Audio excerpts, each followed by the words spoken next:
Praise for Steve Kavanagh. This guy is the real deal. Trust me, Lee, child plotting that takes the breath away. Ian Rankin. If you read a thriller as good this year, it's only because you've read this one twice. Mark Billingham. Steve Kavanagh must have sold his soul to the devil at the crossroads outside of Rosedale, Mississippi in exchange for becoming one of the world's best crime writers. Steve is 5/5 Adrian McKinty, a dead-bang beast of a book, expertly combining his authority on the law with an absolutely great thrill ride. Books this ingenious don't come along very often. Michael Connelly. A brilliant, twisty, ingeniously constructed puzzle. Ruth, where Eddie Flynn is fast becoming one of my favorite fictional heroes, and Kavanagh one of my favorite thriller writers. SJI Holiday. Smart and original. A belter of a book. Claire McIntosh. Steve Kavanagh stands head and shoulders above the competition with his skillfully plotted, action-packed and big-hearted Eddie Flynn novels. Highly intelligent, twist-laden, and absolutely unputdownable Eva Dolan. A fantastic standalone thriller. Punchy, ridiculously gripping, fast-paced, clever, beautifully plotted and incredibly fun to read. He's done it again. Superb. Will Dean. A fantastic read. Guaranteed to be one of the big books of 2019. You won't be able to put this down. It's about time we found out the truth about J.T. LeBeau. Luca Vest. Brilliant and devilishly twisty and turny. C.L. Taylor. Genius plotting from a criminal mastermind. Aaron Kelly. Most excellent thriller. Just as good as everyone says. Top stuff. C.J. Tudor. A corkscrewing roller coaster of thrills, switchbacks, loop-the-loops and screaming good fun. Add it to your wish list. Mark Edwards. To Luca Vest. In thanks and admiration, for being my pod bro, for inspiring me, for writing great books that entertain me, and for making me soar with laughter. Thanks for all the goats. Contents. Praise for Steve Kavanagh. Dedication. Title page. January, Eddie Part 1, Sisters 1, Eddie 2, Kate 3, She 4, Eddie 5, Kate Part 2, The Game Begins 6, Eddie 7, She 8, Eddie 9, Kate 10, She 11, Eddie 12, Kate 13, Eddie 14, Kate 15, Eddie 16, She 17, Kate Part 3, Liars and Lawyers 18, Eddie 19, Kate 20, Eddie 21, Kate 22, Eddie 23, She Part 4, The Dark Red Night 24, She Part 5, The Trial 25, She 26, Eddie 27, Kate 28, Eddie 29, Kate 30, Eddie 31, Kate 32, Eddie 33, She 34, Kate 35, She 36, Eddie 37, Kate 38, Eddie 39, Kate 40, Eddie 41, Eddie 42, Kate 43, Kate 44, Eddie 45, Kate 46, Eddie 47, Eddie 48, Kate 49, Eddie 50, Eddie 51, Harry 52, Eddie 53, Eddie 54, She 55, Eddie 56, Eddie. Acknowledgements about the author also by Steve Kavanagh. Copyright January. Eddie. For a trial lawyer, there are two words in the English language that terrify us more than any other. These two words stared back at me from my phone. They'd come through by text message seconds ago. They're back. The jury had been out for all of 48 minutes. There's a lot you can do in 48 minutes. You can have lunch. You can change the oil in your car. You can probably even watch an episode of a TV show. But one thing you can't do in 48 minutes is come to a fair and balanced verdict in the most complex murder trial in the history of New York City. That's not possible. It was probably a question from the jury, I thought. This isn't the verdict. It can't be.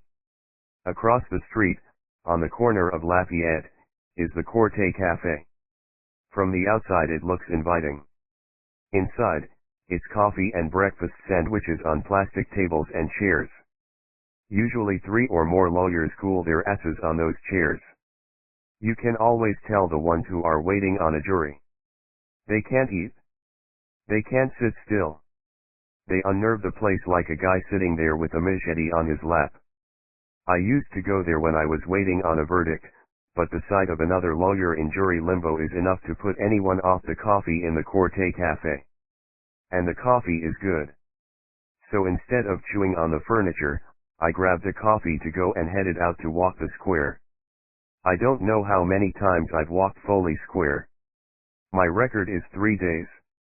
That's how long a jury took to acquit one of my clients, and I damn near burrowed a trench into the sidewalk with my heels. This time, I had only just stepped out of the Corte Cafe, coffee in hand, when I got the text. I dumped the Go Cup, crossed the street, and made my way around the corner to the Manhattan Criminal Court building. The stars and stripes flew from a flagpole 30 feet above the entrance doors. It was an old flag. High winds, rain, and time had not been kind. Its colors had faded, and the flag was torn almost in two. Some sections of stars had unraveled and were lost in the winds. Huge threads billowed outwards from the red and white stripes, almost reaching to the paving below. There was money to replace it. Times were hard, and only getting harder, but the flag was usually kept pristine even if the roof was leaking. I thought they should keep this old flag. The sun-bleached colors, rips and tears somehow seemed appropriate in these times. I could only guess the justices felt the same way. With children in cages at the border, the stars and stripes had lost their luster for some. I'd never known my country so divided. A raven perched on the end of the flagpole. A large black bird with a long beak and sharp claws. The first ravens to return to New York City were spotted back in 2016. Normally found upstate, no one knew why they had come back. They made their nests in the high corners of bridges and overpasses, sometimes even telephone or electrical towers. They fed on garbage and the dead things that curled up in the corners of alleyways all over the city. As I passed beneath the raven, it let out a sound, croak, croak. I didn't know if it was a greeting or a warning. Whatever it was, it unsettled me. Before I took this case, I didn't believe in evil. Up to that point in my life, I'd met and fought with men and women who did evil things, but I put it down to purely human weaknesses, greed, lust, rage, or desire. Some people were sick, too. In the head. You could say they weren't responsible for their terrible crimes. As I was waved past security in the court building lobby, I couldn't stop these thoughts. They invaded my mind, poisoning it. Each thought was another drop of blood in a cool glass of water.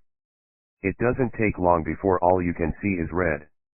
Most killers I'd come across, I could make a stab at some kind of explanation for their behavior. Something in their past or their psychology that held the key to their reasoning and criminal behavior. I was always able to rationalize it. This time, there was no easy explanation. No key. This one I couldn't rationalize. Not really. There was something dark at the heart of this case. Something evil. And I had felt its touch. It had hung over this case like the ravens hanging over the city. Watching. Waiting. Then swooping down to kill with a sharp claw and razor bill. Dark and black, fast and deadly. There was no other way to describe it. No better word for it. People can be good. There is such a thing as a good person.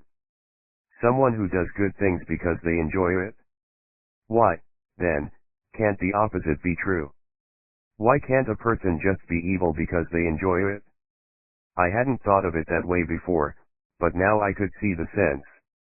Evil is real. It lives in dark places, and it can consume a human being like a cancer. So many had died. And perhaps more would die before the end. When I was a kid growing up in a small, cold house in Brooklyn, my mom told me there was no such thing as monsters. The stories I'd read as a kid about monsters and witches and taking children away from their parents, into the forest, well, she said they were just fairy tales. There are no monsters, she said. She was wrong. The criminal court building elevators were old and painfully slow. They took me to my floor. I got out and walked the corridor to the courtroom, following everyone else inside. I took my seat at the defense table next to my client. After the huge audience was seated, the doors were closed. The judge was already ensconced on the bench. A hush fell as the jury filed in. They had already given the paperwork to the clerk. Paperwork they'd completed in the jury room. My client tried to say something, but I didn't hear her clearly. I couldn't. Blood roared in my ears. I was a pretty good judge of which way a jury would fall. I could call it. And I was right, every single damn time. I knew before I took a case on whether my client was guilty. I'd spent many years as a con artist before I turned those skills into a law practice, with little adjustment. Conning a drug dealer out of 200 grand isn't a kick in the ass away from conning a jury into bringing home the right verdict. Innocent people went to jail all the time, but not on my watch. Not anymore. I'd learned, in bars, in diners, on the streets, how to read people. I was good at it. So when it came to plying my trade in the courtroom, I knew whether my client was guilty from the first meeting. And if they were guilty but wanted to maintain their innocence in court, I wished them good luck and waved them goodbye. I'd been down that path years ago, and the cost was too great to bear. I'd ignored my gut, let my client walk. He was guilty and I turned him loose. He hurt someone. So I hurt him. In some ways, I was still paying for that mistake. No one is infallible. Everyone can be conned. Even me. Reading clients and reading juries was my bag. This case wasn't normal. There was nothing remotely normal about it. This was the first verdict that I couldn't call. I was too close to it. In my mind, it was an even split. The verdict may as well come down to a coin toss. A 50-50. I knew what I wanted to happen. I now knew who the killer was. I just didn't know if the jury would see it. I was jury blind. And I was tired. I hadn't slept in weeks. Not since that dark red night. The clerk stood and addressed the jury foreman. In these matters, have you reached verdicts upon which you are all agreed? Asked the clerk. We have, said the jury foreman.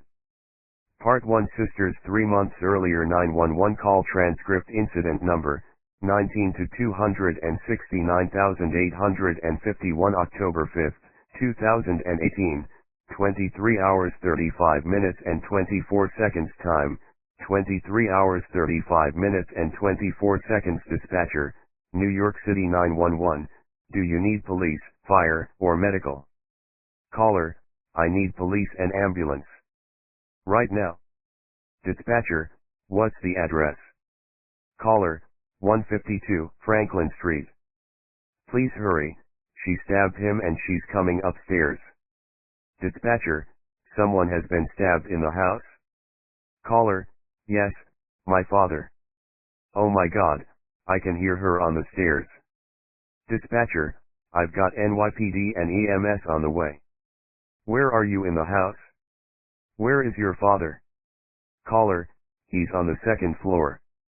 Master bedroom. There's blood everywhere. I'm in the bathroom.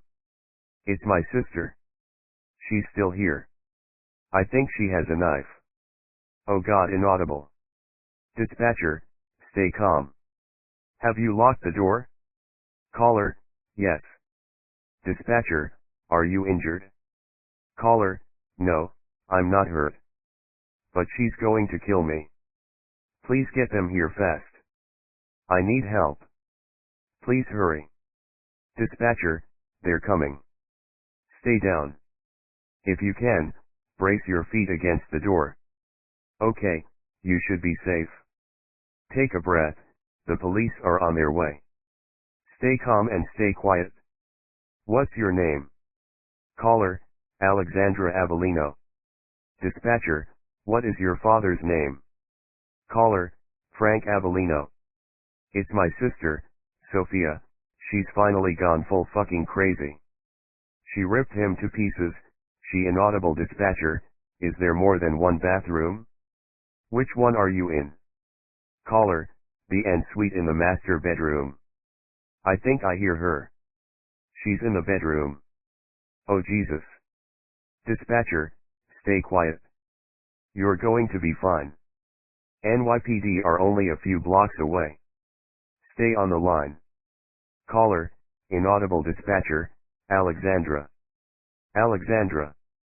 Are you still there?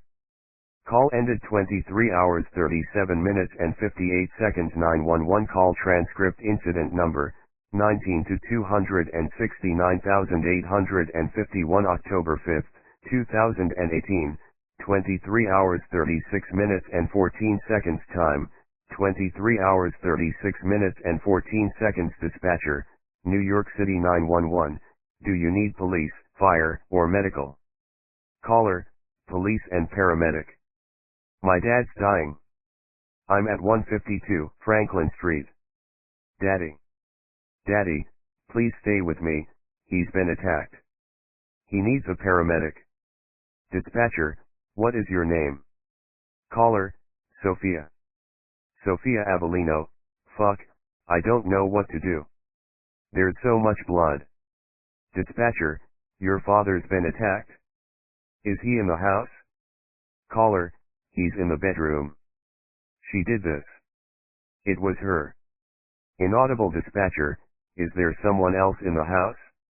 Are you in a safe place? Caller, I think she's gone. Please get someone here, I'm so scared. I don't know what to do. Dispatcher, is your father bleeding? If he is, try and press on the wound with a cloth or towel. Keep pressure on it. The police should be outside any second. I see there's another call from the property. Caller, what? Someone else called you? Dispatcher, is there someone else in the house? Caller, oh my God. It's Alexandra. She's in the bathroom. I can see her shadow beneath the door. Shit. She's right there. I have to get out. She'll kill me. Please help me, please. Screaming call ended 23 hours 38 minutes and 9 seconds. 1 Eddie, I hate lawyers. Most of them. In fact, nearly all of them with only a few notable exceptions. My mentor, Judge Harry Ford, and a few old-timers who hung around the Manhattan criminal court buildings like ghosts at their own funerals. When I was operating long cons in my late teens, I knew a lot more lawyers than I do now. Most lawyers were easy to con because they were dishonest. Never thought I would be one of them. The business card in my hip pocket reads Eddie Flynn, attorney. If my father, a gifted conman in his own right, had lived to see this day, he would have been ashamed. I could have been a boxer, or a con artist, or a pickpocket, or even a bookie. He would look at his son, the lawyer, and shake his head and wonder where he'd gone wrong as a parent. The main problem is that lawyers tend to think of themselves more than their clients. They start off full of good intentions, they sought to kill a mockingbird, maybe even read Harper Lee's book too, and they want to grow up to be Atticus Finch. They want to represent the little guy. David and Goliath stuff. Then they realize they won't make a decent living in that line of work, that their clients are all guilty, and even if they do write a speech worthy of Atticus, the judge isn't gonna listen to a goddamn word they say. Those that are wise enough to know it was a pipe dream to begin with figure out they need to join a big firm, work their asses off and try to make partner before their first heart attack. In other words, they figure out that the law is a business. And business is booming for some. Standing outside 16 Erickson Place, I was reminded of how much money big-time criminal lawyers made. This was the address for NYPD's first precinct. The parking bays outside, usually reserved for patrol vehicles, had been taken by a fleet of expensive German engineering. I counted 5 Mercedes, 9 BMWs, and a Lexus. There was something going down inside. The entrance to the precinct was by way of blue and white painted mahogany doors with iron studs punctuating each ornate panel. This led to the XO's desk, and beyond, the duty sergeant's booking desk. That's where I saw the argument in full flow. A plainclothes detective in a yellow shirt was sticking his finger in Sergeant Bukowski's face while maybe a dozen lawyers on the other side of the desk argued among themselves in the waiting area. The waiting area wasn't more than 20 feet long by 10 feet wide, with yellow tile on the wall. The tile could have been white at one stage, but cops smoked a lot in the 70s and 80s. Bukowski called me 20 minutes ago. Said I needed to get down here fast. There was a case. A big one. That meant I owed Bukowski next tickets. We had an arrangement. If something juicy came across his desk, he called me. Only problem was Bukowski wasn't the only cop in the precinct on the take, and judging by the crowd of lawyers, word must have gotten around. Bukowski, I said. He was a butterball of muscle, body hair, and fat in NYPD navy blues. Ceiling lights caught the sweat on top of his bald head as he turned, winked at me and then blithely told the detective to take his finger out of his face or he would insert it somewhere in the detective's mother. I didn't listen to the details. I've had enough, Bukowski. They get 1 minute each with the suspect. That's it? After that she picks her lawyer and we go straight to interview. You got it, said the detective in the yellow shirt. That's fine with me. Seems fair. I can handle that. Go get some coffee for half an hour. Or call your mother, tell her I'll be by when my shift's over. The detective stepped back, nodding continually at Bukowski before swiveling on his heel and making his way through the steel door at the back of the waiting room. Bukowski addressed the crowd of lawyers in front of him like he was a bingo caller explaining the rules. Now, here's what's going to happen. Each one of you pricks takes a number. When I call it out you got a minute with the suspect. She don't sign your retainer, you're out of here. Got it? That's the best I can do.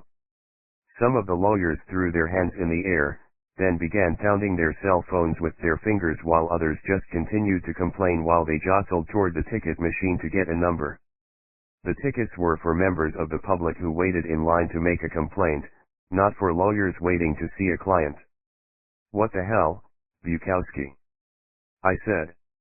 What's the point in me buying next tickets for you if you're going to call every damn lawyer in Manhattan?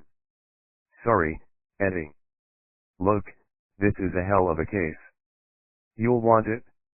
This ain't nothing to what this place is gonna look like in the morning when there's an army of paparazzi outside waiting to get a picture while we take these girls for arraignment. What girls? What's the case? The ESU brought in 2 girls at midnight. Sisters. Both in their 20s. Their pops was lying upstairs in the bedroom, torn to pieces. The sisters called the cops on each other. They're both saying the other one killed him. This case, it's gonna go big. I looked around the waiting room. The cream of Manhattan's criminal defense attorneys were gathered, all the big players in their $1,000 suits with their assistants tagging along behind them. I looked down. I wore a pair of black and white Air Jordan lows, blue jeans and an AC/DC tee under a black blazer. Most of my clients weren't concerned with my sartorial appearance after midnight. I clocked some of the suits nudging each other and nodding in my direction. Clearly, I didn't look like any kind of competition for these guys. But what I didn't understand was why this case was such a big deal. The sisters claim the other one did it. So what? They got money or something. What's brought all the lions to the riverbank tonight? Shit, you haven't seen the news, have you? Said Bukowski. No, I've been asleep.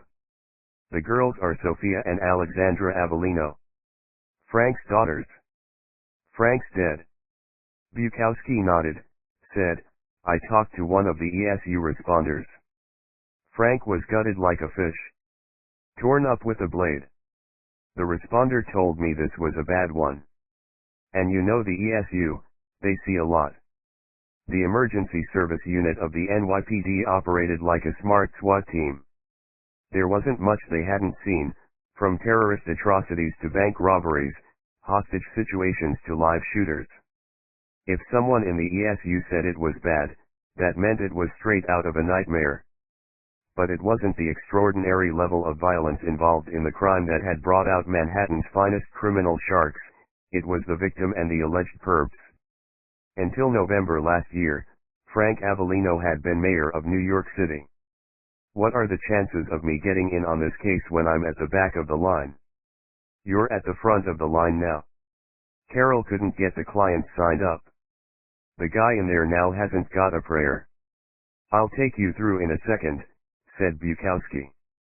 Hang on, I was third in line.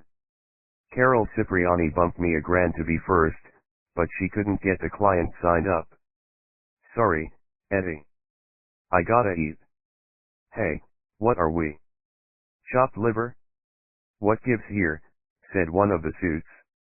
Don't worry, take it easy. He's not bumping the line. You'll get your chance, said Bukowski. It's okay, Eddie. Most of these pricks are here to see Alexandra. You're seeing Sophia. Hang on, we're not here to see both sisters, asked one of the suits, and they all raised their voices to complain. Bukowski was my guy, along with half a dozen other duty sergeants who would tip me off if they caught a big arrest, and I always looked after them in return. This time, the NYPD smelled a big case and every cop who had a lawyer feeding their pockets got on their phones. I'd seen it before. The detectives in charge of the case would complain to the sergeants, but as long as they didn't cut into the arrest time too much there was nothing they could do. The detectives wouldn't complain to their superiors because then they would be ratting out a fellow officer. In the NYPD, rats die in holes. Some of the lawyers here would get their shot and those who didn't wouldn't complain. If they did complain then they wouldn't get any more calls. The clients wouldn't complain because they got the pick of the best lawyers. High-profile homicide was Christmas time for uniformed PD. Like most things in this town, a little corruption and a little money on the side helped to grease everyone's wheels. Welcome to New York City. Let me grab my keys and I'll introduce you to Sophia. Why am I seeing Sophia? I asked. Bukowski leaned in close, said, I know you. You won't take the case if the client is trying to get off on a crime they committed.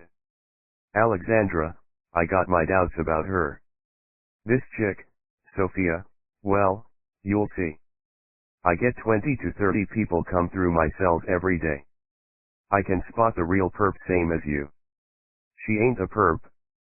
But I gotta warn you, don't make any sudden movements with this chick. Don't hand her nothing, don't leave any pens or paper with her. Why? Well, the custody doc thinks she's crazy. But she won't attack you. You're gonna be her lawyer. Kate Brooks slept soundly, wrapped in layers of woolen blankets, wearing her Taylor Swift PJs over her gym gear, and 2 pairs of thick, white tube socks. No matter how much she tinkered with the old radiators in her apartment, she couldn't get them to heat up. The studio apartment had been advertised to let as a bijou living space with central heating throughout. 2 radiators at either end of the room technically counted as heating throughout. As a consequence, Kate got dressed before bed every night. When the winter really kicked in, she didn't know what she was going to do. An alert signal began to chirp on her phone, an electronic bell that got louder every second. Kate's arm swung out of bed to the nightstand and she swiped at the screen twice to silence it. She quickly tucked her arm back under the duvet, and turned over without really waking up. The phone began chirping again. This time she forced open her eyes. The noise coming from her phone didn't sound like her wake-up alarm. She realized it was a call from her boss, Theodore Levy. Not only that, but she'd hung up his first call. Hello, Mr. Levy, she said, with a croaky voice. Get dressed. I need you to swing by the office and pick up a document, then meet me at the 1st precinct in Tribeca, said Levy. Oh, sure thing. What do you need me to bring? Scott is in the office right now running down some leads, but I need him here. I need you to get a retainer agreement for Alexandra Avellino. Bring it down here. I'll need it in the next 45 minutes. Do not be late. With that, he hung up. Kate flung the covers back and got out of bed. This was the life of a newly qualified lawyer. She was close to 6 months in the job, the ink still drying on her law license. Scott, another baby attorney in the practice, was in the office already, and why the hell he couldn't pick up whatever Levy needed didn't affect Kate. Levy barked orders and people jumped. Didn't matter that there might be an easier or quicker way to do something, so long as everyone was in a frenzy, Levy was happy. She checked her watch. She would need a cab. 20 minutes to the office from her apartment. She tried to guess how long it would take to get from her law firm to the first precinct, and decided it would probably take another 20 minutes. No time for a shower. She hauled off her pajamas and gym wear, put on a blouse and business suit. Her skirt had gotten creased, but it didn't matter. A ladder appeared at her right calf as she put her tights on. Her last pair. She swore and went hunting for her shoes. Her head thumped off the archway dividing the bed from the small area where she had managed to fit a couch and a bookcase, the area that masqueraded as her living room. There was a small cut to her forehead, which stung, causing her to take a sharp intake of breath. "Shitbird," she said. A pair of Adidas cross trainers lay by the front door of her apartment. She put them on, grabbed her overcoat and purse and left. 20 minutes later she stepped out of a cab on Wall Street, asked the driver to wait and ran toward the entrance to her building. Using her pass to open the front door, she rushed into the glass-fronted reception area where a security guard sat behind the desk. The elevator pinged. The doors began to open and Kate took a step forward, ready to leap inside. Scott came bounding from the elevator, a file underneath his arm. He bumped into Kate, shoulder to shoulder, turning her around. "Sorry, Kate, I have to dash. Levy's secretary is still printing the retainer. I didn't have time to grab it and Levy wants me at the precinct right now." "Wait, I'll be 2 minutes. I've got a cab outside," she said. Scott nodded, turned and ran for the front door. Kate pushed the button for the 25th floor, 25 times, counting out each one as the elevator rose. Levy's secretary, Maureen, was grabbing pages from the printer. She put them in a folder and handed them to Kate. "Is that the retainer?" Maureen nodded. The pages were still warm from the printer. Why couldn't Scott have waited and taken this with him? She had long since given up trying to answer such questions. In the world of the big law firm, no one worried about deploying 20 lawyers and 50 paralegals if it gave you a moment's advantage over your opponent. She had been dispatched to get the retainer because she could be dispatched to get the retainer. Kate went back into the elevator, selected the ground floor and then hammered the closed door button with her middle finger. She mouthed "Come on, come on, come on," under her breath as the door slid closed. When the elevator doors opened on the ground floor, Kate rushed out. The security guard stood as she approached and used his pass to unlock the door. He grabbed the handle and pulled it open for her. Kate said, "Thank you," breathlessly as she ran into the cold air. And stopped dead. Her cab was gone. Scott. What a shitbird. Frantically, she looked up and down the street. No cabs. She opened the Uber app on her phone. Her father hated her using Uber, and had warned her against it many times. The app said there was a driver 2 blocks away. The car arrived within seconds and Kate got in the back. It was a metallic blue Ford. The car was old and smelled like dog. It was too dark to get a good look at the driver, but she could tell he was fair-haired, skinny, and had tattoos covering both arms. Scott was a total shitbird. Scott had gotten a job as an associate 4 months after Kate. The firm of Levy, Bernard, and Groff was a complete service law practice. That meant they could hide your millions so you wouldn't pay squat to the IRS, screw your spouse out of their divorce settlement, sue whoever pissed you off for whatever reason they liked, and if the shit truly hit the fan they had Theodore Levy, a master litigator and criminal attorney. Kate had been floated around a few of the departments and finally settled in criminal. She had a knack for the work. And it showed. Lovey had a dozen lawyers in his team, but he liked to work more closely with the new associates on his own cases so the more experienced lawyers could concentrate on billing their hours. Kate noticed that Lovey especially liked to be close to the young female associates. Scott had arrived in criminal a month ago and hit it off with the boss big time. He was Lovey's blue-eyed boy. Kate could tell. She had only been to one lunch with Lovey and she had been in the department for 2 months before Scott arrived. In the 4 months since his arrival, Scott had already had 4 lunches with Lovey. While Lovey was small and toad-like in his appearance, Scott was tall and rail-thin with cheekbones you could use to tenderize steak. The associate's angular appearance was crowned with 2 dark blue eyes, which somehow appeared to be backlit, as if a small bulb burned brightly behind each orb. He had taken Kate's cab, and she promised herself to have it out with him as soon as they had a moment alone. The driver stayed quiet, and it wasn't long before she got out of the car and headed into the precinct. Inside was a circus. A crowd of lawyers from the top firms in Manhattan, all waiting.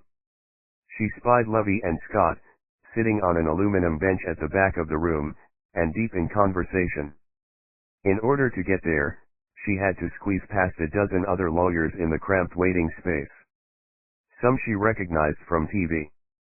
Some she knew from their commercials or pictures in the ABBA Journal. These were the lawyers who were always photographed at the New York bar events. They were all over 40 years old. All white. All rich. All male. All ignoring her. "Excuse me," said Kate as she tried to make her way through the crowd. Some of them were engaged in group conversation. Golf. Rich white lawyers all loved golf. Others were arguing and some were on their phones. None made eye contact with her. She kept her head low, moved forward politely muttering "excuse me," in soft tones. In the center of the crowd, shoulders brushing shoulders, there were hands on the small of her back gently easing through, and as she moved those hands fell away and she felt another hand brush against her backside, then she felt fingers squeeze first the top of her thigh, then her butt cheek. Kate coughed, pushed the white-haired lawyer ahead of her a lot harder than he was expecting as she powered through to the other side. A ripple of laughter came from behind her. 2 or 3 men sharing a private joke. Probably laughing at pinching her butt. Neither Lovey nor Scott looked up. Kate turned, her face flushing red, and she looked at the crowd. The white-haired lawyer had moved back into place, closing the space from which she had come through the crowd. No way to tell who had touched her. The skin on her face and neck burned red with embarrassment. If she complained, she would make a scene.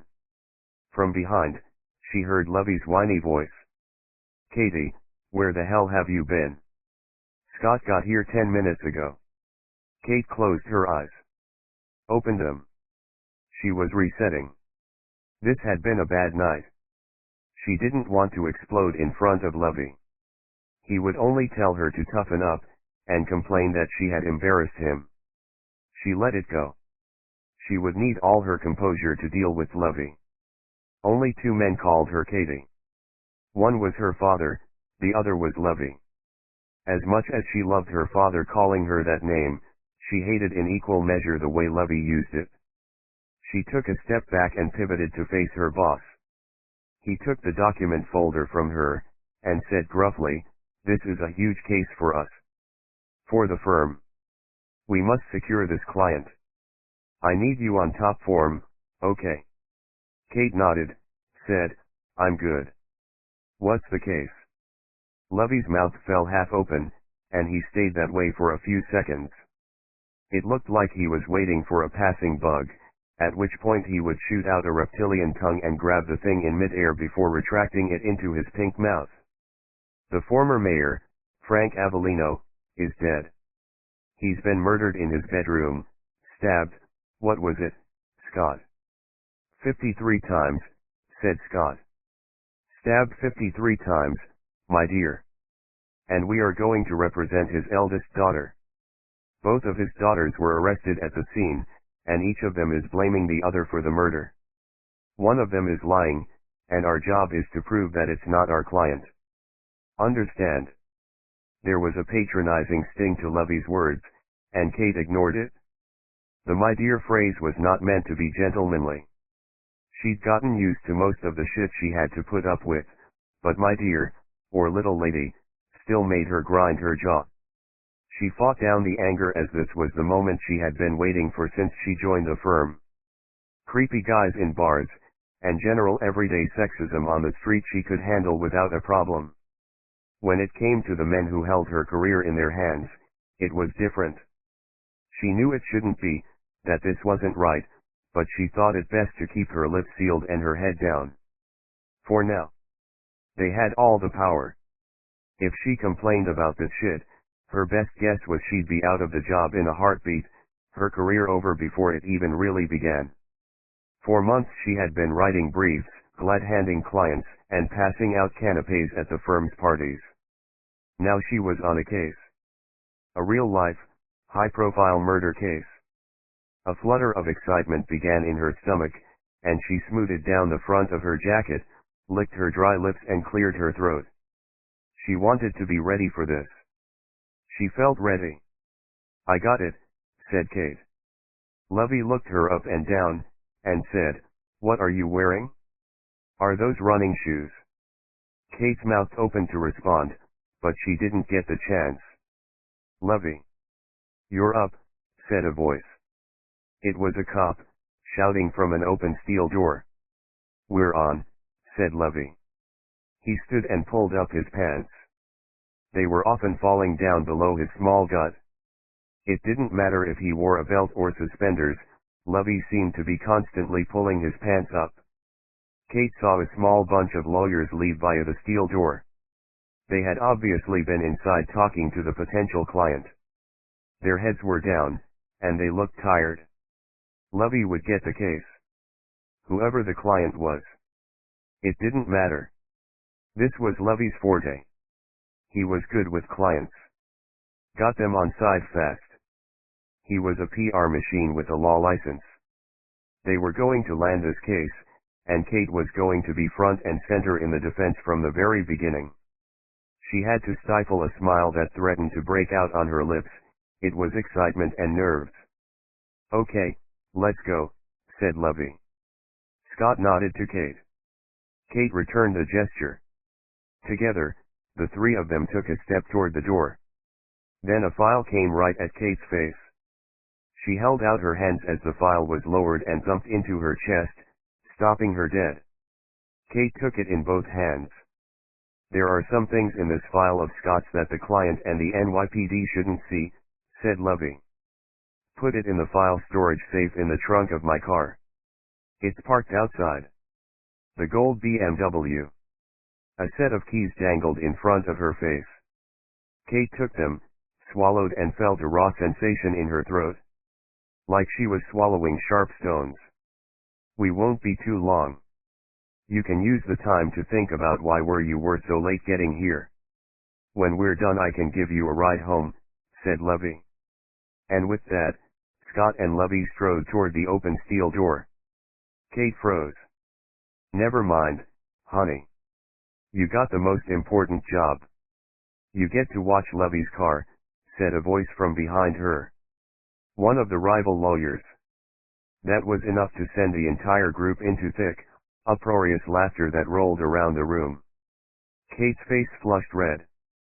She pushed around the outside of the group, not daring to go through the middle again, and made her way to the exit. The burning sensation spread across her neck, and she recalled Levy's final words. When he was done he would offer her a ride home. That meant he might make another awkward pass at her. Kate thumped through the front door and onto the street. When they brought her into the first precinct, the booking sergeant looked her up and down, explained her rights, then told her what was going to happen. "You'll have your personal property taken as evidence, including your clothes and underwear. 2 female officers will accompany you to a private room where this will take place. An outfit will be provided. The detectives investigating this case want to take a DNA swab, a dental impression, and clip your fingernails too. Just comply. Don't fight us. It'll only turn out bad for you.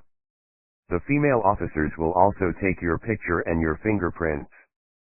You'll then be moved to an interview room and the detectives will come by and ask some questions. Is there anything you don't understand? She shook her head. Do you have an attorney? She shook her head. Said nothing. Well, you will have by the time you leave, he said. The cop had been right. It happened exactly as he'd said it would. She had stripped, silently, in front of two female officers, and given them her blood-stained clothes, which they put into large, clear plastic bags. They gave her some underwear, and an orange jumpsuit. When she was dressed they clipped the tips of her fingernails into a bag, and ran a cotton bud around the inside of her mouth. It left a bad taste. Then she was taken to an interview room, and left alone. There was a mirror on one side of the room, and she guessed they were watching her from behind it. She put her elbows on her knees and leaned forward, hanging her head. Her eyes were focused on the white rubber shoes they had given to her. She was quiet for a time. Motionless and silent. She had not spoken since the police had arrested her in Franklin Street. She'd heard one of the cops mention shock, and she let that play out. She was not in shock. She was thinking. And listening. The steel table in front of her was pitted with dents and scratches. She wanted to reach out and run her fingers along those lines, to smell the table, touch it and feel it. It was a compulsion that had started young. Another little annoyance for Mother, who slapped her when she caught her touching and smelling her surroundings. She could pass an hour with a leaf, a stone, a peach. The smells and sensations were almost overwhelming, and then Mother, smack, don't touch that. Stop touching everything, you dirty little girl. Enjoying the sensation of touch became something else she had to keep secret. Music helped shield the compulsion. When she fell in love with a particular song, she saw colors and shapes, and the music became something all the more real and physical to her, which helped keep her hand still. The song was still playing in her head. The one that she had heard when she entered her father's home at 152 Franklin Street that evening. It had been her mother's favorite, the Charles Aznavour version. Whereas she had always preferred the Elvis Costello cover. The song floated around in her mind, playing loud and red, blanking out all other thoughts. Sitting in the small, foul-smelling interview room, she mouthed some of the lyrics as the song played only for her. She may be the face I can't forget. Her thoughts flashed images as the music played. Her father's tie.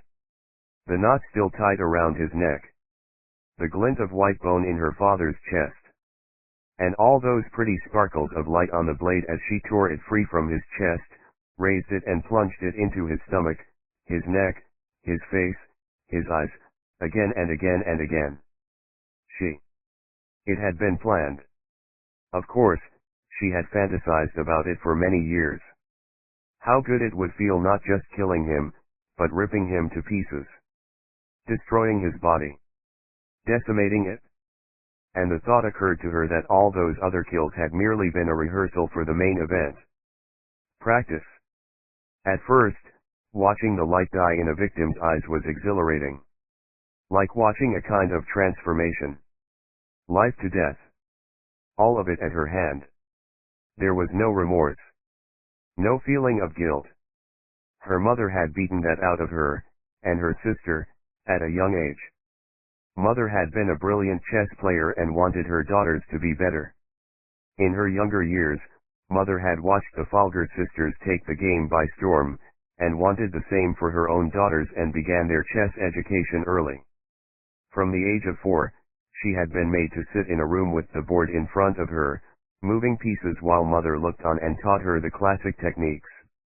How to watch the line formations, middle game strategies that quickly moved to mates. They would practice for hours. Every day. Separate from her sister. Mother never allowed them to play against one another, not even to practice. Practice was with Mother. And Mother never let her eat before afternoon practice. No lunch, the bowl of cereal or fruit for breakfast a far-off memory. She spent many hours in a little room, with Mother, confused, frightened, and hungry.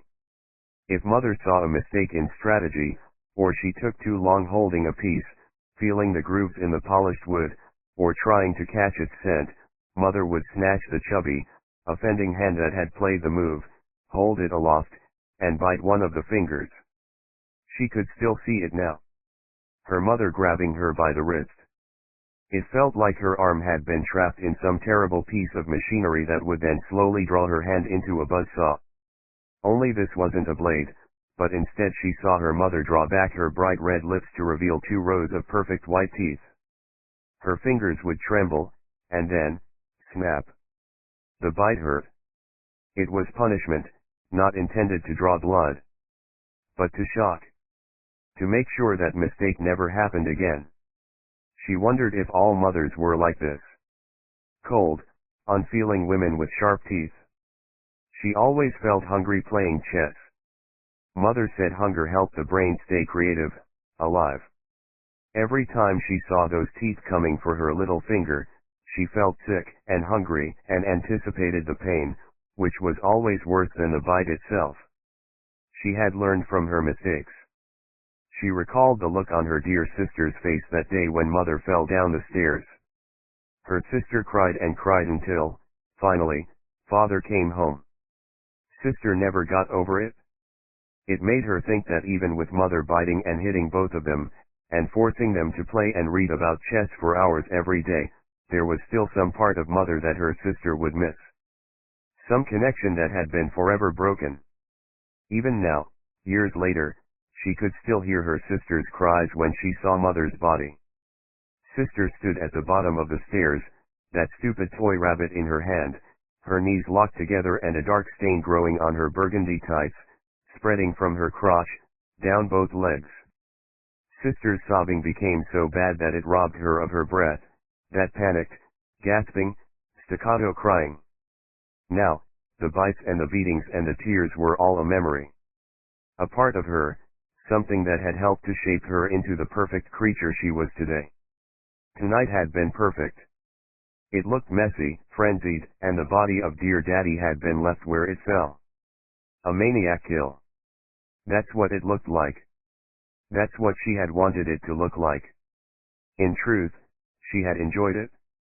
Her kills were always controlled, and there was satisfaction in the execution, though nothing had compared to that first time. Not until tonight. She had really let go. Those impulses, which she held in check with willpower and meds, all of it had been unleashed on Daddy dearest. It felt like loosening a pressurized valve in her head. The relief was wonderful. She had never before been connected to any of her crimes by law enforcement. Now she sat in a police precinct, facing a charge for a murder she had committed. She was exactly where she wanted to be. Where she had planned to be. For Eddie Bukowski led me down a corridor with more of the same nicotine-covered tile. Behind us I heard a cop calling for the next legal team to go audition for their client. I slowed down because I wanted to see who was coming. Theodore Levy and a young fair-haired kid followed a tall cop along the corridor. I'd come across Levy in the hallways of Center Street, but we'd never tried a case together. We were both defense lawyers, and Levy was at the high end. He worked for white-collar criminals who would pay a fortune for his services. Levy knew this case would catch the headlines, and he needed cases like this every once in a while to raise his profile. Getting your face on the front page for 6 months usually meant more work, and you could add 20% to your hourly rate for the following year. I kept walking, but let Levy catch up. At the end of the corridor Bukowski took a right and we went up 2 flights of stairs. Until a few years ago, there used to be 4 holding cells on this floor. The NYPD had dug out the old individual cells to make way for offices. The 640-pound iron doors that secured each cell had been ripped out. And they had gone missing. Cops or contractors? Who knew? But somebody made money in scrap metal and it sure as hell wasn't the city. Now, as well as additional office space for the detective squad, there was a bank of 5 new interview rooms. Only 2 were occupied. You could tell by the whiteboard in the middle of the doors, just below the single viewing panes. I resisted the urge to glance in at my client and waited for Lovey. "Eddie Flynn, isn't it?" "I'm Theodore Lovey," he said, extending a hand. We shook hands. Lovey tucked his thumbs into his waistband and pulled his pants over his stomach. He had close-cut black hair, wore thick black-framed glasses behind which 2 large eager eyes moved over my body, head to toe, like he was an undertaker sizing me up for a coffin. "Good to meet you," I said. "Is it dress down Friday?" he said. "I'll change before the arraignment. My clients don't hire me for my wardrobe." "Just as well." "Say, you got the sister," he said. "Good luck with that." "Do I need luck?" "You sound like you know something I don't." "I was wondering why half of Manhattan's criminal bar was auditioning for your lady." "Want to enlighten me why most of them want one sister over the other?" "Look, Sophia has had her problems. Anyone who knows Frank Avellino will tell you that. It's common knowledge. Alexandra was his golden girl. She's a face in Manhattan, and she's a sure bet in this. Sophia is the crazy black sheep. This is only going to go one way. I think it would be a good idea for you to talk to Sophia about a plea bargain. Save us all a lot of time. I haven't spoken to Sophia yet. We'll see what happens." "Alrighty, good luck," he said, and with that he gestured to the tall cop who opened the interview room door and stood aside. Lovey led his associate inside, a good-looking young man who was carrying a set of papers. I stepped closer so I could take a look at Alexandra Avellino. Even as she sat behind the desk in the interview room, I could tell she was a tall young woman. Dyed blonde hair, but a good dye job in this case. There was a reddening around her eyes, and her lipstick had faded. Otherwise Alexandra looked fit and healthy, with a milky, almond skin tone. Given the circumstances, she looked well. A certain confidence in her expression. A woman who could handle herself, and others. I could smell some residue of perfume as the door opened.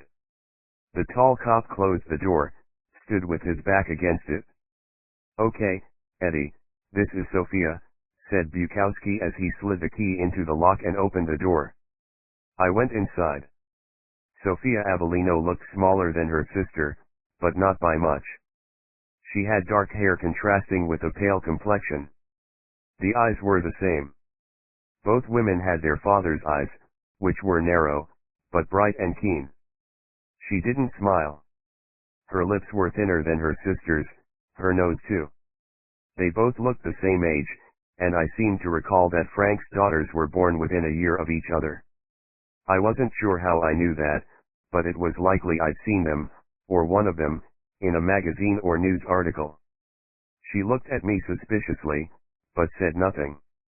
Sitting opposite her was a lawyer I didn't know, but he looked as rich and as successful as the others. He gathered up his papers, said, "You're making a mistake not hiring me," and stormed out. I ignored him, focused on the young woman in front of me. "Hi Sophia, my name is Eddie Flynn. I'm a defense attorney. Officer Bukowski told me you don't have a lawyer. I'd like to talk to you a little and see if I can help. Would that be all right?" She hesitated, nodded, and her fingers began drawing imaginary lines and circles on the table. I stepped closer and saw she was tracing the dents and scratches with her fingers, exploring the textures. A nervous response, somewhat childlike. She seemed to catch herself in the act, and put her hands beneath the table. I sat down opposite her, kept my hands open and raised slightly. Body language cues to encourage her to talk. "Do you know why you're here?" I said.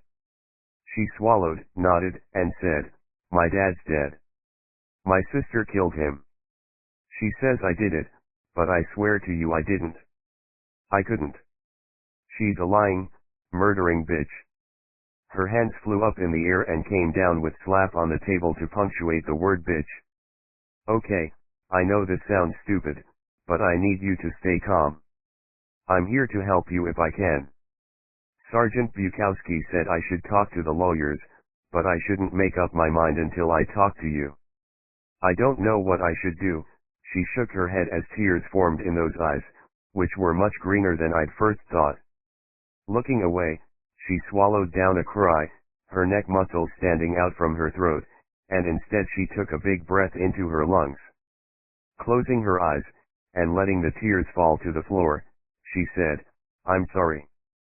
I can't believe he's gone. I can't believe what she did to him. I nodded and said nothing while she drew her knees to her chest and hugged her legs. She cried and rocked back and forth gently.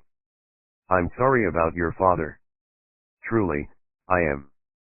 The truth of it is you are in the worst possible situation. The cops are coming after you, and probably your sister too. One or both of you could face a murder charge. Maybe I can help you. Maybe not. I only need one thing.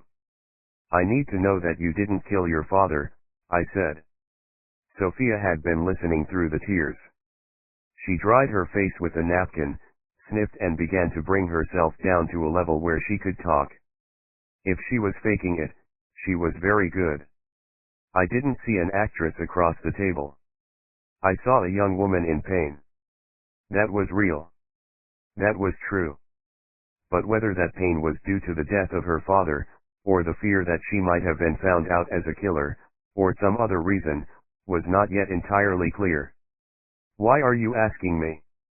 The other lawyers didn't ask me if I was guilty. Don't you believe me? I ask all my clients the same question. The ones I believe are innocent, I fight for as hard as I can. If they tell me they didn't do it, I can usually tell when they're lying and then we part ways. If they hold up their hands and say they're guilty, then I help them tell their story to the court, so the judge can understand why they did it, and what mercy or mitigation is appropriate. I don't fight for murderers who want to get off. That's not my beat. She appraised me anew, like I'd taken off some kind of camouflage and she was now looking at a real person. I like that you asked me, she said. I want you to be my lawyer. I didn't kill my father. It was Alexandra. She did it. I took my time, watched her closely as she spoke. Truth was in her eyes, her voice, her face. No warning signs, no tells which could be indicative of a lie. I believed her. Now it was time to go to work. Tell me what happened, I said. I was in Dad's house in Franklin Street. I have my own place not far away, and I usually visit. More and more recently, since he became more forgetful. I went to the house and at first I didn't think he was home. Stop, just a second, tell me how you got inside. I have keys. So does Alexandra. Okay, I'm sorry for interrupting. You said you didn't think he was home. I got inside, and he wasn't in the den. That's where he normally hangs out, watching TV or working. He wasn't there. I called upstairs and he didn't answer. I thought maybe he'd gone out, so I fixed a drink from the bar in the den, finished it, and then I went upstairs. Why did you go upstairs? I heard a noise, so I thought he must be home and maybe he hadn't heard me come in.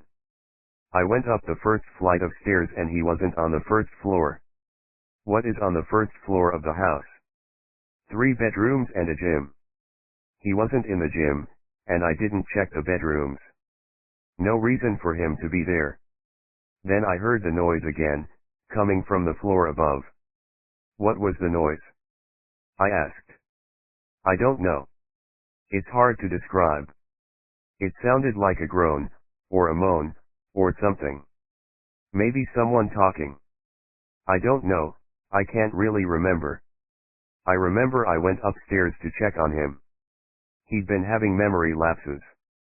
They made him disorientated. Old age or, God forbid, the start of dementia or something. I thought maybe he'd fallen. I saw him lying on the bed in the master bedroom. The lights were off in the room, but I remember thinking it was weird. There was something not right about it. What do you mean? I couldn't really see him in the dark, but I saw one of his feet lying on the bed. He still wore his shoes. That was unusual. My dad was always giving me sass about lying on the couch with my boots on. Did you turn on the light? Said Eddie. No, I didn't. I just went over to him, asked him if he was feeling okay. I thought he was maybe taking a nap. He didn't answer. That's when I saw what had been done to him. I held his head and saw that the rest of his face had been so. She trailed off, and then said, "That's when I panicked and dialed 911. Did you see your sister, or anyone else, attack your father last night?" No, I didn't see it. But I know it was her. She was hiding in the bathroom. I saw the light from the bathroom spill underneath the door. Saw the shadows as she moved in there. Ready to spring out and maybe kill me too. I knew it was her. I screamed and I ran out the house. How did you know it was your sister who killed your father? I said. Because my sister is the worst bitch I've ever known. I knew it was her. She's got this front she puts on for the world. Rich, successful. It's all lies. She's sick in the head. Our mom, she made things hard growing up. Alexandra is even more fucked up than me. She just hides it better. The cops arrested her too, when I told them I'd seen her in the bathroom. I saw the cops handcuff her when I was in the back of the squad car. A knock on the door. Sophia's eyes flashed fear as she looked over my shoulder. I got up and saw there were 2 detectives on the other side of the door. It's okay, Sophia. You're doing great. Let me go talk to these guys for a second. Sophia was struggling with her breathing, her eyes were wide and I could tell she was reliving that moment when she found her father. I tried to calm her again, and she nodded, closed her eyes. Her fingertips found the grooves in the table again, and started moving.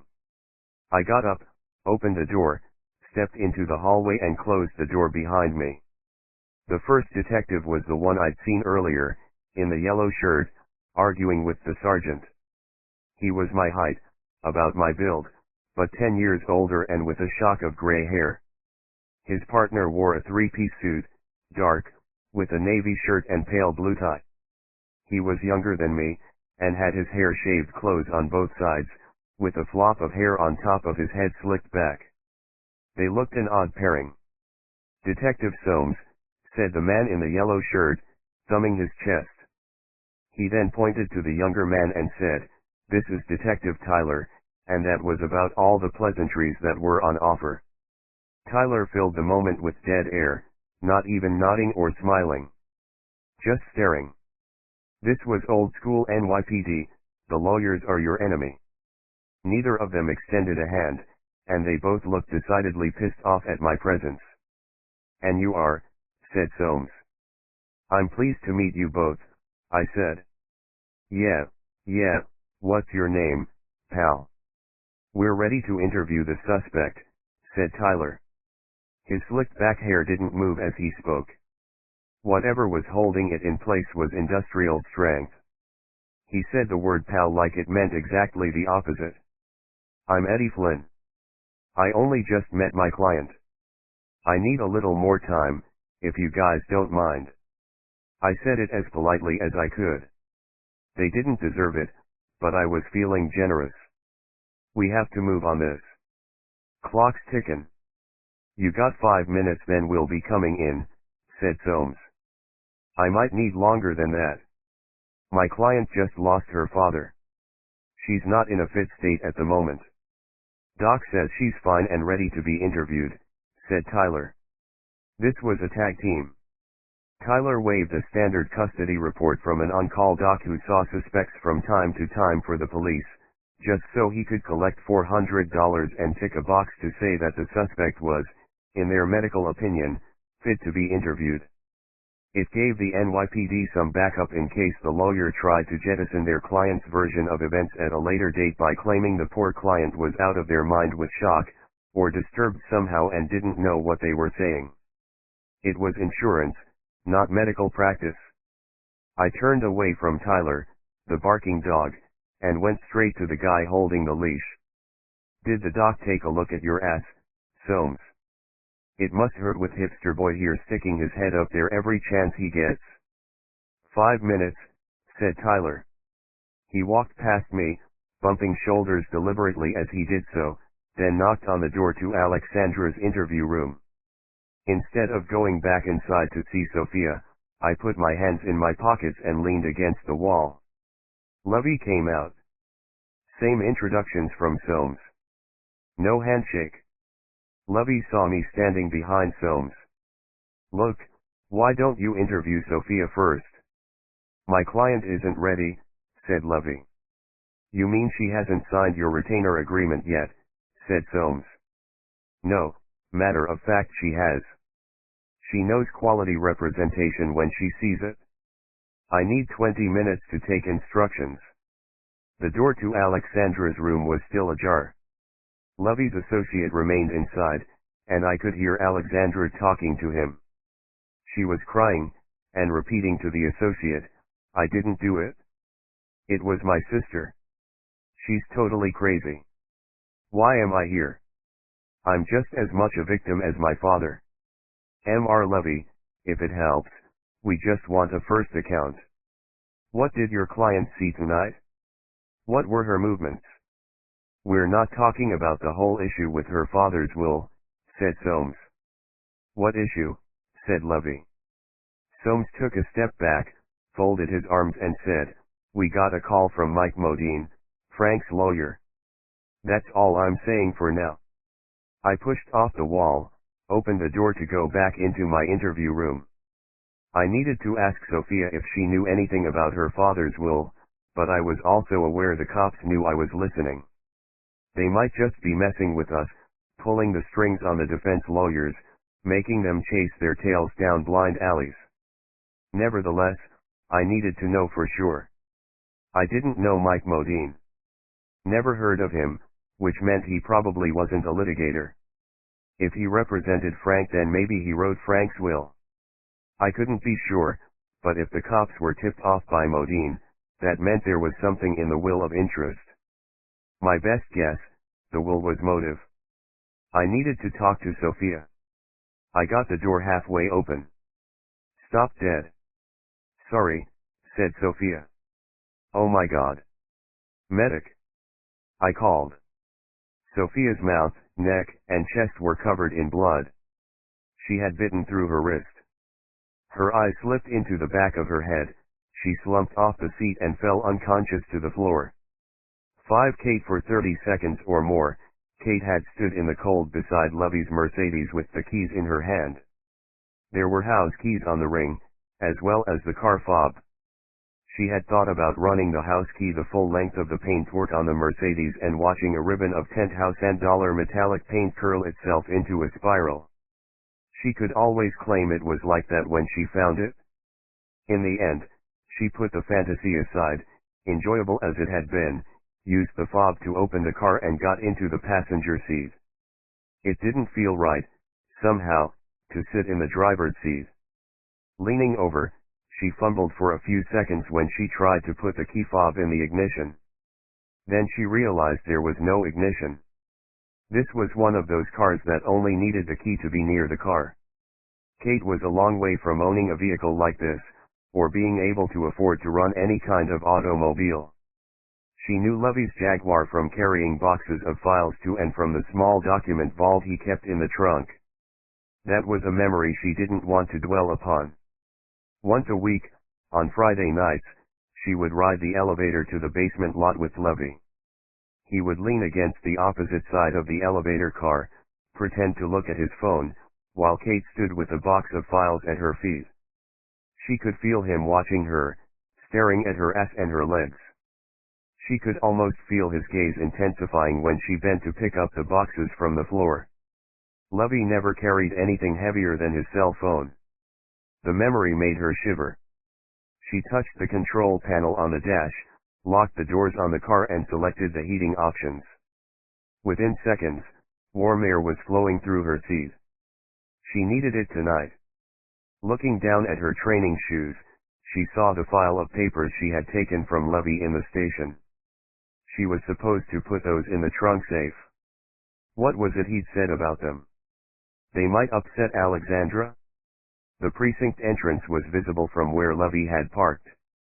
Kate took a long look, making sure her boss didn't suddenly come charging out. He could be in there for most of the night.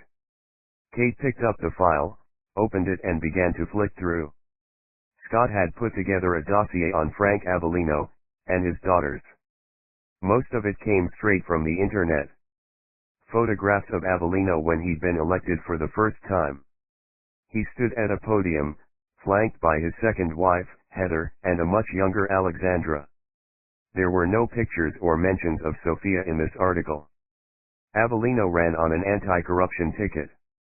He was going to clean up the unions, the lobbyists, and City Hall.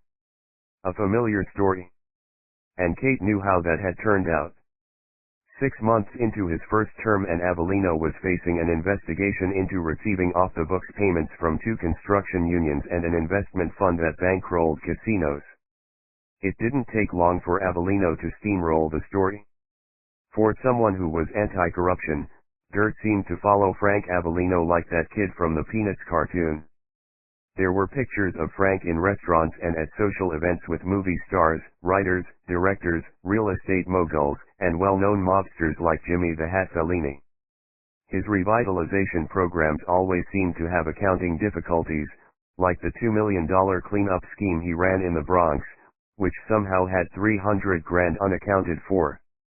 It was a construction firm with affiliations to Jimmy the Hat, which carried out renovations to the first precinct, and it had been no surprise the valuable iron doors that had been part of the old cells were inexplicably lost during the works. There were another 24 articles and Kate skipped through them, looking for something on the family. Then she found a puff-piece profile lifted from an online edition of a popular magazine. It detailed Avellino's modest roots in Brooklyn, and his rise through a business empire based on flipping real estate, right up to his re-election as mayor. There were pictures taken in the family home in Franklin Street. The article was 3 years old. No sign of the second wife, Heather. It was just a series of photographs of Frank at home, with the exception of one picture. He sat in what looked like a study. There was a bar beside a long desk, and TVs on the opposite wall. Frank sat behind the desk, flanked by 2 young women. One was tall and blonde, the other shorter and dark-haired. Light and dark. The caption said, "At home with Frank, L. R. Alexandra Avellino, Frank Avellino, Sophia Avellino." Kate noticed that the 2 girls stood with their backs to Frank, and each other. There was little mention of the family in the article. Frank merely said that Alexandra showed great promise as a businesswoman, and was already making a name for herself in the Manhattan real estate community. And he had high hopes for Sophia as an artist. He knew his girls would make it on their own. They were smart and both had been chess prodigies even though neither of them played anymore. Kate read some more about the family but couldn't find anything that talked about Frank's first wife, the mother of Sophia and Alexandra. Heather had been his second wife, but she had died. No information on how or when. One thing was clear, Heather was far too young to be a mother to 2 grown-up daughters. She closed the file, yawned, then put the folder back on the floor. The heat was making her sleepy. She pulled out her phone, checked Twitter. So much noise, and anger. It made her feel sick sometimes. She closed the app and laid her head against the back of the warm seat and wondered when the world had become so crazy. Tap. Tap. Tap. Kate jolted awake, momentarily unsure of where she was, or what was going on. With the heater on she must have dozed off, but for how long? She looked to her right and saw Scott rapping the passenger window with a knuckle. She shook herself awake, then opened the door and got out. Working hard, said Scott. Kate opened her mouth to say something clever, but he cut her off. You're up. Theodore wants you in there to take notes. There's been a development and I have to go check it out right away. Something to do with Frank's lawyer, Mike Modine, and a will. Look, I shouldn't be longer than a few hours. I'll come back and take over later. No need. I can handle taking some notes. You go run your errands, said Kate. She could tell he was seething at being jettisoned from the interview to go on donkey work. He stepped into the street, hailed a cab and went off in pursuit of another one of Levy's whims. Kate locked the car with the fob, the file safely in the trunk, and was about to walk into the station when she heard an ambulance roar around the corner. It stopped outside the precinct with a jolt. A man in a black jacket and jeans came out of the station. He carried a young woman in his arms. She wore a jailhouse jumpsuit, she was dark-haired and her chest and neck were covered in blood. It was Sophia Avellino. She recognized her from the photos in the file. Behind him came two plainclothes detectives, a desk sergeant and another uniformed officer. The rear doors on the ambulance were flung open. Two paramedics bounced a gurney onto the blacktop and ran over to the man carrying Sophia. Kate saw a huge bandage on Sophia's wrist and noticed she was only semi-conscious. The man in the black jacket laid Sophia gently on the gurney. He leaned over, put his hand on top of her head and with his thumb he gently stroked her forehead, dislodging the hair that had stuck to her skin with sweat and blood. All the while he spoke softly. His voice was gentle, comforting. It's going to be okay, Sophia. I'm going to help you. I promise I'll do my best, he said. The woman seemed to smile, weakly, and closed her eyes. One of the detectives stepped forward, brandishing a pair of handcuffs. He snapped one cuff onto the bar of the gurney. If those cuffs touch her I'll make you swallow them, said the man in the black jacket. Tyler, leave her alone. She's in a bad way. One of my officers will ride along, said the man in the sergeant's uniform. Back off, Bukowski, I'll go with her, said the detective with the cuffs. Tyler. No, you won't, said the man in the black jacket. Bukowski's man will take her. He's not on the case. He won't be tempted to question her while she's in the back of the ambulance. Tyler pursed his lips flat, took his handcuffs off the gurney and stepped away. The uniformed officer took one end of the gurney, helped the paramedics load her into the ambulance. Sergeant Bukowski continued to argue with the detectives as they marched back into the precinct. Kate stared at the scene, her eyes wide. One of the paramedics said to the man in the black jacket, "Are you coming with us?" "I'll meet you at the hospital," he said. "You can follow us," said the paramedic. "Nah, it's okay. I got a friend coming to pick me up. The way she drives, I'll be there before you guys." The paramedic snorted, said, "Yeah, right." The ambulance doors closed, the siren sounded and it pulled away. Kate heard another car coming around the corner fast. It was a black Dodge Charger. For a second Kate didn't think the car would be able to stop, but it turned and slid into a space outside the precinct, its tires squealing. A woman with short brown hair got out of the car. She wore dark jeans and a tight-fitting, brown leather coat. She skipped to the man in the black jacket, and they hugged each other. "What took you so long?" said the man in the black jacket. "Blow me," said the woman. They smiled at each other, then both of them froze and turned toward Kate, suddenly aware of her presence. Kate closed her mouth, said, "Was that Sophia Avellino in that ambulance?" "You a reporter?" said the man. "No, I'm Kate. Kate Brooks from Levy, Bernard, and Groff." She was nervous, and a little stunned by the scene she'd just witnessed. The man held out a hand to Kate and said, "Hi, I'm Eddie Flynn. This is Harper." Kate stared at Eddie's hand, saw the blood on it and hesitated. Eddie followed her eyes, noticed the blood covering his palm and wiped his hands. "Is this kind of thing normal for you too?" said Kate. Eddie and Harper exchanged a knowing look. One filled with shared memories of blood and killers. Both of them nodded, and began walking toward her car. "Nice to meet you, Kate," said Eddie over his shoulder. The two of them got into the car, Harper driving.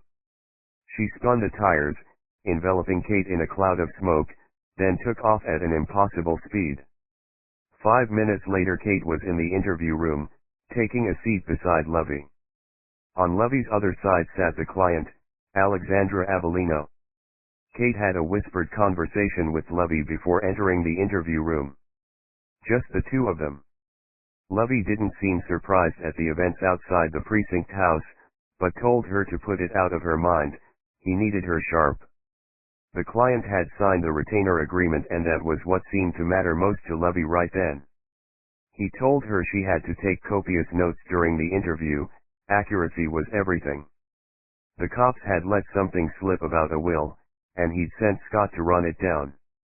The detectives Kate had seen outside arguing with Eddie came into the interview room.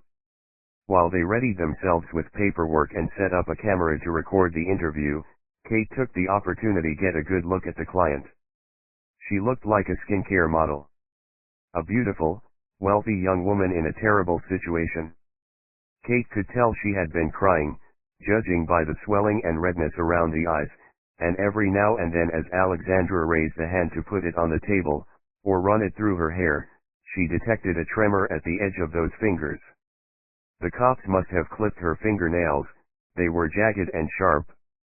No one who put that much effort into their appearance would go out with nails like that. Alexandra was the sort of woman who would have had a manicure that cost more than Kate's entire outfit. "For the record, my name is Detective Brett Soames, this is my partner, Isaiah Tyler, and we are interviewing Alexandra Avellino at 1st Precinct, New York City. Also present is Counsel Theodore Lovey," and Kate was writing furiously in her pad, the pen skimming across the page. She wrote, "Lovey," and then stopped, waiting for the next word.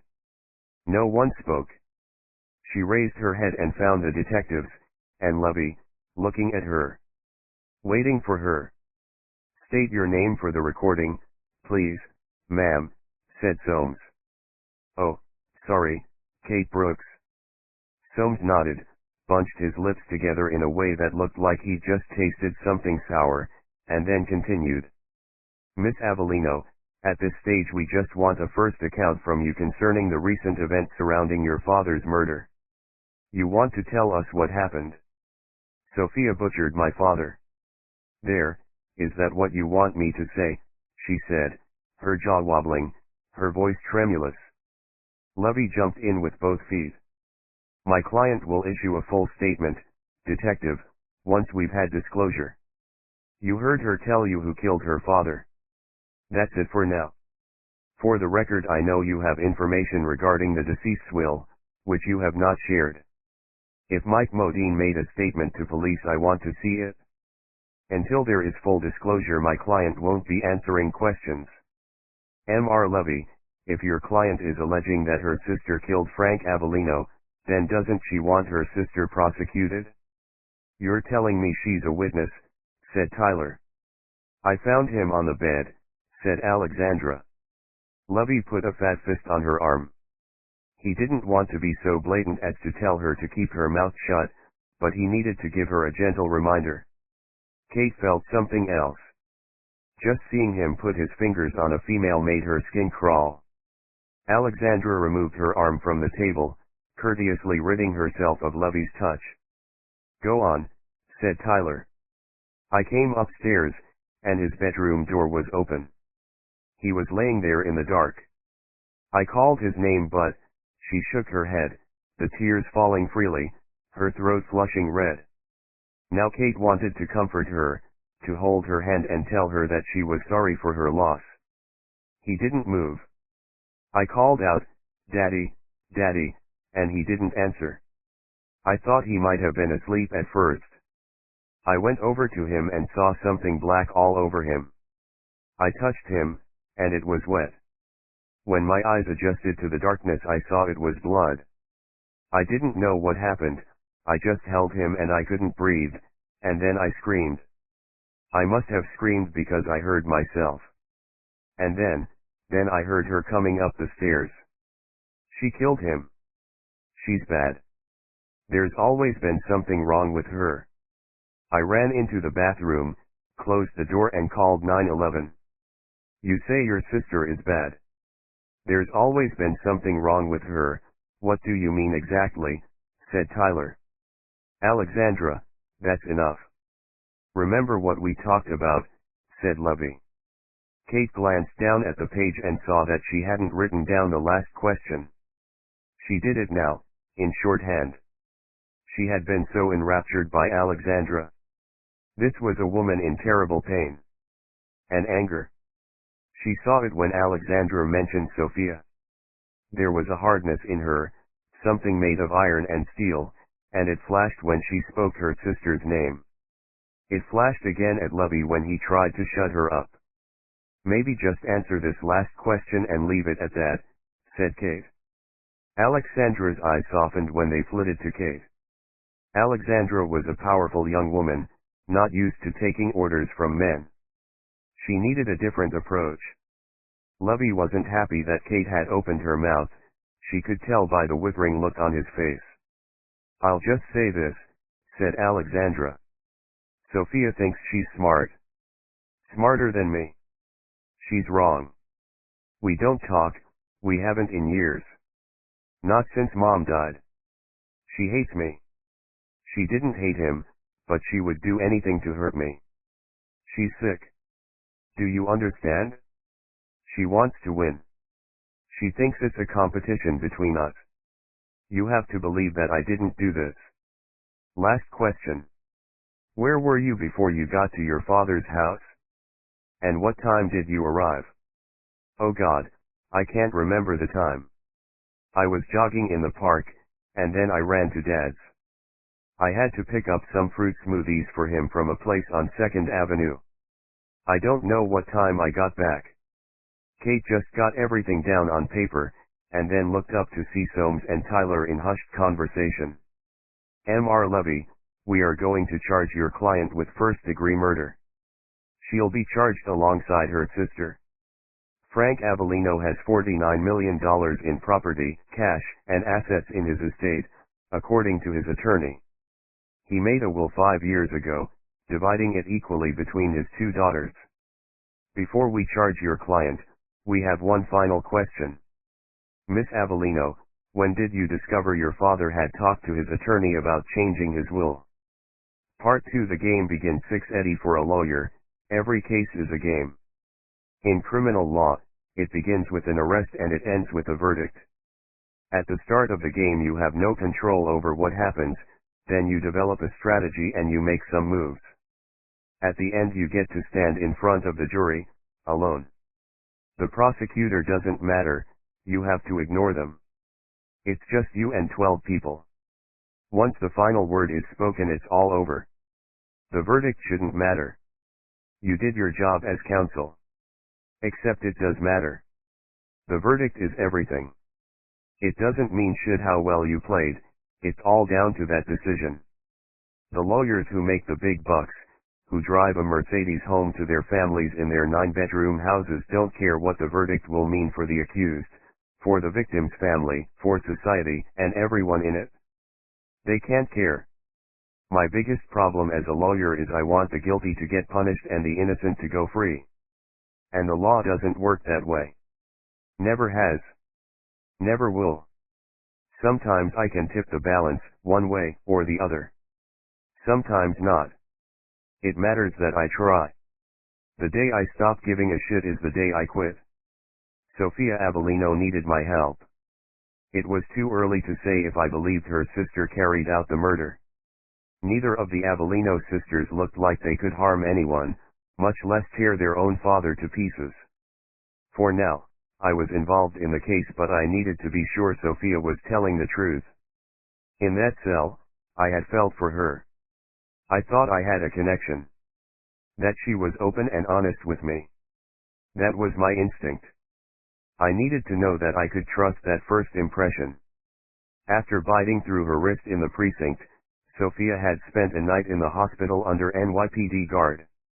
While her wrist didn't look pretty, she hadn't lost that much blood. It always looks worse than it is. She didn't need a transfusion, but the docs made sure there was no chance of hypovolemic shock. They pumped her full of isotonic fluids and antibiotics. Her wound stitched, stats level, she was deemed fit for discharge. I couldn't speak to Sophia at the hospital, but I did get talking to the doc, a short, blonde woman called Dietrich. She had spoken to Sophia, and as far as she could tell this wasn't a suicide attempt, this was an extreme reaction to the loss of her father and her arrest. She was charged with murder and brought to court for arraignment at noon. Bail wasn't going to be a problem. Levy had done the work for me by getting Alexandra bail an hour before. The prosecutor, Wesley Dreer, objected to bail on the same grounds, but knew the judge would give them the same bail terms, a $500,000 bond. Why make a new decision when you could follow another? When the judge set bail for the same bond, Dreer looked despondent. The prosecutor was a young man with an earnest look on his face. He was slim, small, and neat. He chose his words carefully, took time to enunciate and project his voice. A diligent prosecutor is always to be feared. Sophia posted bail. She was out, but she wasn't talking. She hadn't said a word to me in the consultation before the bail hearing, just nodding her head. She had pleaded not guilty. When the hearing was over, she disappeared back into the cell so she could be taken to the court office to wait until the bond was deposited and then she could sign bail for release. I had waited for Sophia in the winter sun on Center Street, in the shadow of the Central Criminal Court building, and ate lunch at Maury's hot dog stand, which bore a faded sign with my name and number on it. Behind me, the ragged stars and stripes flapped in a light breeze. I thought I heard a raven's call, and then turned to see Sophia. Sophia left the court building via the loading dock at the rear, avoiding the bank of photographers outside. She wore a black sweater, black jeans, and cheap shoes, which I'd bought for her and left with the corrections department. The cops had taken her blood-soaked clothes from last night for forensics. I asked if she was all right. She nodded and we walked in silence to my car. I'd driven her to her apartment without her saying a word. I pulled up outside, killed the engine and leaned back in the driver's seat. Let's make a deal, Sophia. I'll defend you, but I need you to try and keep things together. I don't know how the trial is going to pan out. Not yet. We have to wait until we get all the prosecution's evidence. I don't want you to think about that yet. Just go home and rest for now. You'll have a million questions for me in a day or two. Let's meet then. For now, I have a friend who's going to get you settled in, make sure you're okay. Her name is Harper. Don't worry, she's not a lawyer. She helps me with cases, looks after witnesses, that kind of thing. Sitting on the steps outside the building with a brown paper sack beside her, Harper took her eyes away from her cell phone and nodded in my direction. Sophia turned her head toward me and I saw the tears on her face. She wiped them away, drawing a pale hand over her shocking white skin. I thought of her sister, Alexandra, tall, tanned, and healthy. It was as if Alexandra had caught every drop of sun, and Sophia had lived all her life pale and hungry in the long, cold shadow of her sister. I wasn't trying to kill myself last night, she said. I said nothing. It was the most I'd gotten out of her in hours.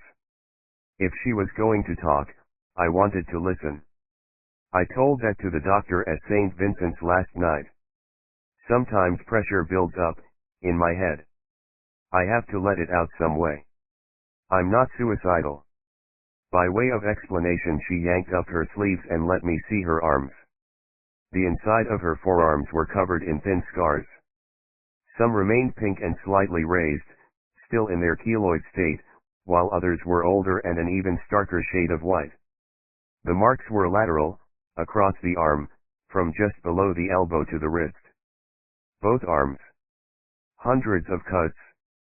A few looked as though they had been deeper than others. The bandage on her wrist obscured some of the scarring. I didn't mean to scare you. I'm sorry. Thank you for helping me, she said.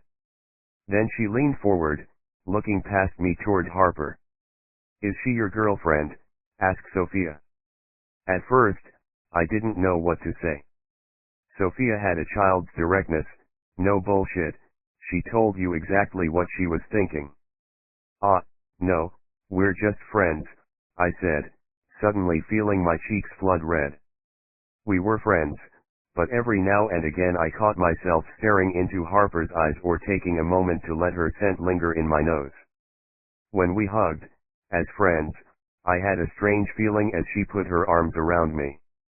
My ex-wife, Christine, was in a new relationship and, judging by what little I could pick up from my daughter, Amy, it was going well. Christine was happy with Kevin. She was in a state of contentment that I could never give her. I was lost in thought, and the sound of the car door opening brought me straight back. Sophia closed the door, walked around the car and Harper stood to greet her. I got out and tried to make introductions, but I was too late. We already did that part, Eddie, said Harper before turning her attention back to Sophia. We're going to get along just fine. I've got Cheetos, candy, frozen pizza, and sodas for lunch. Good thing I'm not exactly on a health kick, said Sophia. Oh, that stuff's just for me. I got you celery and fat-free hummus, said Harper, holding back a smile. Initially, Sophia didn't know how to take that answer. Then she smiled, nervously at first and then more warmly. At once, Sophia seemed to relax somewhat. Her shoulders fell from a tense, hunched position. Her expression softened, her eyes opening that much wider and brighter. You grab the groceries. We'll see you upstairs. Just got to do a little business with this guy first, said Harper. Sophia did as she was asked, and together Harper and I watched her go inside. She's hurting, said Harper. She just lost her father. I'm just going to get her settled for a few hours. Make sure she's okay. She must be in some kind of emotional pain if she's self-harming. A psychiatrist gave her a full evaluation before discharge. They don't think she's a danger to herself. I want you to make sure of that too. Don't go too deep, but try and get a sense of her.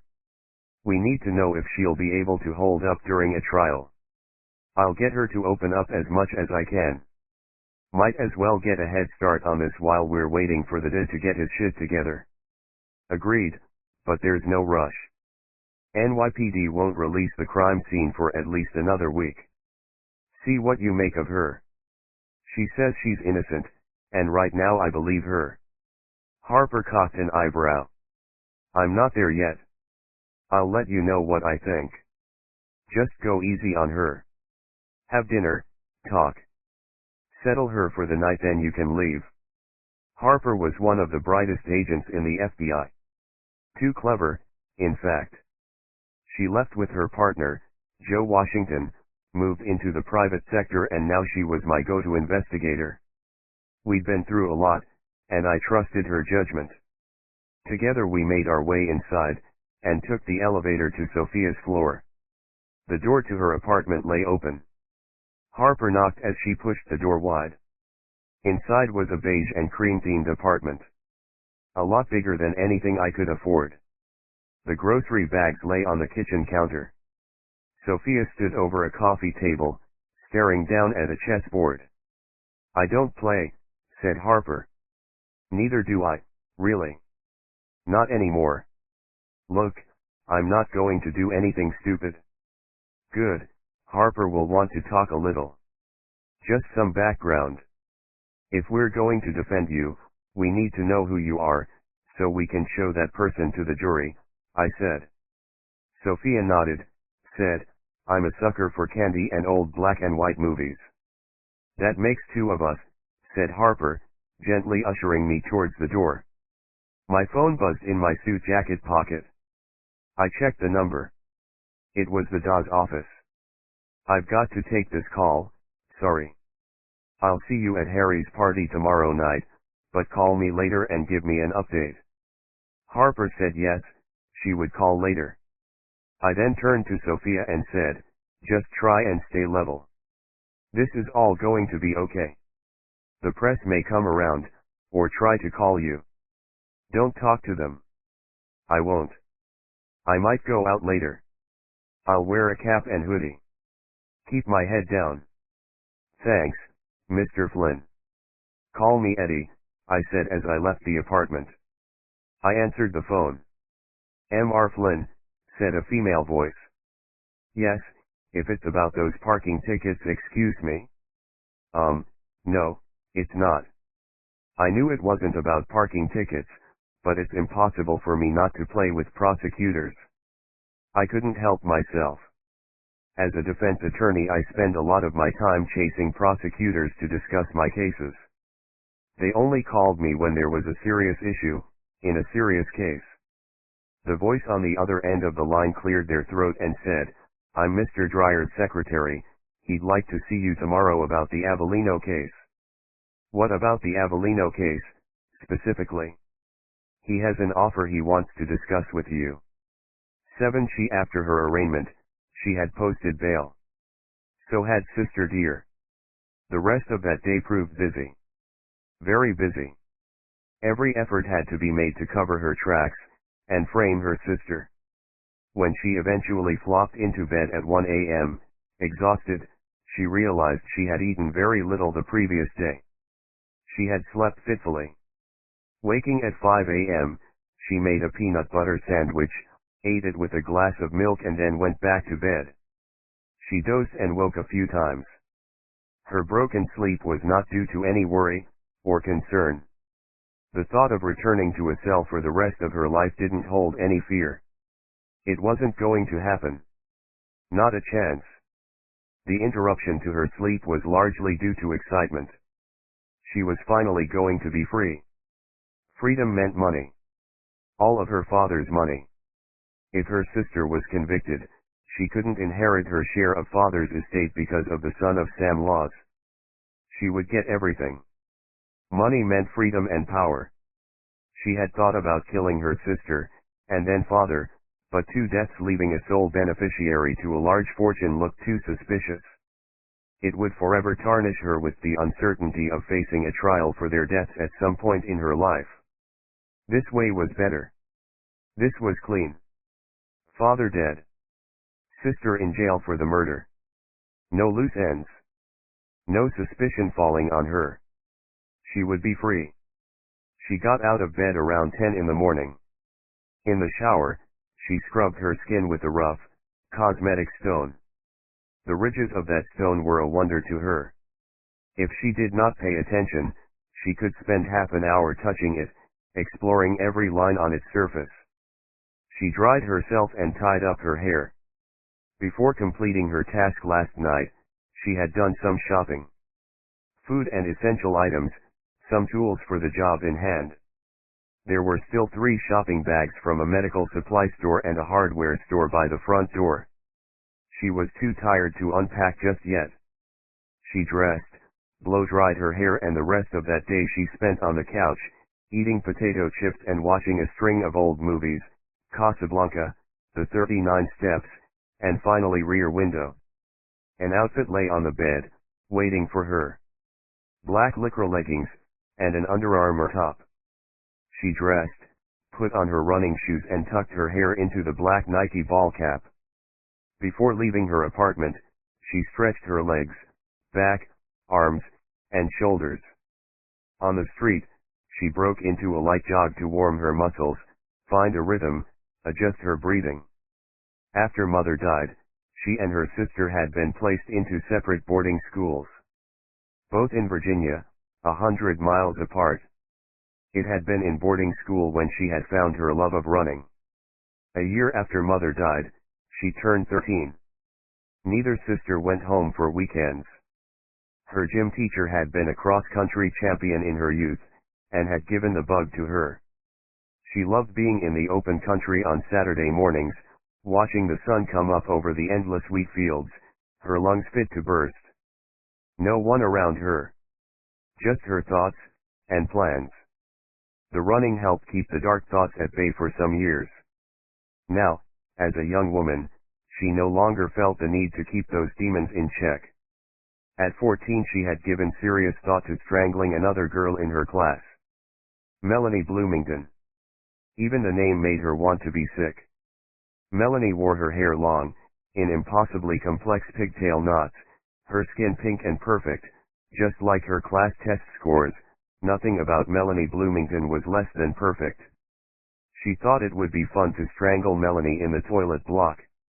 Get her into a stall, grab her school tie and pull and twist and yank until Melanie's perfect pink face was red, then purple, and then blue and quite dead. And then, she could touch Melanie's face, her eyes, her lips. But this could not be done in school. It would cause a panic. Too much attention. Still, it was hard to resist. One Sunday morning, she found herself in a small wood on the edge of the vast school grounds. She stopped to examine a flower. Its bright yellow petals looked like velvet, and as she reached for it she heard a noise. A rustling and bleating. She stepped carefully over a large fallen tree trunk, and in a clearing up ahead she saw a fawn. It had become trapped in the remnants of an old post and wire fence, which must have demarcated some old boundary before the wood grew unchecked and swallowed it up. The fawn was near death. A large, murderous raven sat on a large stone some distance away. It could smell the blood as surely as she could. It was waiting for the fawn to die, which, from the look of the animal, would not take very long. 3 legs had become entangled in the rusting barbed wire, and during the course of struggling to get free, it had managed to almost sever its foreleg. The smell of blood was strong now. She approached the creature, who did not panic when it saw her coming toward it, slow and low, whispering softly. Either it hoped for rescue, or it no longer had the strength to resist. From her backpack she produced a penknife, one she had bought in a local store with her allowance. It had a pearl handle, and a sharp little blade. The fawn struggled when it saw the sunlight catch the blade, but she calmed it. It would be a mercy to kill the fawn. She knew that. Instead, with excited fingers, and trembling breath, she stroked the animal. The feel of its fur beneath her hand, its smell, its heartbeat, ragged and fast. The fawn died slowly. Afterward, she washed in a stream and ran back to the school dorm, knowing that the fawn's sacrifice was what had saved Melanie Bloomington. For now, her appetite had been satisfied. Her desire, sated. Running kept those desires in check, and that made her feel almost normal. She used to think she had been cursed. That these thoughts and feelings were a sickness. It wasn't until she graduated from school that she realized her willingness and joy in inflicting pain on others wasn't a handicap, or a curse or a sickness, it was a gift. 6 weeks after graduation she met Melanie Bloomington for coffee and shopping in Manhattan. The fawn a distant memory, her appetites raging. Melanie was excited about her summer. She was 1 week into her summer vacation, traveling the United States for a month with a backpack, trying to find herself before she started college that September. The day after she met Melanie, she went for her first long run in Manhattan, and smiled as she ran past the diner where she and Melanie had met for coffee the previous day. Now, years later, she still liked to run in the city. It was simply another one of her many pleasures. Running in New York was almost as much fun as running in the country. It was a series of steel, glass, and concrete valleys. All of them her playground. She increased her pace and it wasn't long before she found herself on 2nd Avenue. She passed the juice bar where she used to pick up special fruit smoothies for her father. She crossed the street just before Trump Tower, and took in the reinforcements and armed guards outside the building. She didn't care for politics on that scale. Her father had met Trump on numerous occasions and didn't much like him but knew how to use him. Life was just a game for the powerful, and those who were prepared to do what no one else would. This, she had learned from her father. A little further and she was at Central Park. She took the sidewalk that ran along the east side of the park and checked her watch. 22:28. She increased her pace again, finding new gears. Her legs began to move faster and faster until she was in full sprint. This was of necessity, so she could be sure not to miss her target. This run was not cathartic, purely business and pleasure. She thought again of her first run in Manhattan. The day after she met Melanie before she was heading out on her summer of self-discovery. Poor Melanie didn't find herself that summer. Melanie's body was never found. At 10:40 she slowed down as she came to the entrance to the Metropolitan Museum of Art. There were people leaving via the main entrance, dressed in cocktail dresses and tuxedos. She took a seat on the steps and caught her breath. A few minutes passed before she saw him. Medium height. Gray hair in a side parting. A tuxedo beneath a cashmere overcoat and scarf. He was talking to two elderly women, and held out an arm for each of them as he escorted them down the steps. His name was Hal Cohen. For 15 years he had been her father's political strategist, mayoral campaign manager, chief fundraiser, and accomplice. As they reached the bottom of the steps, the ladies thanked Hal. She stood up, quite suddenly. Fast enough to catch his eye. When Hal saw her, his smile faded. He quickly returned it to his face as he waved goodbye to the ladies who made their way to the crosswalk. He stood there for a moment, his hands in his coat pockets. His breath misting in the night air as he contemplated what to do next.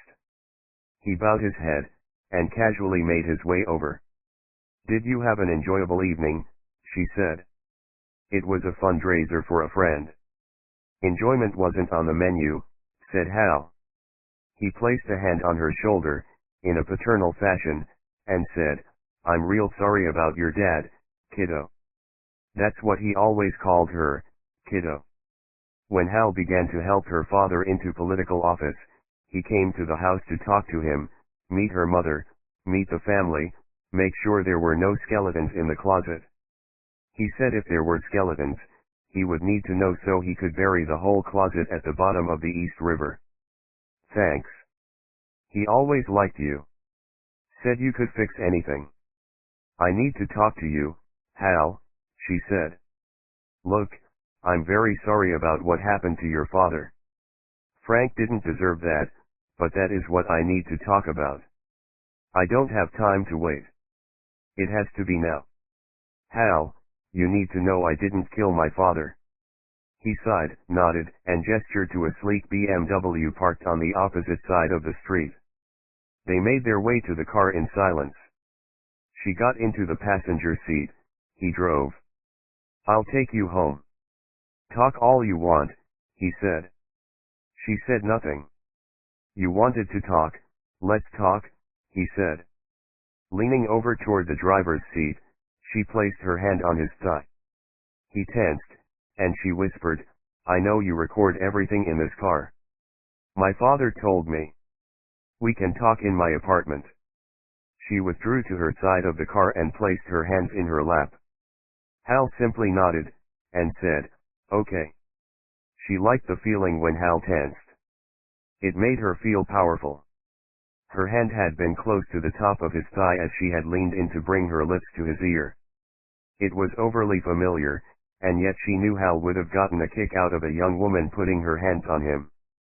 They drove in silence until he arrived outside her building and parked across the street. The building was like many on this side of Manhattan, elegant, grand, but time was beginning to take its toll.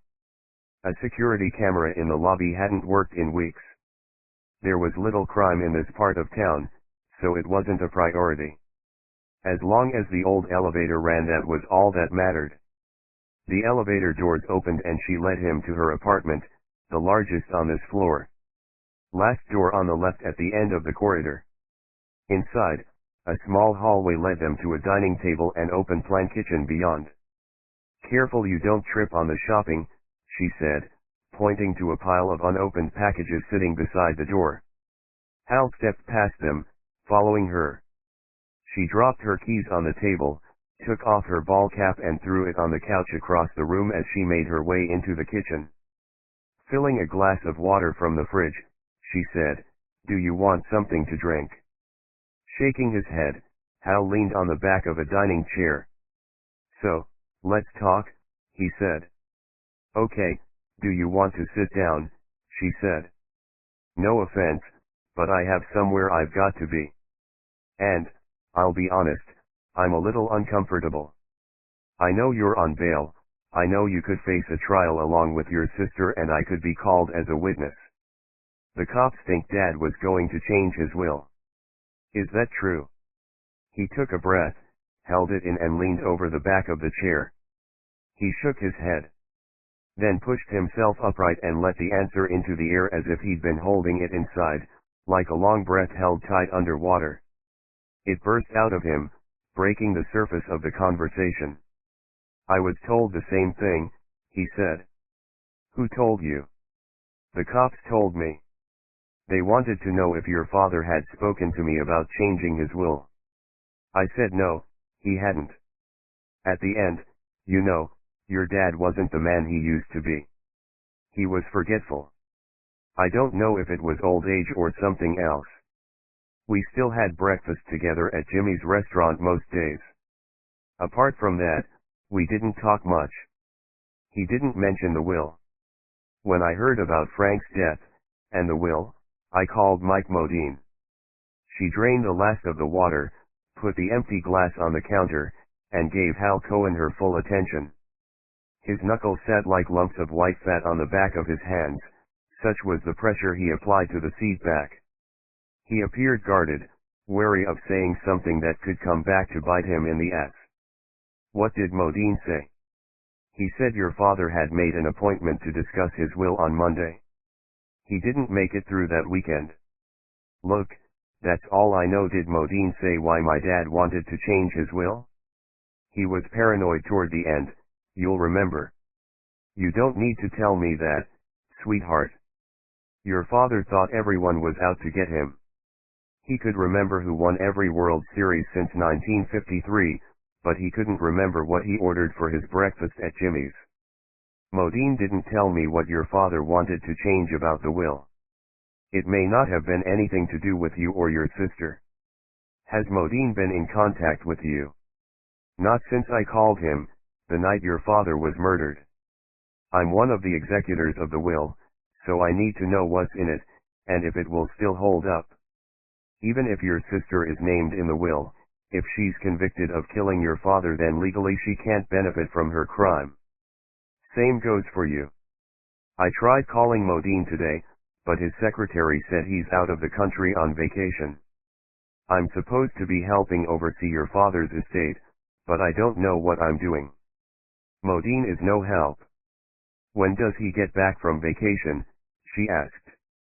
The secretary didn't know. Said she wasn't exactly able to keep tabs on the senior partner. "Modine doesn't give a shit, all those corporate lawyers are the same. He's probably drinking cocktails on a beach somewhere while your father is lying on a slab with his," he cut himself off. Remembered who he was talking to. "It's all right, Hal. Do you think my father was working with anyone new at the time he died? He seemed very distant at the end. When he wasn't raving about the IRS or whoever else was out to get him, he seemed troubled. Well, a few months ago he did ask me if I knew any good private investigators. I don't know what that was about, and again he wouldn't tell me. I know you made some money working with my father. You were loyal to him." Hal nodded. "I want you to be loyal to me. When this is over I'll be inheriting my father's entire estate." "You seem pretty sure of that," said Hal. "I'm innocent. I want you to help me. I will reward that loyalty." The promise of money put an electric charge in the air. Hal did a lot of dirty work for her father. He bribed city councilors, union bosses, journalists, and she suspected those who couldn't be bought had been put through a different form of persuasion. Politics was a dirty game, and her father played it well and stayed clean. Hal was the one who got his hands dirty. I can be loyal, kiddo, but that kind of loyalty doesn't come cheap. You probably didn't make more than $1 million a year working for Dad. I can do better. $3 million, for your expenses as an executor of the estate, payable when I'm exonerated and my sister is convicted of murder. And what would I have to do exactly? Stay loyal to my father's memory. If he was going to change his will, then something must have spurred that decision. I want you to find it. He considered this for all of 3 seconds, said, I'll do my best. The police won't let me into the house just yet. It's still a crime scene, but I'll ask around, see who your father talked to. And I'll track down Modine. Thank you. No problem. Look, I really have to get moving. Mind if I use your bathroom before I go? She came around a kitchen island, threaded her arm through the crook of Frank's elbow and gently led him to the front door. I'm so embarrassed. This building is old, like really old. The toilet is backed up and I've been waiting for a plumber forever. The super is an asshole. Do you need me to call you a plumber? Don't worry, I've got someone coming first thing in the morning. I'll be fine. At the front door, she hugged him. If you manage to contact Mike Modine, you'll let me know what he says, won't you? She said, gazing up into Hal's eyes. He nodded, said, I'll try to get hold of Modine tomorrow. She thanked him and closed the door as he stepped into the hallway and made for the elevator. Her door had 5 separate locks.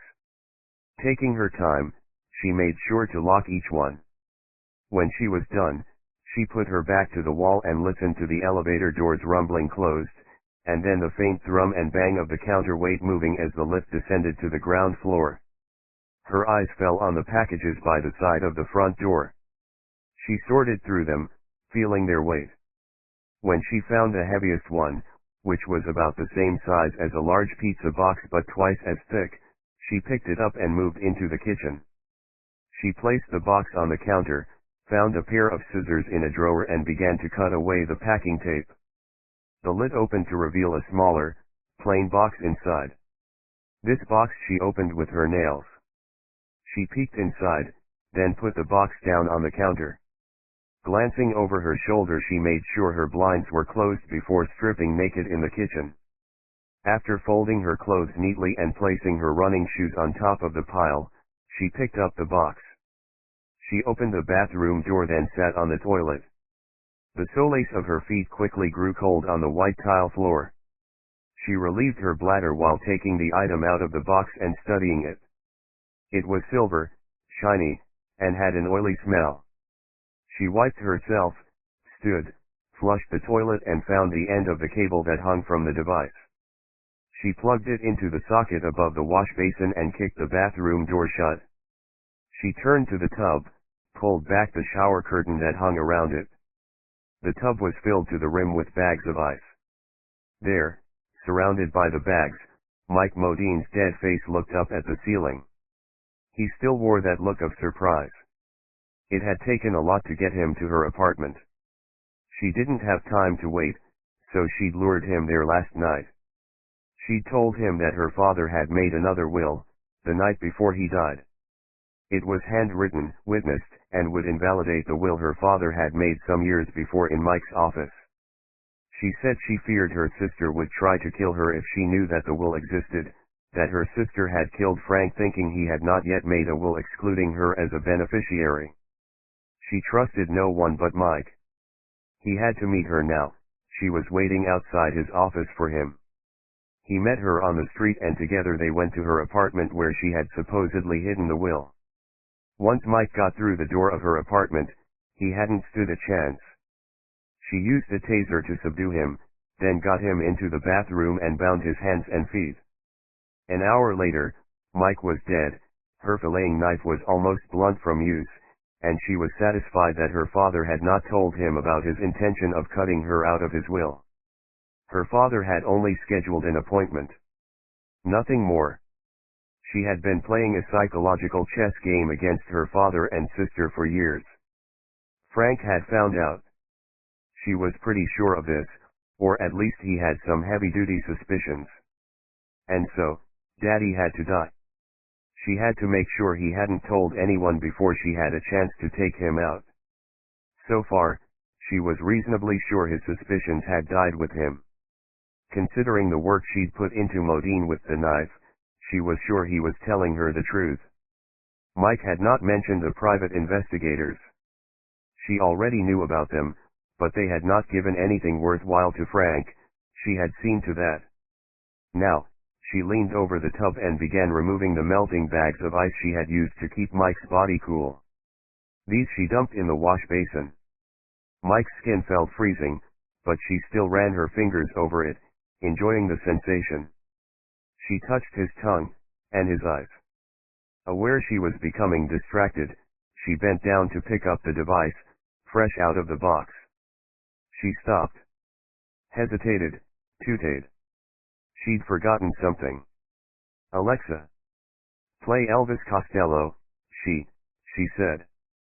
Playing She by Elvis Costello, said the sibilant voice from her device. Then the apartment instantly flooded with her song. She wanted the Costello version tonight. The music would drown out the noise. She hit the power button on her new surgical bone saw, and hummed along to the melody as she worked. Eddie Harper called me just after she left Sophia's place around 5 in the afternoon. She didn't get much out of her, and she was tired. We arranged to meet for breakfast the next day after my meeting with the DA. In all my time as an attorney, I'd never had a good experience with plea bargains.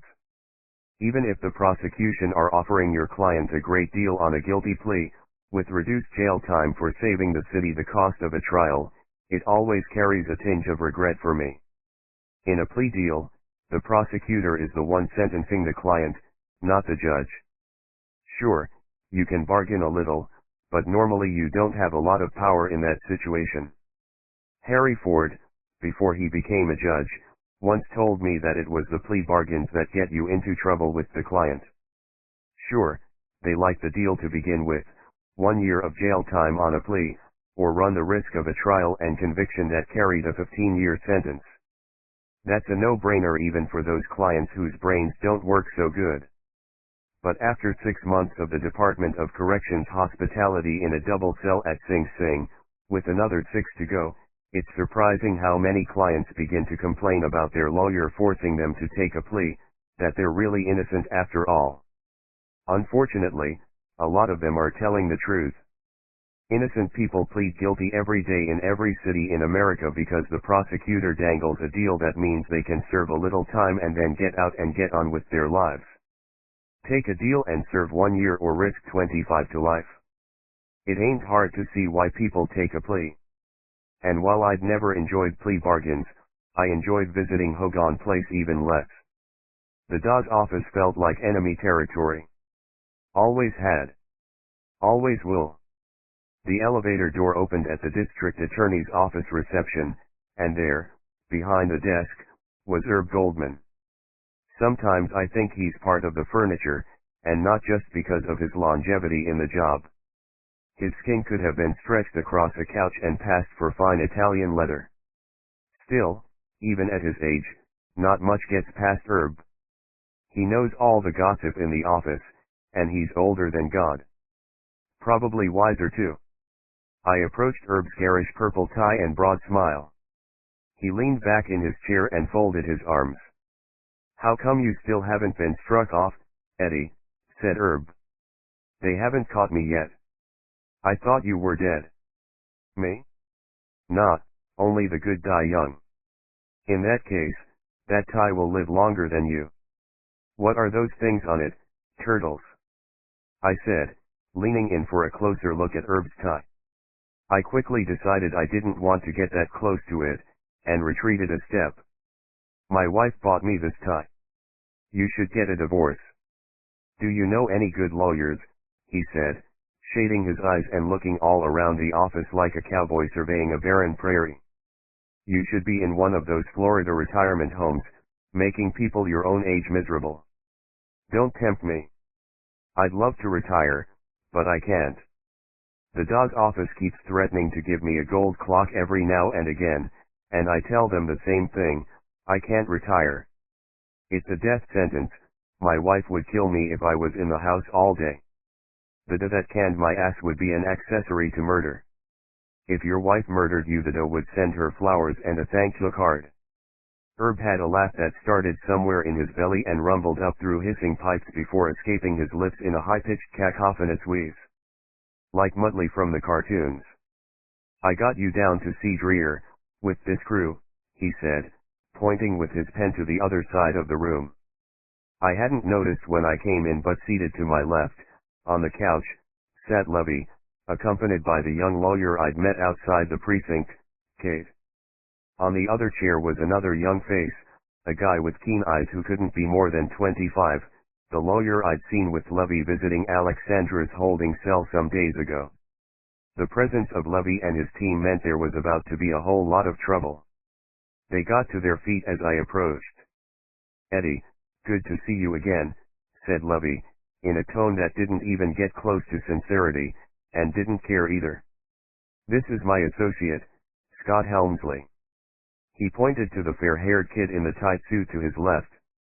I'd seen him in the precinct on the night of the arrest but didn't get much of a chance to appraise him.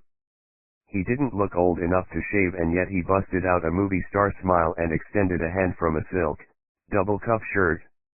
It's a pleasure to make your acquaintance, said Scott, and he took my hand in the firm grip that some men use.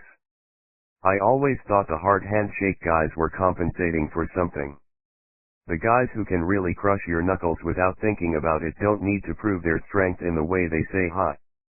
The woman on his right, Kate, bowed her head and angled the toe of her shoe to the ceiling and moved it around using the heel to pivot. She was dressed in a gray business skirt, white blouse, and black jacket. Her hands were clasped in front of her and I could only see the top of her head. She looked up at me. There was an awkward pause. Not long. Maybe 4 or 5 seconds, but long enough for Levy to pretend he'd forgotten about her. He had caught sight of Kate swinging the toe of her shoe. He was simply making sure she and I knew Levy's pecking order when it came to his staff. Oh, I'm sorry, and this is, he said, without turning toward her, just extending a palm in her direction, highlighting the afterthought. Kate Brooks, I said, loudly, stepping past Levy and Scott. We met at the precinct. How are you? I'm fine, thanks, Mr. Flynn. Call me Eddie, I said. Levy bit his lip. I could smell bullshit office power plays from 50 yards. How's your client? She said. Better. She's out of the hospital, and out of jail. Yours too, I understand. Yeah, that's right, said Levy, stepping between us, cutting off Kate mid-sentence. He hitched up his pants, maneuvering them side to side as he hauled them over his stomach like he was screwing them into place. So how do you want to play it with Dreer? I say we let him do the talking, take everything out of the room and mull it over. No decisions in the room. Only thing we're set on is splitting the trial. We must have separate trials, our clients are blaming each other so we don't have a choice, said Levy. I nodded, said nothing. Over his shoulder Kate stepped back a pace, lowered her head again as Scott sidled up to Levy and nodded along with every word Levy said, like his boss was spilling the gospel.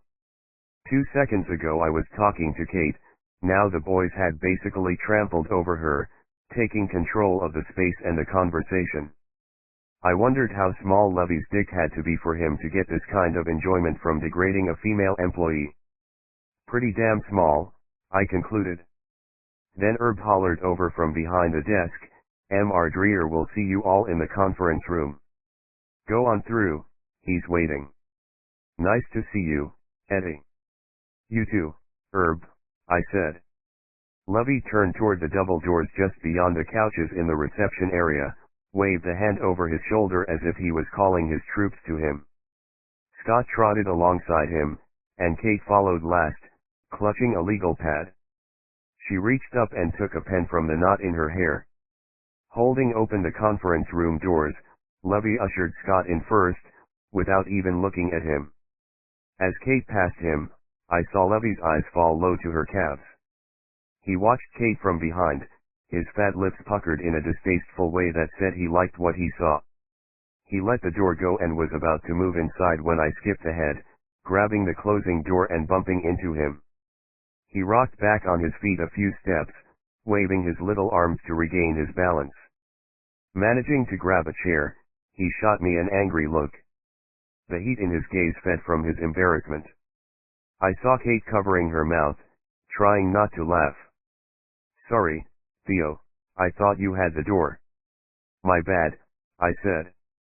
He turned away from me in a huff, dragged out a chair and sat down. The oval conference table seated 10. 4 on one side, 4 on the opposite side. 1 at either end. A door at the rear of the room opened and in came Wesley Dreer. He had a slow, confident stride, thin lips and receding hair. Genetic male pattern baldness must have kicked in for Wesley in his early 20s. What remained up top had been carefully combed even though it looked thin almost to the point of transparency. He wore a different suit to the one he had on this morning at Sophia's arraignment. This one was pale blue, with a similarly colored shirt and a navy tie. "Sit down, please, gentlemen, and lady," said Dreer, careful to acknowledge Kate with a polite nod. Dreer pulled out the chair at the head of the table. I walked around the table and took a position opposite Levy and his team. Before he sat down, Dreer unbuttoned his jacket, smoothed down his tie and gracefully put his ass in the chair. He could have been a ballet dancer. From his jacket pocket he took a fountain pen, unscrewed the top and began making careful notes in a flowing script on a legal pad. He wrote down who was in the meeting, swept his arm up in front of his face and noted down the time from his citizen watch. He then put down his pen, adjusted his cuffs just so, and carefully laced his fingers together. Some of his movements, although graceful, had a reptilian feel. Like a snake coiling itself, ready to strike. "I'll be brief, and I won't repeat myself so you may want to take notes," said Dreer. Kate, Scott, and Levy had pens at the ready, hovering over their legal pads which had the name of the firm embossed at the top of their pages in gold lettering. I folded my arms, sniffed and waited. Without moving his head, Dreyer's eyes slotted to the left, locking onto me. While the others had their heads down, ready to write, I kept eye contact with Dreer. Anything I could do to unnerve a prosecutor was mandatory in my playbook. It didn't seem to work. Dreer looked right back at me like he was holding aces and he knew I had a pair of eights. "Trial will be in January. We have most of the evidence and we have motive. You already have basic discovery, which I hope to complete soon. All I'm waiting for are full reports from forensics and a witness statement from the deceased's lawyer, Mr. Modine. I'm already in possession of the preliminary forensic results. You'll get the full reports in time, but the short version is I have forensic evidence linking both of your clients to the murder. And only your clients." "What do you mean by only our clients?" said Kate. Soon as she'd said it, Lovey tooted, and Kate looked down at her legal pad, swallowed. Lovey didn't appreciate his staff speaking up in a meeting with the prosecutor. I thought it was a fair question. One that instantly came to my mind. Kate had good instincts. I liked her. With Lovey, it didn't matter that she had asked a good question, it was the mere fact that she had the audacity to open her mouth at all. "Well, Miss Brooks, I would ask that any questions you have you keep to the end of the meeting, but I'll take this one now since you've asked," said Dreer, not looking at Kate. Instead he looked at Lovey as if to acknowledge Lovey's seniority. "Your clients were both arrested in the property. No one else inside. The medical examiner puts the time of death around the same time as the 911 calls. We're not looking for any other suspects. Forensics link your clients not only to the scene, but the murder." Kate wrote down the answer, and lowered her shoulders to the desk, as if to appear as small as possible. She mouthed a sorry to Lovey, who rolled his eyes and put his index finger to his lips. It didn't matter that it wasn't worth the time and energy. If I worked for Lovey I would have put my fist through those fat lips a long time ago. I thought about this new information and how it fit with Sophia's story. Frank's house was practically a mansion. Lots of rooms over 3 tall floors. It's entirely possible Sophia and Alexandra could both be in the house at the same time and be unaware of each other's presence. One, or both, of your clients murdered the victim. In that case, considering the forensics and the prosecution witnesses, this will be a joint trial. There's an overlap in all of the evidence, said Dreer. A joint trial in a case like this is a prosecutor's wet dream. With 2 defendants blaming each other, it's likely the jury believes neither of them and both will get convicted. If one of them pulls off a miracle and manages to persuade a jury they're innocent, the other defendant takes the hit. It guarantees the prosecutor a win, no matter what. Levy shot first. There's no chance in hell you're getting a joint trial. When one defendant is implicating the other, the criminal code and case law dictates we split the trials. Mr. Flynn doesn't have to call his client to testify, and if he chooses not to, then it's a violation of my client's constitutional right to face her accuser. It's unfair. It's a no to a split trial, right off the bat. Is that clear? Asked Levy. If he was rattled by this, Dreer didn't show it. He pulled at the cuffs of his shirt again, making sure they protruded from the bottom of his jacket sleeves, before picking up his pen and noting down Levy's objection. The fact is we would need to run almost 2 identical prosecution cases against your clients, and that puts unnecessary financial strain on the city. It will be a joint trial. I am pushing very hard for this.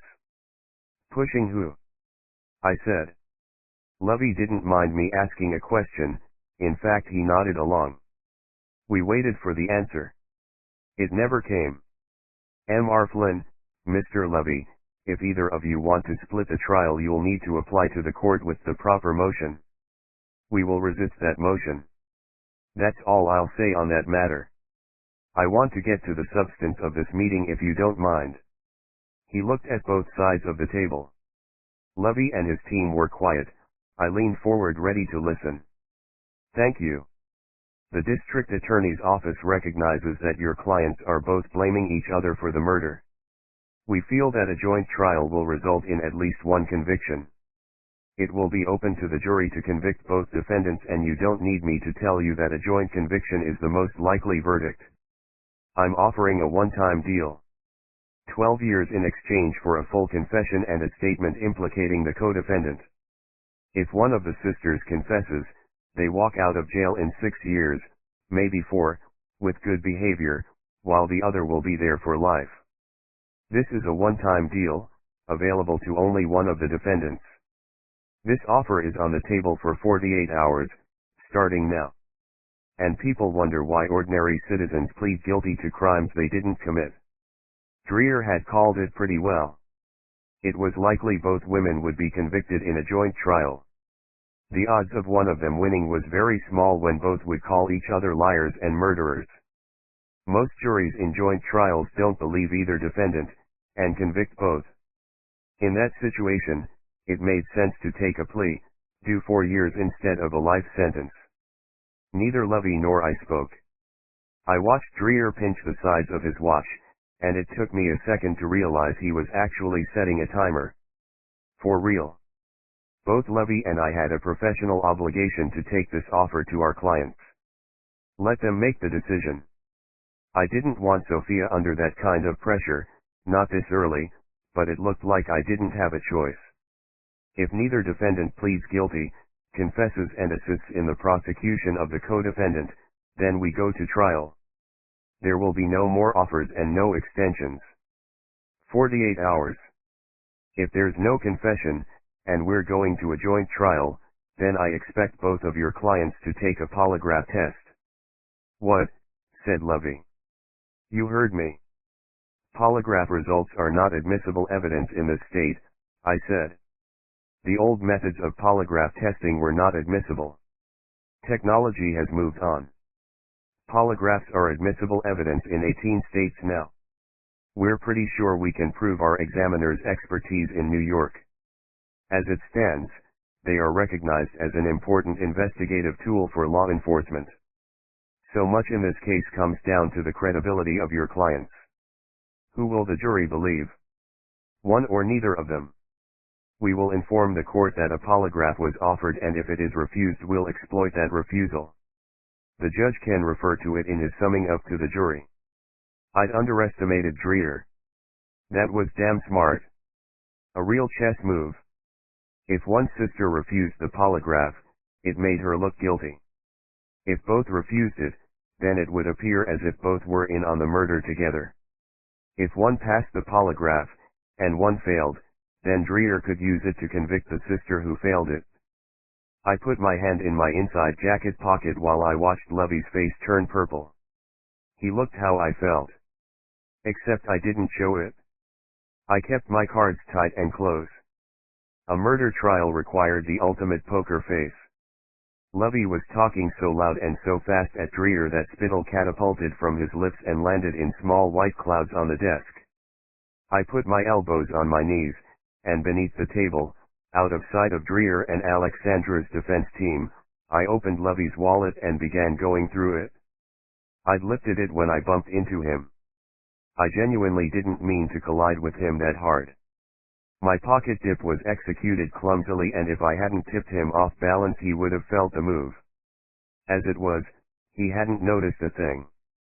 I'd meant to grab his phone, but I felt it vibrate just as I put my fingers close. No way to lift a vibrating phone without him feeling it. His wallet would have to do. Inside the brown leather wallet I found 4 $100 bills, 2 20s, and a 5-spot. The usual array of credit and debit cards. There were membership cards for a gym, loyalty cards for different stores, and a business card that read discretion supplies. As business cards went, it looked expensive and well designed. The D and the S were large and in an ornate spidery font. The card itself was textured and plastic. There was no phone number and no website on the card. On the back there was a barcode for a smartphone. I put the card in my pocket, then closed the wallet and tossed it a few feet to the floor, beneath the table. I raised my head. Lovey was still in full flow, pointing a finger at Dreher, who looked on with composed distance. Mr. Lovey, said Dreher. I'm not finished, not by a long way. The mayor will hear about this abuse of Mr. Lovey. You are finished. This meeting is over, said Dreher, inching back his chair. Wait, Lovey, shut the hell up for a second, I said. The look on Lovey's face amused Dreher enough to keep him in his seat. I saw Lovey's lackey, Scott, furrow his brows in a scowl vaguely aimed at me. Kate bit her lip, suppressing a satisfied smile. With Lovey still catching flies in his open mouth, I got down to the main reason I came here. Whatever offer you've made won't have any weight in court if you don't share some more of the prosecution evidence. The accused have a right to know the case against them. Let us see what you've got, that way our clients can make an informed choice. Agreed, said Dreher, simply, and got up. He left the room, but only for a few seconds. When he opened the door he revealed half a dozen assistant district attorneys gathered in the corridor outside. They must have heard Lovey's rant and come to listen. They quickly dispersed when Dreher came out, except one of them, who handed Dreher 2 thick brown envelopes. He thanked the assistant, then stepped back through the open door and gave an envelope to me and one to Lovey. Without another word, he left. I left the table and said, someone's wallet is under the conference table. Better pick it up. There isn't an honest man in this building who would hand it in. I'll see you folks later. I'll give you a call, Thea. One word of advice, if you want something, ask for it. It's a lot easier than pounding your little fists on a desk. He began to say something, but I was already out of the room. I wanted Theo in fighting mode. As long as a lawyer's blood was up, they weren't thinking, they were raging. I needed time to think. Theo didn't look like a trial lawyer. He looked to me like a pleader. He would put the deal in front of his client and tell her it was good. I wanted to see Sophia's reaction to the deal. I needed to know for sure Sophia was not involved in her father's death. On a deep level I felt she was innocent, but there was always a small flame of doubt in some cases. I wanted her to blow out that candle. This trial had nightmare written all over it. Dreer was having some problems though. He had a missing witness. He hadn't tracked down Mike Modine, Frank's lawyer. When he said he didn't have that statement, I had detected something in his voice, a wrinkle of frustration. Modine, whoever he was, wouldn't want to get involved as a witness in a murder trial, and he was probably giving the DA's office the runaround. And there was no doubt this was a bad case to be involved in.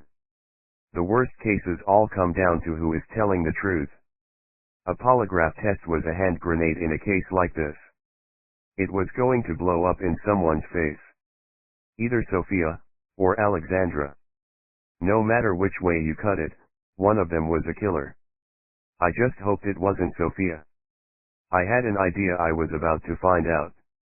9 Kate on the sidewalk outside Hogan Place, Levy hitched up his pants and said, "What the hell were you thinking in there, Kate?" Kate felt the blood rush to her cheeks. "I do the talking in the DA's office." "You're a junior associate. You should know better. You embarrassed me in there, you know that. You undermined me. If you ever do that again, you'll be out on your ass. Do you understand me, little lady? Or do you want me to talk slower?" The shock of Levy's statement hitting her caused all kinds of emotions to erupt. For a long time Kate had wondered if she simply wasn't good enough for the job. Levy's little digs at her work automatically made her feel inferior. Recently, she was coming around to the view that this wasn't about her performance, at least not all of it. This mouthful though, this had a lot of venom. She looked at Scott, who hung his head and began stepping away. She felt like a child being chastised by a parent, not knowing exactly what they had done wrong. Her mouth opened but no words followed. She blinked rapidly, stuttered and then closed her lips tight when the next feeling flooded her system, anger. She wanted to talk. She wanted to tell Levy exactly what he could do with this job. That he was a condescending, misogynistic a-hole. Her teeth ground together, her mouth went dry. Passers-by on the street could see what was happening, and they rubbernecked as they strode past the three of them, standing silently, with Levy waiting for a reaction. Kate shook her head. "If you're going to stay on this case, then be more like Scott. We're going back to the office, but I suggest you take the rest of the morning to think things over. Get with the program, Kate.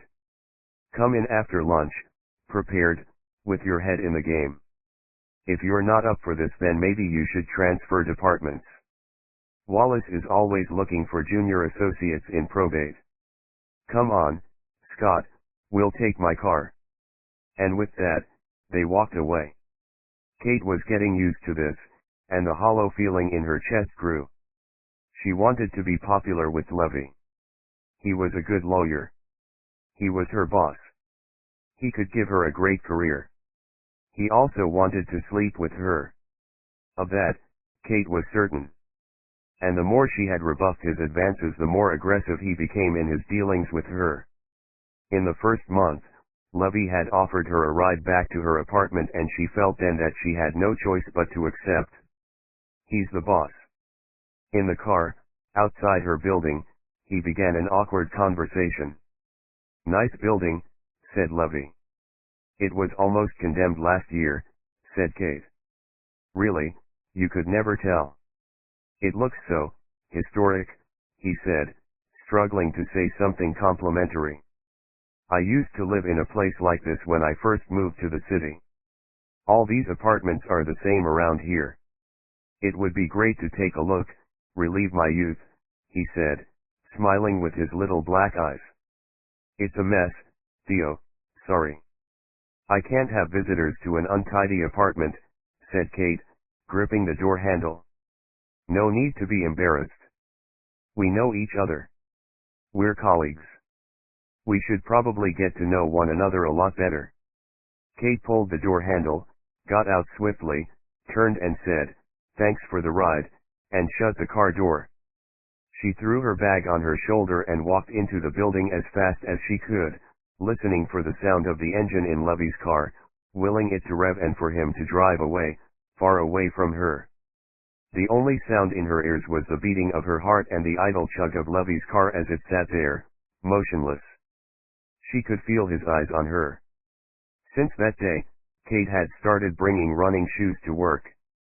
At the end of the day, when Lovey was going home, she waited at her desk, her shoulders tight and frozen in dread.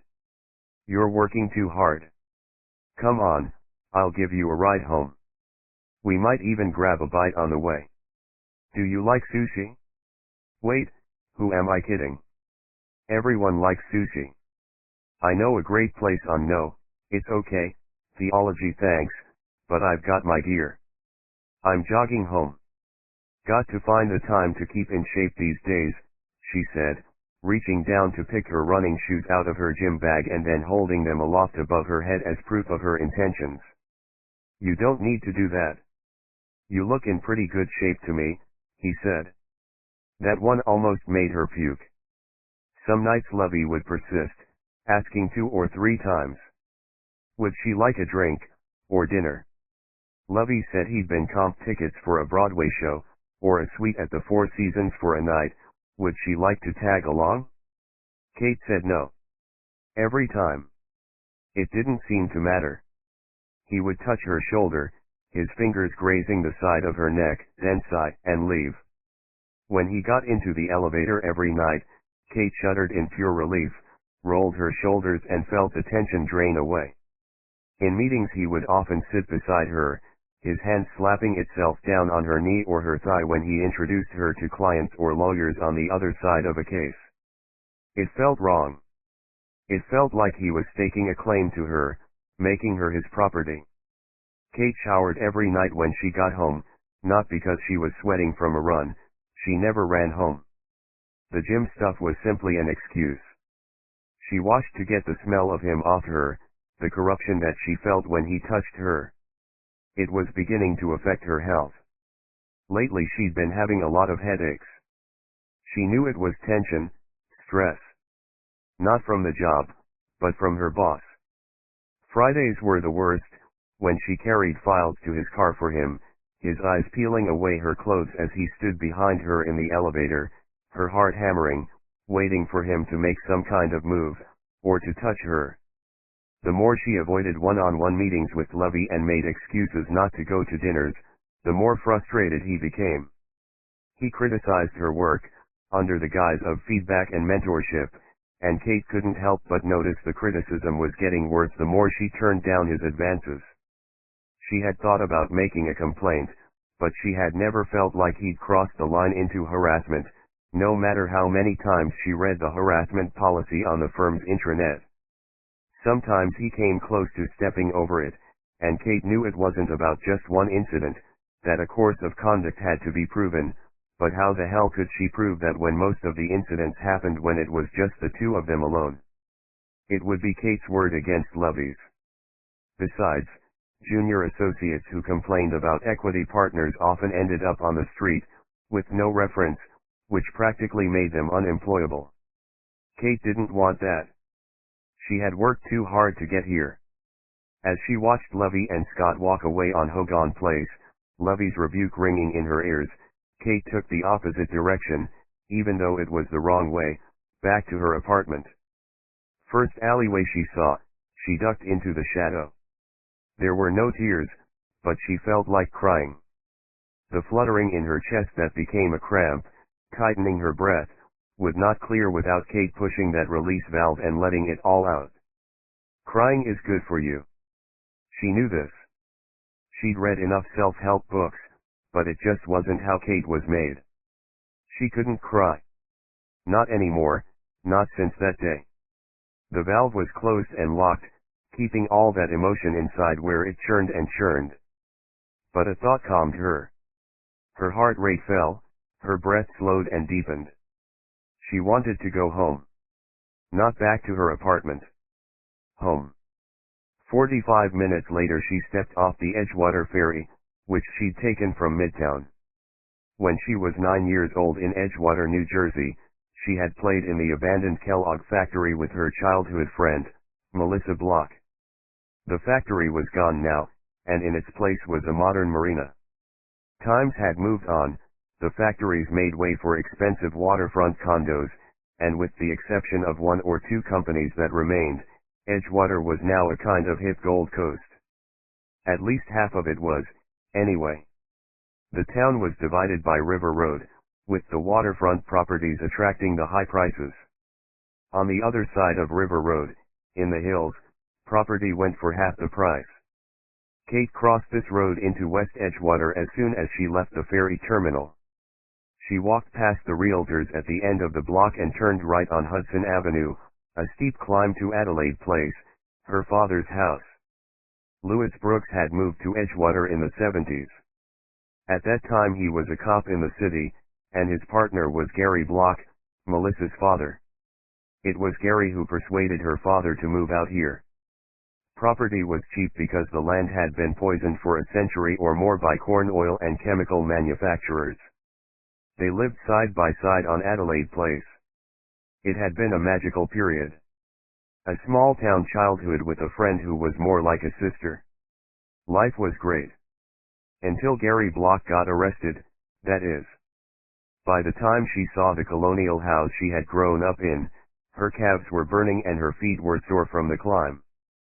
She had walked up the hill in her heels, her running shoes safely locked away in a drawer at work. She walked up the brick steps, painted wooden rails framing them, when the front door opened. Kate expected to see her father. A white-haired 70-year-old who still thought he was 45. Louis Brooks, always pronounced Louis, never Louis. He would be wearing a cotton shirt, work pants, and there would be flecks of paint or oil, or both, on his lined but welcoming face. But it wasn't her father who opened the door.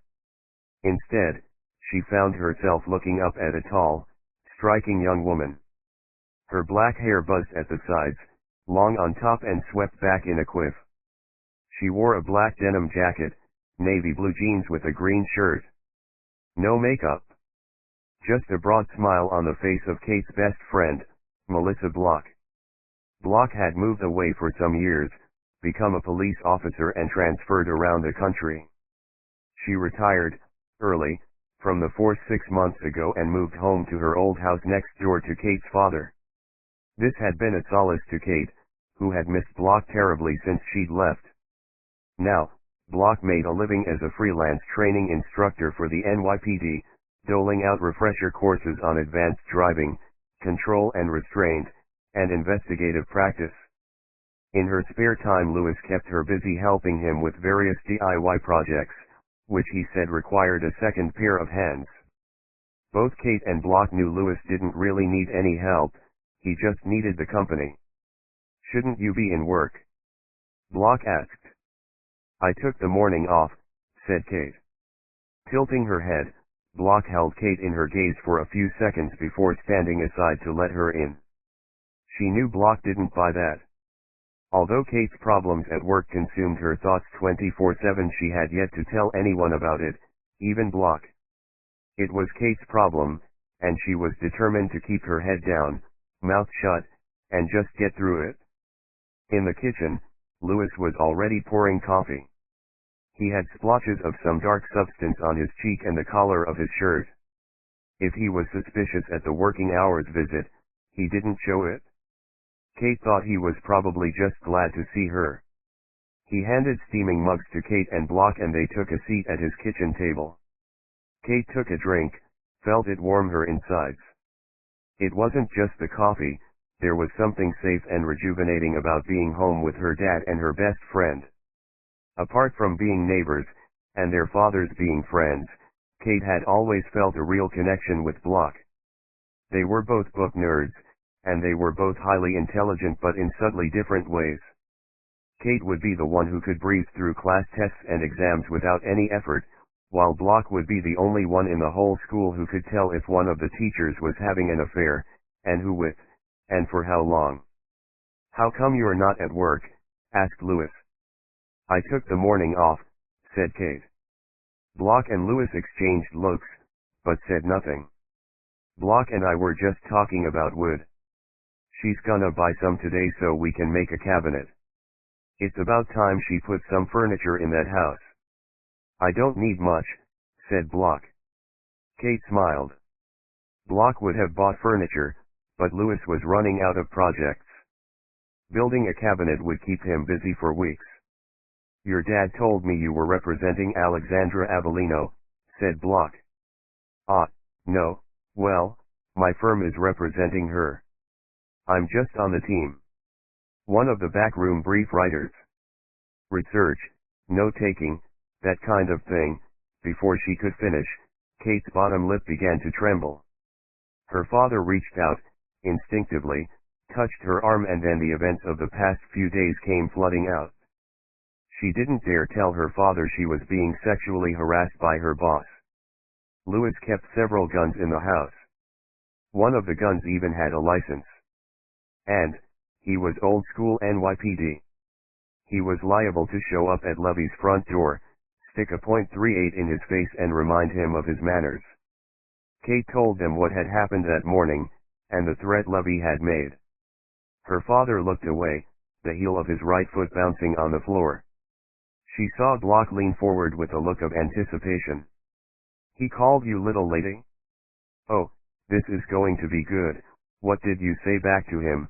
Asked Block, moving her elbows onto the table, leaning in to catch the great comeback she was sure Kate had unleashed. Kate shook her head. I didn't say anything. I couldn't.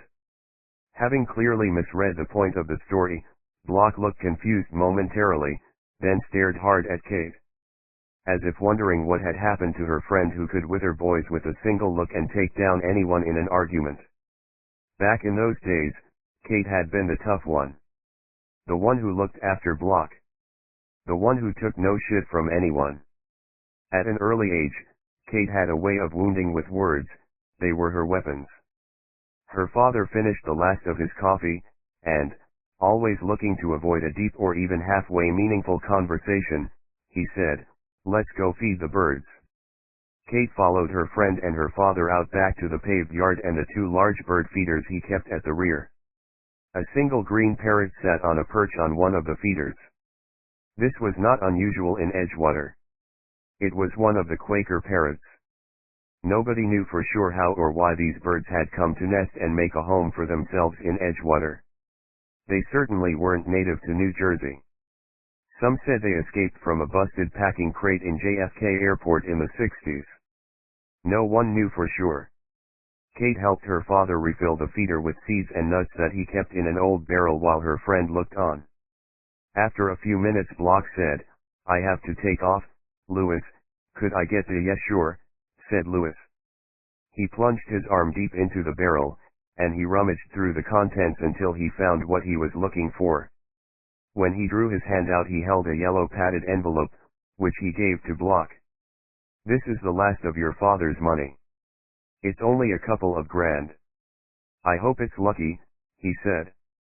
Kate looked away. Gary Block wasn't a dirty cop. He'd refused to rat on his fellow officers who were on the take, and with no one else to punish, NYPD brass threw the book at Gary. The rest of the department put money away for Jerry's family. The money was probably dirty, but once he was in the firing line, Gary didn't care. Kate had always known this, but she was a lawyer now. An officer of the court. She had a duty to report it. But she wouldn't. Not in a million years. This was family. "I'll order the wood from the depot today," said Block. "Thanks for this." Lewis nodded. Kate walked Block to the front door. "This is none of my business," said Block as she reached the bottom of the porch steps, and turned toward Kate. "But you deserve to be in that firm." "Take no shit. You're Kate Brooks from Edgewater, New Jersey." Block sighed, shook her head and said, "Your mom wouldn't stand for this." Kate watched Block get on a motorcycle, heard the engine scream into life and watched her roll away. Block didn't say much, but when she did it was worth listening. And Block's words fell around her now like snow, each one a cold and yet gentle reminder that she was still alive and real and feeling every moment of this life. A crushing wave of memory doubled her over and she reached out and put her palms on the floor. It wasn't pain that had brought her down, it was shame. She felt ashamed for hiding everything, for pretending things were okay, for not saying anything. Her tears made dark circular splotches on the faded gray doorstep. Kate hadn't cried since her mother died.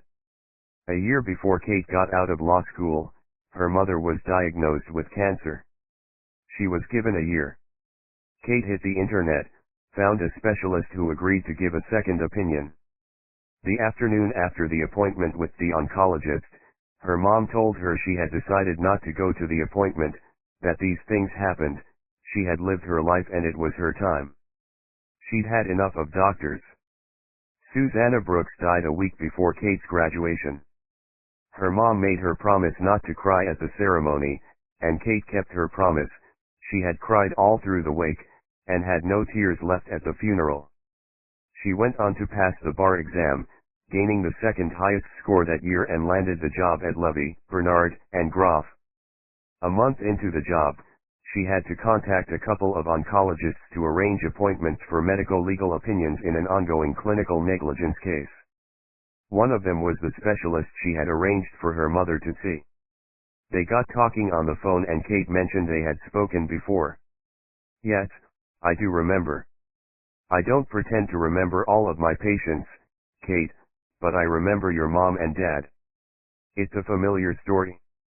Insurance companies are the worst scum of the earth. I'm sorry. I don't understand. Mom said she didn't keep the appointment. Oh, well, no, they did come and see me. I told your mom we could probably give her another 3 to 5 years with this new drug. Her insurance wouldn't cover it, and it was very expensive. I'm really sorry for your loss. That doesn't make sense. My dad had savings. Dad had the money for treatment. I know because he paid for my school fees. The realization hit her and Kate had politely ended the call, and thanked the doctor for his time. She went home and her father admitted the truth. Susanna didn't want her daughter lumbered with student debt she could never pay. Her father had used the family savings to put her through law school. The money they could have spent on life-prolonging medication for her mom went on Kate's schooling. They couldn't afford both. Kate was the most important thing to her parents. Her mother had insisted on this. Kate's law degree and her job at the firm were hard-earned. That's why Kate was always the first in the office in the morning, and the last to leave. Her mother gave up years of her life for her daughter. Kate could not throw that away. That sacrifice drove her. Made her stay quiet. She didn't want to rock the boat. She thought about what her mother would say now.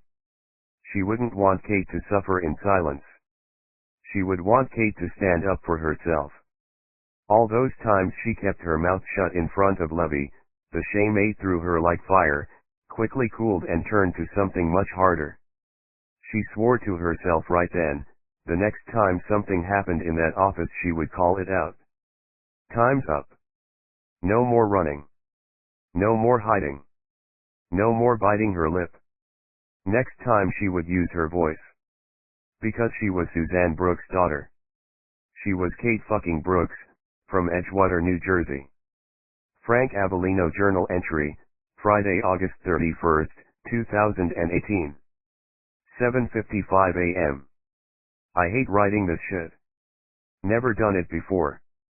I'm not a man who wants to have his memoirs published. There are enough skeletons in my closet to fill a goddamn graveyard, twice. This is on doctor's orders.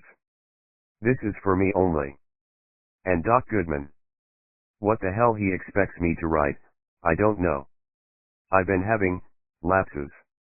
It's now 8:30 in the a.m. I've been awake since 4. Had to take a leak and couldn't get back to sleep. The usual. If it's not my prostate, it's my brain. Hal Cohen finally persuaded me to go see the doc about both. I'm on pills for the prostate, and I have to write this shit for my brain. Doc asked me some questions, which I answered, and he said I was fine. But to please him, he wanted me to write down my thoughts and any symptoms I notice. He'll see me in a couple of months. He'll read the shit and it'll put him to sleep, I know it. Maybe he's right. Maybe it is nothing. Or just old age. I've been forgetting things lately. Pills I'm supposed to take in the evening. Sometimes I'll be watching TV and I can't remember if I ate dinner. Or I leave the faucet on, running hot. Missing appointments is a bugbear of mine. If I say I'm going to show up at a place, I show up at that place. No exceptions. I can't believe I missed 4 meetings last week. Just forgot about them. Maybe I should hire a PA. But a PA can't call me to remind me to put on socks. I forgot those too, last week. Little things. Nothing to worry about. The doc said so. I feel fine today. No problems. I remember what I'm supposed to do, where I'm supposed to be. It's all fine. Now for breakfast with Hal Cohen. 11 p.m. Alexandra came over tonight. Sweet kid. Smart. She'd been out running in the park again. I told her she shouldn't run in the park at night. It isn't safe for her on her own. She told me she could handle herself and I believed her. She brought me one of those smoothies I like, from the place on 2nd Avenue. She said she'd try calling me today. I think maybe my cell is busted. I had missed calls on that thing, but I could swear it didn't ring. I missed the meeting with the accountant today. Again. Alexandra gave me my pills and told me about a deal she closed for an apartment on 13th Street and 3rd Avenue. Sweet deal. Sweet kid. Sophia called. She won't come over when Alexandra is in the house. Those two still won't speak to each other. I've given up trying. But I do wish Sophia would be more like Alexandra. Sophia will be the death of me, someday. I'm in bed and I don't know if I brushed my teeth. I saw someone today on the street. All in black. I think they were following me. I was on Park Avenue, and I saw them across the street. I suddenly couldn't remember where I was going, so I took a cab home. I talked to the cab driver about it.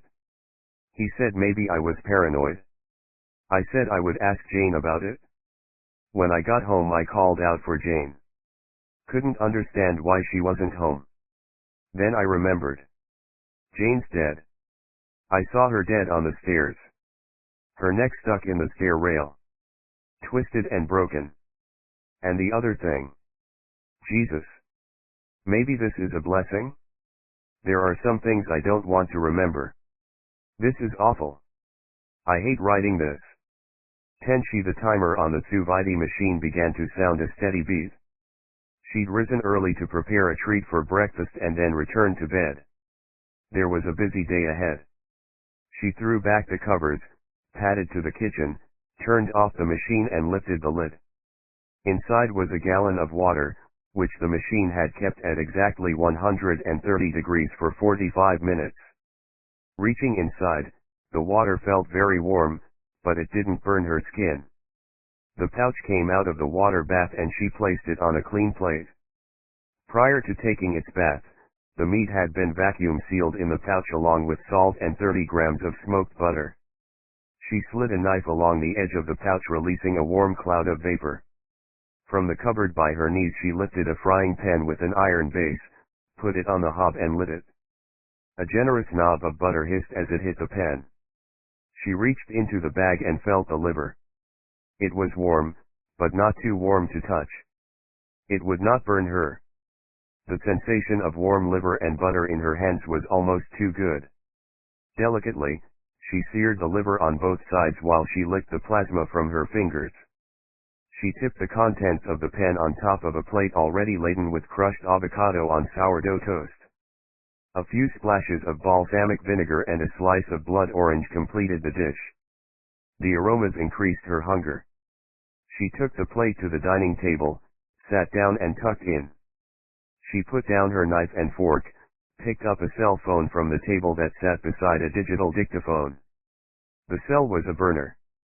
Completely disposable.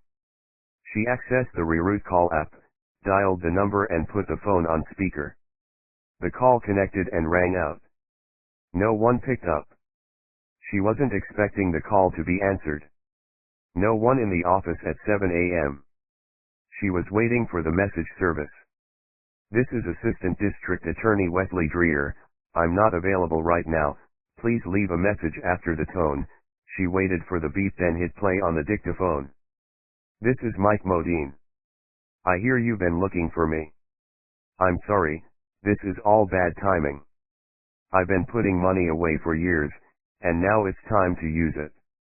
You could call it a midlife crisis or whatever you want, but I'm not coming back. Frank Avellino is dead, and I could be next. He called me and wanted to change his will, but he didn't say how or why.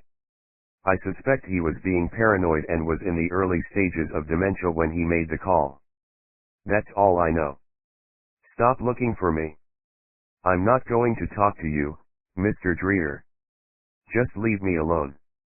She ended the call, but let the dictaphone play. The next voice was hers. Good boy. Is that it? Can you let me go now? Come on, please. Please just let me go. No, no, don't do that. No, don't. The sound of Mike's screams turned to static on the recording. They were much too loud to pick up clearly on the mic. The venison liver was good. It reminded her of the fawn. Its flesh had been warm and gamey, but quickly grew cold. Soon she would know more about the prosecution case, the witnesses and forensic evidence that they would use against her. She also needed to know what the evidence would be against her sister. Lawyers could only do so much. It was up to her to tip the balance in her favor. Like that message on Dreyer's voicemail. It would lead him in a certain direction.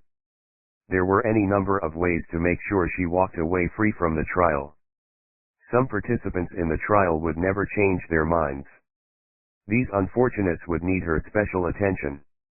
As she took the last bite of liver in her mouth, she thought the meal lacked something. Armagnac, perhaps. A little heavy for breakfast, but ideal for supper. Mike Modine had now been divided into manageable sections, each wrapped tightly in black plastic along with an appropriately weighted disc from the dumbbell set she had ordered. There are many ways to discard a body in New York. The rivers are by far the easiest. And the ferries are usually quiet after 10 a.m. She would buy a ticket to Dumbo on the East River, and then, in the shadow of the Brooklyn Bridge, with her back to a security camera on the rear deck, she could toss a limb discreetly from her gym bag without anyone noticing so much as a splash. She showered, put on her running gear. She made a note on a file pad beside her. After she dumped Mike's arms in the river, she would call into the liquor store and get some Armagnac. 11:80 I left the Dawes office with the additional prosecution discovery, and went straight to Bloom's Deli on Lexington to meet Harper for a late breakfast. I got there early, and went through the discovery before she arrived. Along with forensics were Frank Avellino's medical files. He was in good shape when he died. Only thing of interest was a note from the neurologist, that Frank had been noticing memory problems. I couldn't read most of the doctor's handwriting. After recording the history the note read, RV 3/12 DY reassured and any changes to call. Doctors have their own shorthand, and not all are common or even noted in a dictionary of medical abbreviations. I took out my phone, checked the abbreviations in an online medical dictionary and found RV could stand for a number of things, but one was review. The 3/12 I already knew to be 3 months. So it read, review in 3 months, but I couldn't decipher DY. It probably wasn't important. I was more interested in the prosecution's experts and forensic reports on the case. They made for grim reading. The Dawes office could tie Sophia to the murder in all kinds of ways. A partial fingerprint, matching Sophia's, found on the murder weapon. Hair fiber, said to match Sophia's, found on the victim's mutilated body. Heavy blood staining on Sophia's clothes. The blood matches the victim. I've had cases in the past where a forensic expert has given me problems. I've never had a trial where there is so much forensic evidence against my client. The only potential saving grace was that I knew there was forensic evidence pointing toward Alexandra Avellino too. If Dreher succeeded in getting a joint trial where the defendants faced a jury together, he would get the easiest murder conviction in the state's history. The evidence was all on his side. There was something else that made me uneasy. I'd read the medical examiner's autopsy report on Frank Avellino twice. I didn't need to read it a second time, but as soon as I finished the first reading I felt the need to read it again, as if I'd missed something, or the report was missing something. Frank had been stabbed multiple times, even bitten. A single bite mark on his upper chest. Apart from the injuries inflicted in the attack, Frank was as healthy as a horse. His skeleton, organs, joints, all were in great condition. I'd read it more slowly the second time, but again I felt reluctant to put the report down. There was something in it that wasn't right. Maybe I was too tired, or maybe it was the horrific details of a man torn apart that was masking my thoughts. I didn't know. I would ask Harper, see what she thought. Harper arrived and we both ordered coffee and pancakes, and then I sat quietly while Harper told me all about her time with Sophia yesterday. So far as Sophia was concerned, Harper was just checking out her apartment for security, and then making sure she was stable and settled, that she had everything she needed. Harper's real purpose was to get Sophia talking, to find out everything she could about our new client. I worked with Harper on my last 2 cases, and she was incredible. Not just smart, she'd saved my life. And every time she smiled she lit something inside of me that I thought would never burn again. We talked a lot, said Harper. For a young woman who never managed to finish college, Sophia is impressive. Well-read, smart as you or me. She was a chess prodigy like her sister. They're very close in age, less than a year between them, but they're not alike at all. As far as I can tell, the only things they shared were parents and chess. Their mother taught them. I don't know anything about Frank's first wife. Who was she? Name was Jane Marsden. She grew up on the Upper East Side, in a nice townhouse with a rich family. Met Frank when he was on the up and up. Jane was quite the socialite, and didn't have a career outside of being rich, going to parties and playing chess. Seems she wanted to pass on the knowledge to her daughters. Looks like that was all she wanted to give them. I don't think there was a lot of love in that house. Sophia told me her mother used to bite her if she made a mistake in the game. Bite her? Yeah, on the fingers or the outside of the hand. Jane obviously had a lot of problems. I nodded.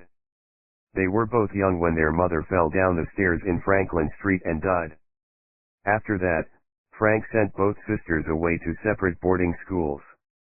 Sophia and Alexandra didn't get on at all, they hated each other, and I don't think their mother's passing exactly helped.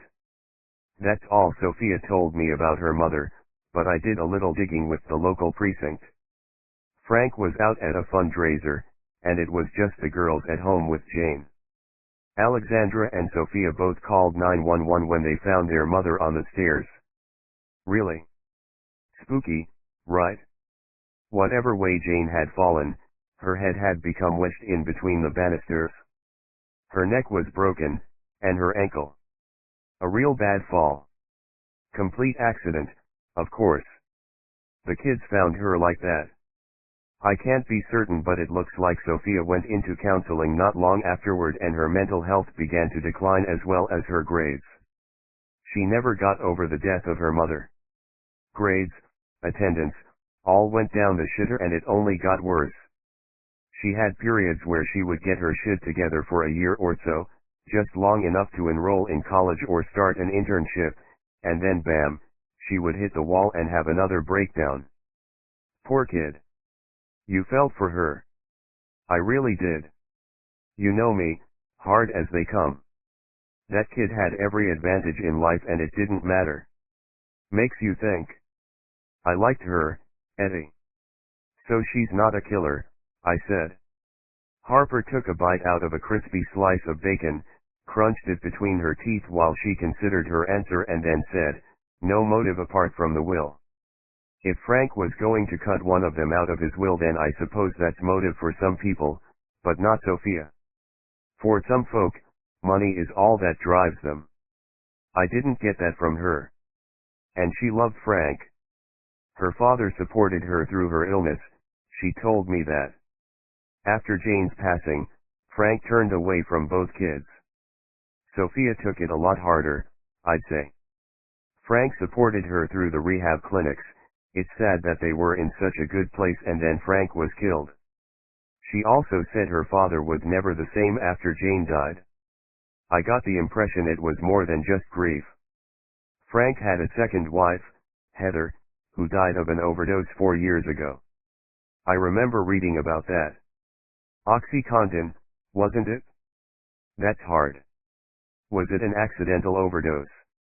Medical examiner said it could have been. No suicide note. Heather had some kind of pain problem, and she got hooked on oxy. It happens every day. Sad, but Sophia and Heather weren't close, even though Heather was only 8 years older. I finished my plate, the waitress refilled our coffee. Sophia's family story was tragic. 2 clear accidental deaths and now her father's murder. I wondered how I would hold up if I had to go through that kind of nightmare. The hum and buzz of life continued in New York City just outside the window. A traffic cop was arguing with a dumpster truck driver while a homeless man danced around him, making faces at both men. A young girl holding her mother's hand joined in by sticking her tongue out at the cop as they passed the scene on the sidewalk. A female jogger, her hair covered in a cap, dressed all in black, ran by the window. Motive isn't everything, you know. Do you think Sophia could murder someone like that? Frank was ripped up pretty bad. I think we're all capable of unspeakable things, said Harper. I put men down because I had no choice. I've no regrets about any of it. There are bodies in the ground right now because you put them there. Here we are, 2 educated, rational people having a civilized breakfast. No one would think we were capable of taking a life. But the way Frank was killed. Neither of us could do that. At least I hope not. Do you think Sophia could have done it? I don't think she did it. Why would she? This was a frenzied, rage kill. She's got anger inside her, but I can't see Sophia doing that to her daddy. Any violence in Sophia is targeted at Sophia. Did you see her arms? I nodded. Something Harper said made me think. I was missing a big piece in this case. There was an element of this crime that just didn't fit. 2 sisters. A father murdered and mutilated and each one blames the other. Both had the opportunity to do it. Neither of them seemed to have a reason. There was a $49 million inheritance and the cops seemed to think Frank was going to cut one of them out of the will. They don't know which one and hadn't been able to track down Frank's attorney. The cops thought the motive was financial. One of the sisters felt betrayed, they were going to be cut out of the will so they killed Frank before he could destroy their inheritance. That was the prosecution case. It made sense, and yet, it didn't. Both sisters had money. I was missing something. The jogger I saw earlier ran by the window, again. At least I thought she did. It might have been the same one, but maybe not. New York is full of joggers. I shook my head, drained my coffee to ward off the déjà vu. I needed a good night's sleep, I was seeing glitches in the matrix. I want you to look at the forensic evidence. Dreer gave us preliminary reports this morning. Take a close look at the Mies report. There's something in that which isn't fitting right, in my head. This trial is going to move fast so we need to be ready. Also, Dreer is pushing for a joint trial. He can't do that, not when they're blaming each other, said Harper. He thinks he can avoid a motion for a split trial. He might be right. I need help with that. Someone who knows the law. Legal argument has never been my strong point. Harper snorted, "You can say that again. If there was an argument for breaking the law, you'd be all over it." I had needed someone to help me manage my practice for a long time. An attorney I could trust. Someone who wouldn't rob me, or steal my clients, or, worse still, clean up the office. For a while I'd been keeping an eye out at court looking for a young attorney who might have the skills. I hadn't seen anyone I liked. Now I had no choice. I needed help with this case. Harper was a great investigator, but I needed another legal mind. "I think I know a lawyer who could join your firm," said Harper. "Who?" I asked. "I'll ask if he's interested first. We'll talk at Harry's party, later. I've got to go. There's a shitload of work to do." "Who's the lawyer?" "Come on, give me a clue." "Well, he can't practice law anymore," she said. I knew, instantly, who she was talking about. I didn't think he would go for it, but I had to try. Harper was right. This person was perfect, even though he couldn't say a word in court. I thanked her, told her she was right, and said, "I'm going to see Sophia. Catch you later." Harper left the table with the papers I'd handed over. I took my time watching her leave. There was a playful side to Harper that I was only just getting to know. Through the large windows at Bloom's, I watched her cross the street. The crosswalk was crowded, and I saw a woman in black jogging lycra and a baseball hat walking behind her. The woman wore a skull cap, or something like that, beneath the cap, because I couldn't tell the color of her hair. As Harper got to the other side of the street, the jogger turned and ran in the other direction. Probably a different jogger, or maybe someone doing laps of the same block, at worst. I pushed the jogger out of my mind again. I really was beginning to sound paranoid. My mind wandered and I thought again about the autopsy report. I thought for a second I had realized what was bothering me about it. Then, as quickly as it came, the thought vanished. I tried calling Sophia but she didn't pick up. I left a message asking her to call me. Just as I was taking the steps down to the subway my phone rang. "Mr. Flynn, sorry I missed your call." "What's happened?" It was Sophia. She sounded rattled, out of breath. "It's okay. Nothing too major but we need to talk." "You sound breathless, are you all right?" "Yes, I'm fine." "Oh, good. Can we meet?" "Sure. Around 5 o'clock. I have a few errands to run." 12 Kate in the ladies' bathroom on the 14th floor of the building that housed Levy, Bernard, and Groff. Kate tucked the collar of her blouse beneath the lapels of her jacket. It was coming up on 2 o'clock in the afternoon and she hadn't eaten since breakfast. She was hungry, but too focused to stop for food. Checked her reflection. She hit the faucet, washed and dried her hands. Checked her reflection again. She touched up her lipstick. Breathed out, nodded and left. Kate made her way to the conference room, which had been commandeered for the attorneys working on the Avellino case. Levy had described this as the war room and sure enough a battle was raging when Kate opened the door. A long table filled with open law books, case reports, laptops, coffee cups, legal pads and pencils took up the center of the room. The group had been working all morning, discussing the discovery and potential strategies. They had to be ready to present their ideas to Levy the next morning. Levy let it be known, none too subtly, that whoever had the best work would likely be awarded second chair at the trial. Kate wanted that seat more than anything. This was her moment, and she wasn't going to let it pass. All the shit that came with the job would be worth it if she was sitting beside Levy in that trial. It was all that she could think about. The group in the room already had a head start as Kate had missed the morning session. She had now read the discovery and was up to speed. It didn't pass her by that Levy had deliberately kept her out of the office by giving her the morning off to collect her thoughts. While this put her behind in terms of work, seeing block, and her dad that morning had been exactly what she'd needed. Around a table sat Scott, an empty chair beside him to which Kate returned, and on the other side of the room were 3 attorneys from litigation who had previously worked in the criminal department. All of them were male, all wore expensive suits that looked too tight and ties that were way too thin. They had given their names to Kate as Chad, Brad, and Anderson.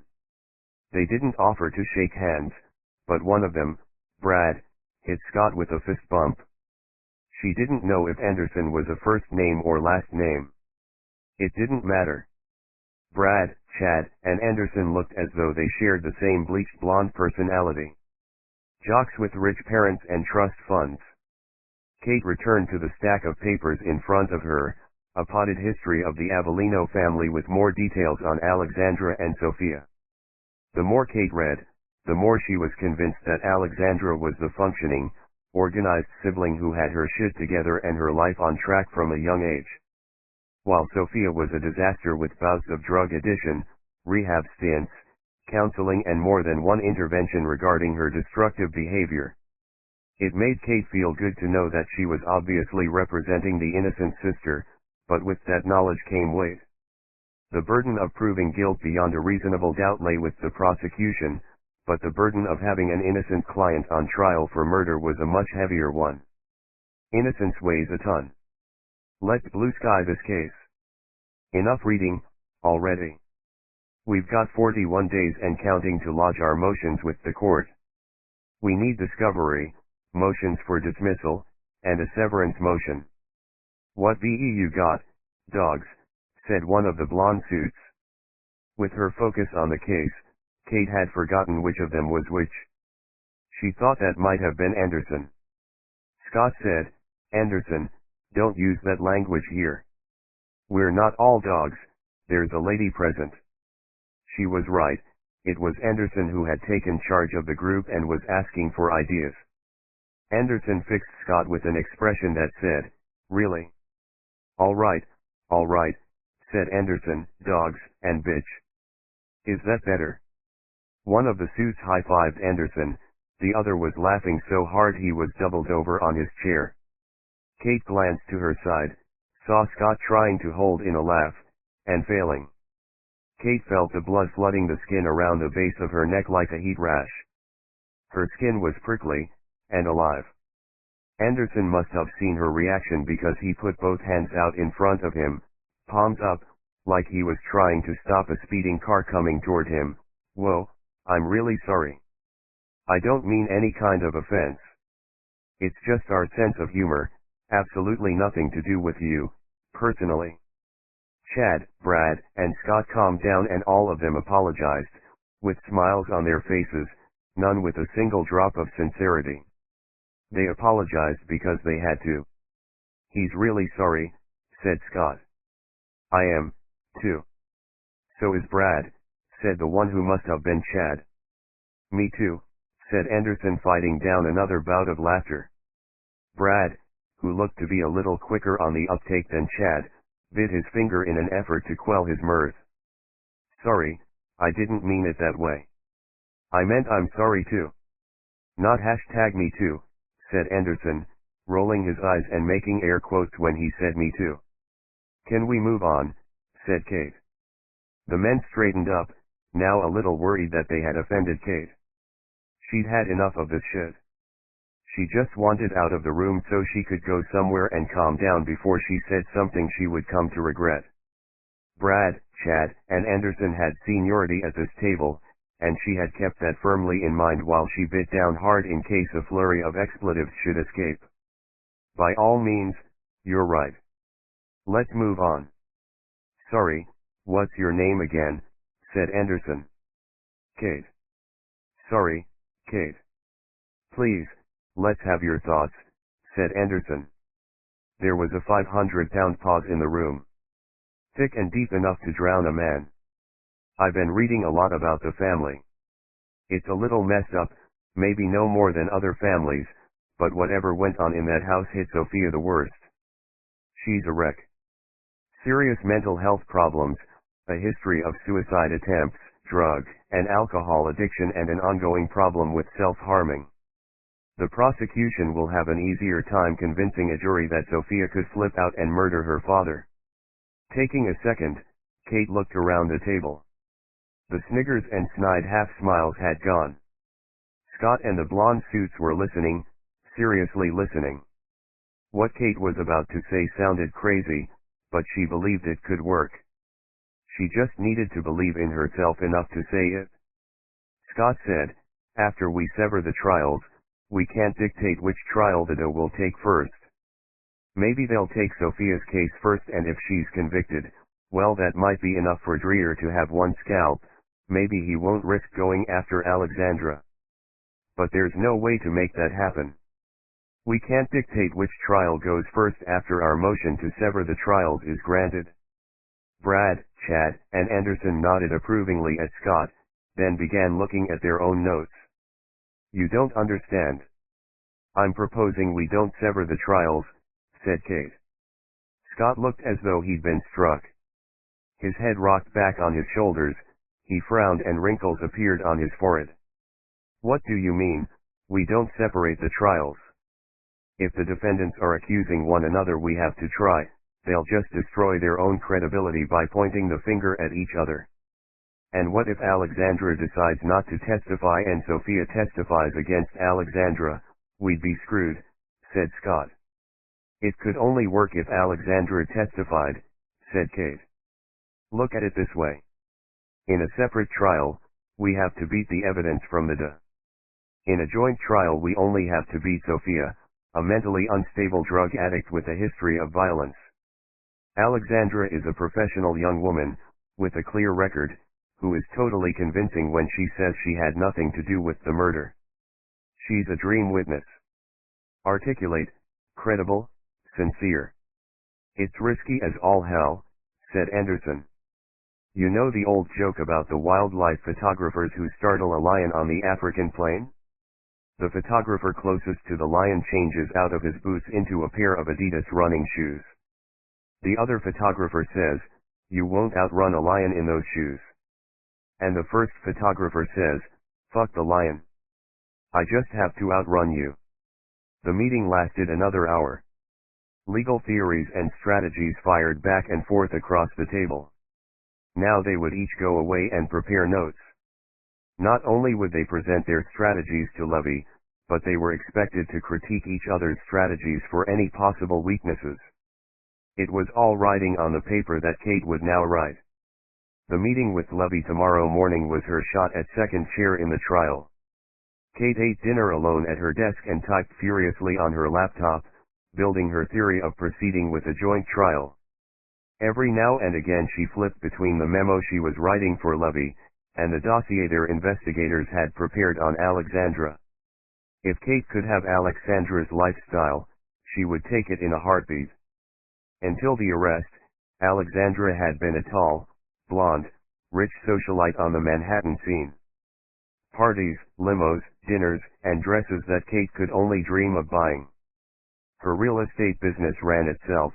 She listed properties for the uber-rich. And the uber-rich bought them, sometimes without even so much as a viewing.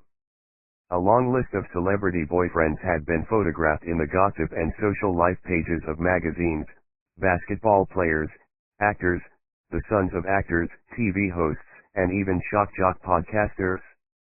And she was smart, too. Alexandra had it all. A great life and great clothes. Oh my God, the clothes, thought Kate. A Park Avenue lifestyle. With money, security and total luxury. Alexandra Avellino had absolutely no motive to kill her father. He had given her a dream life. Set her on that path. She was the last person on earth who would harm her father. 6 o'clock came and went. Nobody left the office. This law firm existed on billable hours. If you weren't billing your share, your ass hit the street fast. Kate started punching in at 6 a.m., and usually punched out at 9. 4 hours on a Saturday morning too. On Sunday she crashed. It was past 7 o'clock when the first associate left for the evening. Kate watched him go, and leaned back in her chair, thrusting her arms to the ceiling and stretching her back. That's when she heard Lovey's office door open and hurried footsteps on the floor behind her. Scott came out of Lovey's office, a spring in his step and a wide smile on his photogenic face. He got into the elevator and was gone. Kate returned to the screen in front of her and read through her last sentence, careful to check for any typos. That's when she heard Lovey's door again. He rarely left his office, usually only to go to meetings, or to go home.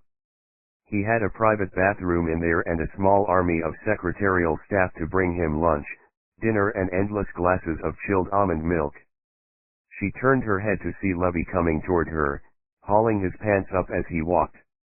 He stopped behind her chair, and she resisted the urge to shudder as she felt his hand on her shoulder. "Any response from the dog office on my counter offer?" asked Lovey. "No, not yet," said Kate. "Okay. Look, Katie, why don't you finish this up in the morning?" he said. She felt his index finger slid across her collarbone, and not wanting to scream or turn and punch him in the balls, Kate simply swiveled her chair around to face him, forcing him to take his hand away.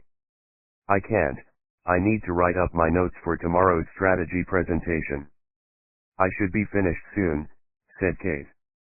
"But you've got to eat. You should take a break. I know a great little Italian restaurant right around the corner from my apartment. And the best thing is it delivers. We could go back to my place, order in, open a bottle of wine and you can tell me all about your case theory."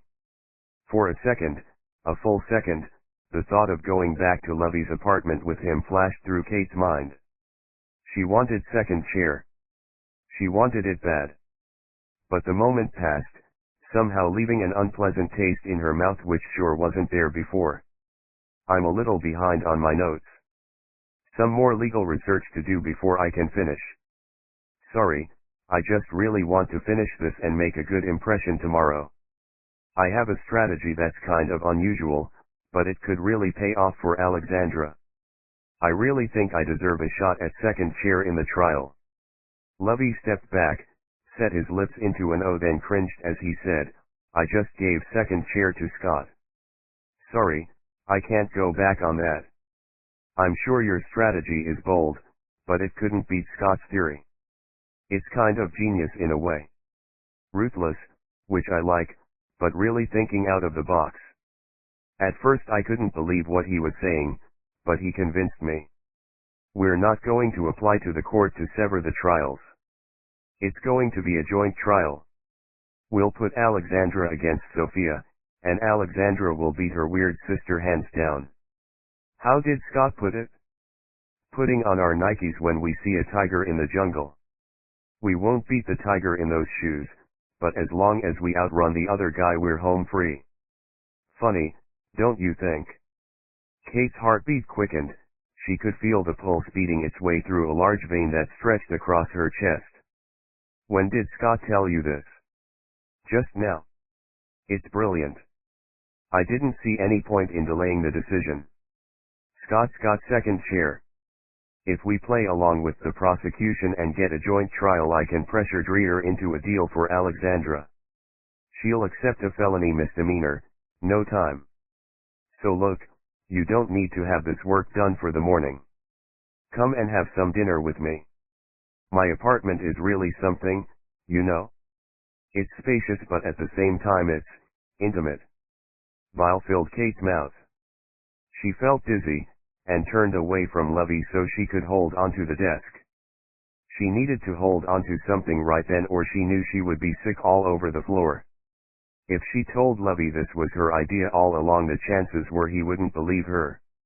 Even with the notes she had made, Scott could say that he brought it up in the meeting and his bimbo buddies would back him up 100%. From somewhere that felt far away, Kate was aware of Lovey saying, "Well, if you change your mind later you're welcome to drop by. I just got a jacuzzi tub installed. It's big enough for two. We could chill out with some champagne, discuss your case theory.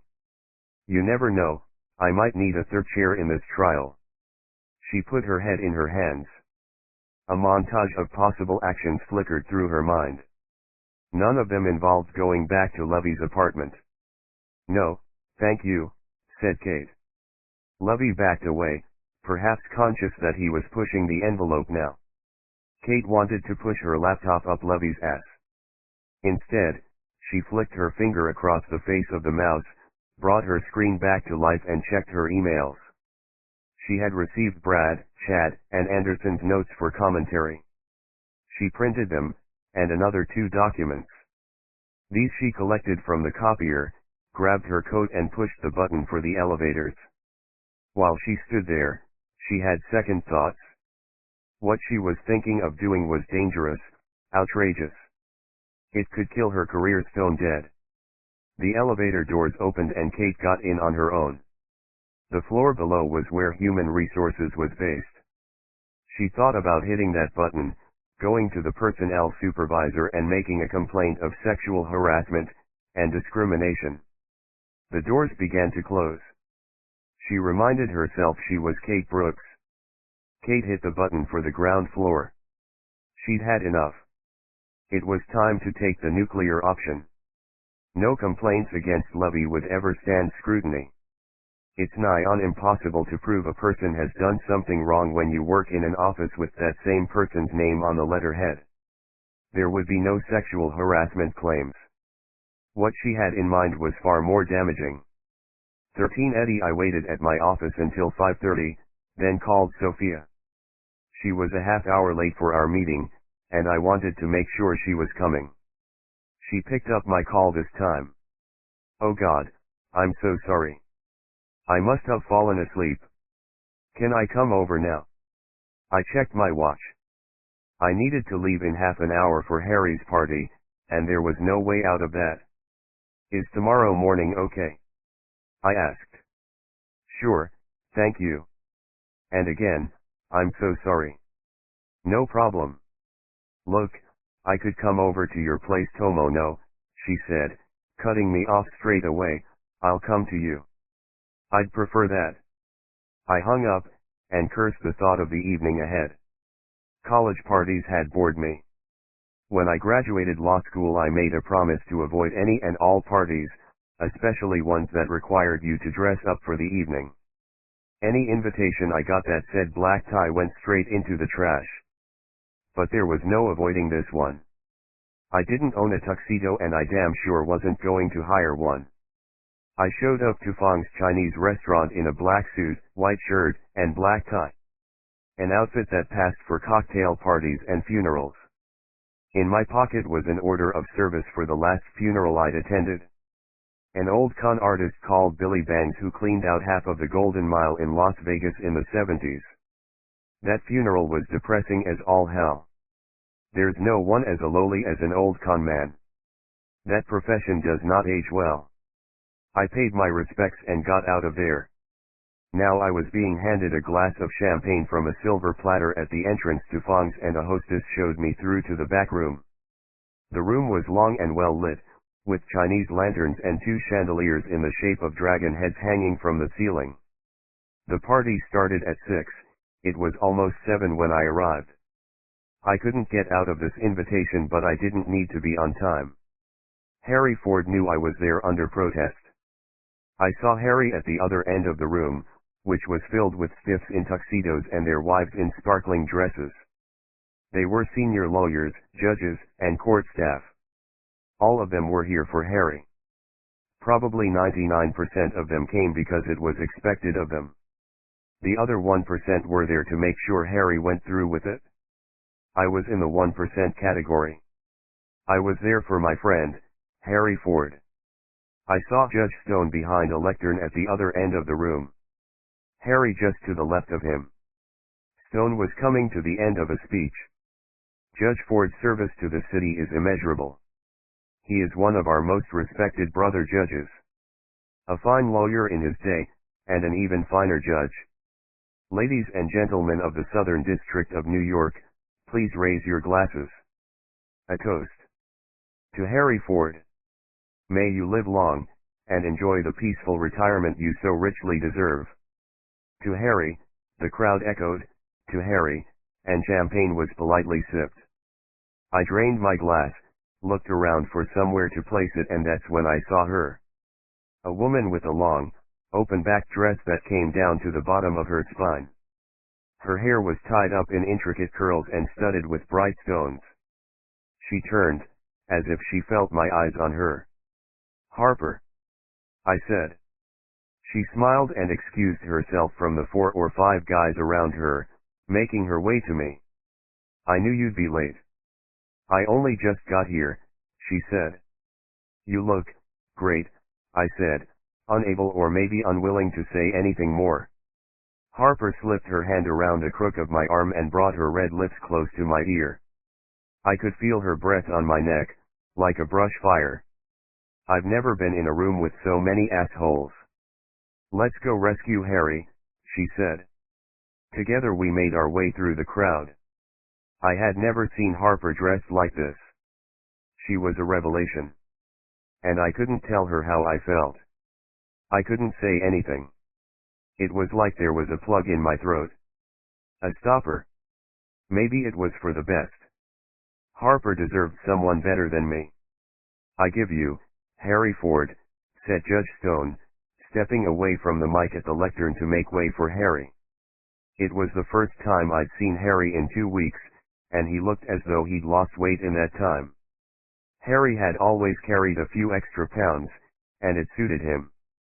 Standing up there, he looked old and thin. His cheeks had collapsed. Harper and I stopped with just a few people ahead of us in the crowd. I've been a dishwasher, short order cook, paperboy, the youngest African American captain in the United States military, a law clerk, a lawyer, and a judge. If anything, my career has been going backwards for 50 years. The best job I ever had was washing those dishes in Rocco's All-American Diner. I was 13 when I got that job. I learned everything I needed to know about it in under 30 seconds. Plates would come into the kitchen dirty, and it was my job to make sure there were enough clean plates to go back out.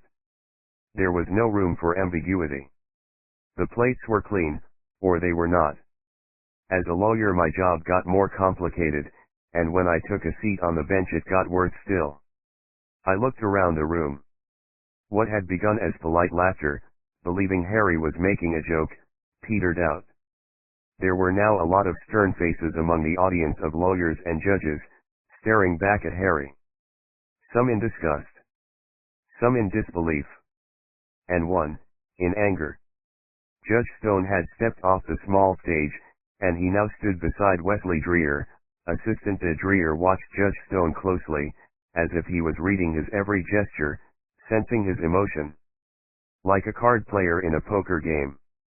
With lawyers like Dreer, every conversation is a game, and the only thing at stake was what he could get out of it. And you didn't need to be a cold reader to spot the disdain and the rising aggression in Stone's expression.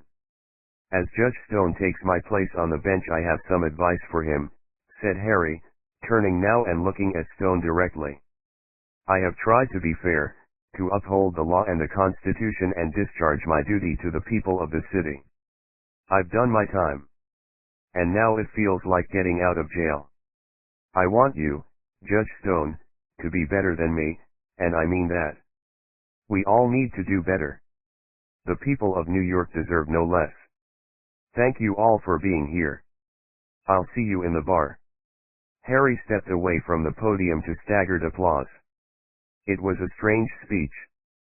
I'd been to one retirement party before, for Harry's old buddy Judge Fulcher. It had been filled with congratulatory talk, war stories, and much backslapping. Harry wasn't like that. He carried the weight of his responsibility like he'd carried injured GIs to safety in the last year of the Vietnam conflict. Harry had one quality that didn't sit well with judicial office: he cared.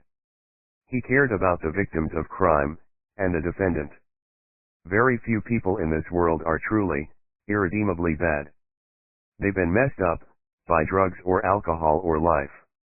Harry saw almost everyone in his court as a victim. That shit sticks to parts of your soul.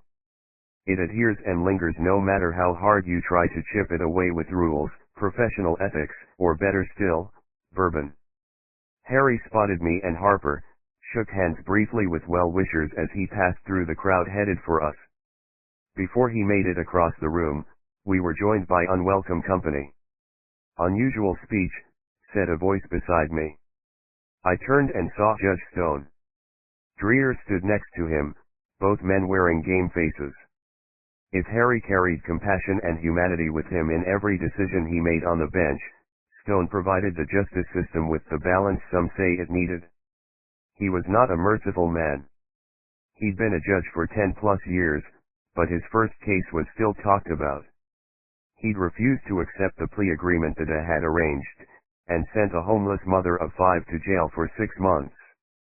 Her crime was snatching a hot dog from a street vendor. Her kids were all in the social services system, and she had been trying desperately to get an apartment and a job so she could get them back.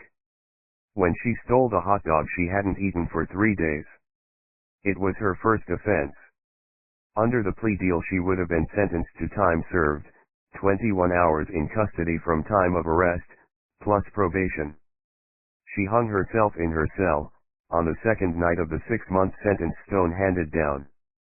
Stone came into court the next day, and while in his chambers he told his clerk he'd read the news reports on the woman's suicide.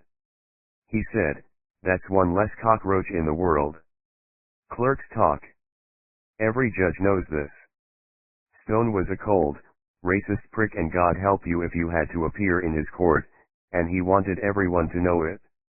The clerk told the story and word got around. He had a long, pale face with dry skin that always looked as if it was coated in a fine powder. His pink lips, by contrast, appeared constantly wet and shiny, and they hid his small rat-like teeth. He had eyes that could have been black pearls, and he gave off an odor that I couldn't put my finger on. It was chemical, but not clean. Like a stink that he'd tried to mask with dead flowers.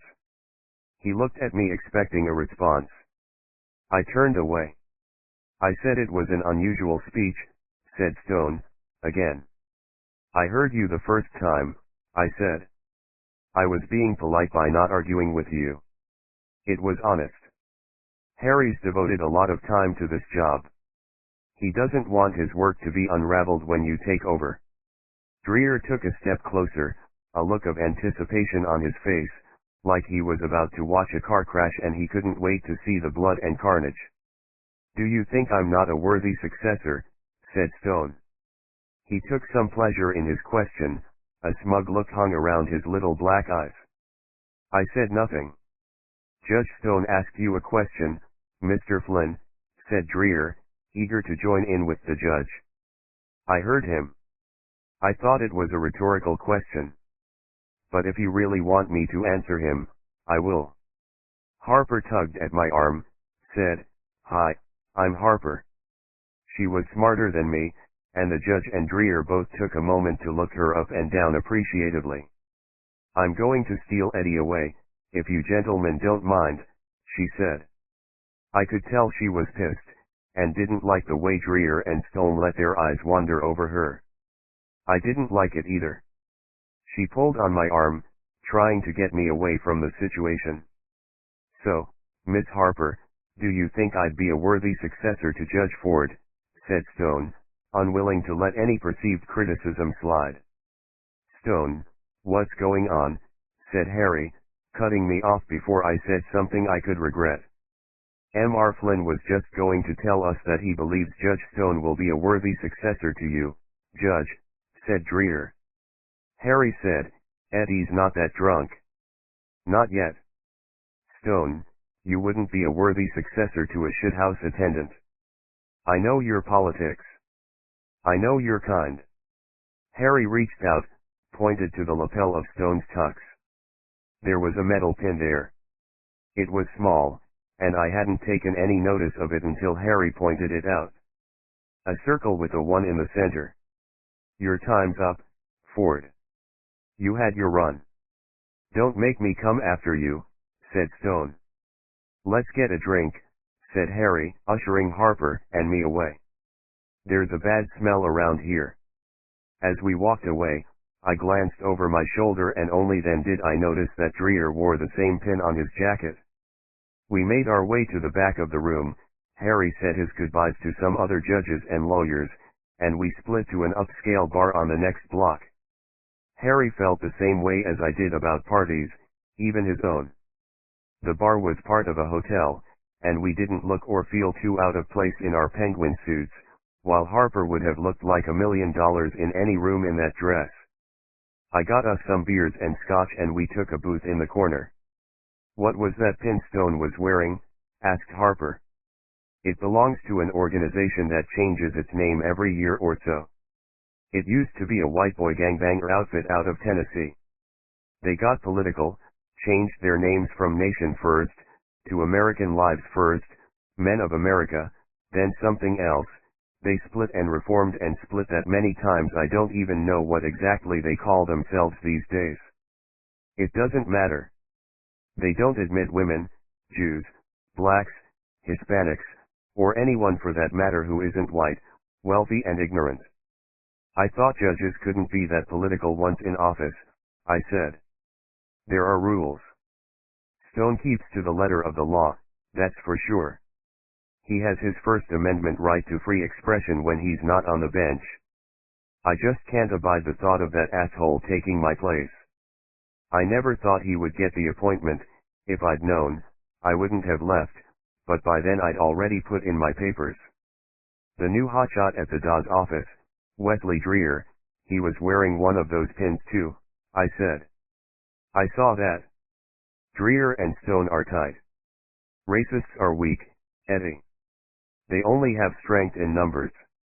I'm not sure Dreher believes all the crap that goes with that pin. He's aligning himself with a powerful judge in whatever way he can. In some ways, that's worse. Stone is too stupid to recognize his prejudices. Dreher doesn't care, as long as he's climbing a ladder. Be careful though, they're a dangerous pair. There's nothing in the rulebook to prevent Dreher appearing in Stone's court. You challenge Dreher for judicial bias and he'll hand you your ass," said Harry.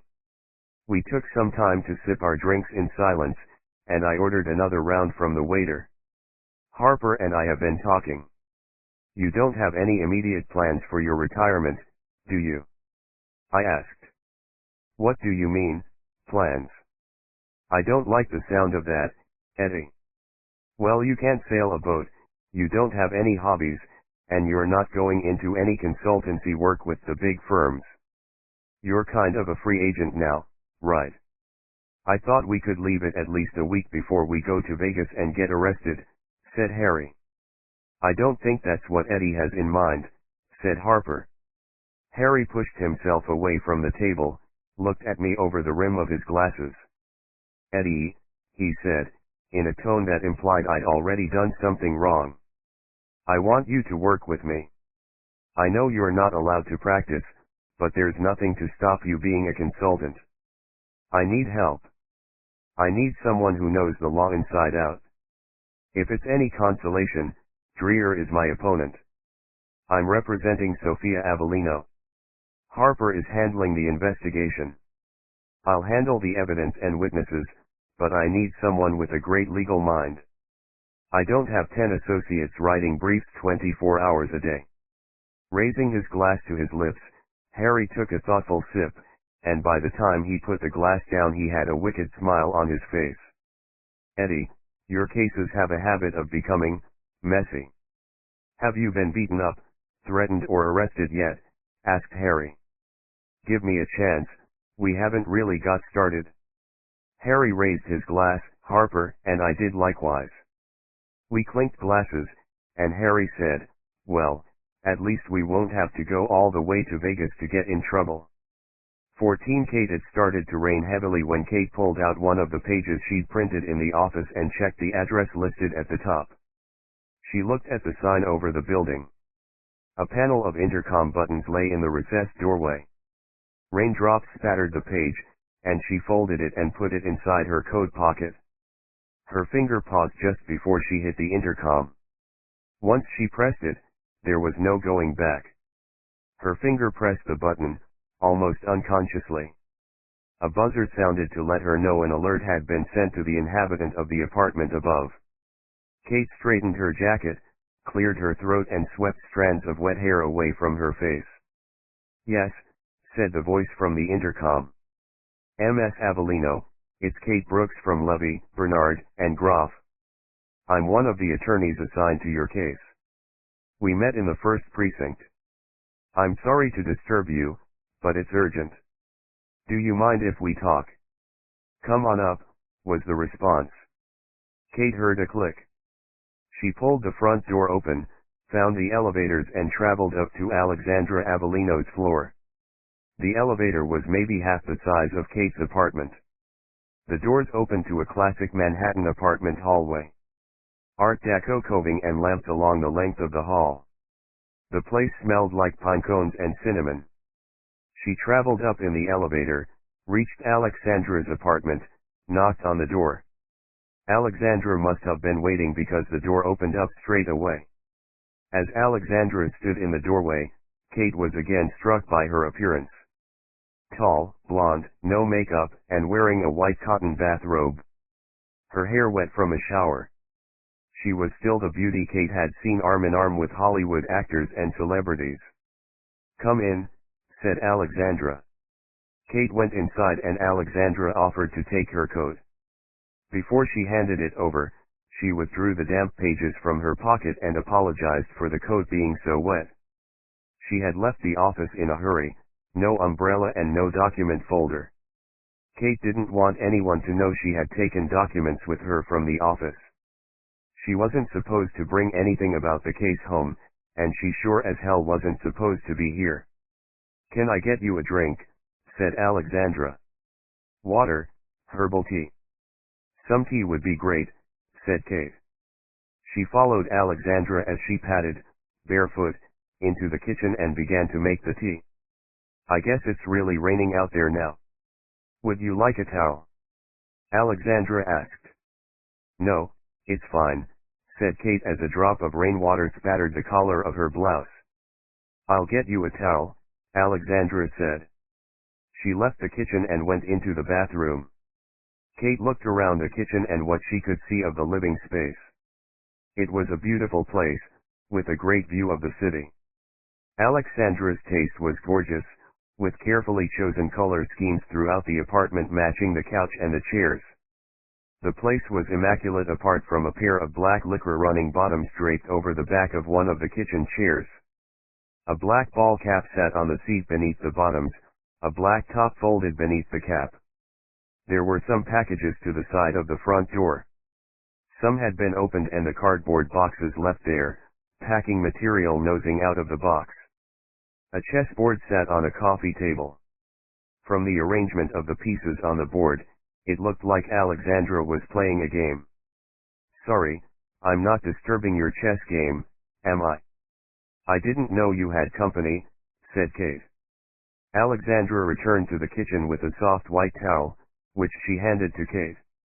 "No, it's okay. I'm the only person here. I wasn't playing right now." "That's an old game," she said, nodding toward the chessboard. "You said something about this being urgent." "Yes, I think it would be better if we sat down."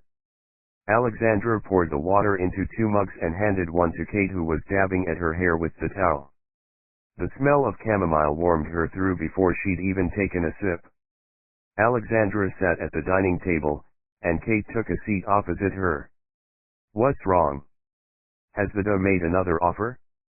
"I still don't know about taking the lie detector test. Mr. Levy said it was the decision. That's why I'm here," said Kate. "Is it okay if I call you Alexandra?" She nodded in agreement. "I haven't worked for Levy, Bernard, and Groff for very long. Even in that short amount of time, I've had to turn a blind eye to a lot of stuff, but I can't do that anymore. Mr. Levy will leave the decision on the lie detector to you. He doesn't care about the polygraph. What he really wants is for you to take the deal." "What?" "He wants you to tell the DA you and your sister murdered Frank Avellino, that you played a lesser role and it was really all down to Sophia. That way you will still be able to have a life after you get out of jail. But he knows I didn't kill my father. I told him face to face, you were there. I know. He'll stretch the pre-trial process as much as possible, hammer the prosecution with paperwork as a negotiating strategy, and then get you the best deal he can. The only thing wrong with that is you have to admit to playing a part in the murder. No, I can't do that. What if he could get you to walk? No jail time. That was his last offer to the DA. Kate took out a piece of correspondence and handed it to Alexandra. Kate followed her eyes as she scanned the page. Lovey was a good lawyer, and he would go to trial if he had to, but if there was a deal to be made, he would break the client's arm to get her to take it. This letter says I would plead guilty to manslaughter, but I didn't do it. He was murdered. Sophia murdered him, said Alexandra. Who gave him the right to make this offer? You did, said Kate. What? When? When you signed the retainer agreement, you authorized Lovey to negotiate on your behalf. It's in the fine print. I didn't know it was there, I didn't read it. I was in the police precinct, my father had just been murdered, I didn't have time to. I know, said Kate, reaching out, lightly touching Alexandra's hand. He had no right to do this, I told him I'm innocent, for Christ's sake, said Alexandra, her voice rising, her chest heaving, on the verge of a panic attack. What if this got out? I'd be ruined. My reputation, my business, oh my God, I can't even, that's why I'm here, said Kate. I believe you. I know you didn't kill your father. I don't want my firm to negotiate. I think there is a surefire way to get you an acquittal. You think you can guarantee me an acquittal? I'd bet my life savings on it, said Kate. Little did Alexandra know that Kate's life savings were $412, which she kept in a cookie jar in her apartment for emergencies. Kate handed her the notes prepared by Chad, Brad, and Anderson. They all detailed motions to sever the trial as a first step. When I met you that night in the police station, you were scared. I don't pretend to know what it feels like to lose your father like that. And for your sister to have done it? I just can't process how that would make you feel. I don't just want to get you an acquittal, I want to make sure your sister pays for what she did to your father. The pages began to tremble in Alexandra's hand. How would you do that? She said. The prosecutor wants to put you and your sister on trial together in front of the same jury. I've read everything there is on your family. I know you're innocent. I know your sister is a very sick person, she's violent and self-destructive. I think a jury looking at both of you will see that too. Basically, Lovey wants to deal, I want to win. Kate outlined her plan, how she would prove Alexandra couldn't have done this while bolstering the prosecution case against her sister. I think that could work, said Alexandra, finally. Tell that to the rest of the firm. You've seen their strategies. I think mine is the winner. They have a lot of cases, this is just another job. For me, this is personal. Alexandra leaned forward, she was taking care to listen to every word Kate said. Kate meant it when she said she could win, but the lie about the firm not using her strategy felt hard on her tongue. Lovey and Scott would steal her ideas, and run with them. Kate wanted the best for Alexandra, and she believed she could win. My mom died not long ago, cancer. We didn't have a lot of money growing up. She and my father had a choice, they could send me to law school, or they could buy medication that would have prolonged her life. They sent me to law school. I didn't know about this until after she passed and I'd graduated. Look, I know what it's like to lose a parent and to carry that pain, on top of the way he was taken from you. Jesus, I don't know how anyone could cope with that. I want to help you. I would give anything to have my mom back. And I will do whatever it takes to put your sister behind bars. There was a moment of silence between them. Kate didn't dare break it. In those moments she felt a connection with Alexandra. Two young women with more pain in their lives than they deserved. If Kate had any doubts about Alexandra's innocence, they vanished in those seconds of silent exchange. Alexandra rubbed her face, then said, with a sigh, "What am I going to do? Hire me as your lawyer. I just quit Levy, Bernard, and Groff. You pay me half of what you were going to pay them. I'll make sure you get justice, for you and your father." Kate wrote out a form of authority on a piece of paper, authorizing the transfer of files from Levy, Bernard, and Groff to Kate Brooks, attorney at law. The authorization appointed Kate as Alexandra's sole attorney. She flipped the page around and handed it to Alexandra along with her pen. Kate knew that if Alexandra signed, this would be the beginning of her career, and the beginning of an almighty war with her old firm. "When did you quit the firm?" "When you opened your front door and let me in. I'm walking away from a dream job in one of the best firms in the city. I'm doing this for you, and for me. If I let Levy lose this case, or worse, if he strong-arms you into a deal with the prosecutor, I don't think I could handle it. Trust me. We can do this together. You will be my only client until this case is over. I promise I will work day and night for you. For your dad. I will not let you down." Alexandra took her time to read over the authorization. She put the page down, and stared at Kate. Then she picked up the pen, signed it, and extended a hand to Kate across the table. "You remind me of, well, me, 5 years ago," said Alexandra. "We both lost our moms. We're both dealing with that pain, and I know you'll use it to fight. That's what I did. I think you're smart and passionate. That's who I need representing me. Let's do this together." They shook hands, and both women smiled with some relief and excitement. Kate buzzed for the next 10 minutes, expanding on her strategy, giving Alexandra the next steps. Her client drank it in, and by the look on her face Kate knew Alexandra was impressed. "I do a lot of charity work with the homeless and some animal sanctuaries. Should I get references, or maybe I could get someone to testify as a character witness? My dad knew a lot of good people, former mayors, people in Congress, his old campaign manager, Hal Cohen. Send me all those details."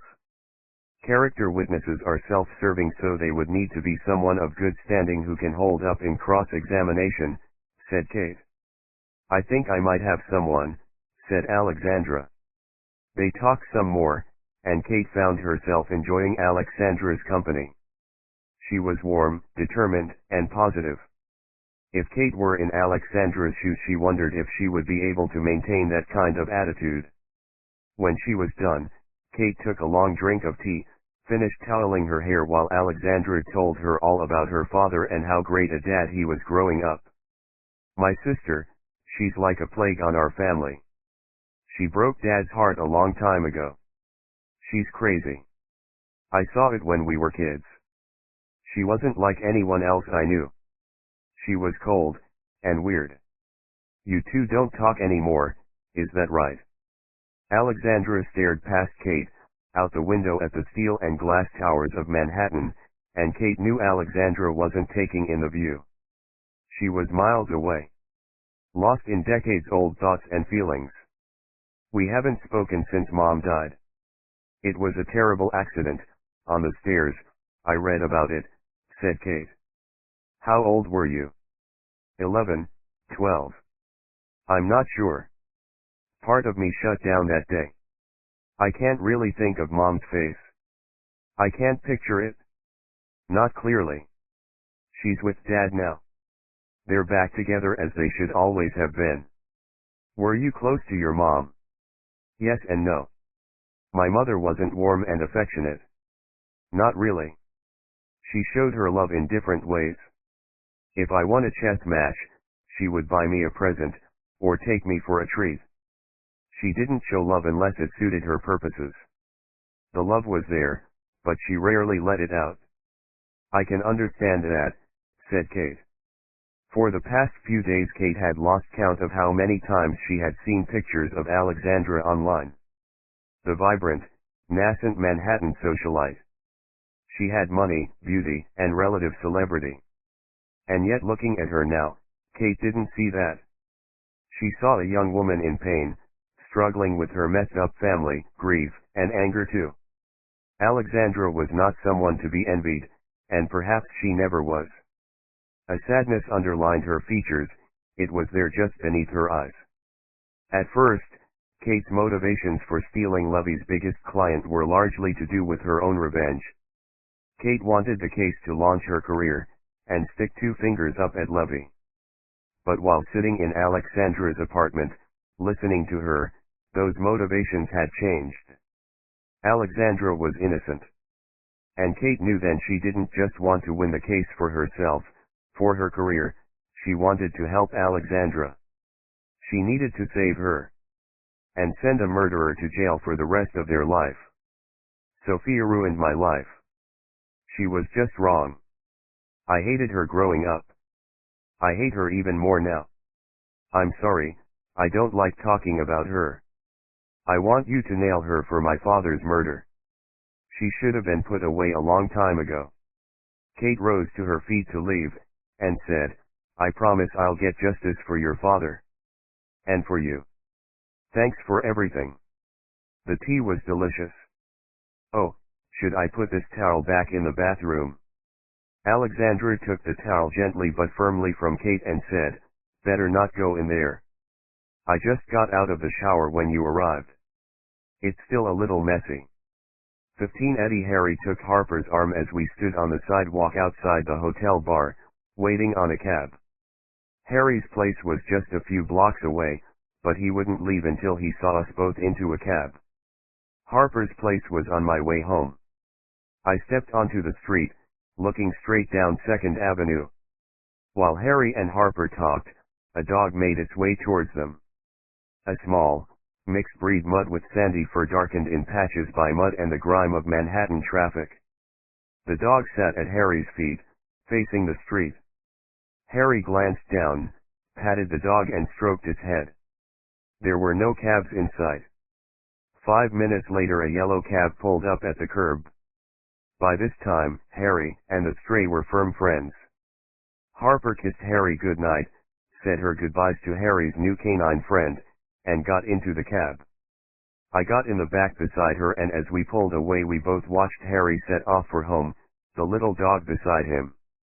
He loves strays, said Harper, looking right at me. I suppose she was right. I had been a stray, probably in worse shape than that dog, when Harry took me out for lunch and changed my life from conman to lawyer. We rode the rest of the way in silence, sitting close to one another, our shoulders touching. When the cab pulled up at Harper's place I looked out the window at the house. Her parents had left her money in their will some years ago, and now that her business was flourishing she had made the jump from an apartment to a townhouse. It was small, by comparison to some brownstones, but it was neat and well kept. She leaned over and I lost myself in her eyes. My senses were filled with her. I had a great night, she said. I did too. We should, but I couldn't say anything more. I didn't trust what would come out of my mouth. We were friends. I cared for her more than I'd cared for any woman since Christine. My marriage had failed both because of me and the job. My daughter was growing up in a house with her mom and another man. I was happy for Christine because I couldn't make her happy, but God, I missed my daughter. Amy was growing up fast. A teenager with a part-time father. The crux of the matter was fear. I was scared to get into a relationship with Harper. I couldn't mess up someone else's life again and I loved our friendship. I didn't want to ruin that. It wasn't right. We were working together. If I made her uncomfortable or jeopardized our friendship in any way, I wouldn't be able to forgive myself. Her perfect, oval face was close to mine. She looked into my eyes. The tip of her tongue touched her upper lip. For a moment, I thought she was thinking the same thing as me. I didn't want this to go wrong. It meant too much. Harper had had half a dozen glasses of scotch. She wasn't drunk but she wasn't sober, either. I couldn't make the first move. Not then. It just wasn't the right moment. She kissed me on the cheek, said good night, and got out of the cab. I shuffled over to her side so I could watch her make it to the front door. I wanted to make sure she got inside safely. She did, looking back and waving before closing the door behind her. The cab didn't move. I looked at the driver and he was still gazing at the spot where Harper had last stood.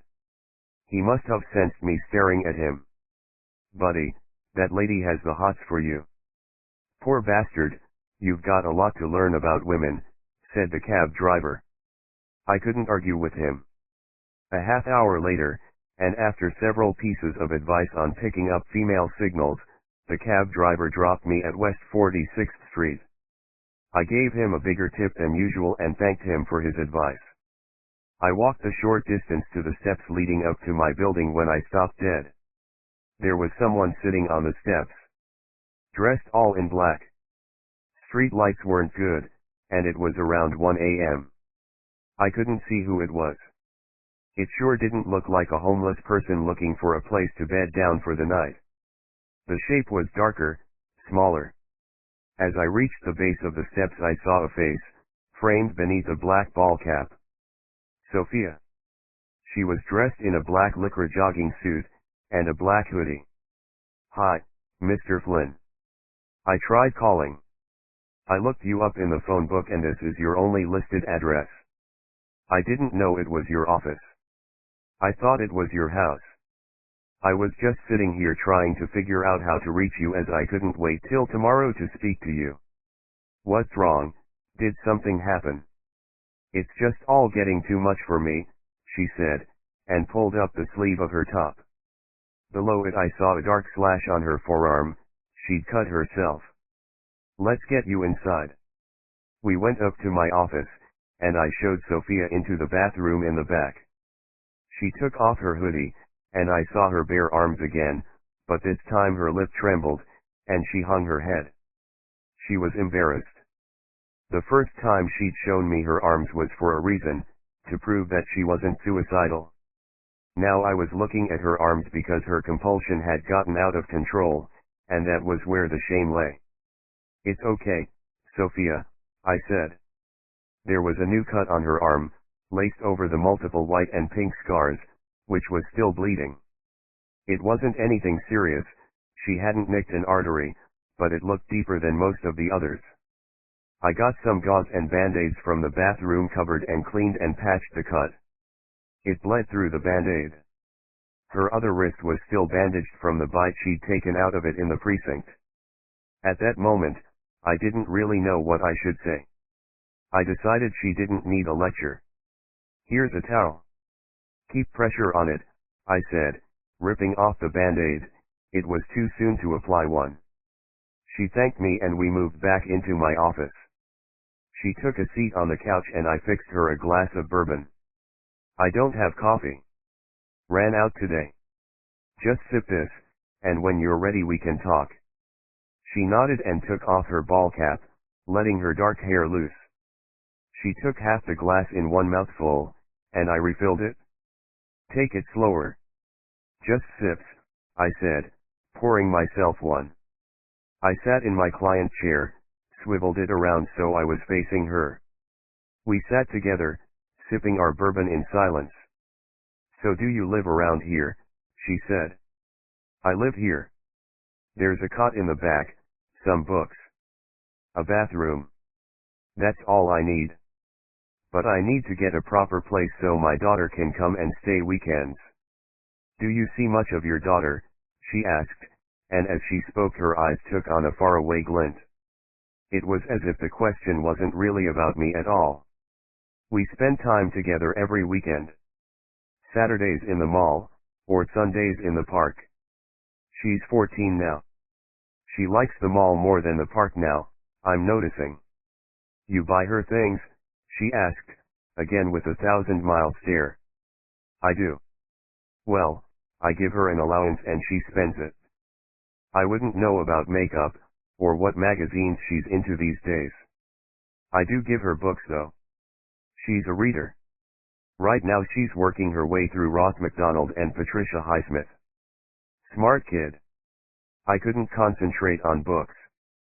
Being still, quiet. I could just never quite manage it. I was always bouncing off the goddamn walls, you know. I nodded. My dad put money in an account for me when I was that age. After Mom died I was sent to boarding school. He couldn't get the time to visit. Birthdays, holidays, he sent me money. There was a period when I was growing up when I saw him maybe 2 or 3 times a year at most. What about your sister? Did you see her more often? Less. That suited me just fine. What about letters or phone calls? Dad never wrote. Never called, she said, adopting that faraway stare again. Before Mom died, Alexandra and I used to pass each other secret notes, so we could play a match together without Mom noticing. Each note was a chess move. It took months. Who won? I asked. Sophia gave her attention back to me, looked into my eyes and said, neither of us. Mom died before we finished the game. Her neck caught in the stair rails, I know. A horrible accident. Was it an accident? Sometimes I wonder if Alexandra pushed her, really. I remember her standing there, frightened. She was clutching her blue rabbit, crying. But maybe she wasn't crying for Mom. Maybe she was crying because of what she'd done. Did you ever talk about it with the police? No, I didn't see the fall. I couldn't.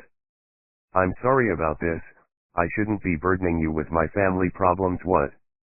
Look, I'm your lawyer, Sophia. This is all part of my job. I'm glad you're telling me this. And I'm sorry you couldn't reach me earlier. My cell was turned off. Harper's too, I guess. Did you call us before or after I cut myself? After. It wouldn't stop bleeding. I thought I might need a doctor and Harper said not to call anyone. If something happened I should call her or you. She said there didn't need to be any more entries on my medical records. I know those look bad. I just got to thinking about my dad, about the case, and then it all builds up, you see. Like pressure. Sometimes running helps. When I nick my skin it kind of lets it all out. I didn't want to go to the emergency room, I don't want to make things worse. I didn't want to confirm that right now. It wasn't the time. But she was right. Her mental health history was a weapon for Dreer to beat her with.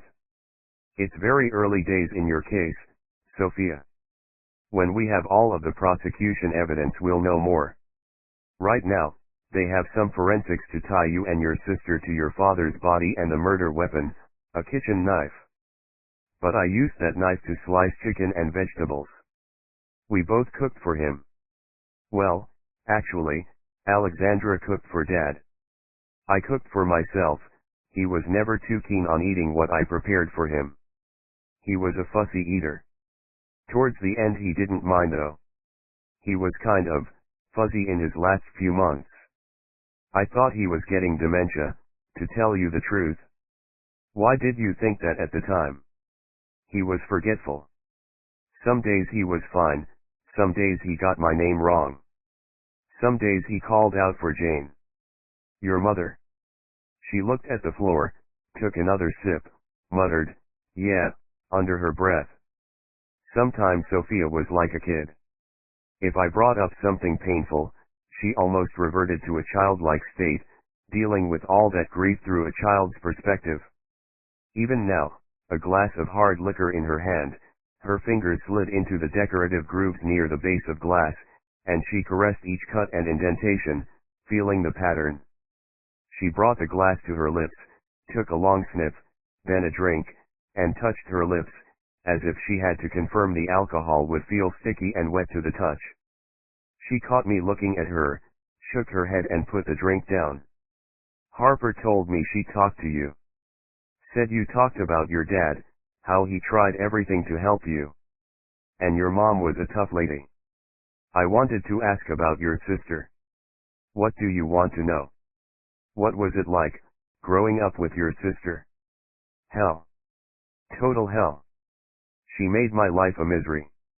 We didn't talk, we didn't play together. It was kind of a war. After Mom died, Dad sent us away to different boarding schools. I couldn't have cut it in Alexandra's school, and he couldn't deal with two young girls and run the city. We were left alone. In our worlds, you know. I didn't know. I couldn't really imagine that. That must have made for a tense time growing up, I said. Have you ever lived with your enemy? I have. I hate her. I wish she was dead. Getting out of that house was a blessing. Apart from that secret chess match, we didn't communicate. Even our notes were just moves, no narrative. I never got to beat her at the game, and I regret that, but I was glad when we parted. I could tell you stories that would make you want to vomit. No, my sister and I were not close. We were as far apart as two people could be. She told me Mom was dead because of me. That Dad withdrew from us because of me. I knew it wasn't true, of course. I never forgave her for saying that, making me feel that way. Mom was a real piece of work, but she was still my mom. I loved her. I don't know if she loved me back, but that didn't matter. Not really. I think about her a lot. I miss her. We talked a little more about the trial. I explained that the DA had forensics linking Sophia and her sister to the crime scene. I checked if he was breathing. I held him. Of course I had blood on me. His blood, but I didn't hurt him. I couldn't. I believe you. There's something you should know. I was going to talk to you about it tomorrow, but we may as well talk now. The DA is offering a deal. He's going to try and have a joint trial, with you and your sister both up for murder in front of the same jury. I'm going to try and stop that and have separate trials. I don't know if I can split the trials up, but I'm going to try. I have a former judge helping me with that. The DA is offering a polygraph test to both of you. If you don't take it, he'll try to use that against you. It could go hard against you if your sister takes the test and passes. If you take it and fail, you're in trouble. On top of that, he's offering a plea deal. Plead guilty to the murder, and tell the court you did it with your sister, and you could be out of jail while you're still young. I can't let you plead to a crime you didn't commit, but I have to let you know about the deal. I didn't kill my father. If I'd known that Alexandra was going to kill him, I would have killed her first. She spoke confidently and clearly for the first time. She made eye contact, no hesitation in her speech. No wavering up or down in her line of vision. No stumbling on the sentence. Her hand still and easy on her lap. No tells. This was the truth. In that case, we just have to think about the polygraph. It's your call. A polygraph is not an exact science. If you decline, I can probably minimize some of that damage. If you take it and fail, you could be in trouble. My advice, tell the prosecutor to go to hell. I don't think it's worth the risk, I said. No, tell him I'll do it. I didn't kill my father. I'm telling the truth. He'll see that and they will drop the charges, said Sophia. He won't drop the charges, you should know this. He'll only make a deal for a guilty plea and testimony against your sister in exchange for a reduced sentence. I'll take the test. I have nothing to be afraid of. I didn't do it. If she performed like that in the polygraph, then she could probably pass. Suddenly, I felt a lot better about this case. Sophia had a well of strength, deep inside. I just had to mine it, keep it there for the trial. I offered to get her a cab home, but she declined. Said she felt better. Her arm had stopped bleeding and she wanted to jog back to her apartment. Said the run would help clear her head. The talk with Sophia had cleared my head, for sure. She was innocent. I could feel it. I knew it. And what's more, I now realized what was wrong with the autopsy report on Frank Avellino. It was Frank Avellino himself. Frank was in great condition at the time of his murder. Apart from some signs of stress on the respiratory system, which could have been caused by the attack, he was in perfect shape. His heart, lungs, liver, brain, stomach, intestines, all pristine for a man of his age. After Sophia left, I found the report at the bottom of the papers on my desk. I'd already made a few copies for Harper and Harry, but I wanted Harry to see it right away. I fed it into the fax machine and dialed Harry's number. After 10 minutes, and another shot of bourbon, my phone rang. "What am I looking for?" said Harry. "Anything strike you as weird in that report?" I asked. "Apart from the brutality, the bite, and the surgical skill, nothing." "What if I told you Frank Avellino was displaying dementia symptoms for a few months before he died?" I said. I heard Harry flicking through pages. He paused. A small, weak bark sounded on the line. "You took that dog home, didn't you?" "What dog?" "The dog that took you for a sucker on the street tonight." "He's my pal. He likes beef jerky and milk." "I think we might be friends," said Harry. I gave him some time to read. Harry said, his brain, aside from the injuries that occurred from the blade being rammed into the ocular cavity, was normal. "Frank didn't have dementia," I said. "Agreed," said Harry. "Between the two of us, we'd read more than our fair share of autopsy reports. Anyone with dementia, or some other type of degenerative disease of the brain, will have signs of that disease visible to the naked eye during autopsy. The brain would look different. The me said Frank's brain was entirely normal. That was what was bothering me. A dementia sufferer's brain doesn't appear normal, the disease ravages the brain. It's obvious. Frank's brain was not damaged by disease. Which meant he didn't have dementia. His lawyer, Mike Modine, told police Frank had called him to schedule an appointment to discuss changes to his will. I said. "What changes?" said Harry. "We don't know. Mike Modine has gone AWOL." Harry sighed, heavily, and I could hear the squeaking of the old chair in his study. Then I heard Harry whispering to the dog, calling him a good boy. I had visions of the dog curled at Harry's feet, and I was glad. He needed a companion. And the mutt looked like it needed Harry. "You know I just retired, right? 2 hours ago, for Christ's sake.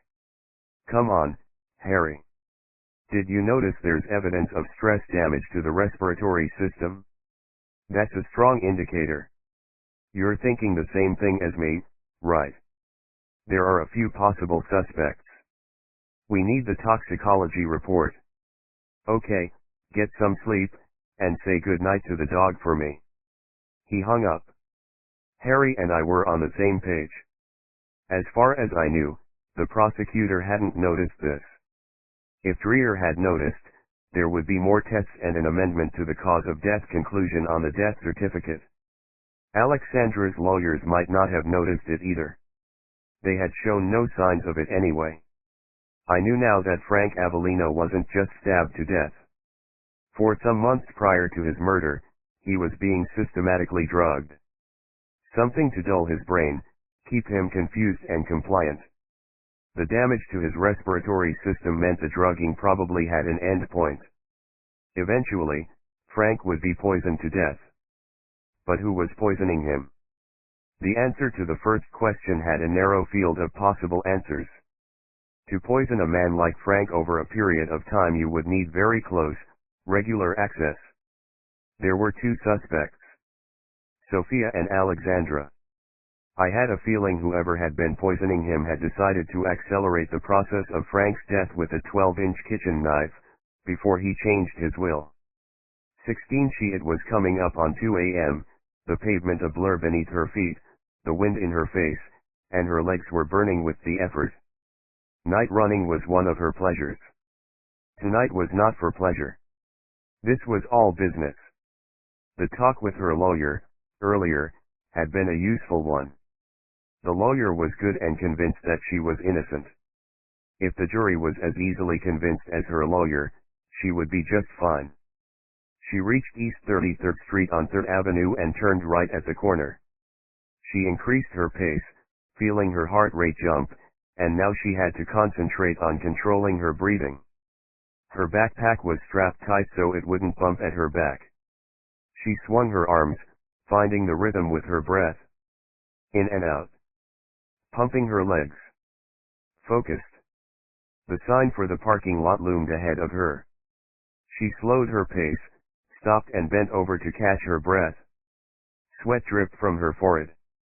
Looking around, no one on the street, she went inside and took the stairs to the 5th floor. At the back of the lot on this floor the lighting was out. It was dark in that corner, which suited her just fine. She walked past a row of cars on both sides. There were some empty spaces, but not many. She found her motorcycle in the dark corner. The overhead light was still busted above this parking space. She had stood on the bike and swiped her helmet through the bulb 2 weeks ago when she last parked. God bless cheap parking lot owners. She slung her backpack to the ground, unzipped it and unfolded a Kevlar fabric motorcycle suit. It had been much more expensive to buy than leathers, but she needed something that would fold easily into her pack. She slipped off her running shoes, put her legs through the suit and then hauled it on over her lycra. Zipped it up to the neck and closed the Velcro straps on the collar. From her backpack she drew out slip-on riding boots. They had a hard sole, but were foldable Kevlar. She put them on, and the gloves. While the Kevlar suit was practical, it did not have the same aesthetic quality as real leather. It lacked that delicious odor. The smell and feel of real leather was as intoxicating to her as a good red wine. Packing away her running shoes in the backpack, she closed it and slung it over her shoulders, pulling the straps tight. She released the helmet from the lock on the seat, then put it on.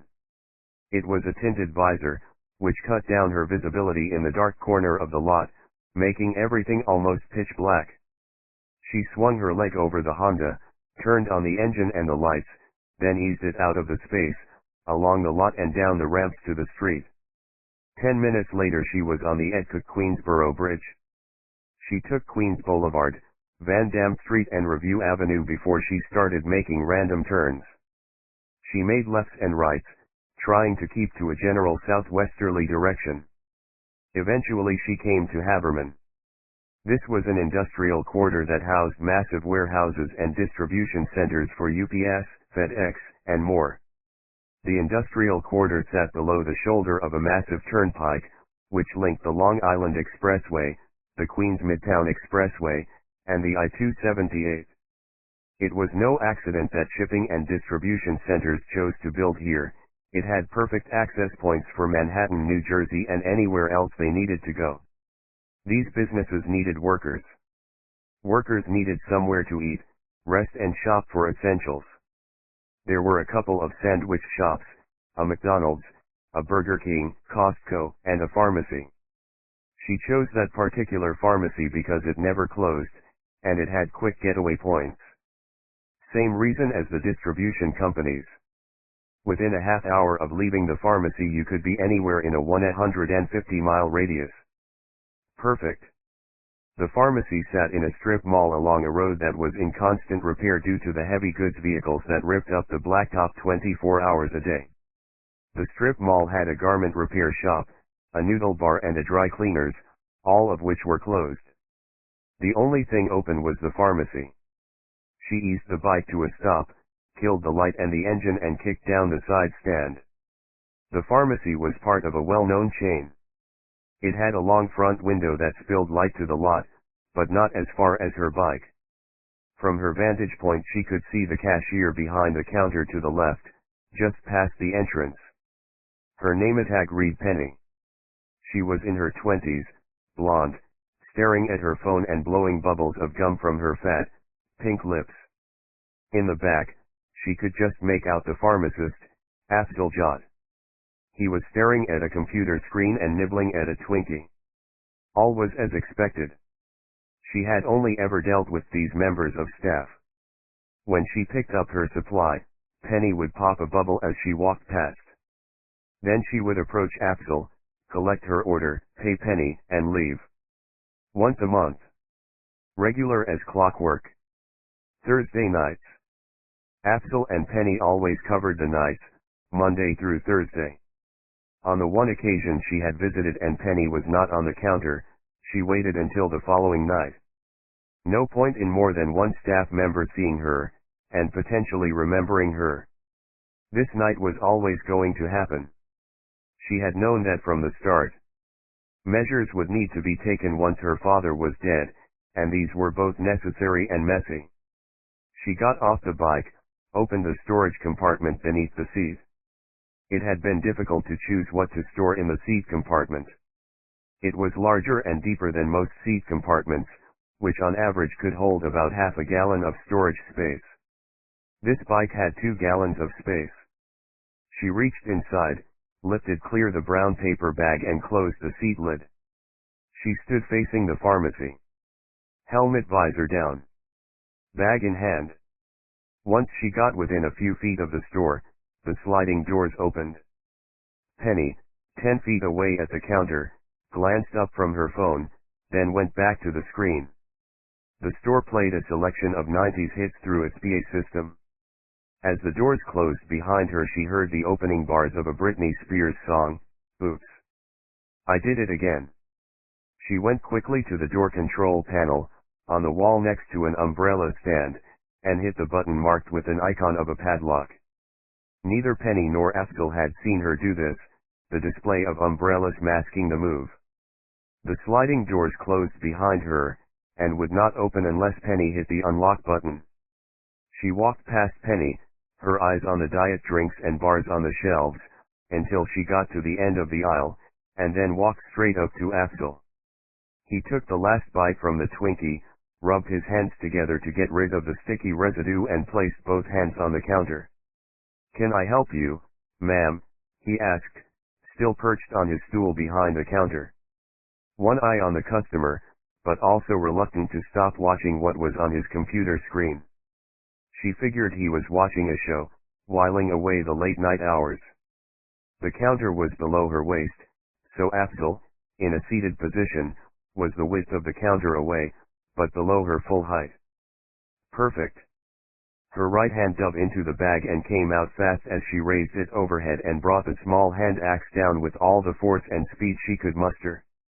There was a sound when the axe blade lodged an inch deep into the top of Axel's skull. It was an unusual sound, like an opening being broken into a hollow trunk. A jet of blood splashed across the left side of her visor. She didn't want to wipe it away, it could smear the glass and then she wouldn't be able to see anything. The axe came away easily, and one more blow into the skull broke it open. This was a wet cracking noise, and she quickly turned and ran toward Penny. Penny had heard the noise and moved around the counter. Penny called out, "Axel, you okay?" But then Penny saw her, with the hand axe, dripping blood. Penny turned and ran full speed toward the doors. Penny screamed, but the sound died when the doors failed to open and her head smacked off the glass, sending a ribbon of cracks across its surface. Penny staggered, fell onto her back, dazed, her hand reaching up to her forehead.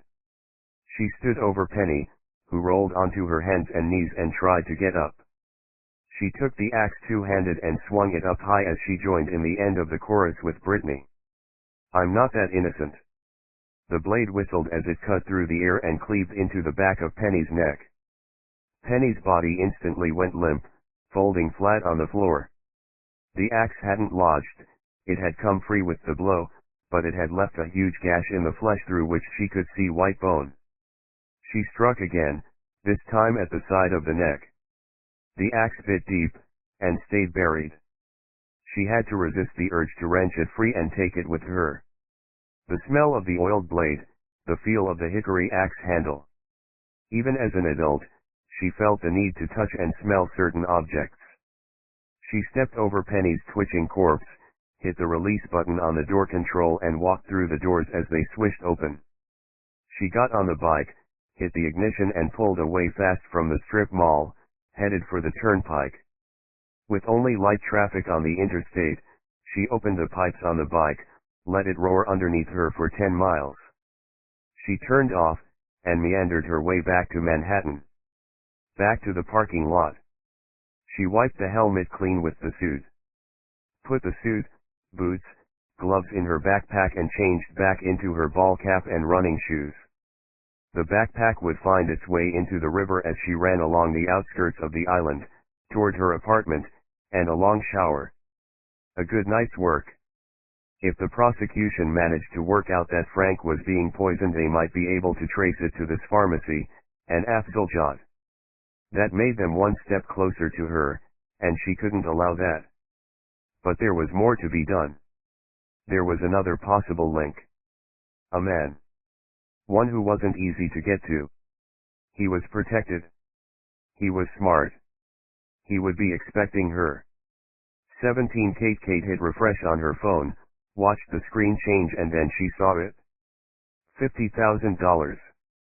In her account. A down payment on legal fees.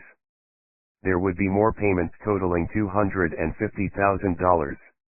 Her first fees as a lawyer. As a sole practitioner. The waiter brought her coffee. She hadn't touched the cucumber and lettuce juice. The carrot and almond muffin in front of her was still as pristine as when the waiter had brought it 15 minutes ago. She was too excited to eat. Checked her watch. Block was running late. Just a few minutes. Then, she walked in. Her friend wore the same leather jacket, blue jeans, and boots. Her tee had changed to navy blue, and now she wore a black and white scarf. She took a seat opposite Kate and picked up the glass of bright green juice. "What is this?" said Block. "Cucumber and lettuce juice." "Want to try?" said Kate. "You mean drink it?" "Yes." Block made a disgusted face, shook her head. She gave Block an update. Told her what happened yesterday in the office, that Scott had stolen her idea and used it to bag himself second chair in the Avellino case. And then, she told her what she had done in retaliation. "Well done," said Block. "Have you told Levy yet?" "I thought we might go see him together." Block nodded. "I don't want you there just as a friend," said Kate. "I'm on my own. I need an investigator. You used to be a cop. You train cops how to investigate cases. I need help and I want you. What do you say?" Block nodded. "Is that yes? You'll do it?" "Yeah. Cover expenses and I'll pay your going rate, or we can split my fees." "I'm excited. And a little scared. I need you with me." Block nodded, said, "Let's go ruin Levy's year." The red-haired security guard insisted that Kate sign Block in as a guest on the firm's premises. Block had to show ID, and once she was issued with a visitor's pass they rode the elevator together to the 14th floor. The office was alive when they stepped into the corridor. Paralegals, secretaries, associates were all milling around Levy and Scott, who were in their shirt sleeves, in a glass-walled conference room issuing orders and stacking piles of paper. Motion production was in full swing. Kate led Block into the conference room. Kate was in her business suit jacket, but she wore jeans and boots. Levy noticed her come in and slapped down a bunch of loose pages on the desk, spilling them. "Katie, where the hell have you been? And why aren't you properly dressed? What do you think this is? A rodeo?" "I quit," said Kate, and handed Levy a photostat copy of the form of authority signed by Alexandra Avellino. "What the hell is this?" said Levy. "It's payback. You can keep these motions, I just want the indictment, prosecution disclosure, and then I'm on my way." Scott took the paper from Levy and his face turned pale as he read it. Which was a nice contrast to Levy, whose head looked like it was about to explode. "You can't do this. Your contract forbids soliciting clients from this firm. I'll sue you for every cent you've got. I'll report you to the Bar Association too." "You've just signed your death warrant," said Levy. "That was a threat," said Block, stepping forward. Two secretaries, both in their late 20s wearing the firm's standard gray and blue staff uniform, came into the conference room, folded their arms and listened. "Who are you?" said Lovey, then he noticed the secretaries and waved a hand at them to get out. They didn't move. "I'm with Kate Brooks. Get the documents and we'll be out of your hair. You're not taking a single page from this office. Scott, call security." Scott leaned over, grabbed the phone on the conference room desk and pressed an intercom button. "If you fail to honor that form of authority, then I can report you to the Bar Association." "The documents, now," said Kate. Lovey blew out his cheeks, huffed and puffed. He clenched and unclenched his fists, then came around the table with his finger raised. He started pointing it in Kate's face. Spittle flew from his lips as he shouted and screamed at her. "You're finished. I will ruin you." His finger poked Kate in the chest. Block stepped in, took hold of Lovey's finger in her fist and bent it, just a little. There was a tiny crack, but the finger didn't break. It was enough to shut Lovey up, but not enough to cause serious damage. Kate heard one of the secretaries behind her let out a whoop. Scott talked frantically to security on the phone, told them to get here right away. "Are you going to give us these documents so we can leave you alone?" said Block. Lovey's eyes were wide with embarrassment and fear. "Let go of me, this is assault." She bent the finger a little more. "Get them the documents," said Lovey. The secretaries covered their mouths to hide their laughter, but between them they took two sets of papers from the other end of the conference room and handed them to Kate. "You ever need a secretary, you call me," whispered one of them, careful to make sure Lovey didn't hear her. Her name was Jane, and Kate made a mental note. Kate couldn't afford an office, never mind a secretary, but someday she might. Kate heard hurried footfalls in the corridor outside the office. 5 security men ran in, almost knocking over Jane. One of the security guards, a broad, tall man north of 55 with a buzz cut, said, "Block. Is that you?" Block turned around, saw who it was and said, "Hey Reggie."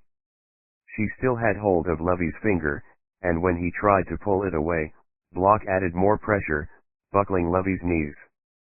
The other security guards all looked to the man Kate now knew as Reggie. He must have been their supervisor. They looked foolish and incompetent, just standing there while Block had hold of Lovey. "Get her off me, right this second," said Lovey. "You on the job?" asked Reggie. "I'm private now, like you." "Block, that's my boss." "I need you to let him go," said Reggie. "He needs to apologize, first," said Block. The red-haired guard who'd been an asshole in the lobby made a move toward Block, and Reggie's huge arm snaked out, grabbing him by the shirt and hauling him back. "Don't move. Let me deal with this." "You can't cover shifts if you're in the hospital," said Reggie. Scott, who seemed to have found some nerve, started moving toward his boss. Lovey's predicament merely gave Scott another chance to suck up to him if he made the effort to rescue him from his plight.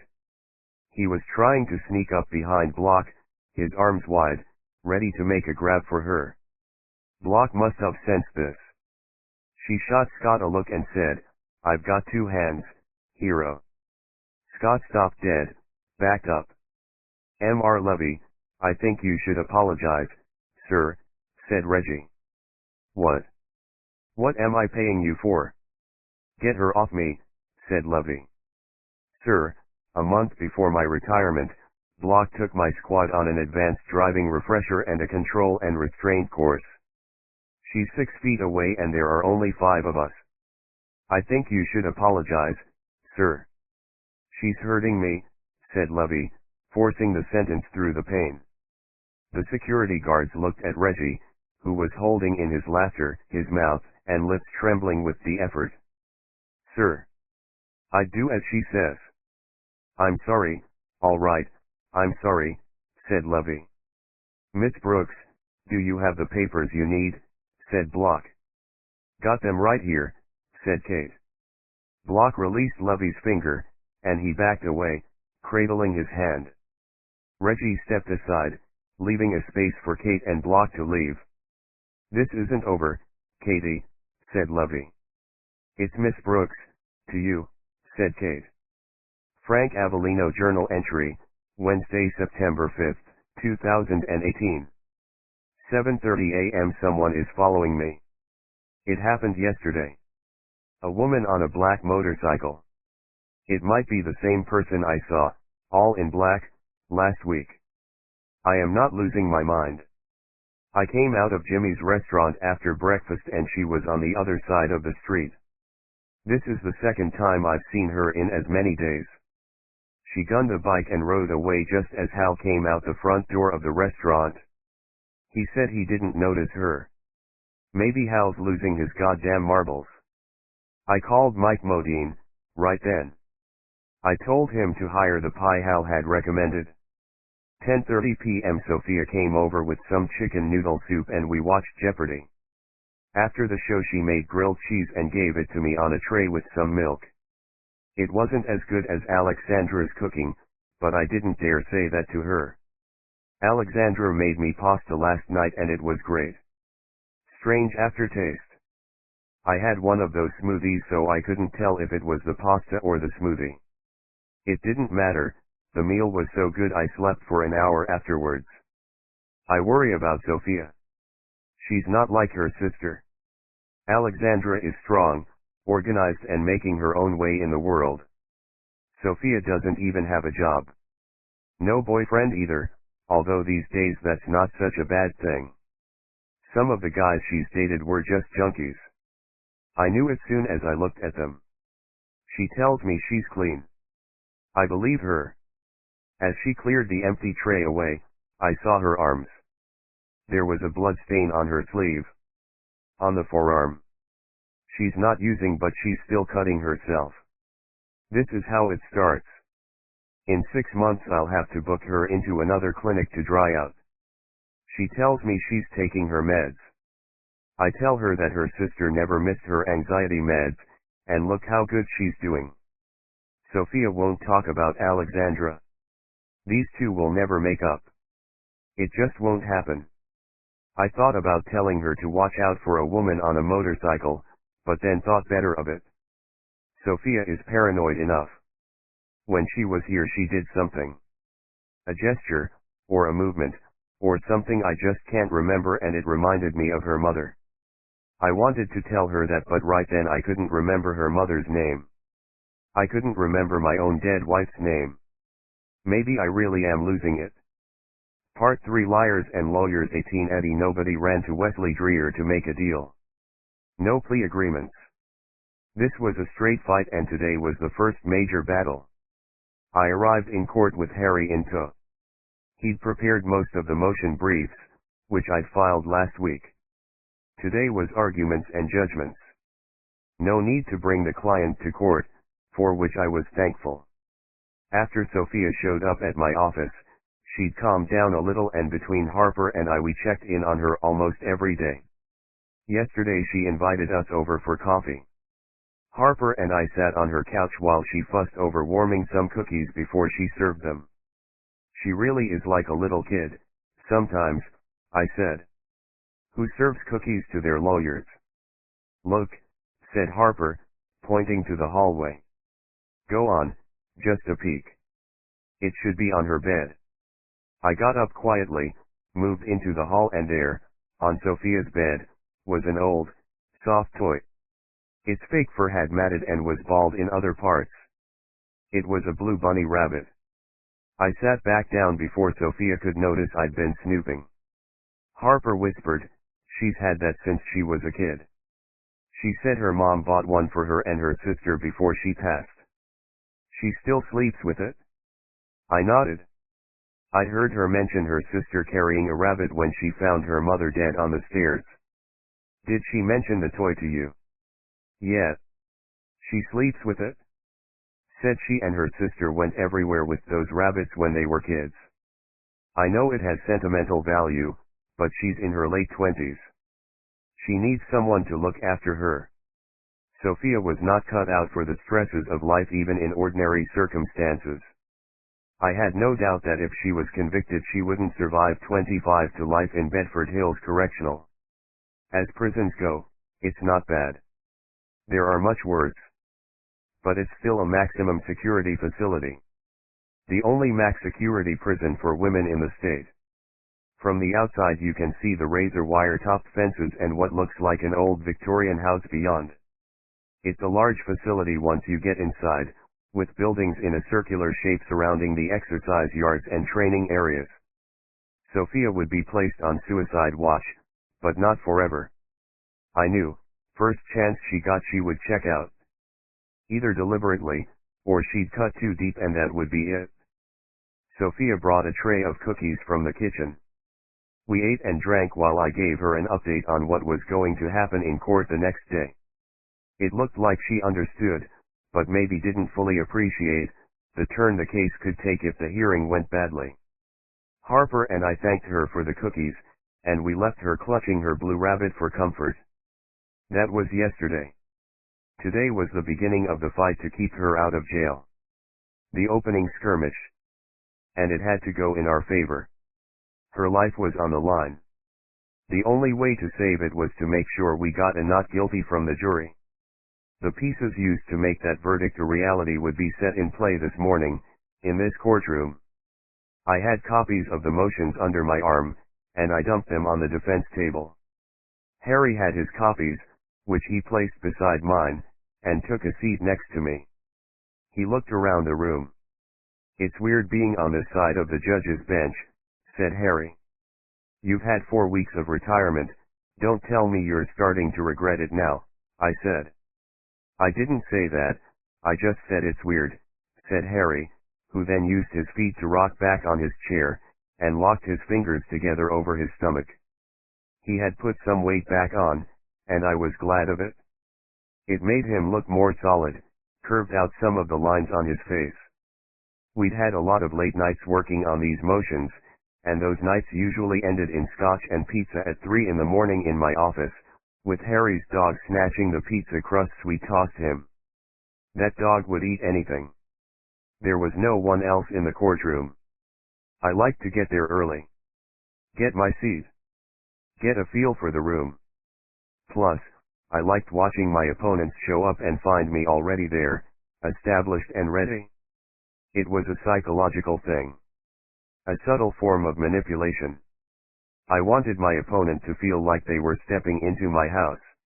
"How do you think things will go today?" said Harry. "Depends on the judge," I said. I tried my old clerk 3 times, and she wouldn't tell me which judge was taking the case. Said she couldn't. She was sworn to secrecy. Loyalty ain't what it used to be. The doors at the back of the court opened, and I heard footsteps approaching. 1 pair of heels, and 1 pair of boots. I turned and saw Kate Brooks marching down the aisle, with a tall lady in a leather jacket behind her. Hardly the entourage I'd expected from Levy, Bernard, and Groff. Kate took a seat at the next defense table, furthest from the central aisle. Across the aisle was the table reserved for the prosecution. In front of us was a raised plinth, a mahogany bench, and behind that a high-backed leather armchair flanked by the American flag.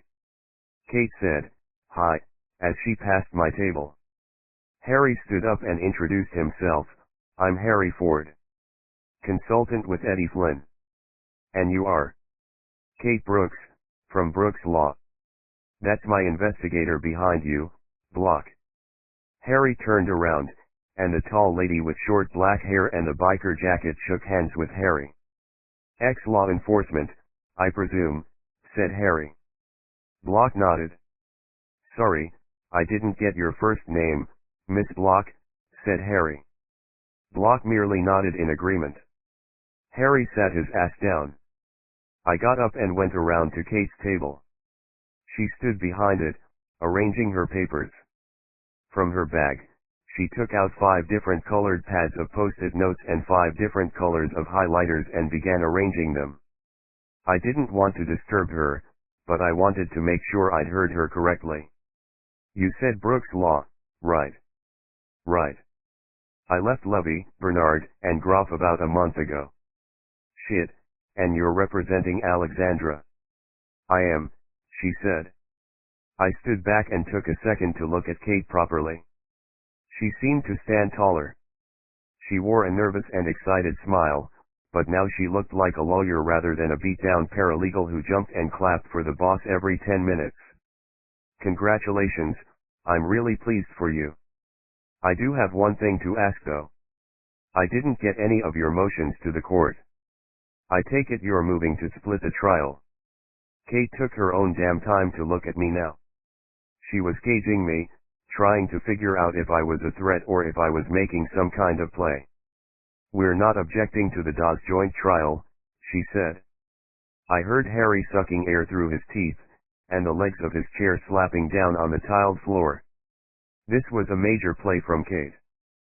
She'd realized that she had the better chance in a joint trial, that a jury would be more likely to believe Alexandra than Sophia. A brilliant strategy, but for one thing. I understand your thinking. But it's high risk, there's lots of ways that strategy might backfire, I said. It can't backfire on me, only on your client, she said. It can backfire if you destroy my client's credibility, and if I, in turn, destroy your client's.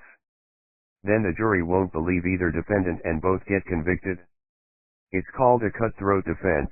The judge just has to hand out the razor blades and sit back while we cut each other's throats. I've considered it. I don't think you can lay a glove on my client. Don't be so sure. I don't think this is wise. We should be fighting the prosecutor, not each other. It's a risk my client is aware of, but we're confident. Tell me, is Sophia going to take the polygraph? Is Alexandra going to take the polygraph? I asked. Kate folded her arms, shifted her weight. Her tongue grazed the inside of her cheek. She wasn't going to give that away so easily. Look, the way I see it, the prosecution is getting an easy ride with a joint trial. It will make us fight each other instead of fighting Dreer. She pulled out a chair and sat down at the defense table, placing her 3 identical Muji pens in a neat row before her. The conversation was over. This was shaping up to be a war on 2 fronts for Sophia. It made it even more important that I got the trial split. Kate, I'm real pleased for you going out on your own. That's brave and no more than you deserve. I thought Levy was a creep. This is great for you, but I'm worried about making life easy for this prosecutor. At least don't object to my motion to split the trial. Don't muddy the waters. I've got to do what I think is right for my client, she said. Okay, let's see what happens, I said. I didn't want to start a fight with Kate. I liked her. She was smart, and I was glad she ditched Levy and managed to wrestle his biggest case away from him. I returned to my table, Harry giving me a worried look. If we don't split this trial, he said, under his breath. I know. Wesley Dreer was the last player to show up and he looked like he'd been shopping for a new outfit for today. A pale yellow tie in a Windsor knot lay over a crisp white shirt. The combination was set off by a smart blue suit. Cut especially for him, of course. He looked like he was about to go for a photo shoot with a magazine, and in some ways that was exactly what would happen after the hearing. I'd no doubt Dreer had called a press conference from the Dawes office straight afterwards. He had one assistant with him, a young man in a suit that looked almost as smart as Dreyer's. I did notice one other thing about Dreyer's outfit, though. I see you're not wearing your pin, I said. I don't need to wear the pin today, said Dreer, a smug grin on his pink face. The court clerk came through the chamber's door and said, "All rise." I stood with Harry. Dreer was already on his feet. Judge Stone came through the door with our motions under his arm. I heard Harry mutter, "Shit.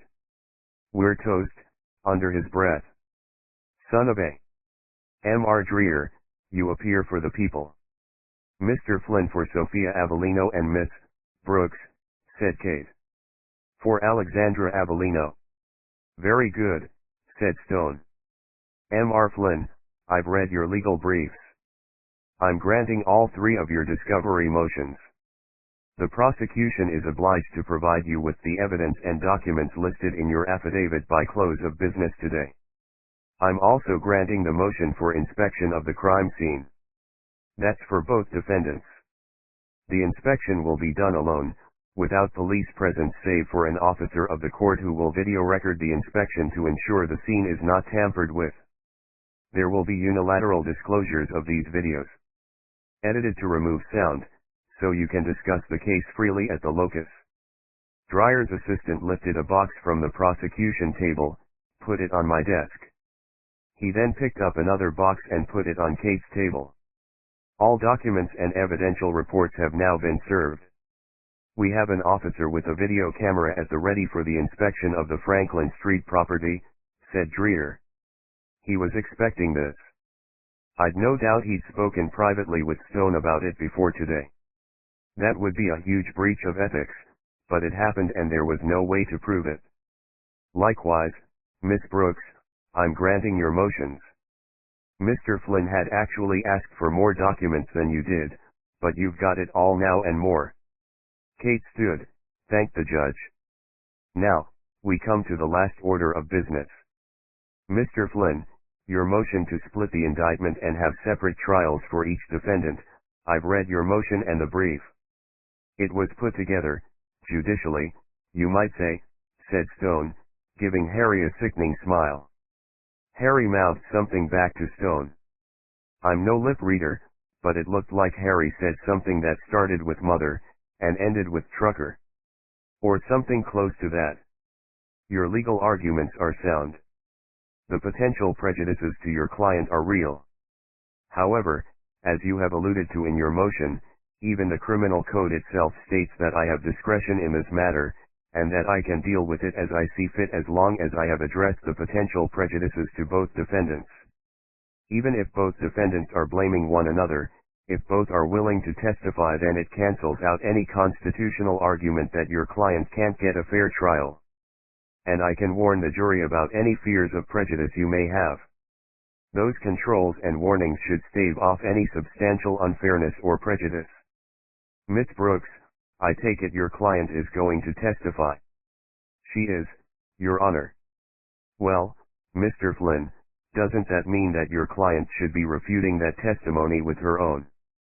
Your Honor, with respect, that means my client theoretically couldn't exercise her Fifth Amendment right against self-incrimination, I said.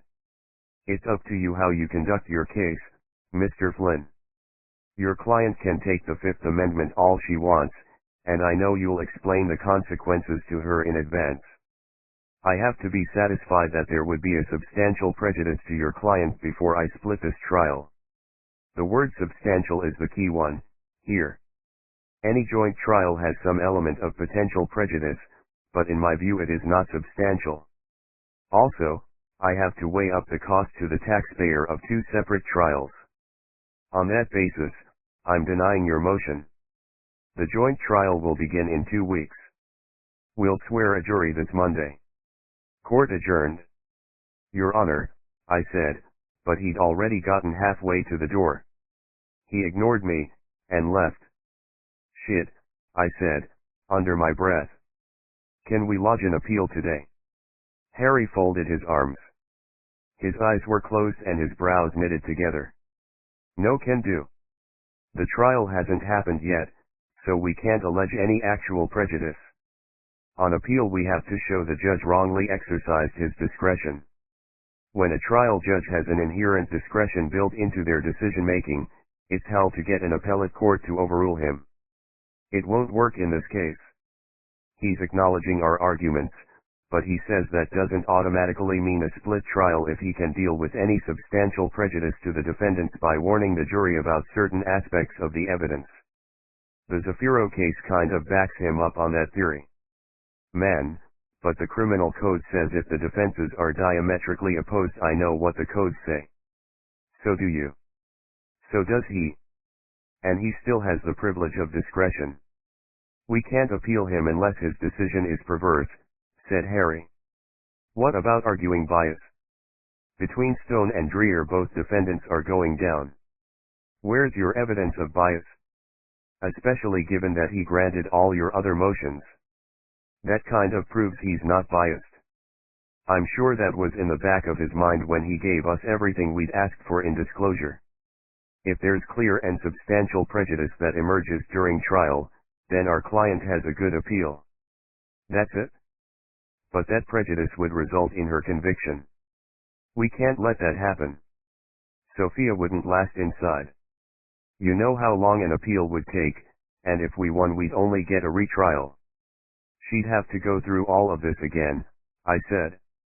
Harry shook his head, muttered, "He's a son of a bitch."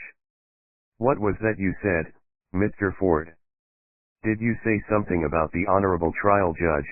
said Dreer with a serious tone. He wanted to embarrass Harry, mark his cards. It was a threat. "You speak ill of Dreyer's white nationalist buddy, who just happens to be a judge, and he'll make sure that judge knows about it." Harry said nothing, he just stared at Dreer, his teeth clenched. "I thought I caught you saying he's a son of a bitch." "Did you say that?" asked Dreer. He was pushing it now, making his power play. "I didn't call him a son of a bitch," said Harry. "Good. That's a good boy," said Dreer. Harry stood up, the word boy had set him off. "I said, he's a neo-Nazi asshole and you're his bitch." "That's what I said, Wesley. Make sure you tell him I said that. You can both put on your white robes and have a good laugh about it." Dreer wrinkled his nose, stood back. Harry was no longer a lawyer, nor a judge. He couldn't be reported to any professional bodies for that comment, because he didn't belong to any of them. Not anymore. In case you haven't worked it out yet, a joint trial gives me a guaranteed win.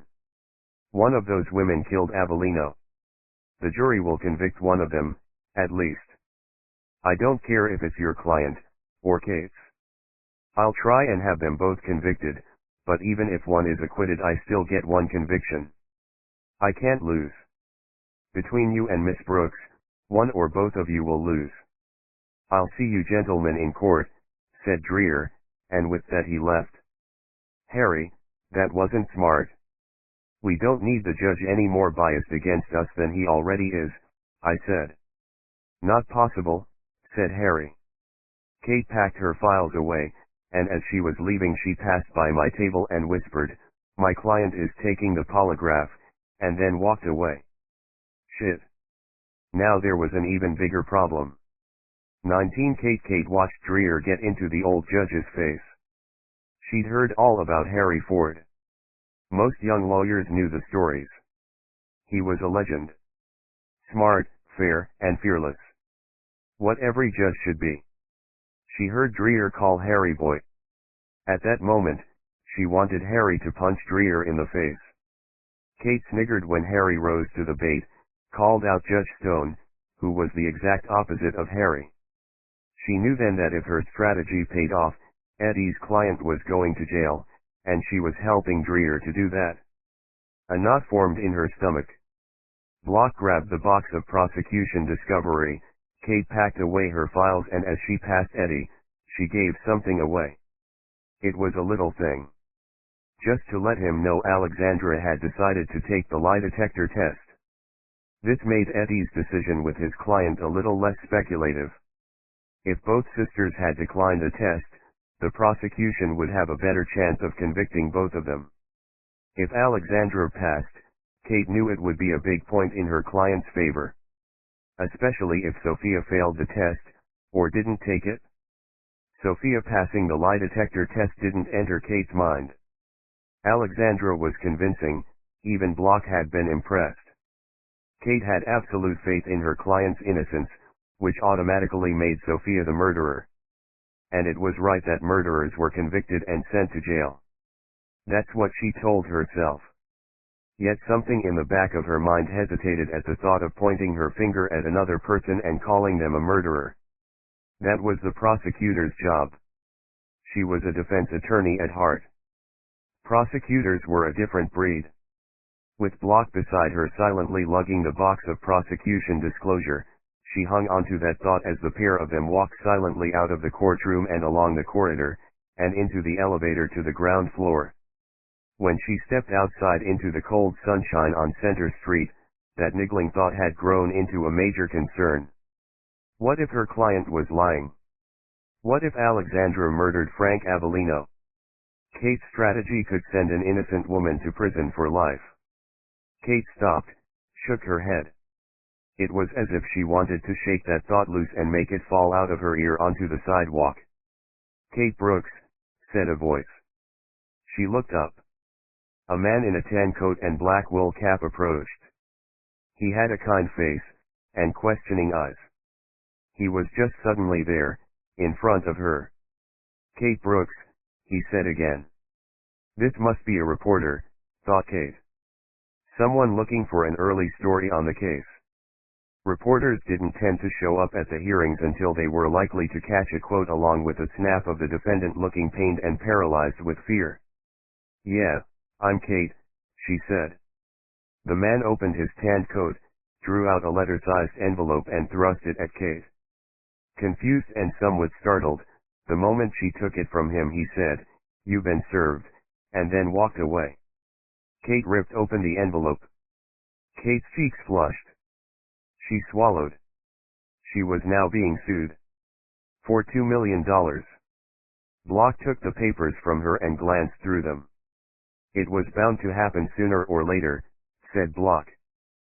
Since Kate took the case away from her firm she'd been through various skirmishes with Levy, Bernard, and Groff. First there were the polite calls to Alexandra who proved as good as her word, refusing every one of Levy's calls and pleas to attend meetings. After a while, the phone calls to Alexandra stopped as the firm switched tactics. The first letter arrived in a brown envelope with all kinds of red stamps upon it bearing grave warnings to the recipient that if they didn't open the damn thing immediately it was likely to burn their house down. The letter said that Kate was in violation of the non-compete, non-solicitation clause in her contract as she had poached the firm's biggest client. Second, she was also in breach of her confidentiality clause as she had used information held by the firm in order to solicit the client. In other words, she had checked the client database and found Alexandra's address in order to visit her. The last paragraph said that if she resigned as counsel for Alexandra, all would be forgiven. She had 7 days to decide. 7 days later another letter arrived. This one repeated the allegations in the first letter, but this time it said that the firm was going to sue her for breach of contract, loss of revenue and damages. Kate knew the game. She sent a simple reply stating that considering she had been forced to leave her job because of constant sexual harassment and discrimination, she didn't feel bound by any of her contractual terms. If the firm was going to ignore its anti-harassment policy, she was going to ignore the covenants that restricted her practice since it was the firm's fault she had to leave. That stopped the letters. No more came after that. She imagined the rest of the equity partners conducted a thorough in-house investigation and decided it wasn't worth it. "I thought they were going to let it go," said Kate. "Not," said Block, "not without a fight." It was going to turn into a fight, that was for sure. Kate knew then she would have to counter-sue, citing Levy's lecherous approaches, and while everything she would put in that suit would be true, there was no way of proving it. Block put the box of discovery down on the sidewalk, took out her keys and blipped open her truck. Kate sat down on top of the box, cupped her face in her hands and tried to steady herself. "Come on," said Block. "We can deal with that later. Right now we've got a murder case to win. I've got a feeling all the answers are under your ass." Kate smiled, stood. Together they lifted the box into the trunk, closed the lid. Kate got into the passenger seat, Block the driver's seat. Kate buckled her seat belt, then noticed her hands were shaking. She gripped her knees and told herself everything was going to be all right. She didn't believe a word of it. The engine roared into life as Block pulled into traffic. 50 yards ahead a stoplight turned from green to yellow. Kate heard a motorcycle beside her.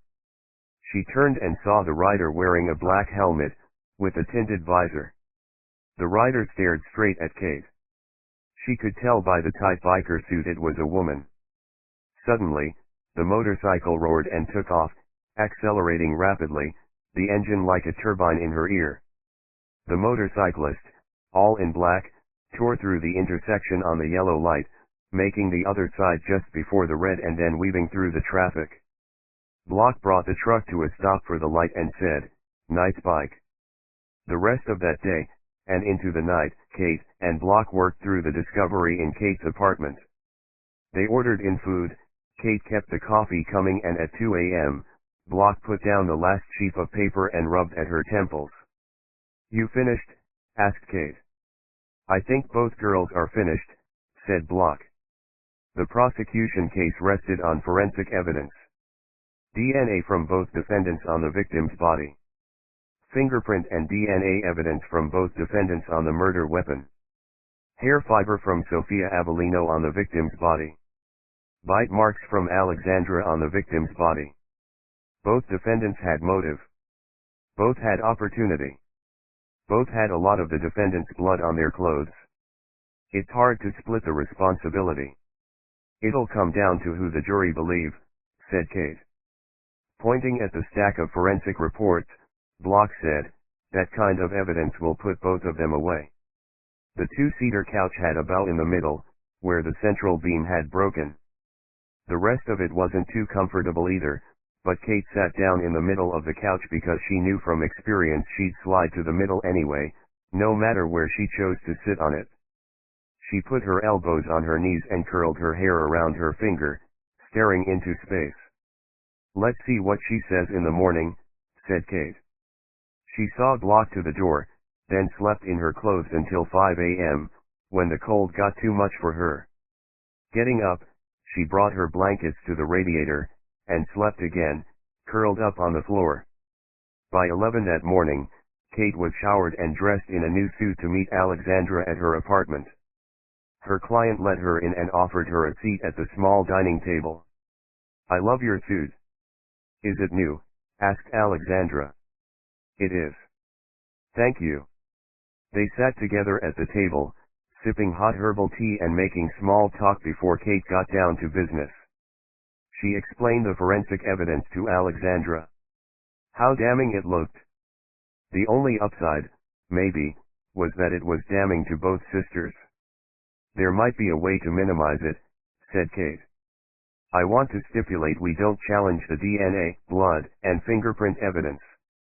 You told the police you went to your father and grabbed hold of him. You also used the knife before, when you were cooking. None of that evidence means you killed your father, just that it could have been you. I think if the jury has to sit and hear all this evidence from the experts, the sheer weight of it will make them think you had to have killed him along with your sister. This is about minimizing the case against you. Best way to deal with it is to say that it fits with your story.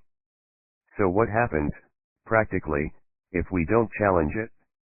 We'll tell the jury this evidence exists, but we'll imply it's not important, that it doesn't prove anything. The bite mark evidence is different, we'll fight that the whole way." Alexandra turned her head away, tears forming in her eyes. "Whatever you think is best. I'm just so worried about the trial. I can't look at her. I don't want to be in the same room as her. She killed my dad, she wants to ruin my life. I don't want to see her. Is there a screen or something that could be put up, so I don't have to see her every day of the trial? Not that I know of. I'll look into it." "I know it will be hard," Kate broke off when she saw Alexandra's fingers trembling. It occurred to Kate that her client's main concern wasn't whether she would be convicted, it was the loss of her father, and the deep, perpetual wound caused by his murder. "Leave it with me. I'll see if something can be done. If it can't, then I will need you to be strong. You don't have to look at her. Look at the jury. Let them see what I'm seeing now." Alexandra met Kate's gaze, her chin wobbled, and she licked a tear from the corner of her mouth. "I'll do my best," said Alexandra, taking in a long breath and holding it.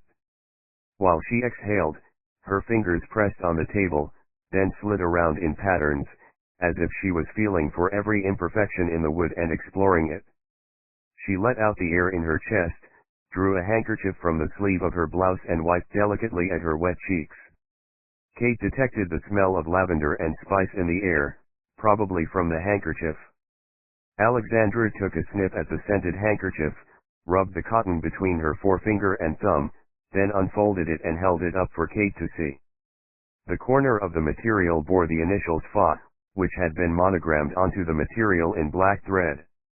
"Dad's smell is still on these handkerchiefs," said Alexandra, fresh tears forming in her corners of her eyes. "It's all I have left of him." Kate took hold of Alexandra's hand, and they exchanged bittersweet smiles. "It's the polygraph tomorrow. Remember this feeling. This will get you through it," said Kate. 20 Eddie, my landlord doesn't allow dogs in the building, I said. "No shit. You told me that yesterday. And the day before. In fact, you've said the same thing for weeks. Ever since I started bringing Clarence to the office. I'm beginning to get the impression you don't like him," said Harry. He was reading the final pages of the prosecution discovery. The bundles of documents were spread out on my couch, and at Harry's feet was the dog he'd met the night of his retirement party. Harry had named him Clarence. They seemed to be at one with each other. The dog lay on its side, and each time Harry reached down to grab the next set of pages, his tail would beat on the floorboards. Every hour, Harry would reach into his pocket and draw out a frankfurter from a baggie that he hand-fed to Clarence. He must have been on the streets a long time. When Harry first took the dog in, it was skinny and had lost a lot of fur. Now the bald patches were beginning to disappear, and you could no longer see the poor animal's ribcage. Harry put down the last set of papers, patted his pal and gave him a frankfurter. I got up from behind my desk, retrieved the papers scattered around the couch and the floor and piled them on my desk. We had split the discovery. I read half. Harry read half. Now we swapped. 2 hours and 2.5 frankfurters later, all three of us looked like we could use a drink. I filled a cereal bowl with water from the faucet in the bathroom, and left it on the floor. Clarence lapped up the water greedily. "He doesn't look like a Clarence," I said. "He's a dog. I didn't name him after Darrow because of what he looks like. Clarence Darrow was the best defense attorney who ever lived. And a survivor, just like this little one. And does Clarence Darrow here have any bright ideas on how to defend our client?" Harry wasn't even looking at me. We'd both finished reading the prosecution discovery, which amounted to the entire case against our client. Harry seemed to be more focused on Clarence. He rubbed the dog's belly, while Clarence kicked his little back legs in delight. "Clarence says he's thinking about it. This one isn't easy. A drink might help." I poured Harry and I some coffee from the pot. I gave him his mug and he stared at it with open displeasure. Like I'd given him a mug filled with the leftover water from what was now Clarence's bowl. "I thought we were going to have a drink." "That is a drink. That stuff will kill you. Give me a large scotch." He put the coffee as far away from him as he could, while remaining seated, and continued to massage Clarence while I poured him a real drink.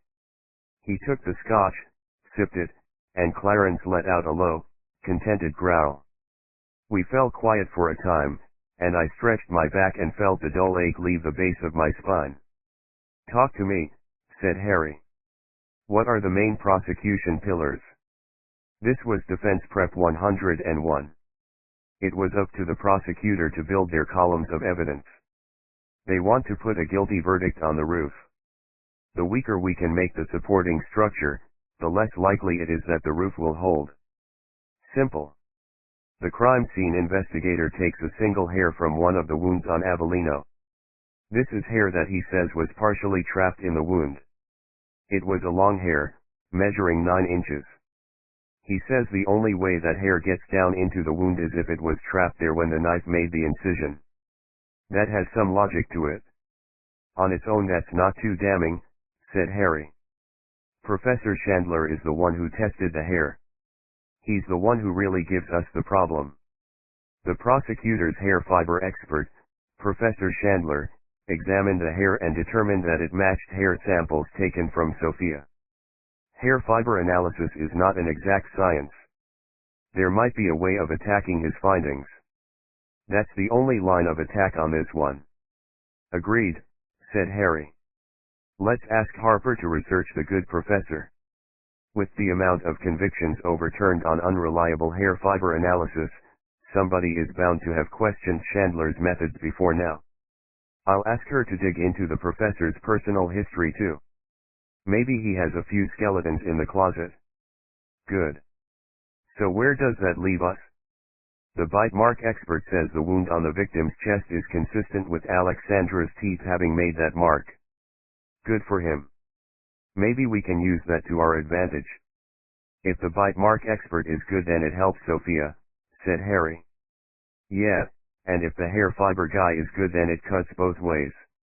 We could try and bolster the prosecution case on that point, throw their expert a few softballs in cross-examination and do real damage to Alexandra, but you know that just doesn't feel right to me. What doesn't? Said Harry. We're defense lawyers. Anything that I might do to help a prosecutor just makes me sick to my stomach. But it helps your client. Maybe, but it doesn't feel right. From now on, let's focus on the case against Sophia. We have to forget about Alexandra. I thought you wanted the guilty to be punished. Wasn't that always your way? It was part of the system, and it was part of my DNA. The innocent go free, the guilty pay for their crimes.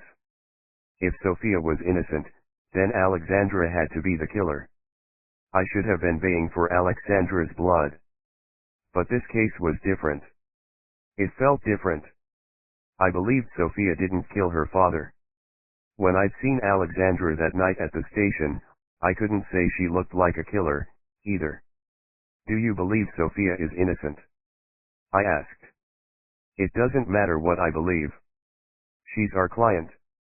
I know it matters to you a lot. It just so happens that I do believe Sophia.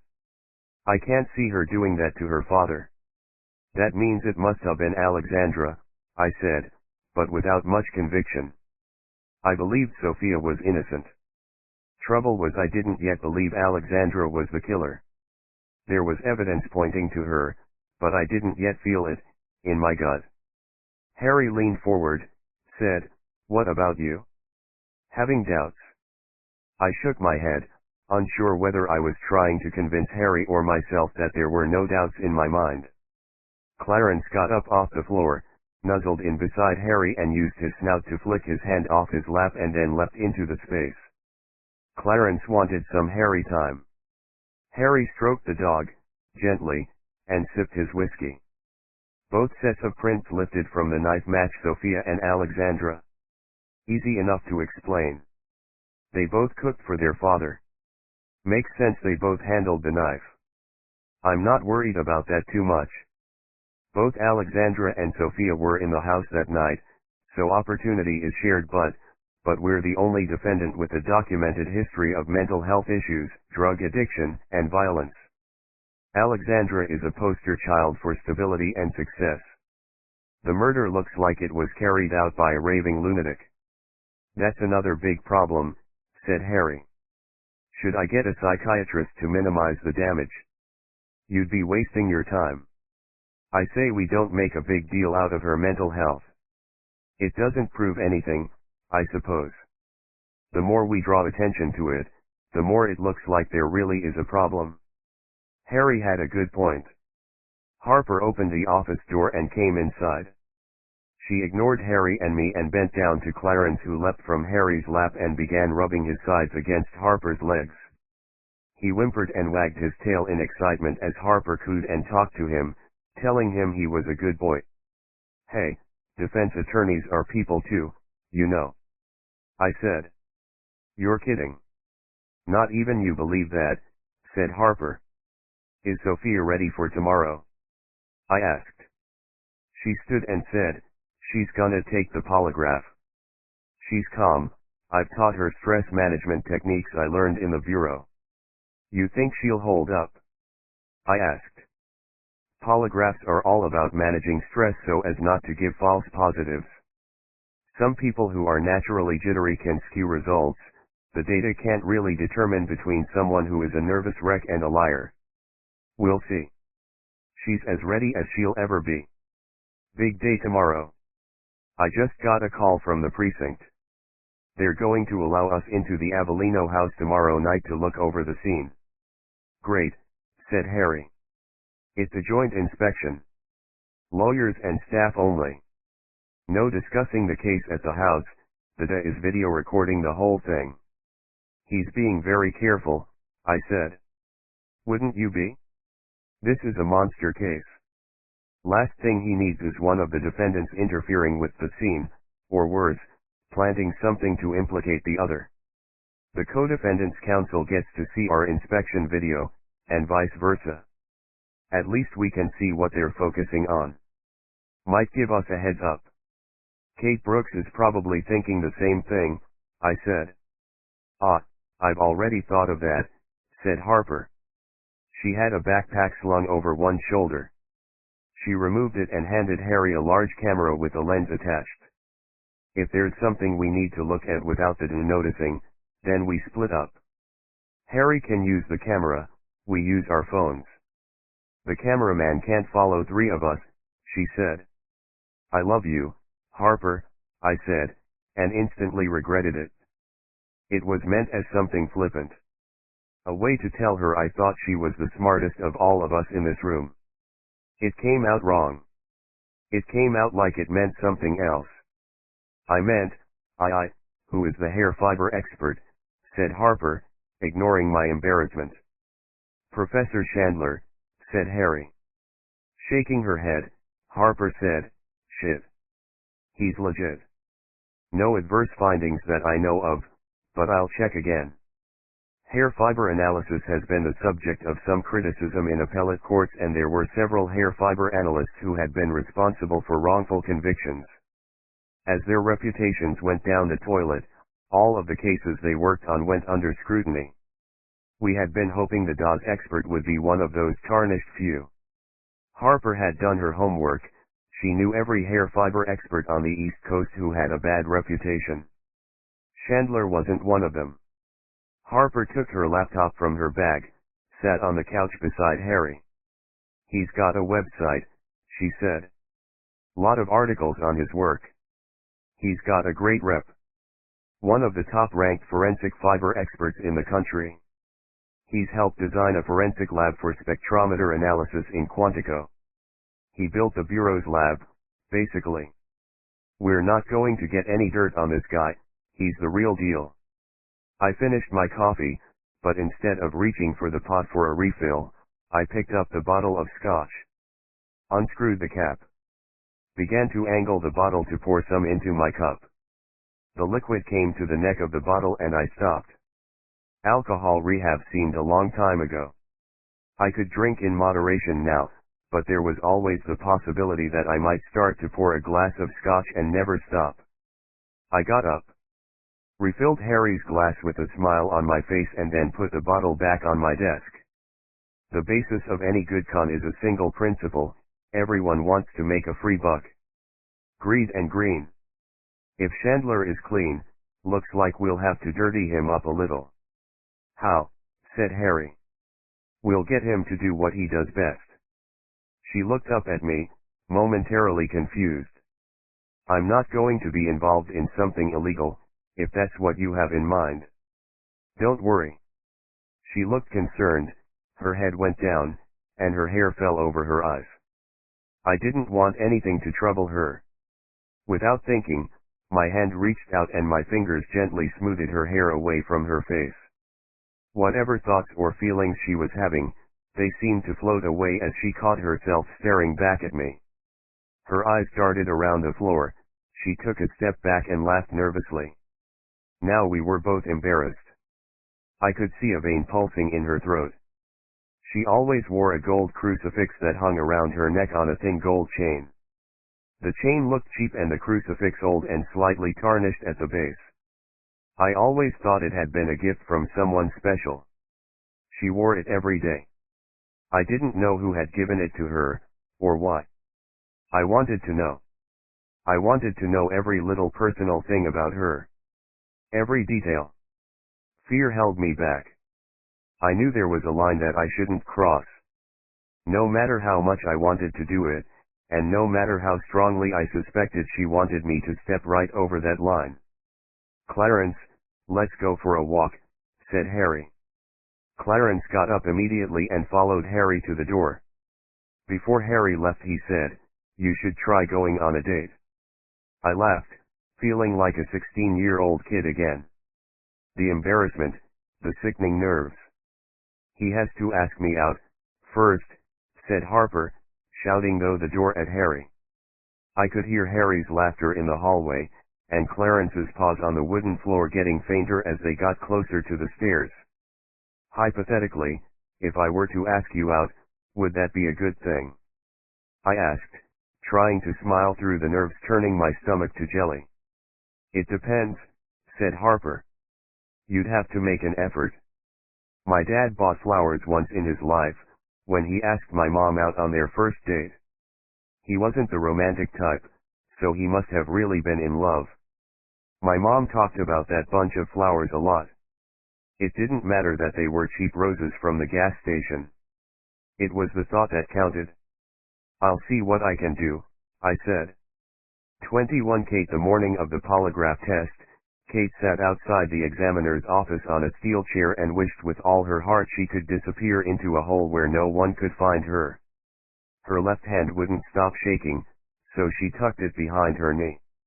"You're more nervous than I am," said Alexandra. Her client sat beside her, sipping from a half-gallon bottle of water. Kate had noticed that whenever she was with Alexandra, the woman nearly always had a big bottle of water close at hand, which she poured down her throat every 5 minutes. She was the most hydrated person Kate had ever met. As Alexandra drank from the bottle, Kate noticed the slight tremor in her client's arm. The heel of Alexandra's boot clicked on the floor tile in triple time. Block leaned against the opposite wall. Cool, nonchalant, and switched on. Nothing escaped Block's notice. She was like a machine. Everything around her was data to be absorbed and perhaps noted. Never forgotten. Block kept looking between Kate and Alexandra. "Just keep cool. Tell the truth," said Block. Alexandra nodded. "Took another drink." Kate nodded and bit the nails on her right hand. Block was stone. The door to Kate's left opened and a man in a suit came out. He greeted them, introduced himself as a licensed polygraph expert by the name of Carter Johnson, and invited them inside. The room had no windows. One corner desk was lit with a lamp, and apart from an area no bigger than 10 feet either side of the lamp, the room was in darkness. Beside the lamp sat a laptop and a desktop computer with 2 screens above it. Next to the desk was a chair facing into the room, its back to the wall. Johnson beckoned Alexandra to the chair and began to attach monitors to her thumb, arms, forehead, and neck. "I'm just here to observe," said a voice in the dark. Kate located the source of the voice and saw one half of Wesley Dryer's face illuminated by the glare from his cell phone screen. "I didn't agree to you being here," said Kate. "You never said I wasn't permitted to attend, either. I'm here now. I won't get in the way. I'll be in the corner." "Quiet as a mouse," said Dreer. As Kate became more accustomed to the gloom, she saw a bank of chairs in the opposite corner of the room. Kate and Block sat together, watching Alexandra settle herself. Taking deep breaths through her nose, and exhaling through her mouth. Long and slow. Then short and fast. She stretched her neck, closed her eyes. Alexandra was ready. The examiner, Johnson, explained he was going to ask her some questions to get a baseline response. "Are you Alexandra Avellino?" he asked. "Yes." "Do you have blonde hair?" "Yes." "Do you live in New York?" Yes. As she answered the questions, she stared straight ahead, and kept as still as she could. The only movement came from her fingers as they stroked a leather and black pearl bracelet with a few metal charms. Alexandra didn't spin the bracelet on her wrist, as if she was fidgeting. Instead she rubbed the leather, turned the pearls, and felt the charms between her fingers as if she were exploring their feel for the first time. Is Hillary Clinton President of the United States?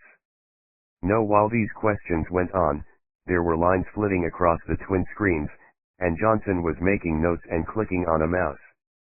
This was new technology. Kate thought they were a long way from reams of paper feeding from a machine with a needle jumping across it in wavy lines.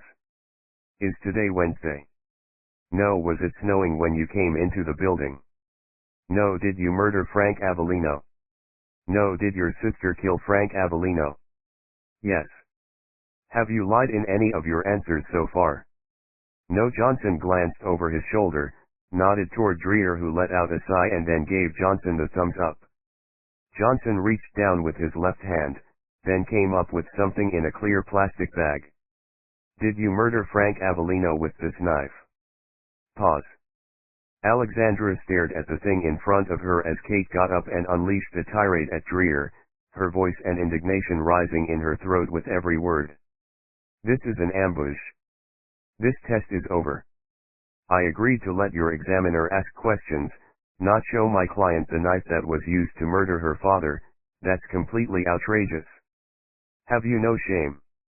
Dreer had his hands up in placation. Block strode over to Alexandra. She still hadn't answered the question. She had turned away from the knife, hiding her eyes from it. Her chest heaving. Block tore the pads and sensors from her skin.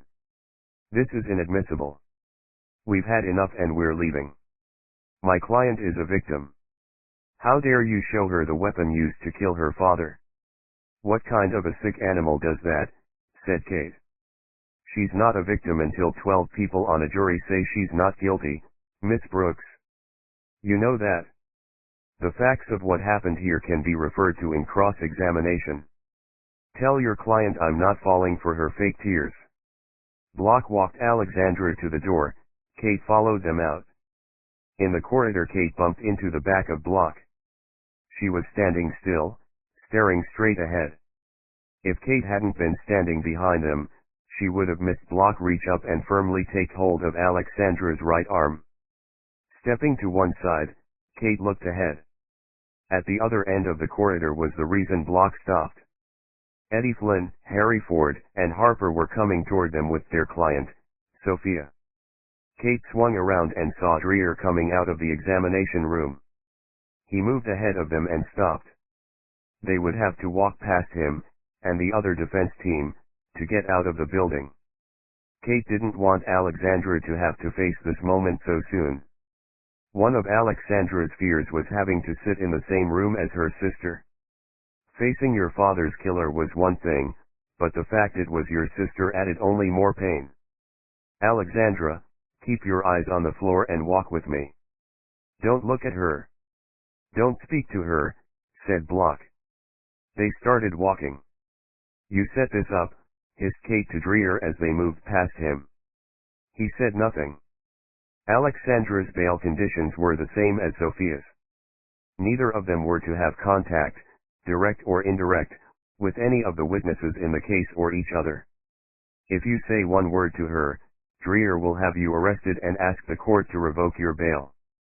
Don't speak to her, don't look at her, keep your head down, said Kate.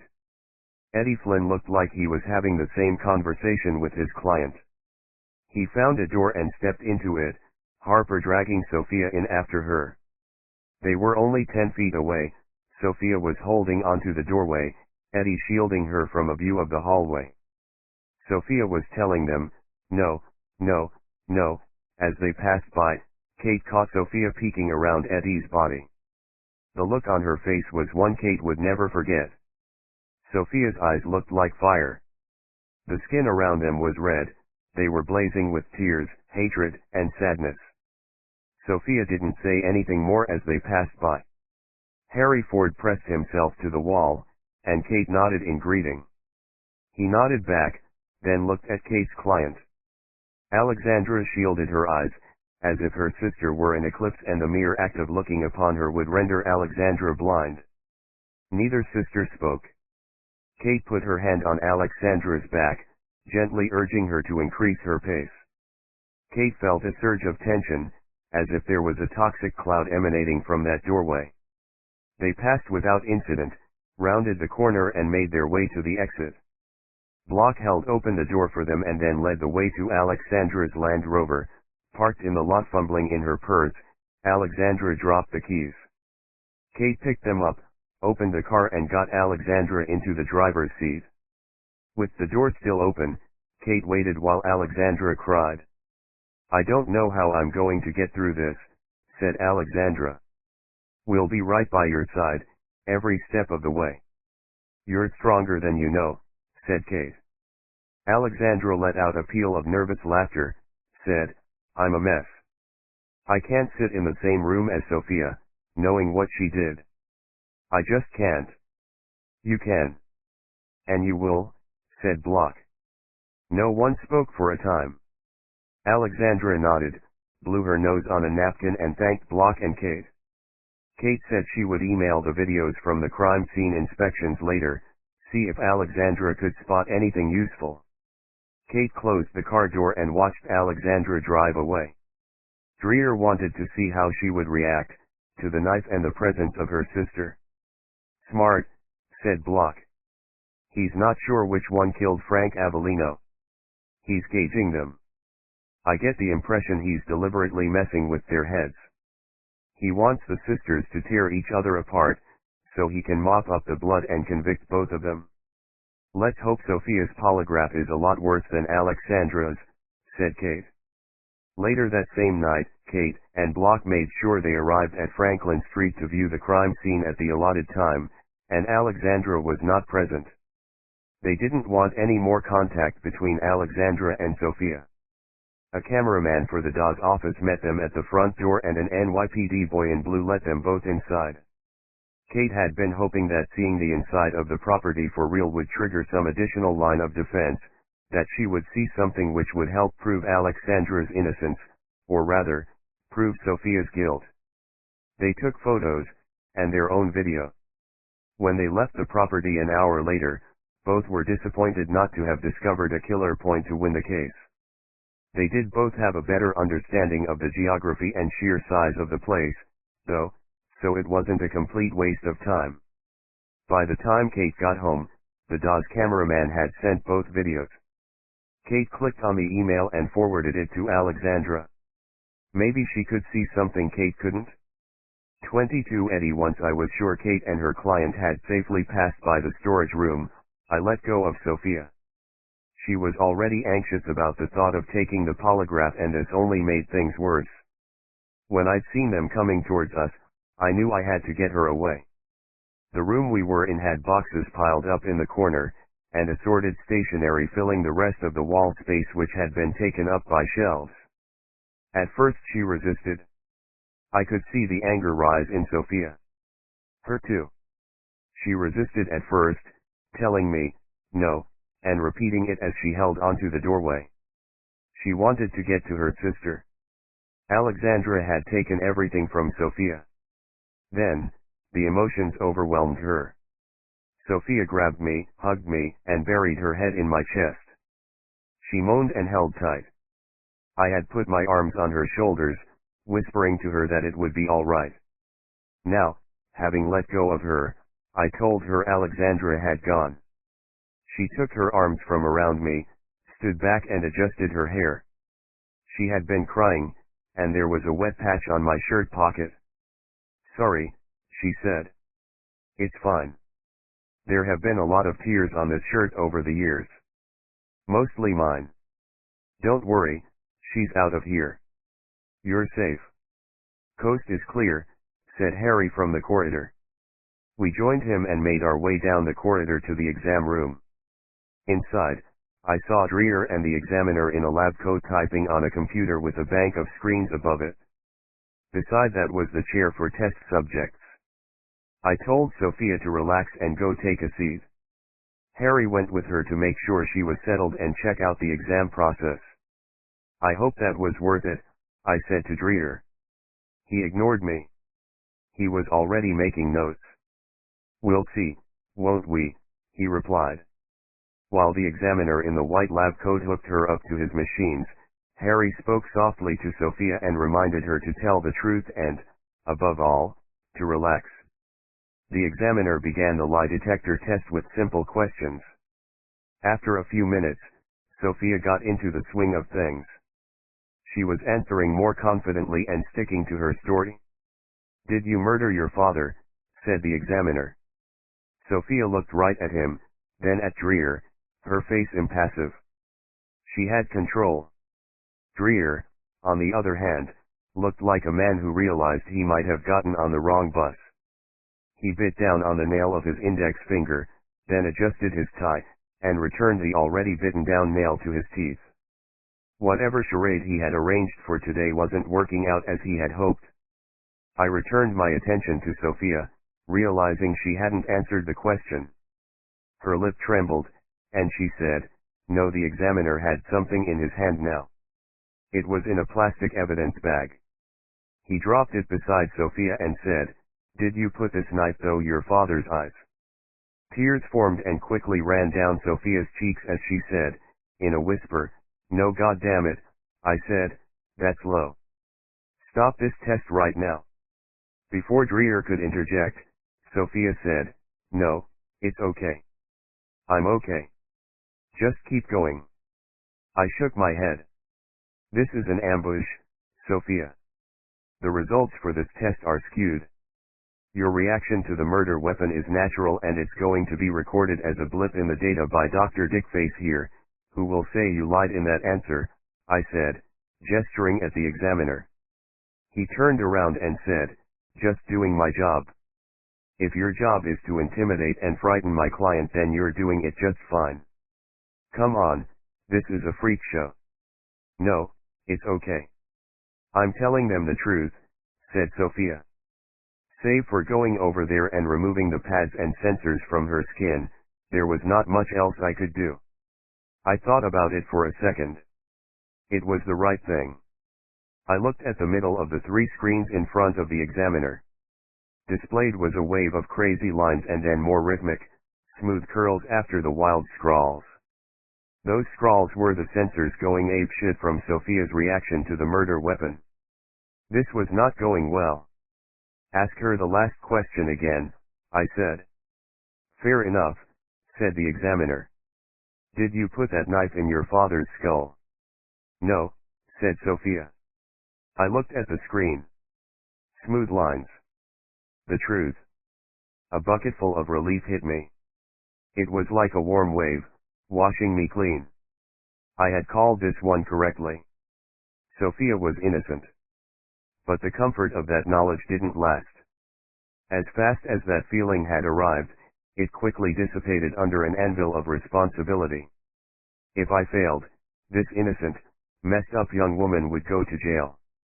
And she'd tie a rope blanket around her neck first chance she got. A murder trial with an innocent client is like saving someone who's fallen over a cliff edge. You've got their hand. You've got to hang on.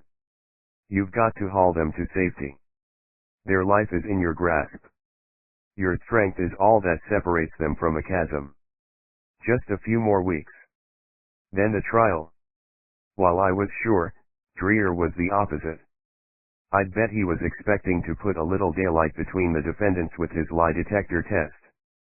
That had backfired for him. He chewed his nails, ignoring me. Watching the examiner's screen.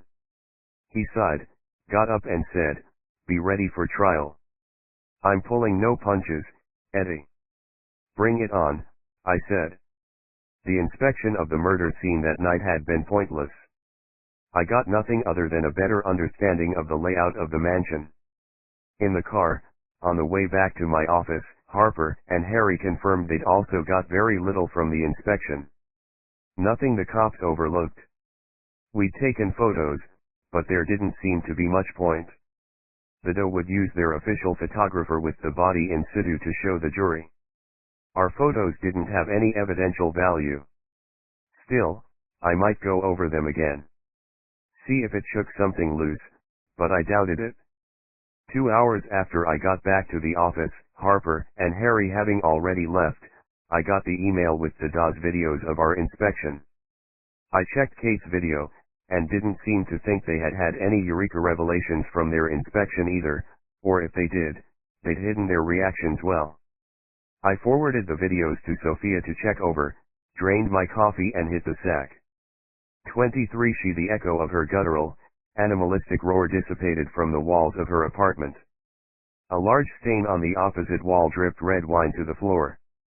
Below the stain, the shards of a wine glass that had shattered when she'd thrown it. She swiped up on her phone screen, displaying the video controls. Selecting rewind, she moved the video back 30 seconds and watched again. She'd seen both videos. Both defense teams looking around the house and the bedroom most especially. Taking photos. Making notes. She wasn't looking for anything that could help her defense, like she was supposed to. Instead, she was watching to make sure neither defense team discovered something in that bedroom that could tie her to her father's murder. Because there was something there. Something that she had overlooked. To the careful observer, the room was stained with all kinds of footprints on the rug and a large orange stain on the bare mattress.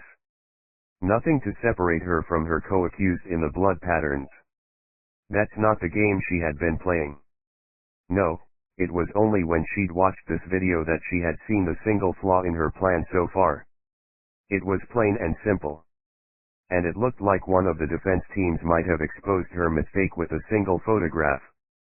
The flash of their camera went off right at the very spot. If they didn't see it right then, which she was pretty sure they had not, they would surely see it when they got those photos printed. From their reactions in the video, it didn't look like the photographer had realized the significance of that photo. But they would, given time. There were real risks here. Only one defense team had taken that picture. That picture could not see the light of day. If someone studied it, they would know she was the real killer. They would see. She had to stop it. There could be no one on the face of this earth who could know she killed her father. She simply could not allow it. All that she had worked for would unravel because of one stupid mistake and one lucky shot with the camera. She needed to act. Tonight. Now. Get the photos. Kill the photographer. Part 4 The Dark Red Night 24 She carried a new backpack as she made her way along the dark row of houses, avoiding the pockets of bright amber thrown on the sidewalk by the streetlights.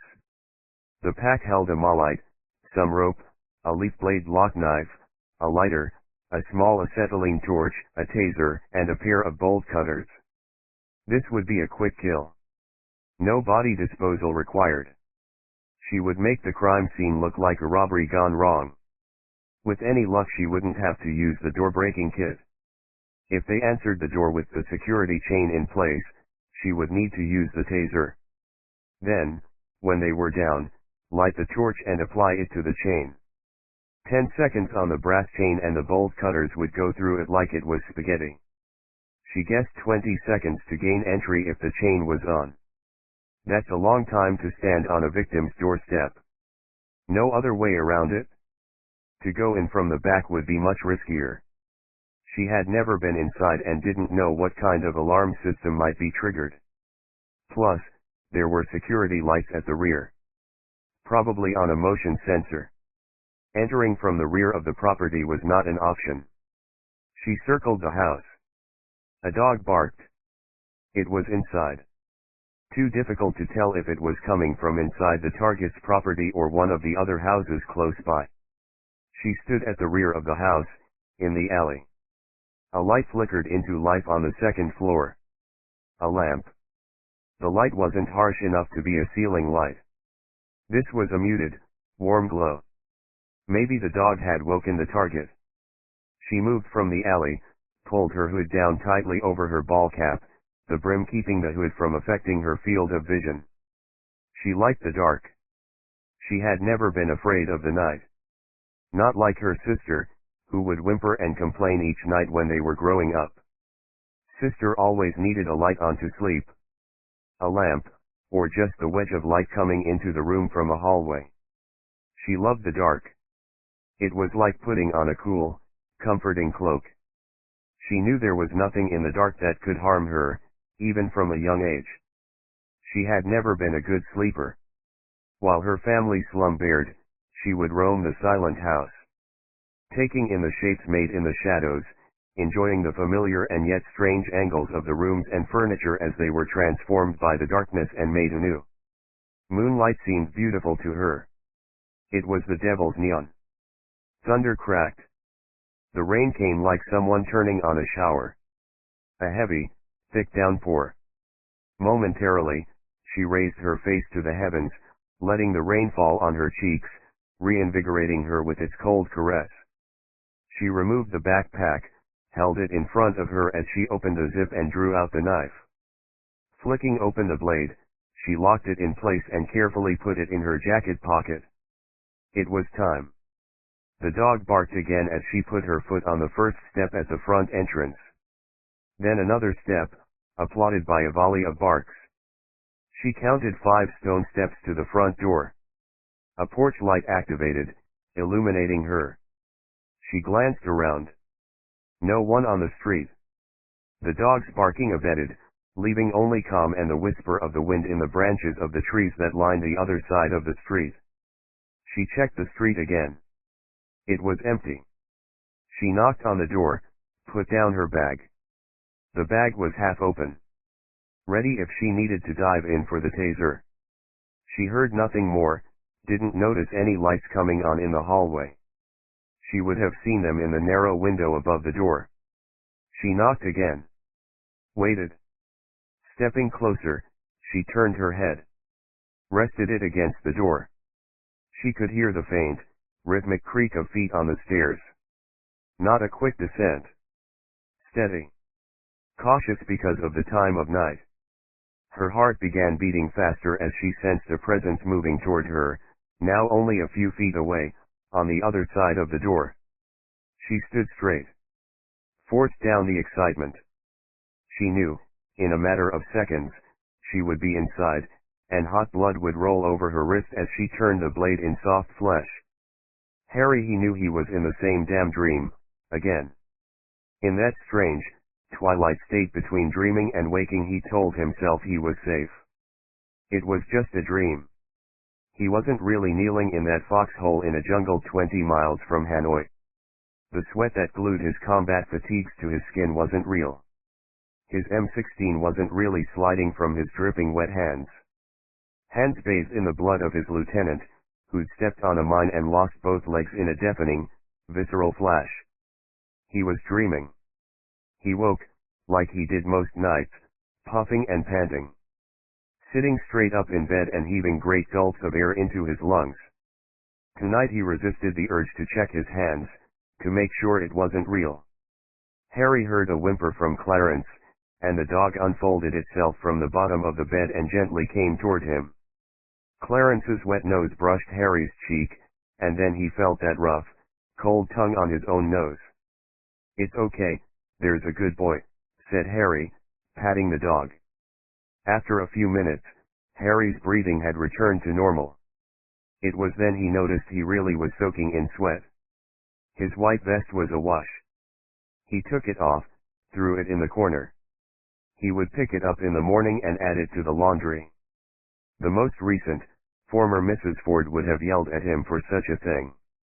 She was in Hawaii now, presumably with her tennis coach. "It was just a dream, boy," said Harry, stroking Clarence. But it had been real once. Many years ago. And it would never leave him. No matter how long he lived, there was always a part of Harry Ford that never left that foxhole. Clarence's head turned around, sharply, toward the bedroom door. A low growl came from him and then he leapt from the bed and barked at the door. Harry turned on the lamp on the nightstand, found his glasses next to it and put them on. "What is it, Clarence?" The dog turned to Harry, barked once, then returned his watchful gaze to the door. Throwing back the bed covers, Harry felt the chill air on his legs. He swung his feet out of the bed and stood up. "Well, it ain't the Viet Cong, that's for damn sure," he muttered, under his breath. Thunder cracked. Almost immediately Harry heard a deluge of rain hitting the roof. Clarence didn't flinch, his gaze unwavering from the door. He felt the need for the bathroom. Old age. He used the ensuite, and listened while Clarence continued to growl and bark at the door. Harry told him to be quiet, but now he was sure the dog had heard or sensed something other than the thunder, and that he should check it out. He flushed the toilet, then washed his hands and splashed water on his face for good measure. Already the images from the dream had faded from his mind, for another night at least. Harry came out of the bathroom and saw Clarence scratching at the door with his paws. Something was wrong. For a second he thought about his old army service weapon, safely secured in a lockbox in his closet. The key was in a pot on the bureau, buried beneath a layer of coins. He shook his head, opened the bedroom door. Clarence twisted and jammed his nose into the open door space and wriggled through it as fast as he could, then ran down the stairs. Harry was about to follow when he heard something. He stopped. Listened again. There it was. A faint knocking sound. As Harry descended the stairs he couldn't tell if the groaning sound was coming from the old staircase or his knees. It didn't matter. Neither was about to get fixed any time soon. He got to the bottom of the steps, expecting to see Clarence standing guard at the front door. Only Clarence wasn't there. He looked around and saw him, cowering in the corner of the hallway. His little head was down, his tail between his legs. His body was quivering. He didn't growl, or pant. He was silent. Frozen in what Harry thought was fear at whatever lay on the other side of the door. Clarence was a street dog, and God only knows what he'd been through, or who might have harmed him in the past, but Harry now saw fear in his little dog's face for the first time. It was clear he was afraid of whatever was outside, because as terrified as the animal was, he never took his eyes from the front door. Harry moved forward, toward the door. His mouth felt dry. The hallway felt cold, and the gold chain around his neck seemed to amplify the chill, hanging around his body like an icy noose. He turned the deadlock bolt, took hold of the door handle and began to turn it. Block sleep never came easily to Block. Even when she was little, she would lie awake in bed for hours on end, staring at the light fitting on the ceiling and the shadows it threw across the room from the glint of street lights outside. Now she lay in what had been her parents' bedroom. She had moved in months ago, but she'd yet to unpack or properly furnish the place. A futon, some bedroom furniture and a couch made up the sole items of furnishing for the entire house. She'd driven past 3 home and garden stores, but the thought of putting new furniture in her childhood home was still a little weird. Somehow, her mom and dad wouldn't approve. She knew this didn't make sense, but it was enough for now to keep the place sparse. What if she bought something and it didn't quite fit with her sense of the place? That worried her. She wanted everything to be perfect. The mattress was unforgiving, but comfortable in a strange way. She had an old desk lamp that lay on the floor, the cable too short for it to sit on her new nightstand. It would take some time to get the house into shape, so she would have to put up with some imperfections until then. She bent over, clicked on the lamp and cracked open an Elmore Leonard novel she had read years ago but could not now remember. Her jaw began to ache, and she reminded herself to stop grinding her teeth. It was the lamp lying on the floor, not on the nightstand, that was making her grind her teeth until it hurt. She always had a lamp on the nightstand. Block liked everything to be just so. Something out of place in a room would feel like a stone in the bottom of her shoe. She thought about where she could get a socket extension lead at this time of night. Block told herself she was letting this get way out of control. She got out of bed and went to the bathroom. A dental night guard lay in a glass by the wash basin. She was supposed to wear it every night to stop her grinding her teeth, but it hurt her gums and made it even more difficult to get to sleep. She rinsed the guard, and was about to put it in her mouth, when she heard a dog barking. It wasn't coming from Kate's father's house, next door. Louis didn't have a dog. Must have been the other neighbor, the young couple from San Diego who drove the Taurus and kept parking it too close to Block's driveway. Thunder cracked. The dog let off another volley of barks. It wasn't too loud. Block could tell the dog was inside, somewhere. If it had been in the backyard, the barking would have been much louder. These houses were not built to keep out noise. Rain hit the house like a hose. Block put in the bid, switched off the bathroom light and was on her way back to the bedroom when she heard something other than the rain. It sounded like tapping. It was coming from downstairs. She leaned over the rail and cast an eye into the gloom below. Listening, she could hear nothing. She straightened, raised the bid to her lips, opened her mouth, and then she heard it again. It wasn't tapping. Someone was knocking on her door. It was late. So late it was actually early. She walked briskly to the bathroom, dropped the night guard in the glass and then slowly walked down the stairs. There were two pictures hanging on the staircase wall. A picture of her on her graduation day from the police training facility, and another one of her mother and father together on a beach somewhere. They looked happy. Her mother held an ice cream cone to her lips while her dad planted a kiss on her cheek. The kiss had caused her mother to half close her eyes. Block could tell by the wrinkles at the corner of her mother's eyes that she welcomed the kiss, that it was as sweet as the ice cream. Block continued down the steps, but as she passed the picture of her mother and father, she bent low and took up the claw hammer she had left on the stairs earlier that evening after hanging the pictures. The hammer felt good in her hand. Ideally, Block should have gone back upstairs and picked up her gun before even approaching the front door. Whoever it was at this time of night, they sure as hell wouldn't have anything good to say. Block padded, barefoot, dressed in her cotton pajamas to the front door. She stood there for a time, listening. She tightened her grip on the hammer, let it fall to her side and then turned the latch, which disengaged the dead bolt. It clicked when the bolt retracted back into its housing within the door. She put her hand on the latch, unlocked that too, and turned the handle, wary of what she might find on the other side of that door. She locked her fingers around the hilt of the knife, drew it out, and held it behind her thigh. Angling her body to the left, she made sure it would not look obvious that she was holding a weapon out of sight. Her senses heightened. She felt at one with the world. With nature. A natural predator at the top of the food chain. Her ears picked up the mechanical click of the door unlocking, the almost imperceptible scrape of metal on metal as the door latch drew back, drawn into retreat by the turning handle, and then the door opened just a fraction. Dark hallway revealing itself in slow motion, the drawing in of breath, and she readied herself to move suddenly, violently. Her shoulder muscles bunched. She stood on her toes, like a tigress primed to leap from the tall grass for its prey, maw open, claws bared. The door opened further. Harry pulled open the door slowly, his left hand on the handle, his right bunched into a fist. As the street slowly revealed itself, he saw a figure standing there. The figure wore the night like a shroud. Clarence began to whimper and howl.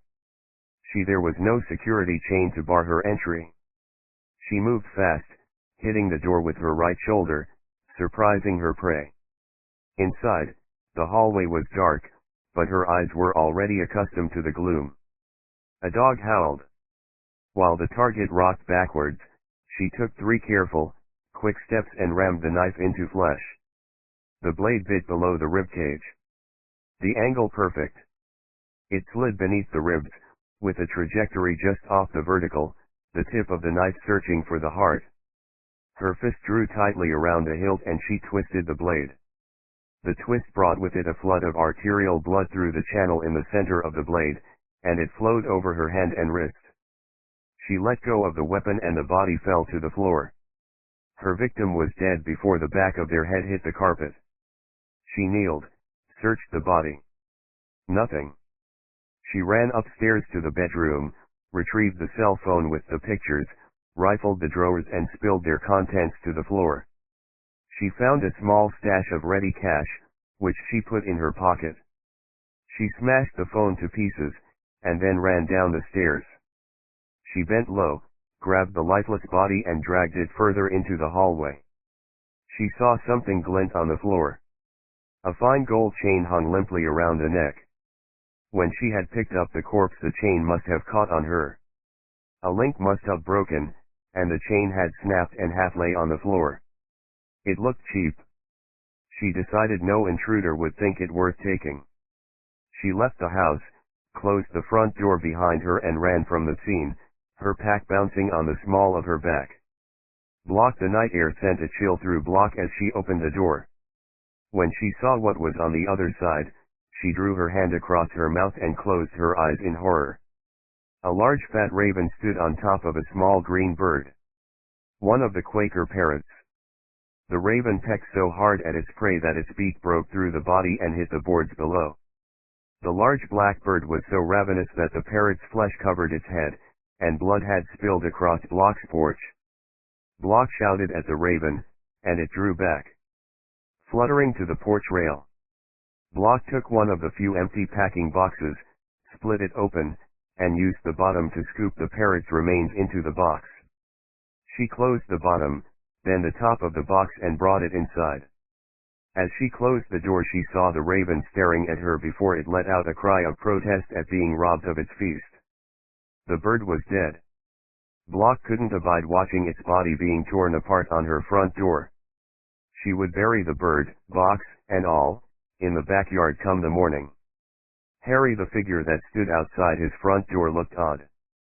Twisted, slouched as if carrying some great weight. Clarence whimpered again. The figure stepped forward quickly, into the light. Eddie looked as though he was half drowned in the rain.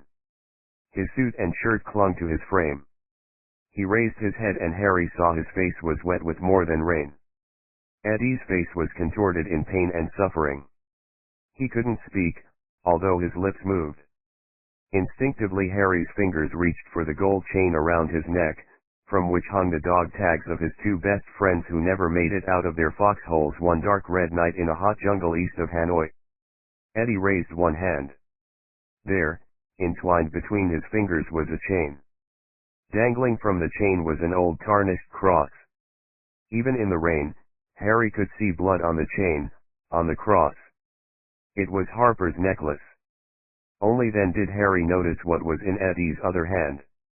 A drenched bunch of flowers with wrapping from the Circle K cheap, gas station flowers. She's gone.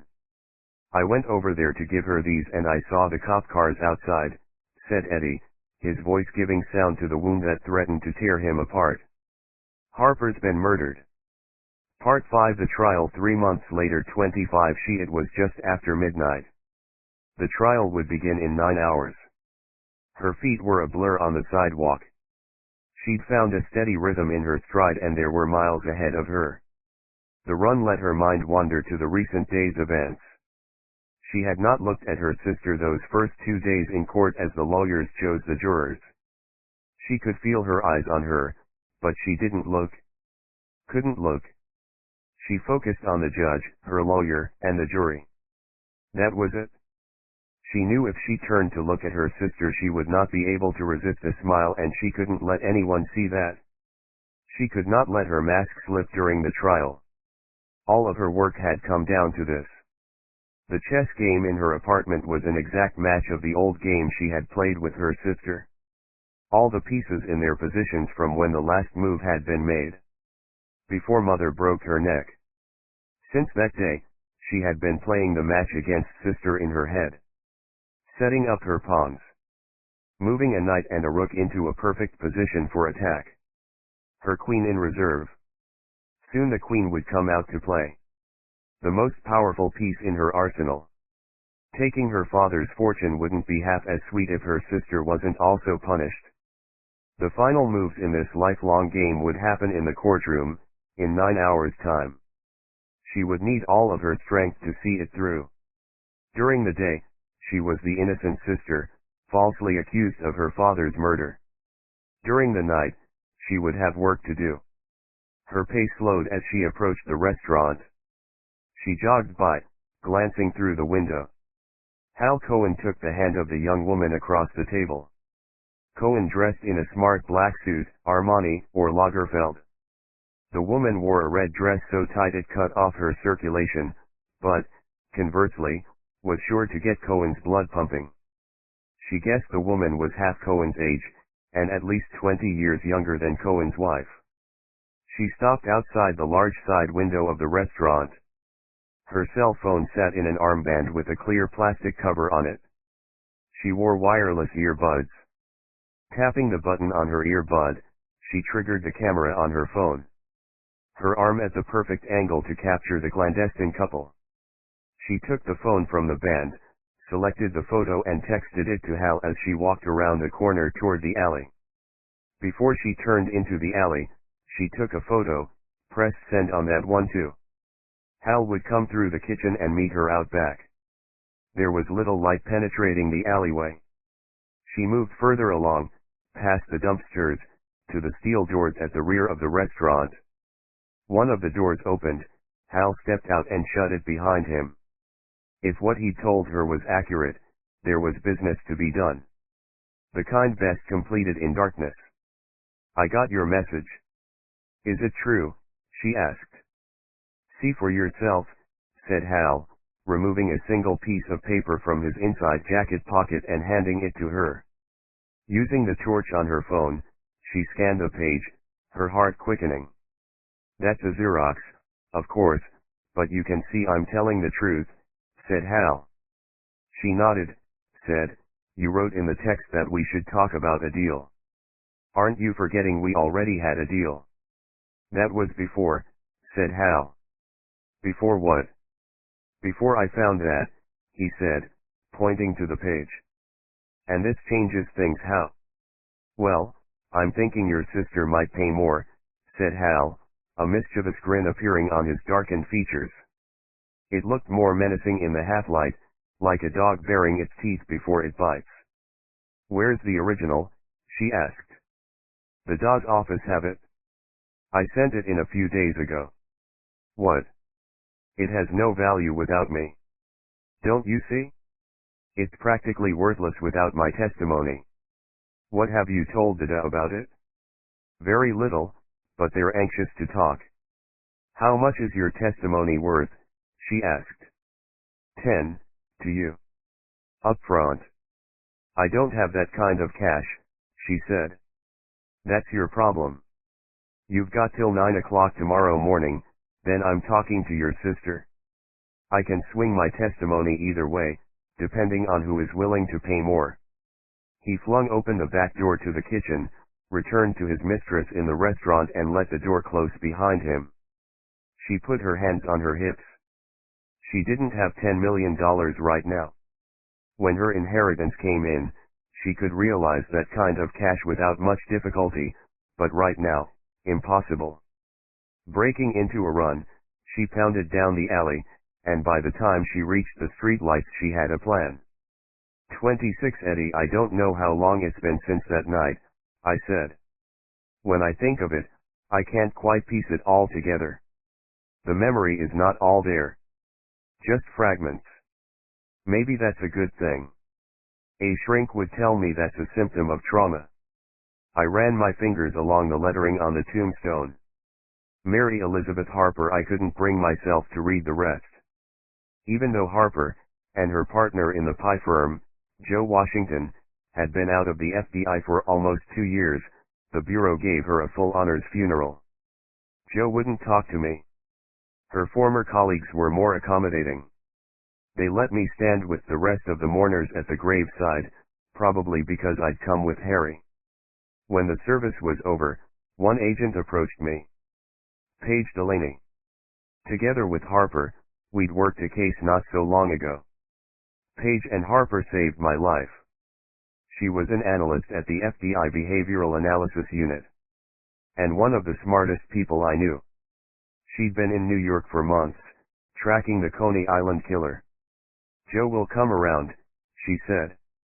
He's hurting because he wasn't there to save her.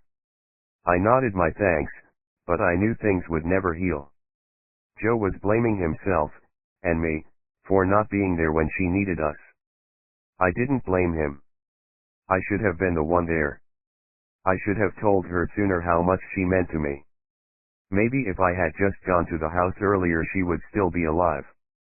The night of the killing, I'd stood in front of the mirror, trying to psych myself up to go over there and tell her. If I'd been a braver man none of this would have happened. Paige put a hand on my shoulder, said, I asked NYPD if I could take a look at the file. I'm working a profile of Harper's killer. If I hear anything. I mean, if they catch somebody, you'll be the first to know. Thanks, I appreciate it. With that, she turned and left, joining her fellow agents. Paige was in her 50s, single, and married to the job. Her silver hair blew around her black suit jacket, and I felt another thump in my chest. Harper would never get to that stage of life. My marriage had ended partly because I pushed my family away for their own safety. My line of work brings me into contact with bad people, but that's not it. Somehow, my life has brought nothing but pain and loss to those around me. To those who I loved most dearly. Not only had Harper lost her life, I felt like a part of mine had been taken. A chance to be happy with someone that I loved. Harper's death turned something over in me. Something dark that had always been there.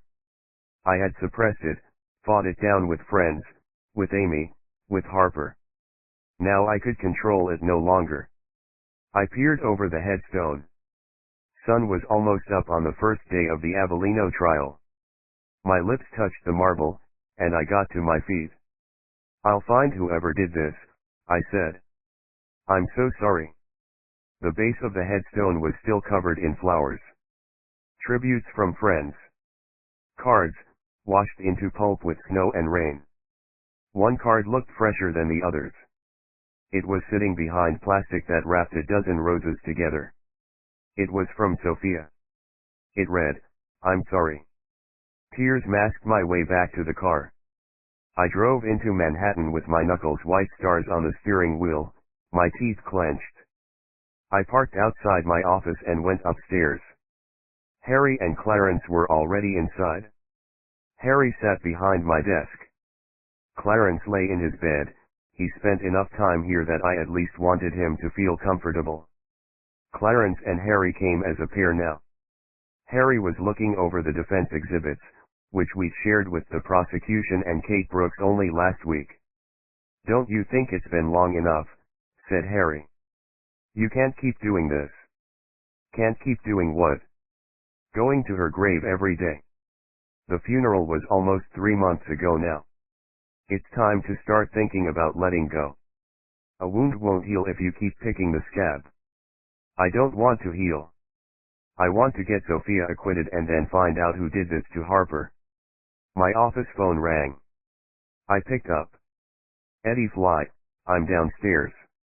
Come on outside. We need to talk. The voice was New York Italian. Jimmy the Hat Fellini. No one else called me Eddie Fly these days. It was a name that once echoed off the walls of bars, bookies, and pool halls. I'd grown up with Jimmy, learned how to box in the same gym. Once you make a friend of Jimmy the Hat you need to have a surgical procedure to get him removed. He was always there when you needed him. Most of the players in New York, in every sphere, had a friend in Jimmy. The head of the New York crime family was a good man to have in your corner. Hi, Jimmy. I'll be right down, I said. Eddie said Harry, but I cut him off. I won't be long, I told him. Harry frowned on the side of my personality.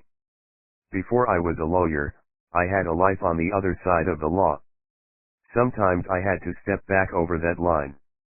I went downstairs and out onto the street. A limo sat in the middle of West 46th, its motor running. A garbage truck pulled up behind the limo and the driver stood on the horn. The garbage truck couldn't get past. The limo didn't move.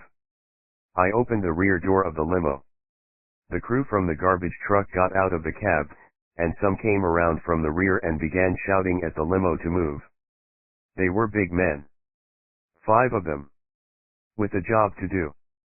And they didn't appreciate being delayed by a limo. "Move your ass, pretty boy," they cried. Jimmy got out of the car, turned to the men and asked, "Do we have a problem here?" Everyone knew Jimmy the Hat. If not in person, they knew him by reputation. The men threw up their arms, instantly, and backed away, apologizing profusely. "I'm real sorry, sir. We'll reverse back up the street, don't worry about it. We didn't mean no offense." Jimmy was a hand grenade. I got into the limo and sat opposite him. He wore black pants, polished handmade Italian shoes, a white button-down shirt open at the neck, and his grandfather's cap, of course. I hadn't seen him without that cap since he took over the Fellini crime family. Nowadays, Jimmy's business was 99% legit.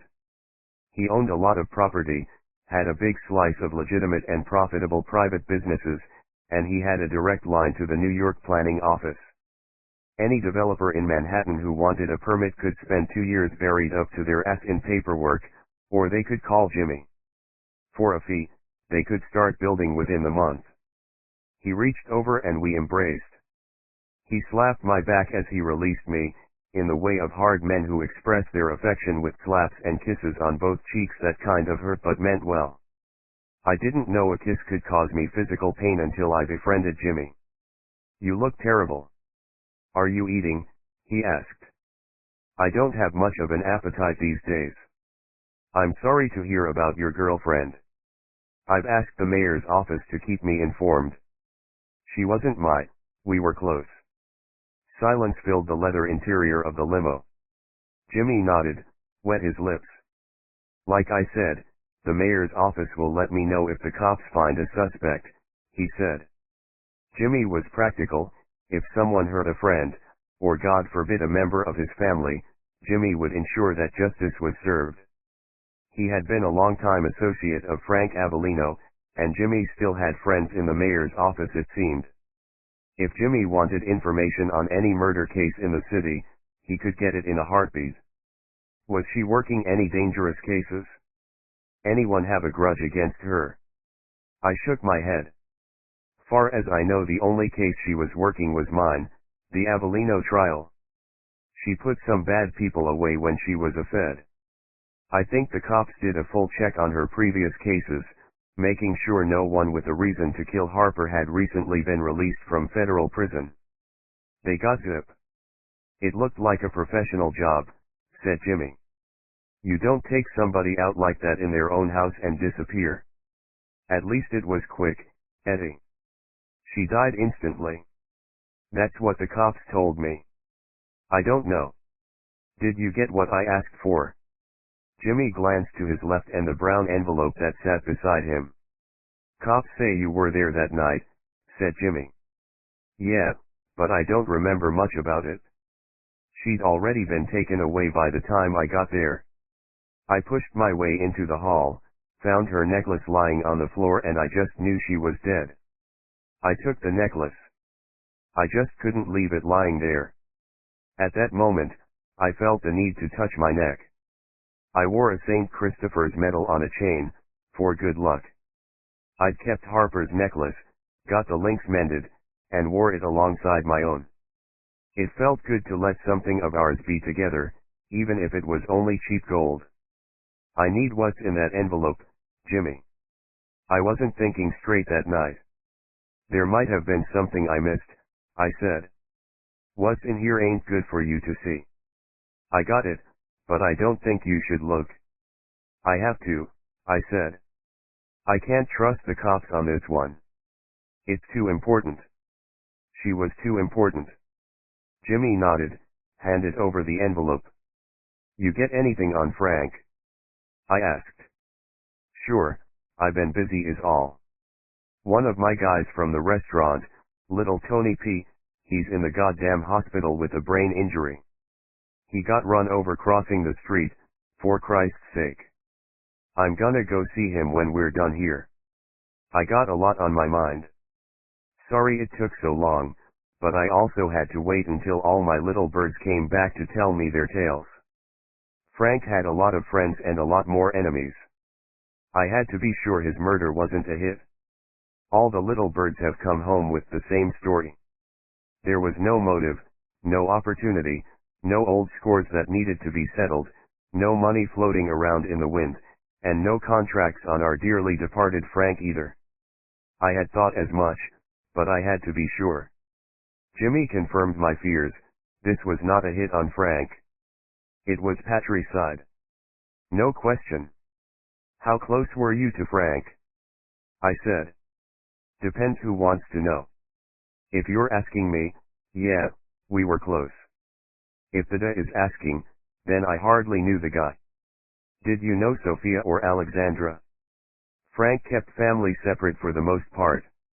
Like a lot of my business partners, it's better if the IRS, the FBI, and any other three-letter government organization are none the wiser about our relationship. We didn't socialize together when he was in office, but have no doubt, I put his ass in the mayor's chair. He wouldn't have gotten past the primary without the unions. His girls' birthdays, family celebrations, not that there were many of those, Frank came to the restaurant with them. Either of the girls strike you as peculiar? Peculiar like they could chop up their old man for no reason? No. They didn't like each other, I knew that. Frank was always bitching about it. I know they had a lot of money in that house, but green isn't everything. Family is the most important thing you got. Frank was a widower twice over. You know? That's gotta leave a mark. That wasn't no happy home for those kids. Frank told me. Jimmy hesitated. He liked to talk. We had grown up together. Jimmy didn't see me as a lawyer, and I knew enough details to put him in jail for the rest of his life. Not that I would. Ever. We had a mutual trust. The fact that he had hesitated meant he didn't want to betray a confidence that had been given to him by someone else, Frank. Jimmy was old school that way. You can trust me, I said. Jimmy looked out the window, gazing up at my building. Why don't you got somewhere nice to live, Eddie? This place ain't fit for a man like you. I do fine. Come on, look, what I've got to tell you may not help. It may not help at all. It's probably nothing but, Jimmy, Frank's first wife. She fell down the stairs, got her neck caught in the banister. Both girls were in the house. They saw the body. It was fucking tragic, you know? Frank came to see me the next day. I got a guy in the city morgue on my payroll. Don't ask me why. If I was sure of one thing, it was I didn't want to know why Jimmy had a man in the morgue. I could guess though. It didn't take a genius to figure out that some body bags might go into the furnace with an extra corpse inside. He asked me for a favor. My guy spoke to the medical examiner. I took care of it. What did you take care of? The autopsy report. Harper had obtained this as part of our background. I'd read it. Accidental death. Cause of death was massive trauma to the spinal cord from the tumble on the stairs, resulting in instantaneous death. I didn't press Jimmy. I simply stayed quiet and let him come out with it. There was something missing from the report. It wasn't related to the cause of death. Jane Avellino had a mark on her calf. A bite mark. Small. About the same size as a child's. An image flashed into my head, causing me to squeeze my eyes shut. The image felt like a sharp blow, painful, but not physically so. I saw Sophia in the interview room at the first precinct, blood on her lips and cheeks, a bite mark on her wrist. I shook the thought away, shivered and told myself that was something totally different. It wasn't the same as biting someone else, and she only did that to herself because she didn't have a razor. The scars on her arms spoke to that. Then there was the bite expert, who said the mark on Frank Avellino's chest matched Alexandra's dental impression. I began to wonder whether Jane Avellino's death was accidental. Jesus, you think Sophia or Alexandra bit their mother? She fell down the stairs and broke her neck. A darkness drew upon Jimmy's face. No, whether she fell or she was pushed is impossible to say. The medical examiner said the bite mark came after she was dead. None of this helps you because Frank never found out what really happened. He put both girls into boarding school the month after the funeral. Who could blame him? He made sure the girls saw shrinks while they were away and they kept Frank informed of progress. One of them shrinks told him the bite could have been a reaction to the trauma of finding their mother dead, and maybe they were trying to wake her up. Some shit like that, said Jimmy, rolling his eyes. You don't think so? Frank told me Jane was a hard woman.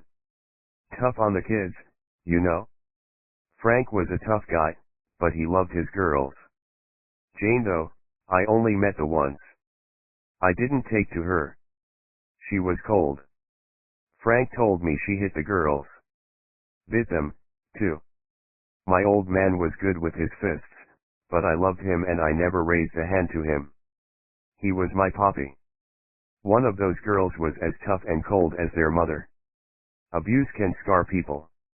It ruins lives. There's more to it than that. It's a sickness, too. In the soul. All I'll say is this. I don't know no little girl who would find their mother dead on the stairs and then take a bite clean out of her corpse. You still go to church? I shook my head. I go every Sunday. I spoke to Father Loney about it. He said Frank had a demon living in his house. One of those girls was evil. I don't put much stock in what priests think, I said. Jimmy leaned forward, and when he next spoke his voice never rose above a whisper. It was as if he was fearful of someone, or something overhearing him. I done things in the past that would make you puke. What happened in Frank's house was something else. One o' them girls took a bite out their dead mother. That's not some little girl that's sick in the head, that's evil. 27 Kate. The consultation room in the Center Street courthouse was both cold and uncomfortable. Alexandra dressed in a smart black pantsuit with a white silk blouse beneath the jacket. She shivered, and Kate couldn't tell if it was due to the temperature or the thought of the trial due to begin in the next hour. Block wore a navy blazer, blue shirt, and tan chinos. This was Block dressing up for the jury. She looked professional, and yet casual enough not to be uncomfortable. Kate had suggested Block wear a suit for court appearances.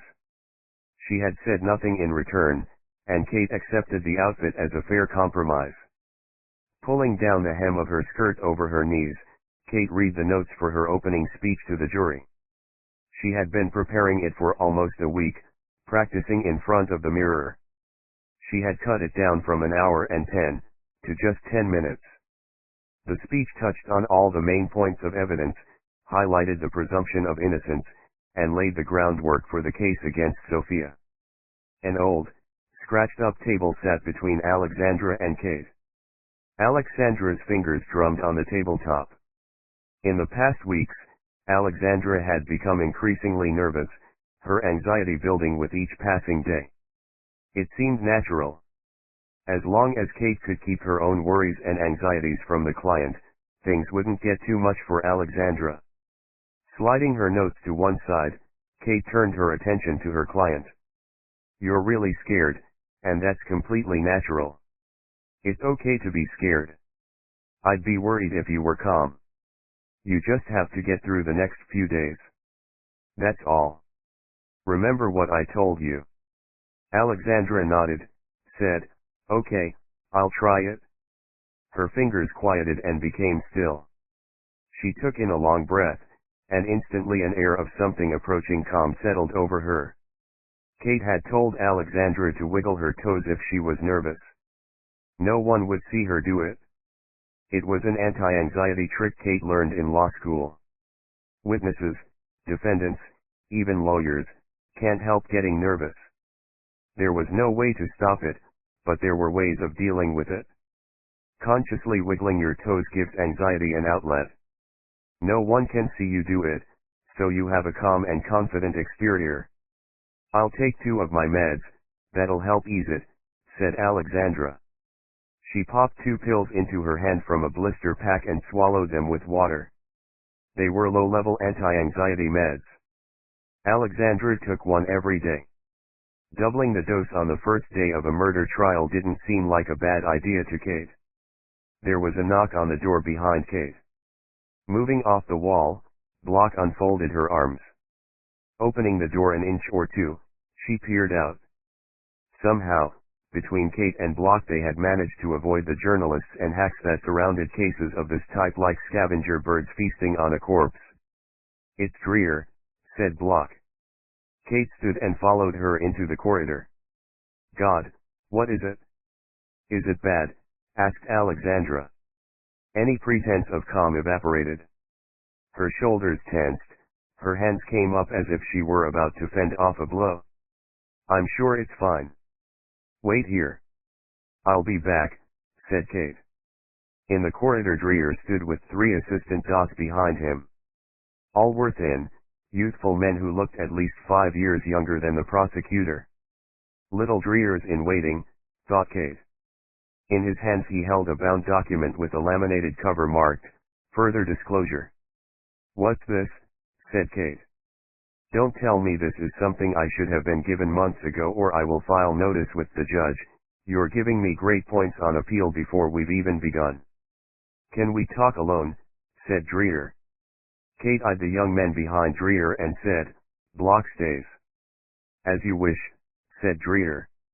He stepped forward and the entourage scattered. He held out the document like it was toxic. Having been served with a lawsuit not long ago, she was wary of accepting papers without first knowing what they contained. "What is it?" said Kate. "We had a request from Flynn for a toxicology screening on Frank Avellino. Blood and organs were tested. These are the results. I'm not obliged to share them with you, but I figure you and Flynn should at least have a fair fight." Kate took the document, flicked through to the conclusion. "What is haloperidol?" she asked. Traces had been found in Frank Avellino's liver, brain, and blood. You have to figure that out for yourself. We're tearing apart the property now, looking for any trace of it. What you should really be pondering is how Flynn knew to test for it when we didn't, and why it was present in Avellino's system at all.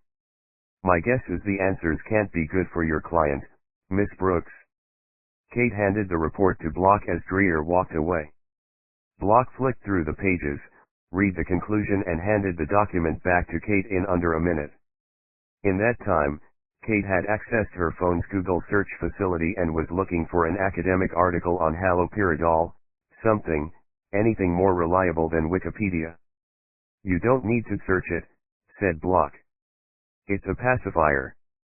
An old girlfriend of mine used to work in a geriatric care home in Bay City. Said most of her job was cleaning up shit. In Bay City they like to keep the patients docile. Liquid haloperidol in their oatmeal did the trick. It's an antipsychotic.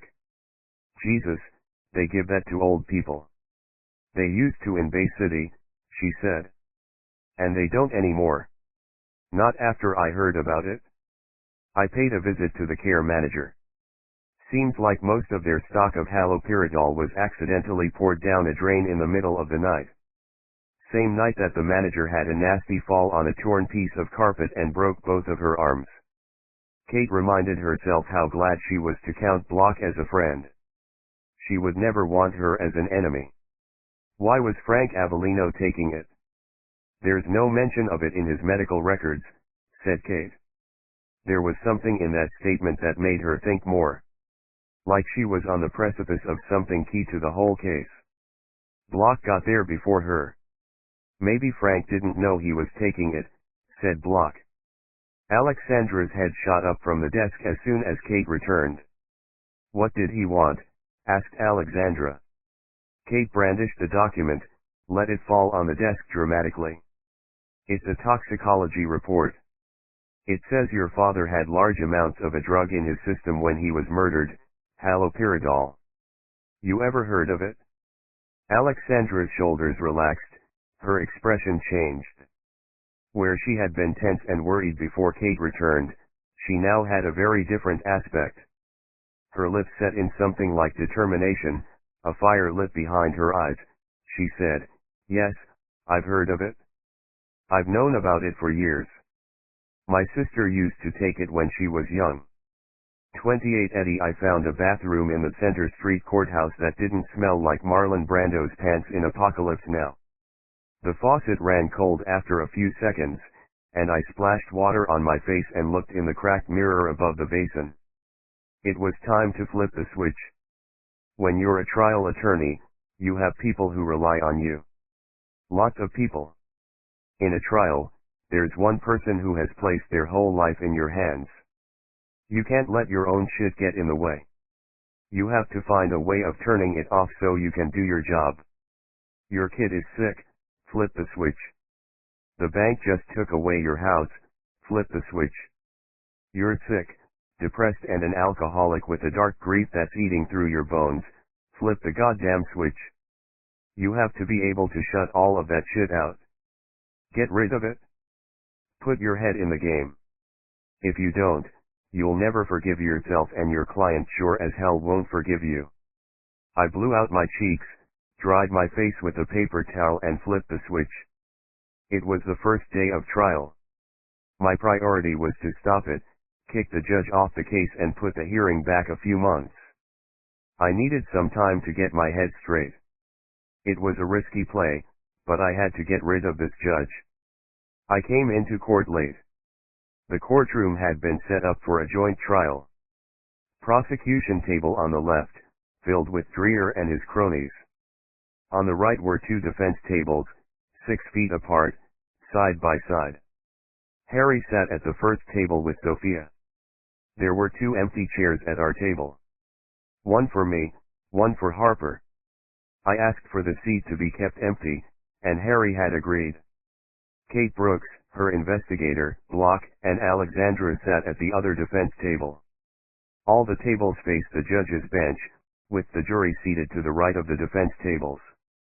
To the left of the room, beside the witness stand, a large projector screen had been erected. It sat white and idle.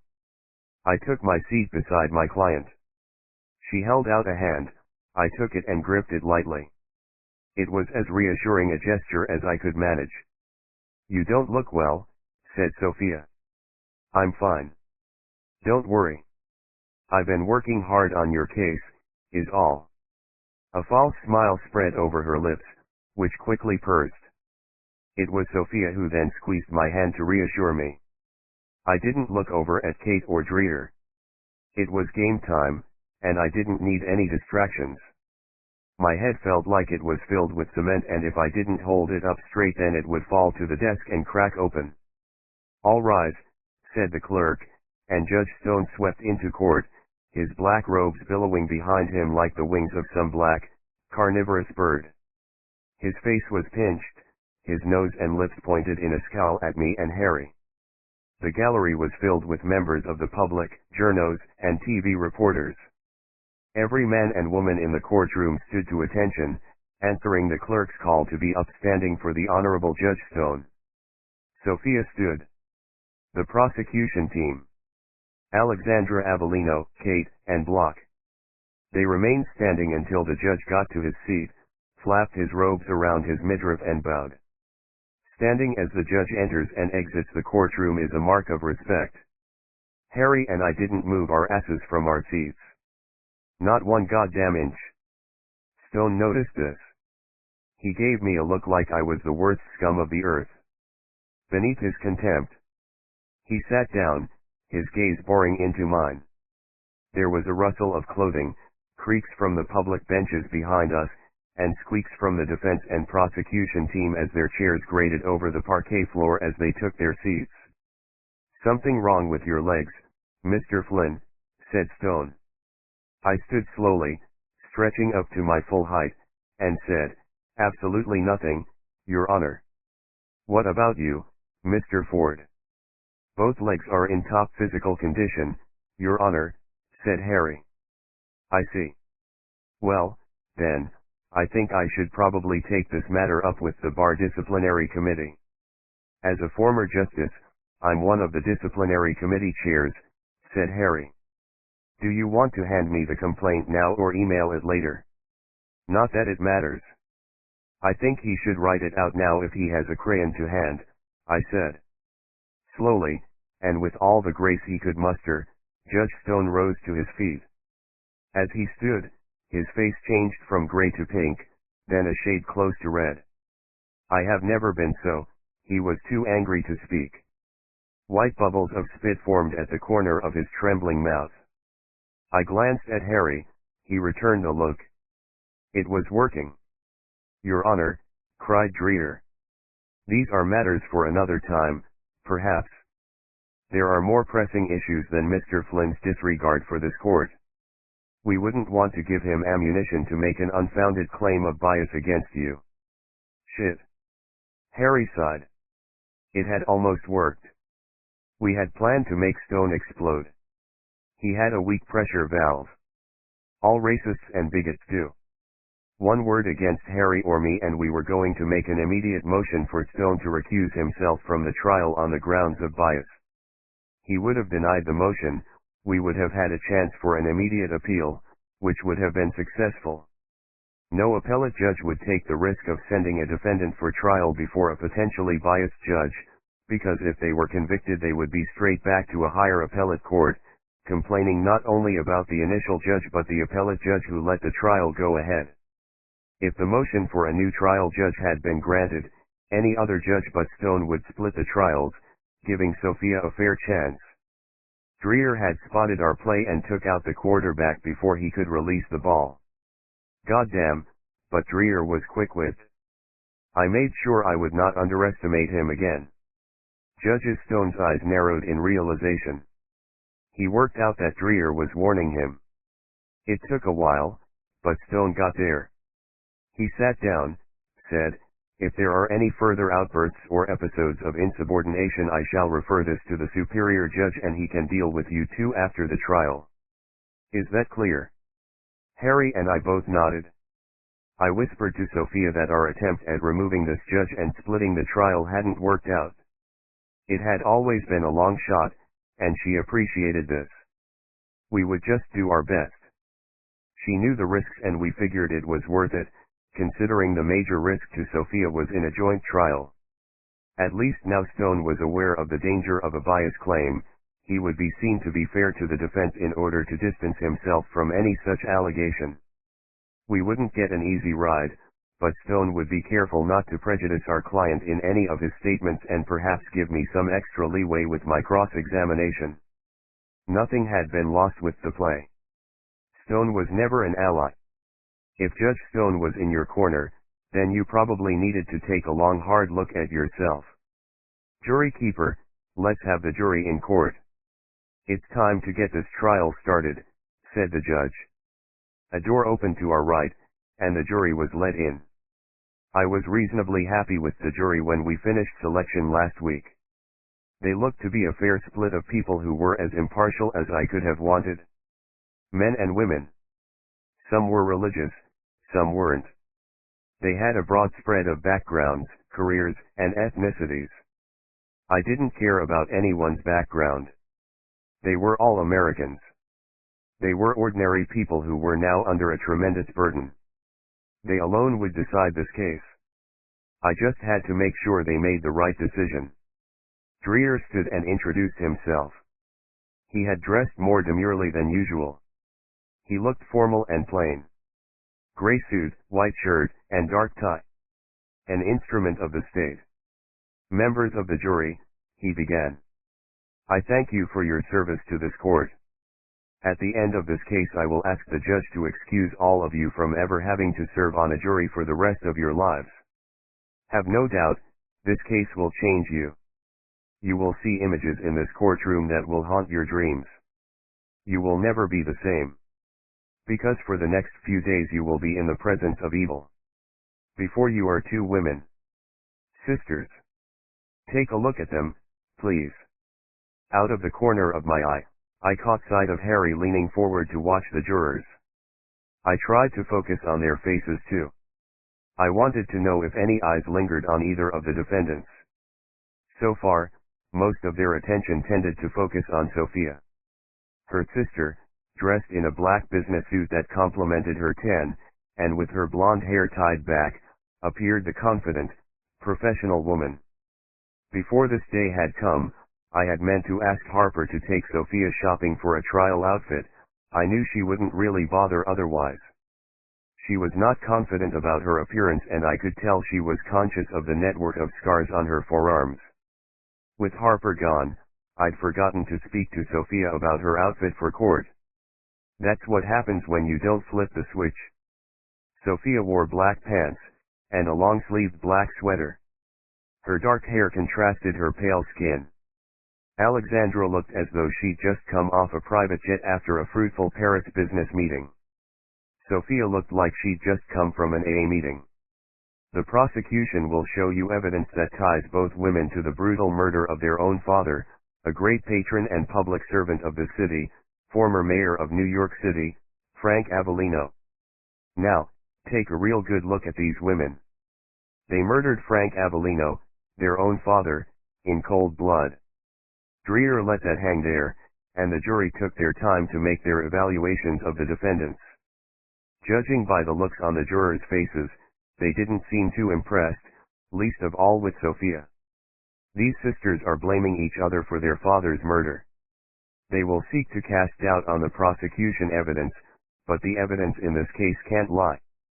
Both women are tied, by our forensic officers and crime scene specialists, to the murder. We will show you that evidence. It's up to you to evaluate it, make up your own mind and come to a verdict. The jurors were still new to the case.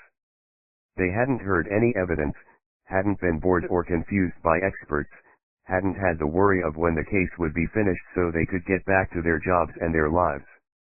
Every juror gave Dreher their undivided attention. And he used every second to the full. Last October 4th, a knife was taken from the block in the kitchen. A 12-inch long kitchen knife made of good steel. One used to prepare family meals. The type of knife any of us could have in their home. This bloodied knife was found in the bedroom. The fingerprints of both defendants were found on this knife. The prosecution accepts that it's possible the prints may have gotten on the knife in a manner not connected with the murder, but they may not. That is up to you to decide. What is clear, is that knife was taken up to Frank Avellino's bedroom, and one or both of the defendants did this to him. He walked away, back to the prosecution table, and an image flashed up on the projector screen. Juries aren't supposed to talk. They stay silent. This jury looked at the screen, and they were silent no longer. One juror, a middle-aged woman who worked in home design, let out a wail as she covered her mouth, and then her eyes. Expletives, gasps, even a muted scream erupted from one of the jurors, but I couldn't tell which one. On the screen was a picture of hell. Frank Avellino lay on his back in his bloodied deathbed. His shirt had been ripped open, and it hung in tatters as if a wild bear had ripped into him with both claws. He no longer had a face, just a mass of tissue and exposed bone and teeth. His eyes were gone, only what looked like dark red pool balls in his sockets. Both defendants had the victim's blood on their clothing. Again, this could be because one of them touched him, or tried to revive him in that dark bedroom without realizing he was dead. It's up to you to decide if you accept that explanation. One or both of the defendants murdered this man. This case should result in at least one conviction for one of the defendants. It can end in convictions for both. The evidence against Sophia and Alexandra Avellino is clear. He paused, pointed at the picture and concluded his speech with a flourish. I know some of you are not religious and that doesn't matter in this courtroom, said Dreher. But I defy any of you to look at Frank Avellino and say you don't believe in evil. Ladies and gentlemen, that evil is in this room. With you. Right now. Don't let it go unpunished. 29 Kate made a note on her yellow legal pad in blue ink. Dreher is a shock jock. He'll use the violence in this crime to his advantage. He's playing on the jury's emotions. Use it. She got to her feet and watched Judge Stone introduce her to the jury as counsel for Alexandra Avellino. The speech she had rehearsed had to go out the window. She'd cut it down while listening to Dreer. There were other plays to be made, and she wanted to turn the tables on the prosecution. Kate moved out from behind the desk, and walked in silence to the well of the court. This was the center of the courtroom. The equivalent of the pitcher's mound at Yankee Stadium. She laced her fingers together and let her arms fall. She faced the jury. And waited. Then she turned to the judge and said, "Your Honor, respectfully, I think the jury have seen enough of that image for now." Stone flicked his index finger to Dreer, and one of his assistant prosecutors killed the projector, returning the screen to a blank canvas. The relief on some of the jurors' faces was welcome. Kate wanted to get up into position to address the jury quickly, and make sure it was her who gave them that relief from the nightmare on screen. Dreer wanted that image burned into each juror's retina, but he'd left it up there too long and Kate had swung it to her advantage. That was her play. Take everything Dreer threw at her and either bat it out of the park or hit it straight at Eddie's client. Members of the jury, my name is Kate Brooks. I have the honor of representing Alexandra Avellino. Kate paused, and looked at Alexandra. The image had reduced her client to tears. Alexandra sat with her head up and tears lining her face. She dabbed at them with a handkerchief. Kate said nothing for a time. She wanted the jury to see her client's grief. Drink it in, just as much as they had bathed in the prosecution's hellish photograph. You will hear a lot of evidence in this case which is circumstantial. My client was at home when her father was murdered. She called the police in a panic when she discovered the body, and hid in the bathroom fearful that her sister would kill her too. All of these circumstances I don't have to prove. They're in black and white in the 911 phone call she made to the police. Before she made the call, she tried to save her father, having discovered him bloodied and torn apart, lying on his bed. Alexandra is not evil. She is a victim here. She paused, looked around the jury and saw some of them nodding. This was going better than she had expected. She had to finish it now, get out on a high.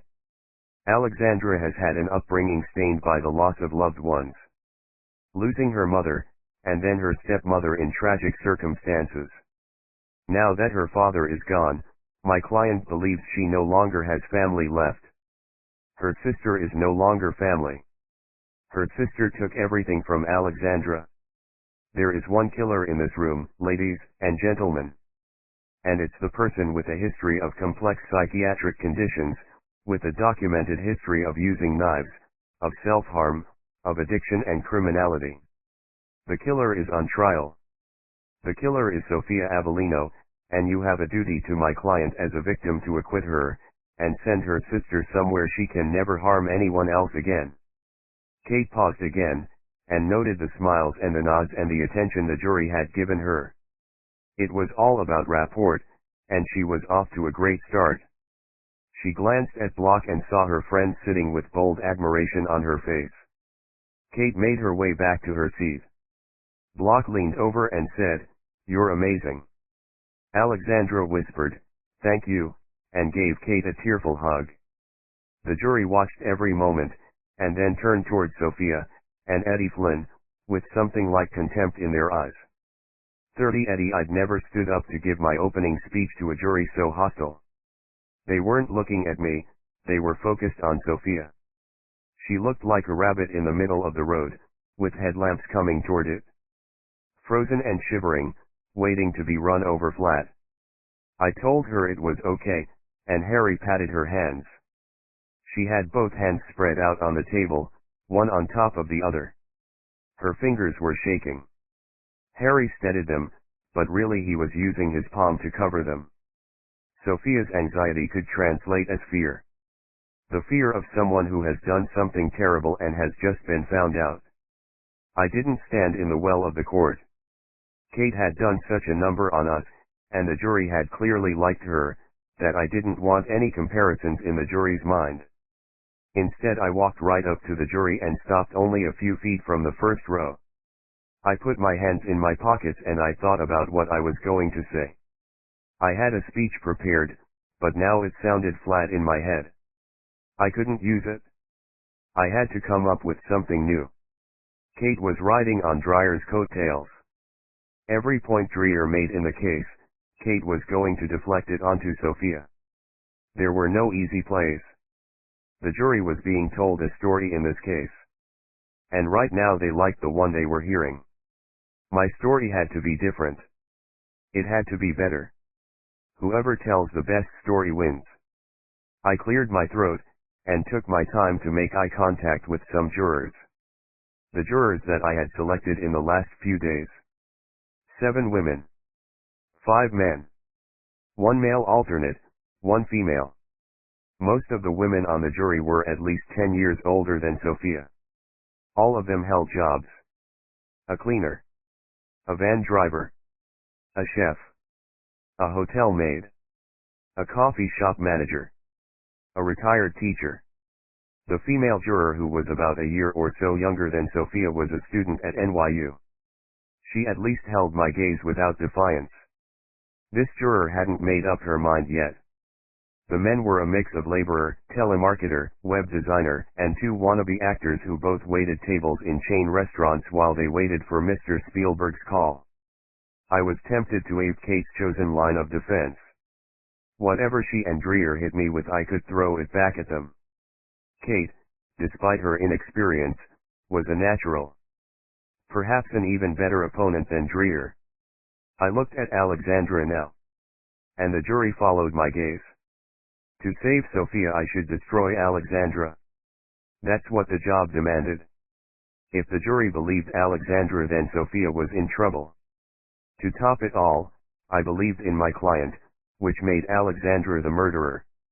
I should be going all out to destroy her. The innocent should be set free. The guilty punished. All of that goes out the window in a joint trial.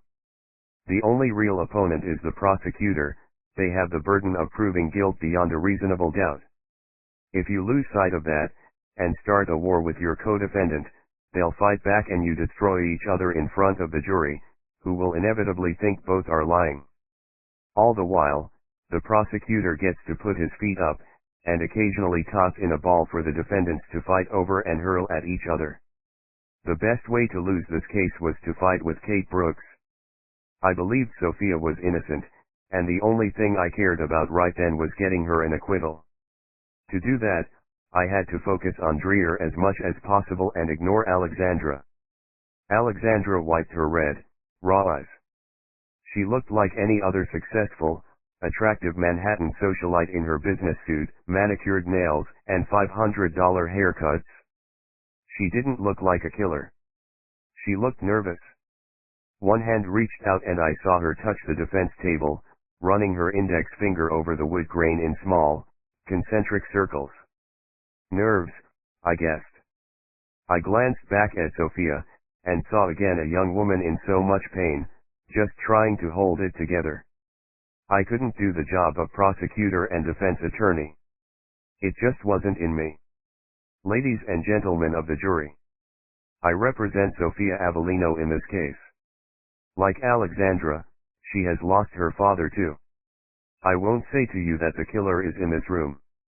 That's far too presumptive of me. The only people who get to decide this case are you. Each one of you will listen to the evidence in this trial and then you will decide upon a verdict. I don't have to prove to you that Alexandra is the killer, nor do I have to prove my client's innocence, and anyone who says differently in this case, be it Miss Brooks or Mr. Dreyer, well, they're wrong. It falls on the prosecution to prove their case, but guess what? The prosecutor isn't going to tell you who killed Frank Avellino. Mr. Dreyer will present evidence that it could have been either one of the defendants. And he'll leave it up to you. I say that's not good enough, members of the jury. You cannot fill in blanks for the prosecutor. He might say both women carried out the murder, but why then did they blame each other and call the cops on each other? I paused and took a step forward, so I was closer to the jury. It was working. I asked them a question and beyond all my hopes, some of them were actually thinking about it. I needed them to think, to question everything, not to be blindly fed the facts by the other lawyers. It doesn't make sense, does it? Two jurors shook their heads. Maybe one of the women in this room did kill Frank Avellino, but the prosecutor isn't going to tell you which one. He wants both of the defendants convicted if possible. But I think you know that's not possible.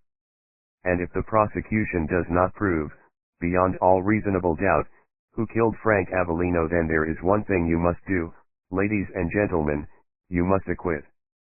And I will only ask you to do two things in this case. Listen to the evidence. And if by the end of this trial you are not sure who killed Frank Avellino, then you must acquit both defendants, because the prosecution has failed to make its case. Thank you. I know I can rely on you all.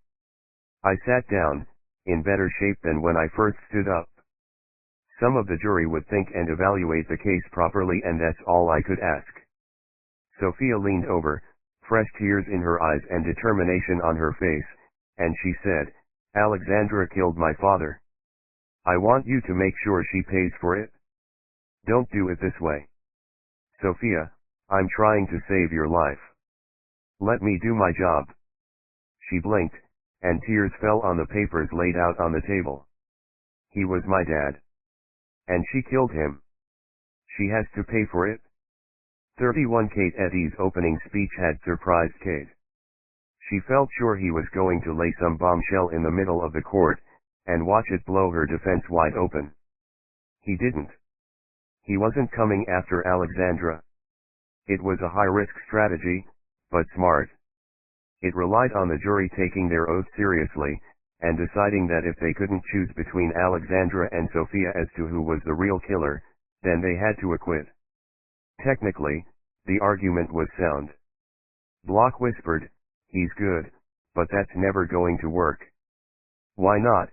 said Kate. "This jury saw that photograph of Frank. If they believe one of the sisters did it, they're not leaving this courtroom unless someone is made to pay for it." Kate nodded, then saw Dreer stand and call his first witness. "Detective Brett Soames," said Dreer.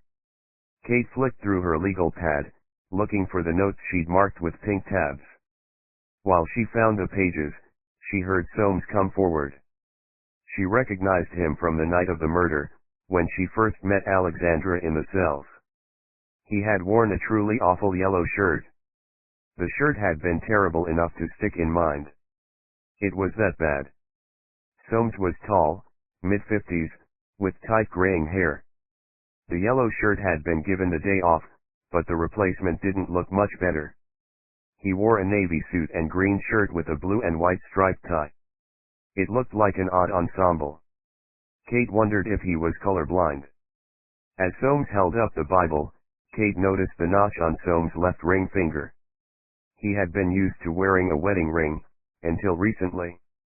Made sense, no spouse would let their man walk out of the house wearing a suit and tie combo like that. Once Soames had been sworn in, Judge Stone told him to take a seat and then took a moment to make sure the detective had water and whatever else he needed to make himself comfortable in the witness stand. To settle the witness, Dreer asked some easy questions about the detective's length of service on the force, and his experience. He was a career cop. He'd been in homicide for the best part of 15 years. This was not his first rodeo. "Detective, how were the police first alerted to this crime?" asked Dreer. "The defendants both made 911 calls from their cell phones," said Soames. As he spoke, he made a point of turning toward the jury and delivering his answer to them. He didn't smile, didn't even appear friendly to the jury. He struck Kate as an honorable cop who was simply here to do his job and tell it like it was. A prosecutor's dream witness. "Your Honor, I think it would be prudent at this time to play the 911 calls for the jury." "I agree, that okay with you, Detective?" asked the judge. Kate had never seen a judge be so pro-police before. "You can score all the high marks you want in the bar exam, you can know every piece of case law and precedent and ace your way through every mock trial that's thrown at you, But nothing prepares you for this. Even if you're completely factually and legally accurate in your argument, you can still lose in front of a biased judge. This was the real world now.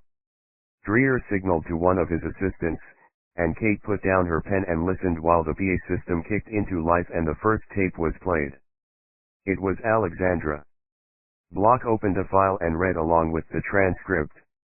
Alexandra swallowed and closed her eyes as she heard her own voice, and the fear that was rifled through each word like a fat seam of gold running through bedrock. The jury listened too, and Kate paid close attention. They were drinking it in. The tape finished dramatically, with the dispatcher losing Alexandra on the line, not knowing her fate. And the second call, please, said Dreer. This was Sophia's call, which had come into the 911 emergency response center almost a minute after Alexandra's. The tremors in Sophia's voice sounded real enough to Kate. If she had to make an assessment of both calls, she would say Sophia was the most scared on the phone. Closing the file with the call transcript, Block folded her arms and leaned back. She must have made the same assessment. Sophia sounded more real. Kate had no doubt her client's fear had been very real at the time. This just meant that Sophia was better at faking it. Detective Soames, you were tasked to the scene by the NYPD response unit. Yes, said Soames. The response unit had secured the property, and the scene. Given that both occupants of the property had blood on them, and were both reporting that the other had carried out the murder, the response officers had placed them both in custody. When I arrived at the scene, both defendants had been arrested, and read their rights. I then spoke to both women. Kate's pen, which had been moving across the page, making notes of every word of evidence given by Detective Soames, suddenly halted. Soames had not previously disclosed any conversation with the defendants at the scene. It wasn't in his deposition. This was all new. She shot a look at Eddie and saw his jaw tighten, the muscles creasing above the jawline. He hadn't seen this coming either. Both were in uncharted territory. Who did you speak to first? Asked Dreer. I spoke to Alexandra Avellino. And what did she say? Before Soames turned his head away from Dreer, and delivered his answer to the jury, he gave Kate a passing look. Kate knew, right then, this was bad. Can I refer to my notes? Asked Soames. The judge and Dreer nodded. Soames reached into his jacket pocket and produced a notebook. Copies had not been served on Kate, and she doubted Eddie had seen them either. Alexandra said, "Arrest that bitch. She killed my father. She'll kill me." I noted this and then I spoke to Sophia Avellino. What did Sophia Avellino say? She said, "You have to arrest Alexandra, she did this. She's evil. She's ruined my life." Dreer nodded. This wasn't as bad as Kate had first thought. The accusations kind of cancelled each other out, but only so far.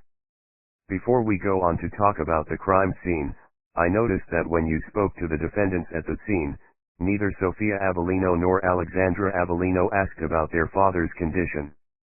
Did you tell either of them he was dead? I did not.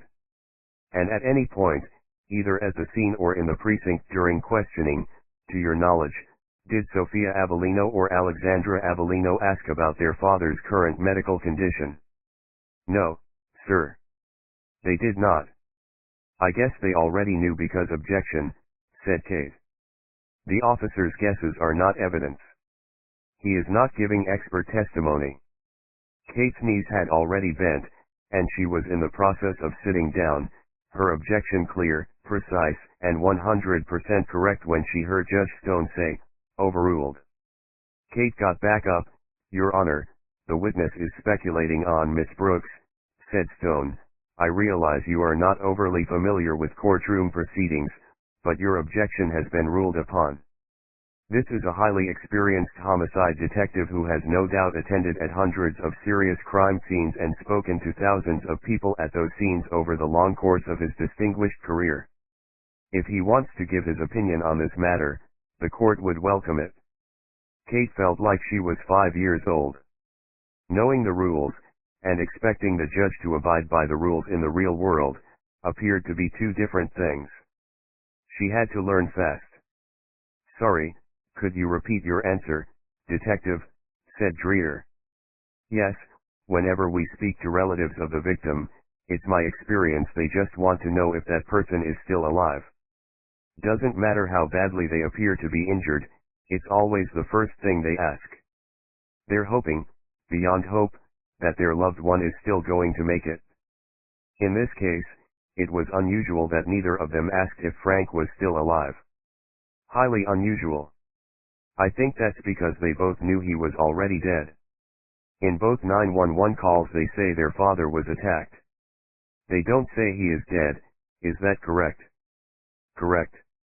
They would also know that all 911 calls are recorded. And did they ask for a paramedic in the 911 calls? Yes, both of them asked for an ambulance.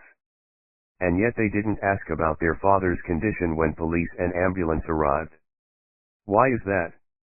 They knew he was dead already, said Soames. Why do you think they knew he was dead? One way is putting a 12-inch knife through both of his eyes. That'll do it? Kate objected. The judge nodded. Let's move on, shall we? I'd like to have photograph E.3.8 on screen, please, said Dreer. And sure enough, the screen was soon made up of a picture from a horror movie. A wider shot of the decimated corpse of Frank Avellino lying on his back, in bed. Can you describe the scene for us, detective? This is the master bedroom on the second floor of the deceased's property in Franklin Street. The photo was taken at the door to the room. There were no lights on in this room when the patrol officers arrived. They turned them on when they saw the dark staining on the carpet around the bed. You can see multiple footprints. One is Patrolman Jacobs, wearing standard NYPD issue boots. The tread is distinctive so we can pick it up easily at this type of crime scene. He had felt for a pulse on the victim, found none. The other sets of bloodied footprints surrounding the bed belonged to Sophia Avellino and Alexandra Avellino. The jury focused their attention on Soames, and only a few occasionally flicked a glance at the photograph. Can you describe the condition of Frank Avellino's body when you arrived? Clearing his throat, Soames took a sip of water before he spoke. As if he was steadying himself for what was to come. My partner, Detective Isaiah Tyler, we've been together now for 5 years. We've seen some things in our time. Nothing like this. Tyler saw the body, and had to leave the room. There was a very strong smell from the blood, and the body. We were used to that, but we weren't used to seeing wounding this extensive on a victim. At first I thought the victim had been shot point blank, center mass, with a shotgun. Then, when I got closer, I saw it wasn't a gun wound. These were individual strikes with a long blade knife. Most were stab wounds, and I think I lost count when I hit 40. There were slashes with the knife too. As you can see, part of the victim's nose has been cut away. There are horizontal slashes across the throat and, Soames stopped talking, looked down, then looked up and continued. And the sternum. There were stab wounds to both eye cavities, and the eyes had 8-ball hemorrhages due to massive trauma. It looked to me like any number of those wounds could have proved to be fatal. Yet the killer continued to mutilate the body. There were 2 wounds which were significant in the investigation. Which were a stab wound to the chest, which I saw had a long brown hair protruding from it, and a bite mark on the victim's chest. Tell us about the stab wound first, said Dreer. I used a set of pincers, and carefully removed the hair, while the crime scene forensics officer looked on and photographed it. The hair had been stuck, deep in the wound, as you can tell from the blood staining on the last 2 inches of the hair. The hair was sealed in an evidence bag and submitted for further testing. And the bite mark. It was photographed and was the subject of specialist analysis. Dreer turned the pages of notes on his desk. In your experience as an NYPD homicide detective, would you say these wounds were inflicted by one person? That's impossible to say. It could have been a single assailant, or two or three. From the looks of it, they used the same knife. The knife we found on the floor, by the bed. Is this the knife? Said Dreer, holding aloft a kitchen knife wrapped in plastic. That is the knife. One last question. Were there any defensive wounds on the victim? Any signs that he had struggled with his attacker, or tried to defend himself? Soames turned to the jury and said, no. In knife attacks we sometimes see wounds on the hands or forearm. There were none on this victim. He was taken unawares and probably fatally stabbed before he could take defensive action. Thank you, Detective Soames. Kate got up out of her seat fast. There was a lot of evidence she didn't need to challenge right now. Some she could not let pass, and it had to be dealt with immediately. Detective, you wrote down in your notebook the statements made by Sophia Avellino and Alexandra Avellino at the scene. Yet you neglected to mention these in your deposition. Why? My deposition charted my investigation. The statements were entered into the record when both defendants were booked into custody. I didn't need to mention them in my deposition as they had already been accurately recorded in central booking. Kate's breath caught in her chest. She had messed up the question. Made it much too loose.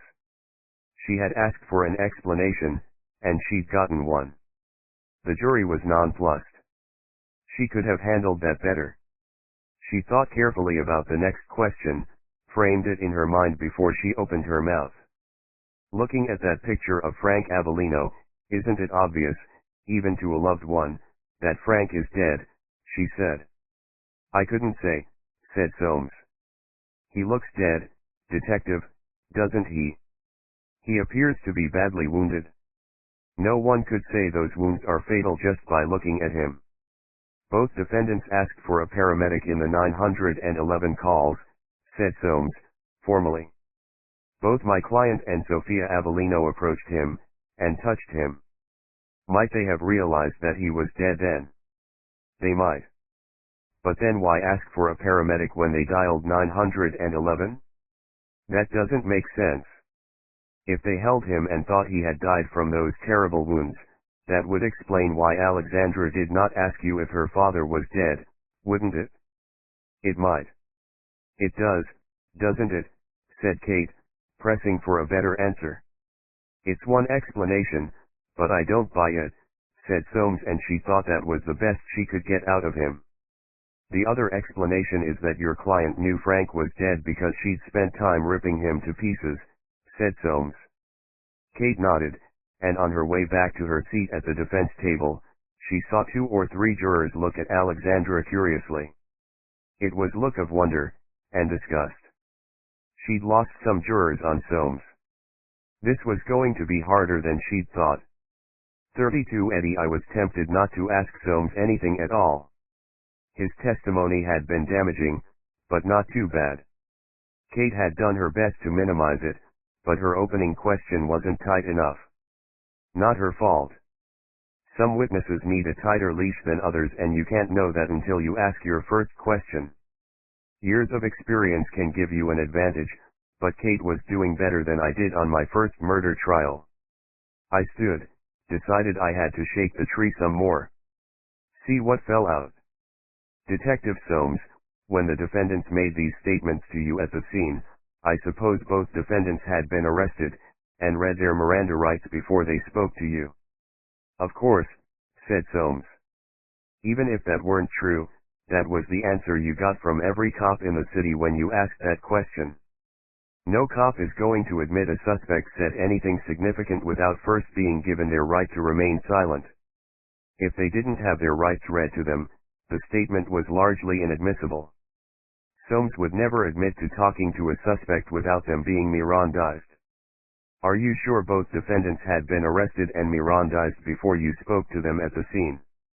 I am 100% certain, he said, with a degree of satisfaction.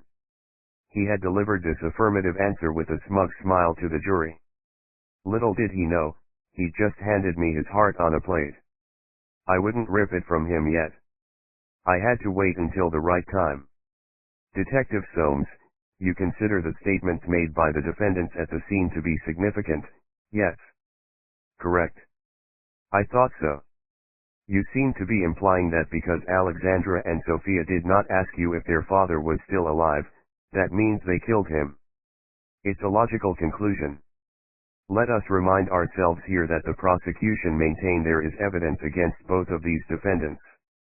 If one defendant makes a significant statement to you, at the crime scene, well, isn't that vital evidence for the prosecution case? Yes. You knew this was important evidence when you wrote it down in your notebook at the scene, didn't you? I guess I did. And given that it's so vital, you didn't think to include it in your deposition or give copies of your notebook to the prosecutor so they could be disclosed to the defense teams. I gave all relevant information to the DA's office. But not a copy of the relevant pages from your notebook. He paused. If he lied and said yes, he could jeopardize the credibility of the prosecutor. If he told the truth, then he had no way of knowing what kind of blind alley I was leading him down. I must have overlooked my notes. I don't think I gave a copy to the district attorney's office. You don't think you did? The former mayor of New York City is lying dead, torn to pieces in his bedroom. You have two suspects in custody. According to you, both of them made significant statements, and you don't think you handed over a note of those statements? Either you did, or you did not. Which is it? Soames cleared his throat, tried to regain some composure, then looked to the jury and said, I did not. It was my turn to hit the pause button. Let that sink in for the jury. It was a minor point, but I wanted to let it chew up the furniture for a while. Are you incapable of conducting a basic investigation, Detective Soames? He didn't bother to look at the jury for his answer. He shot it straight back at me with a little heat on the return. My record speaks for itself. My department has one of the highest homicide clearance rates in the city, or any other city for that matter. Then as an experienced and talented investigator, you wouldn't make such a basic error of not handing over vital information to the DA's office. I guess, Detective, the statements made by the defendants at the scene are not significant at all, are they? They are. Alexandra and Sophia didn't ask if their father was alive because they both knew he was already dead, because they had made damn sure he was dead. There's another reason neither of the defendants asked if their father was alive, isn't there? Not one that I can see. In all my years as a homicide detective, it has never occurred before. Earlier, you confirmed that before the defendants were questioned at the scene, they had been read their rights, remember? I remember. I'm certain. They had been read their rights. Suspects are only read their rights after they are arrested, yes. Correct, said Soames, who was tiring of this. I took a page from the prosecution disclosure and handed it to the clerk. Look at this document, please. This is the arrest record. Arresting officer was Patrolman Jacobs. Correct, said Soames. And both defendants were arrested on a single charge. Yes, said Soames, wary now of where this might lead. Time to take him out. According to the record, Patrolman Jacobs arrested both defendants for murder. Might that be where they got the idea that their father was dead? Soames swallowed, his Adam's apple bobbing up and down in his throat. You can't be arrested for murder unless there's a dead body, right? He didn't answer. He didn't need to. Detective, there is precious little evidence against these defendants. You and the prosecutor are clutching at thin straws trying to make a case. Isn't that what's really happening here? Soames cleared his throat, took a sip of water, leaned toward the mic and said, No, sir. Soames had taken the hair from deep in the wound on Frank Avellino's chest. The hair fiber expert and Detective Tyler would have more to say about it, but I just needed to cover my bases with Soames. You testified that you removed a strand of hair from a wound in the victim's chest, Detective. You are not a hair fiber analysis expert, are you? No, sir, we have Professor Chandler for that. Good. Nothing further. Dreer didn't try and repair any of the damage, not that there was much he could have done. It did look to me like the DA was scrabbling for any scrap of evidence that tended to show guilt. Anything that could be spun in the prosecution's favor was going to be thrown at us along with the kitchen sink. "The people call Detective Isaiah Tyler," said Dreer. Soames left the witness stand and exchanged nothing more than a look with Tyler. It was a warning. "Be careful." Tyler was much younger than Soames, and more hot-headed. More easily led into an ambush by a clever lawyer. Tyler dressed all in black, as befitted the occasion. Shirt, tie, suit, shoes. He took the oath and got comfortable in the witness stand. "Detective Tyler, you carried out investigations in relation to the victim and his family?" asked Dreer. "I did," said Tyler. "My partner and I shared the workload on this case. It so happened that I took a call from a lawyer named Mike Modine, the night of the murder. A Saturday. He told me that he had an appointment to see the victim on Monday to discuss a change to the victim's will. Did you obtain a copy of the victim's will?" "I did. The executor of the will is Hal Cohen. Mr. Cohen was the campaign manager and friend of the victim. He provided a copy of the last will to me. It's marked Exhibit 6 in the bundle." There was downtime while the jury, who now had cause to open the papers in front of them, flicked to the correct exhibit and began reading. "This will is 5 years old now, is that right?" asked Dreer. He was leading the witness, but I didn't object. It wasn't prejudicial and he was moving things along. "That's right. The will was made in 2014 at Mr. Modine's offices. What is the effect of this will, Detective?" "The will leaves some charitable donations totaling $1 million, and then the remainder of the deceased's estate is divided equally between his daughters, Alexandra and Sophia Avellino." "Were you able to ascertain the value of Frank Avellino's estate?" "Yes, Mr. Cohen had been given a valuation for tax purposes. The total estate is $49 million. After taxes are paid, and the charitable donations performed, the residue of the estate totals $44 million. There was a wolf whistle from someone in the crowd behind us. The judge mustn't have heard it because he didn't remonstrate with the people in the gallery. There were more than a few whispers, murmurs, and intakes of breath at that figure. Even some from the jury. That was a shitload of money by anyone's standards. Now, we know from Mr. Modine's call that the deceased wished to make changes to his will, and had arranged to meet Mr. Modine on Monday morning for those purposes. Do you know what changes were to be made?" "I can't say for certain. However, we have reason to believe that the deceased was subject to undue influence at the time of his death." "What do you mean, undue influence?" "Frank Avellino was being drugged, without his knowledge. We believe, from the type of drug used, the purpose was to exert some measure of control over Mr. Avellino and his money." The jury leaned forward. I couldn't help looking at Sophia at this point. Her hand was drawn across her open mouth, and she turned and gazed with hurt and pain at her sister. We told her about the theory, and the toxicology report. Hearing it from your lawyer was one thing, but listening to it going on the record in a public court was another. Alexandra had her head down, her shoulders heaving as she wept. Taking his time, Dreer took Tyler through the results of the toxicology report, and explained it to the jury. Haloperidol was an antipsychotic drug that, administered in the right doses, rendered people docile, suggestible, and easily controlled. "Detective, you said the victim was drugged with this substance, but why do you say that? Could Frank Avellino have been taking this drug himself?" "I don't believe so. His medical records show that this was not a drug which had been prescribed to him.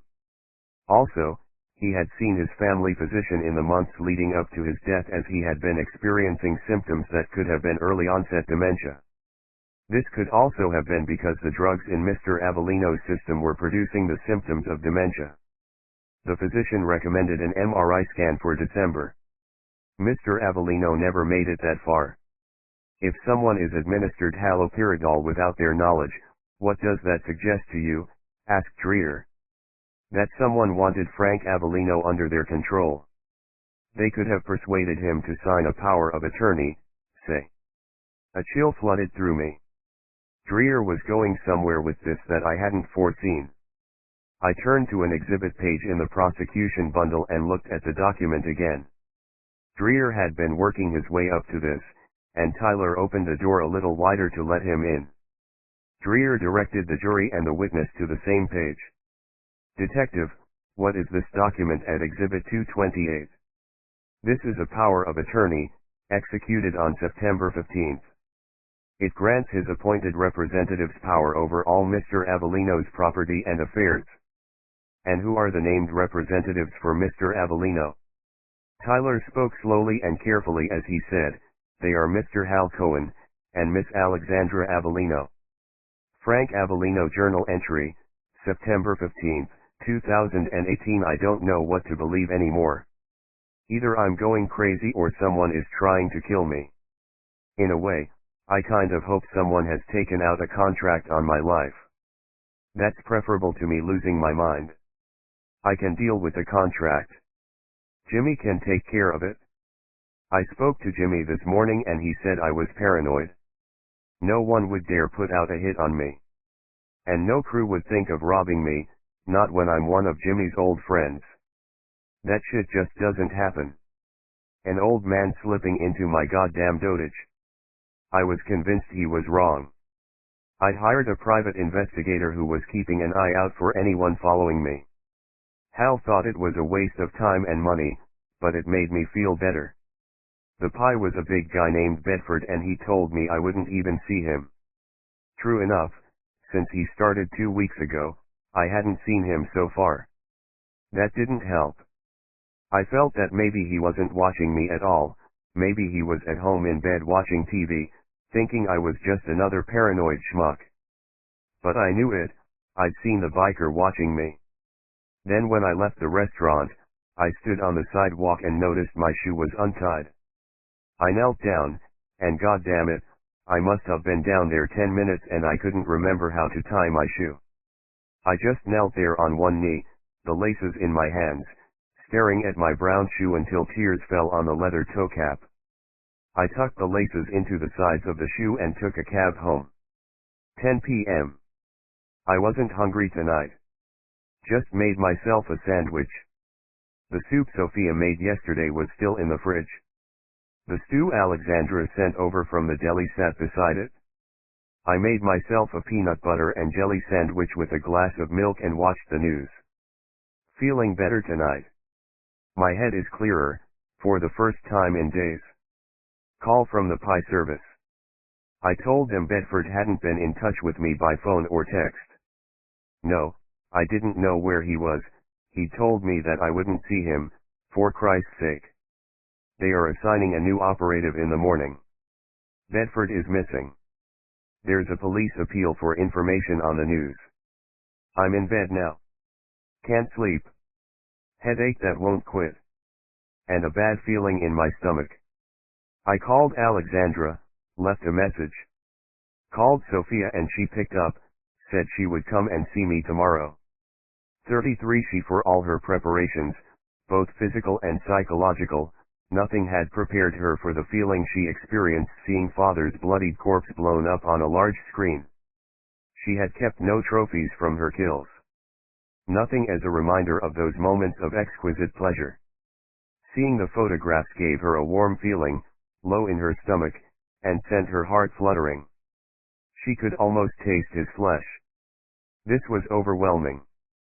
She tried to think of the song in her head. The rhythms of that song would dissipate the rush that was coursing through her system. She noticed then that her right hand was touching the table, her index finger working into the notches on the desk made by 1,000 heavy, metal-edged folders.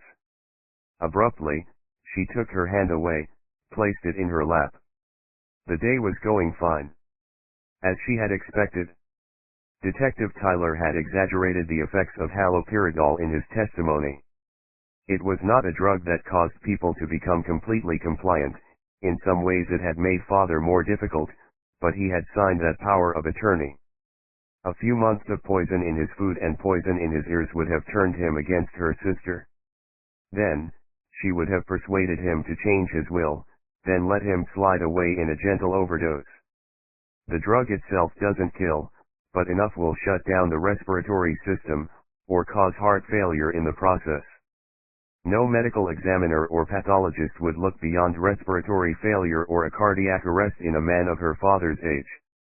The problem was, she had underestimated father. If she had paid more attention to him, then she would not have had to bring forward her plans. Somehow, deep down, she thought father had always known about her. He had seen the bite mark on mother's leg, and he had covered it up. Or perhaps, on some level, he could not face the sure knowledge of who she really was. Her nature would horrify any parent. And yet he never confronted her, but he could not live with either of them in the wake of their mother's death. He had sent them away.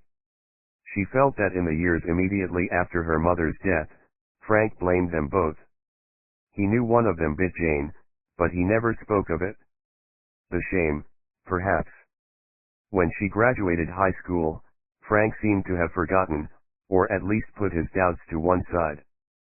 4 years ago, when she had fed 3 bottles of OxyContin into Frank's second wife, Heather, he should have known that things had not changed. That his daughter had not changed. Heather had her own problems, addiction the most prevalent.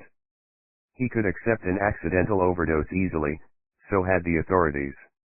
Heather had not accepted it. Not at first. She had called at the family home knowing Frank was out of town, and that Heather would be alone and drinking. Popping pills was part of the fun.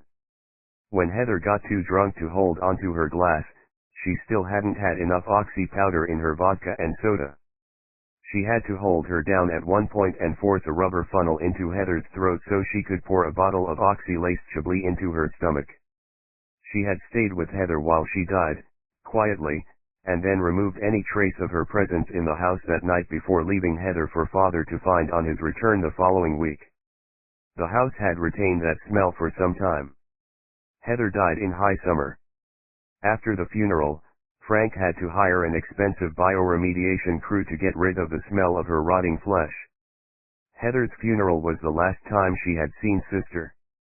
They stood at opposite sides of the open grave. Father in between them at the head of the grave. His head bowed, tears falling onto Heather's casket. Sister didn't look at her. Sister blamed her for everything. She suspected that secretly sister was jealous. She had power. Her willingness to do whatever it took gave her that power. Sister was weak. Always had been. Even when they were little, sister could always be manipulated. A promise of candy, or a book. And then sister would do what she was told. Even bad things. The difference was when sister was caught by mother, she would cry and cry. Sister cried that day when mother died on the stairs, and as far as she could tell, sister hadn't stopped crying since. For some acts, there was no forgiveness. They stained the soul. She knew it that day as her teeth sunk into her mother's skin. Mother didn't cry out, didn't flinch, nor pull away. Some part of her thought that maybe mother might still be alive. Some part of her brain that hadn't fully shut down from the break in the spinal cord. A part of mother's brain that made her conscious, and able to feel the pain of the little teeth piercing the skin. She knew this was unlikely, but the frisson of wondering if mother could feel it made the act all the more important, all the more defining. She listened to the lawyers battling first with Detective Soames, and then Detective Tyler. None of it mattered. Her sister would be convicted. And she would walk free. There was no doubt. Her thoughts dissipated, bringing her back into the courtroom. She looked down, her fingers stroking the table again. She tucked both hands between her thighs, then glanced up. She didn't know if anyone had seen her. It didn't matter. Sister's fate was sealed. Soon, there would be nothing standing between her and her father's fortune. All of it. And yet, it wasn't about the money. It was about keeping it out of sister's hands. Money is also power. Sister was the only one who knew about her true nature. It had to be this way, both of them on trial. Murdering her sister and then father would have raised too many questions, even if she made their deaths look like accidents. And where would be the fun in that? Hearing that father and sister dear died in a car wreck would give a certain sense of comfort, but absolutely no pleasure. Father murdered, and sister convicted of that murder and disinherited was perfect. She would take the money, the power. Frank would finally pay for the years he neglected her, kept her away from him in cold boarding schools, the way he had let mother beat her and bite her. Frank Avellino deserved that death. And sister deserved to pay for it. 34 Kate. The full effect of Tyler's testimony hit Kate like a dump truck. Detective Tyler alleged Frank Avellino was being drugged against his will, so someone could take control of his affairs and his money. Then he confirmed a recent power of attorney had been executed in favor of Alexandra and Hal Cohen. It looked awful. It looked like Alexandra had manipulated her way into a position of trust by drugging her father. Another step closer to his fortune. Dreer didn't ask anything else. He sat down. He let the implication of Tyler's testimony float around the courtroom like a bad smell, a gaseous vapor that would descend on the jury as a fine mist, and stink up their clothes, and their opinions. Kate could sense the tide had turned against Alexandra. She needed to blow this cloud of suspicion away, right now, before it poisoned the jury against her client. She had to do something, and whatever it was she needed to do it right now. The legs of her chair barked against the parquet floor as she shot her seat back. Her heels came together and braced beneath her. She placed her hands on the armrest of her wooden chair, ready to spring up, but her mind was blank. She'd prepared for this trial like nothing else she'd ever done. She knew every word of every deposition, every document down to the page number in the trial bundle. But the toxicology report coming in today had been an unexpected curveball. Suddenly that trial bundle, her strategy, her prepared cross-examination questions, everything felt alien now instead of familiar and practiced. The power of attorney document was already in the bundle. It hadn't meant much before now. It wasn't that important. But with evidence that Frank Avellino was being drugged into submission around the same time the power of attorney had been executed, well, that threw everything into a new light. A mundane legal document that had been signed by her client now looked sinister. The whole trial bundle was now new territory. Each document could be a time bomb, waiting to blow up in her face. She was about to stand up. All eyes on her. When she stood she would need to ask a question. A good question. Something to quell the brush fire of imagination that now swept through the jury. There was only one problem. She didn't have a question. Her mind was blank. Sweat bled through her skin like she was a peach being crushed by the heavy silence. Even if she did think of a question, she now couldn't be certain the panic wouldn't strangle her before she could ask it aloud. A strong hand took hold of her wrist. She turned. Block was holding her, drawing her closer into a whisper. Buy some time. Get a short continuance. I've got new information, said Block, and she angled the large screen of her cell phone toward Kate. The screen display read, 2 new files shared to Dropbox. Before she forgot what she was going to say, Kate rose. Your Honor, we request a short continuance. Stone looked lazily at the jury, and then the clock on the wall behind them. Looks like we've had a long day. 10 o'clock tomorrow morning, ladies and gentlemen, he said, and stood up. The courtroom gathered itself to stand as the judge made his exit. Eddie and Harry remained seated the whole time. Kate could almost feel the shade being thrown at those two by the judge as he made his way to his chambers. What have you got? Asked Kate. I've no idea. Not yet, said Block. It might be nothing. Or it might be a new lead on Frank Avellino's killer. It took 5 minutes to deposit Alexandra in an Uber. Kate and Block couldn't wait until they got back to Kate's apartment, so they found a quiet corner in the Corte Cafe on Lafayette and sat down with coffee. Block ordered a meatball sandwich. Kate, a chicken salad. With fries. Since they were handed the toxicology report that morning, Block had been busy. She'd maintained a close relationship with several law enforcement agencies and various precincts in the New York area. The feelers went out 10 minutes after she'd read the toxicology results. Word got around that Block needed help and all New York's finest and available hands went to work. It didn't matter that Block was now a private detective, working for a defense lawyer. She was a name, and her father had been too. NYPD look after their own. She asked them to look for any pharmacy or pharmaceutical wholesaler robberies in the last year. The first Dropbox file revealed the results of the search. There had been 37 robberies of interest. Most of them on pharmacy premises, but 2 were wholesalers and there had been 1 hit on a transportation truck. In none of them had haloperidol featured or been part of the haul. Zip on the robberies, said Block. What about drug dealers? Asked Kate. Nah, haloperidol is not a recreational drug. There's no high. No buzz, either. It's not exactly a downer. More of a knockout punch. It messes you up. Turns people into a pile of paranoid jello. But I thought every kind of drug was on the black market, surely. Not when it's so readily available with the right pharmacist.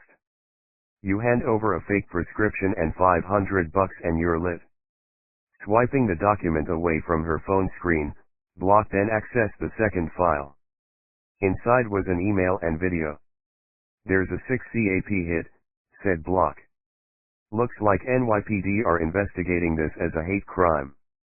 An Indian pharmacist and a cashier were taken out last month. There's video. Mercifully, the video had no sound.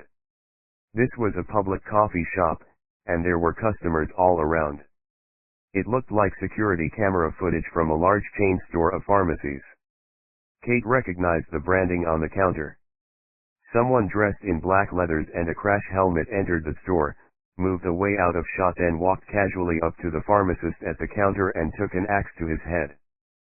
Flinching, Kate looked away and mouthed the word, Jesus. When she opened her eyes, she found an old lady at the next table looking at her strangely. Look at that, said Block, pointing to the screen. Rewinding the video with a turn of her finger on the screen, Block played it again. The cashier saw what had happened to the pharmacist and made a wild run for the front doors. Only they didn't open, not 1 inch, and the cashier slammed her head into the glass, cracking it. She bounced back off the doors and fell to the ground. The figure in black was upon her in seconds. 2 blows to the back of the neck with the axe.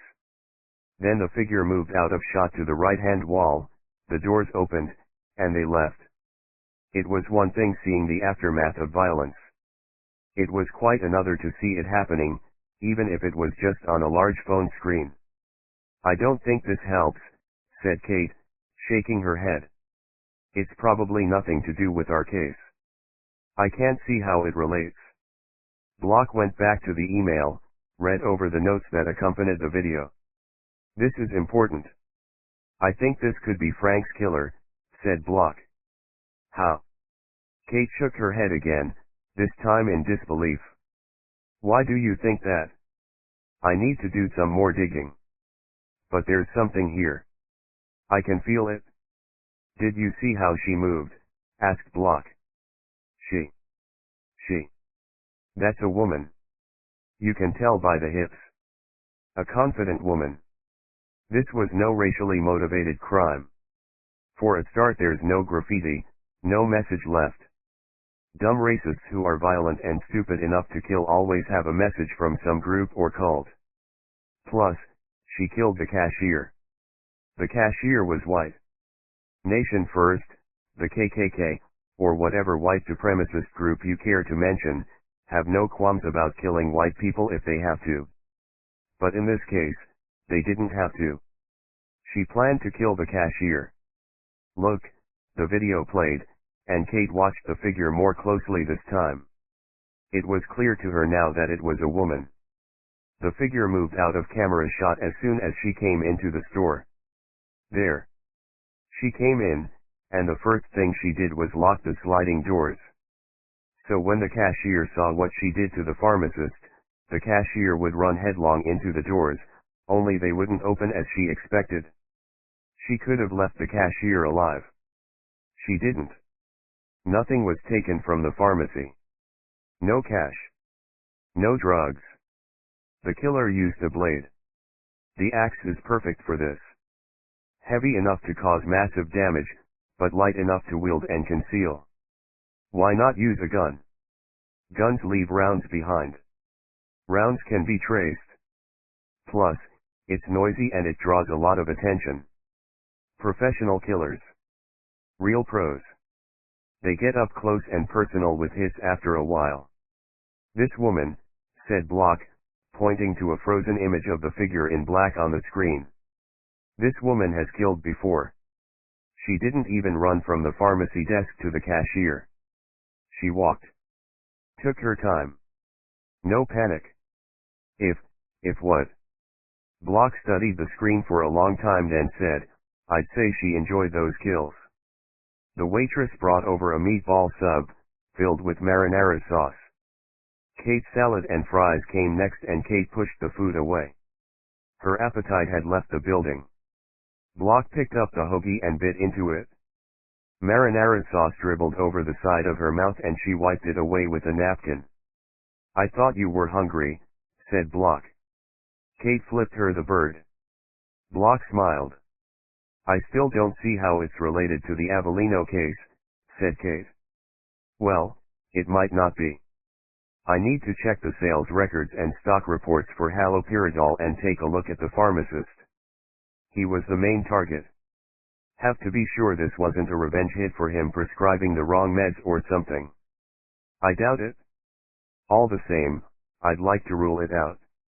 There's something else though, relevant to this case. Kate waited patiently.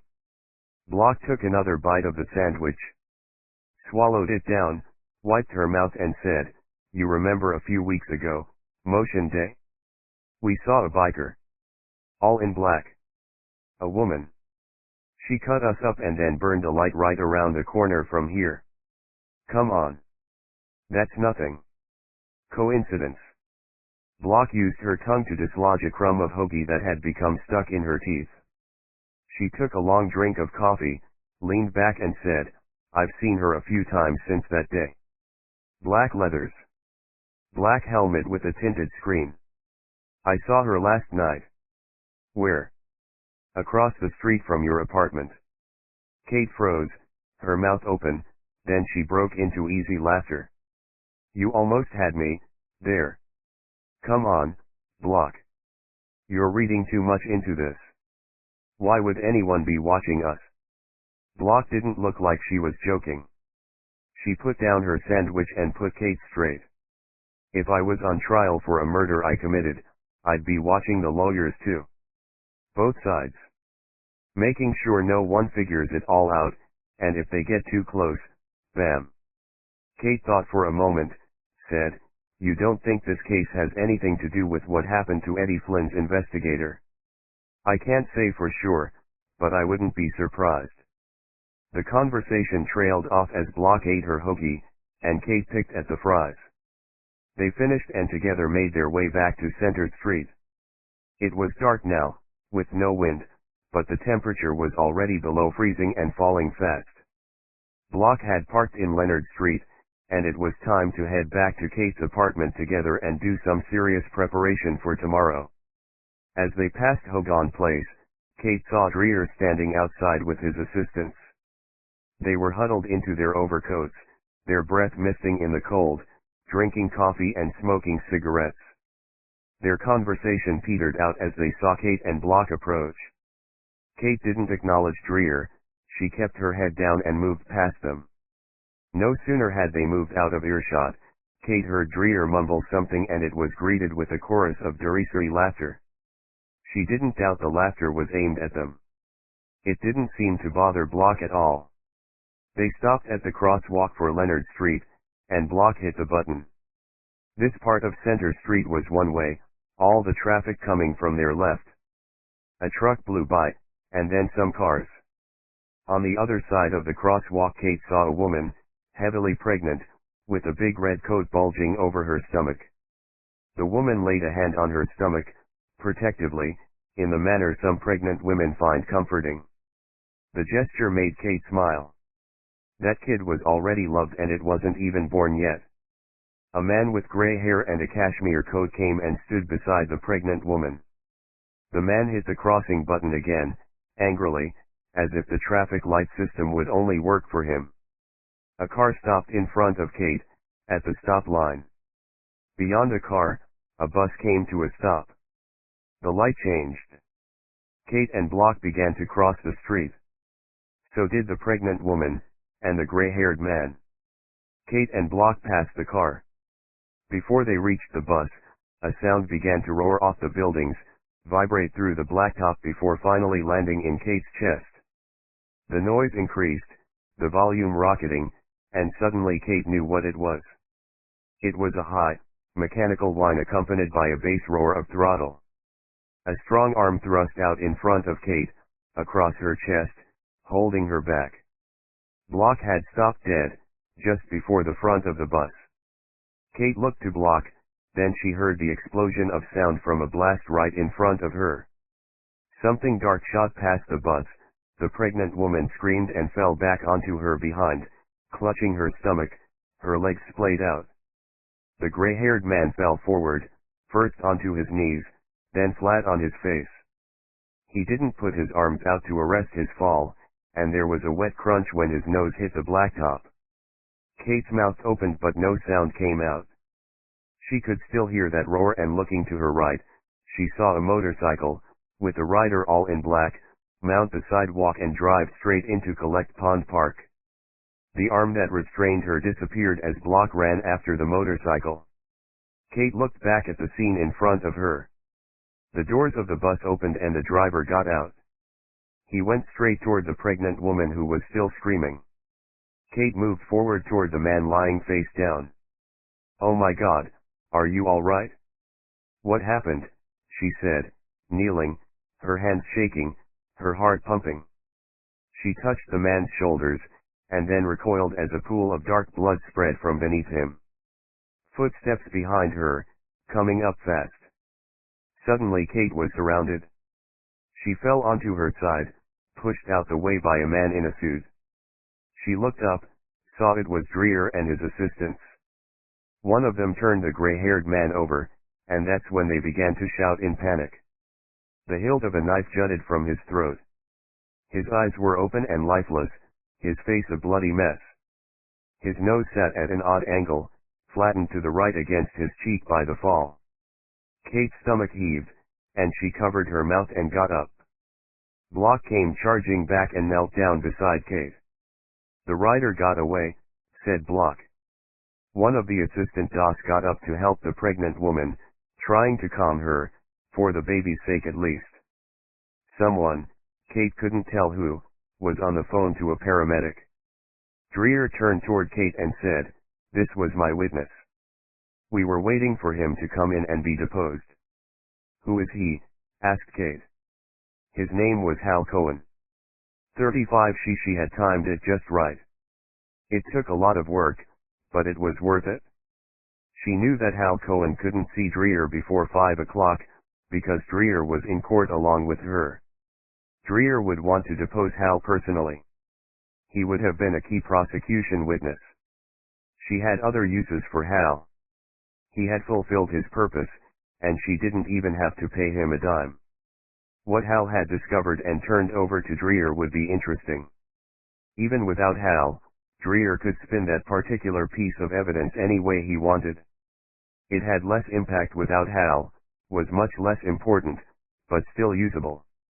Killing Hal had taken split-second timing. She had a window of 4 seconds, and it had proven more than enough time. She had left the courthouse, taken a cab to her garage and suited up in her leathers. From there, she waited outside Hal's office for him to leave, having first made an anonymous call to make sure he was still in there. Once he left, on foot, she tracked him the 4 blocks to Hogan Place, and the Dawes office. Taking him out in Center Street was the perfect spot. She idled the bike to the traffic light, waited, and then when she saw Hal begin to cross, she spun the back wheel, let it go, drew the knife and pointed it at Hal as she shot past. The speed of the bike did the work. There was a shockwave that traveled up her arm when the knife hit bone. This time, she didn't miss. No need to stick around to make sure Hal was dead, she knew it was a fatal stab wound. She struck a glancing blow to the pregnant woman, but thankfully it was slight enough not to send the bike over. There had been a wobble, but she corrected it quickly and burned the tires as she shot across the street, through Collect Pond Park and onto White Street. Within minutes she was several blocks away, and, managing to use some of the few alleyways in this part of town, she avoided the last 5 traffic cameras before she entered a 10-story parking lot. In the lot, she parked the bike in the back of a brown panel van, then drove the van out of the lot. The cameras were looking for a black bike with false plates, not a busted-up van. The risk had been worth it.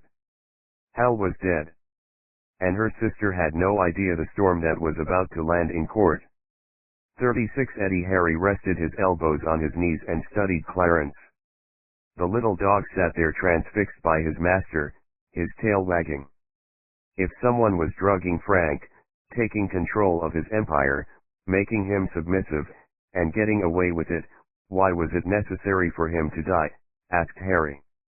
Clarence licked his chops, moved forward onto all fours and stuck his nose under Harry's arm, prodding it away. Obliging his friend, Harry stroked his fur in something approaching contemplation. Clarence didn't have an answer for Harry's question. Neither did I. We can't assume anything here, I said. Frank was being slowly poisoned and controlled, but we can't know for sure that it was the same daughter that ended up killing him. True, but it makes the most sense. My guess is Frank found out who was drugging him, called up Mike Modine to cut the culprit out of his will. That forced the hand of the poisoner. They had no choice but to kill Frank before he could make that change.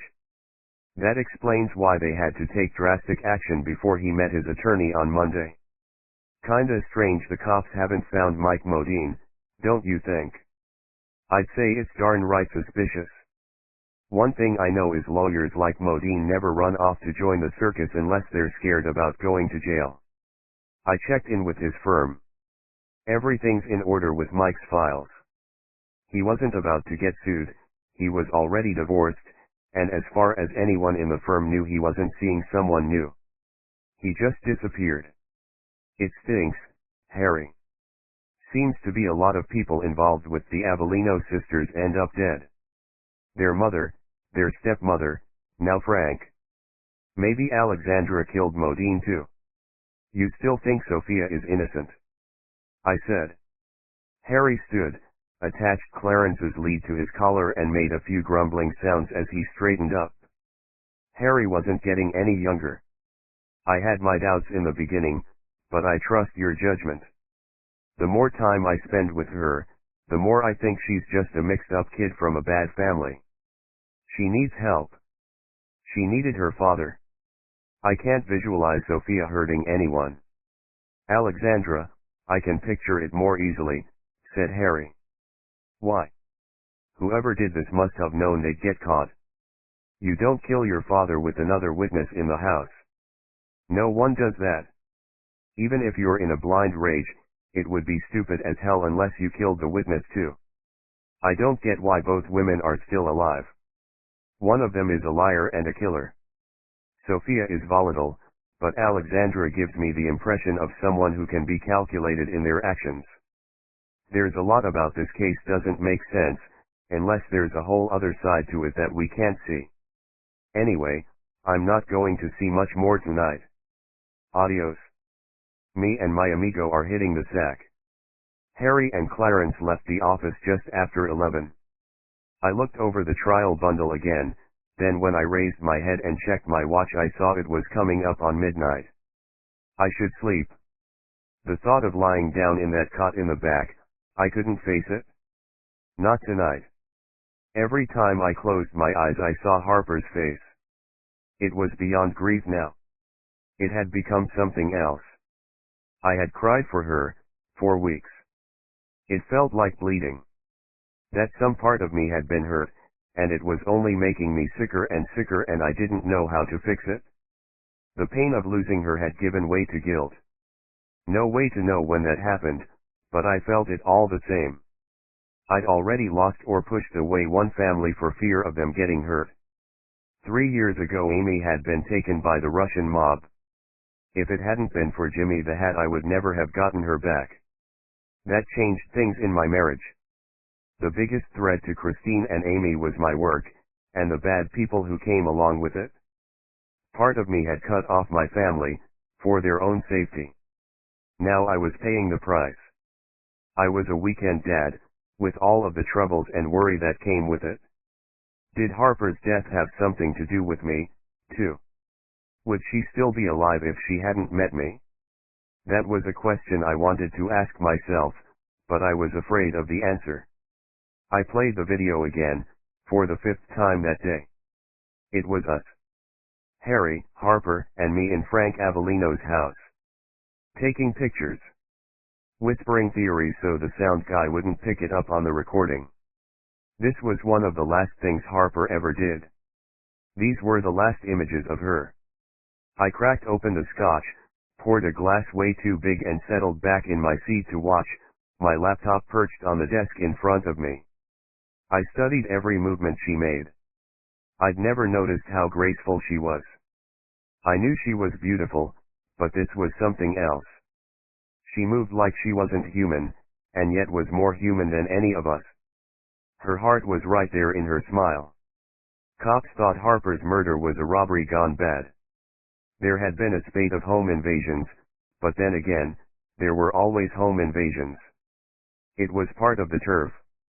Maybe it was my guilt, maybe it was grief, but I couldn't shake the feeling this was down to me. Every time I felt this I tried to rationalize. Tell myself what I wanted to hear. That it couldn't really be connected to the Avellino case. There was no reason to target her. If someone had killed Harper because of this case, I couldn't figure out why. Why target Harper? Why not me? It should have been me. Slam. It should have been me. Slam. It slam. Should've. Slam. Been. Slam. I stopped when I heard the crack. Didn't know if it was the desk or my hand. I looked down and the wood at the corner of the desk had split along with my knuckles. In the bathroom I put on a band-aid and returned to my chair.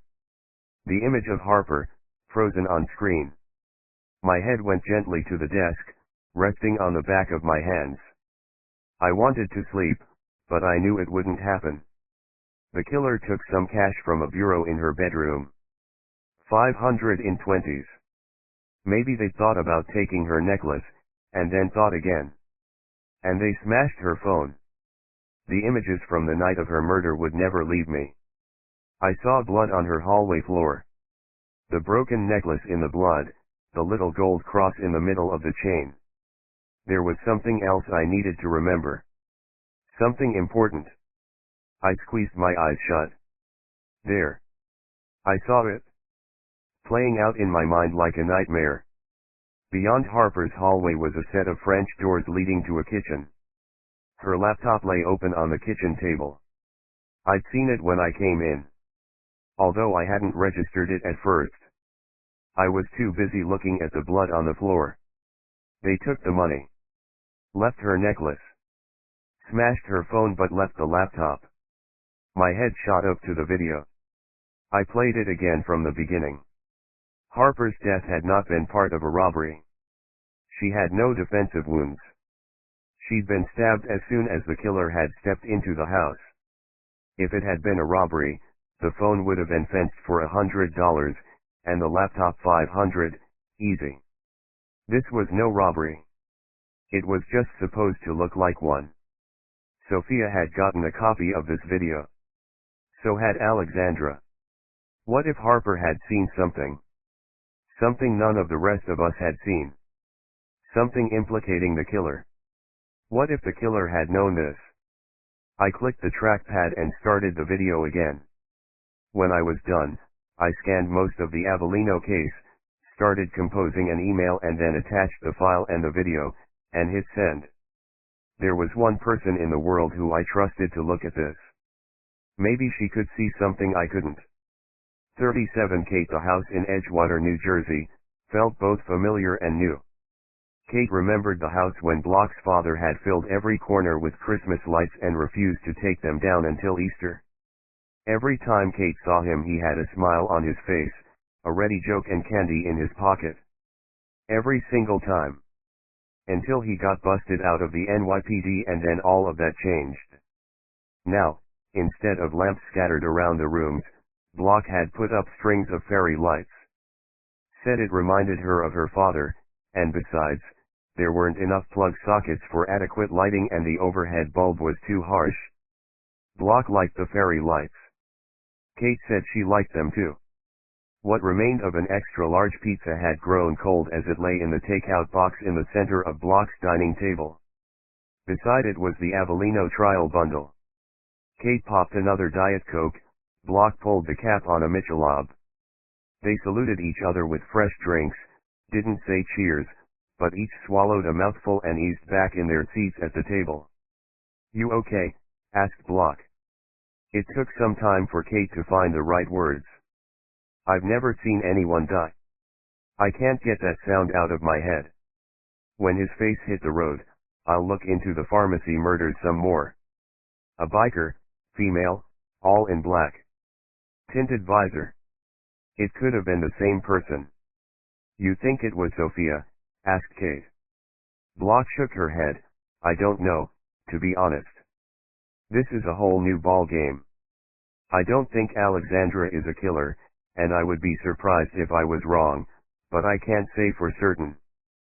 She said she went straight home after court when I called her.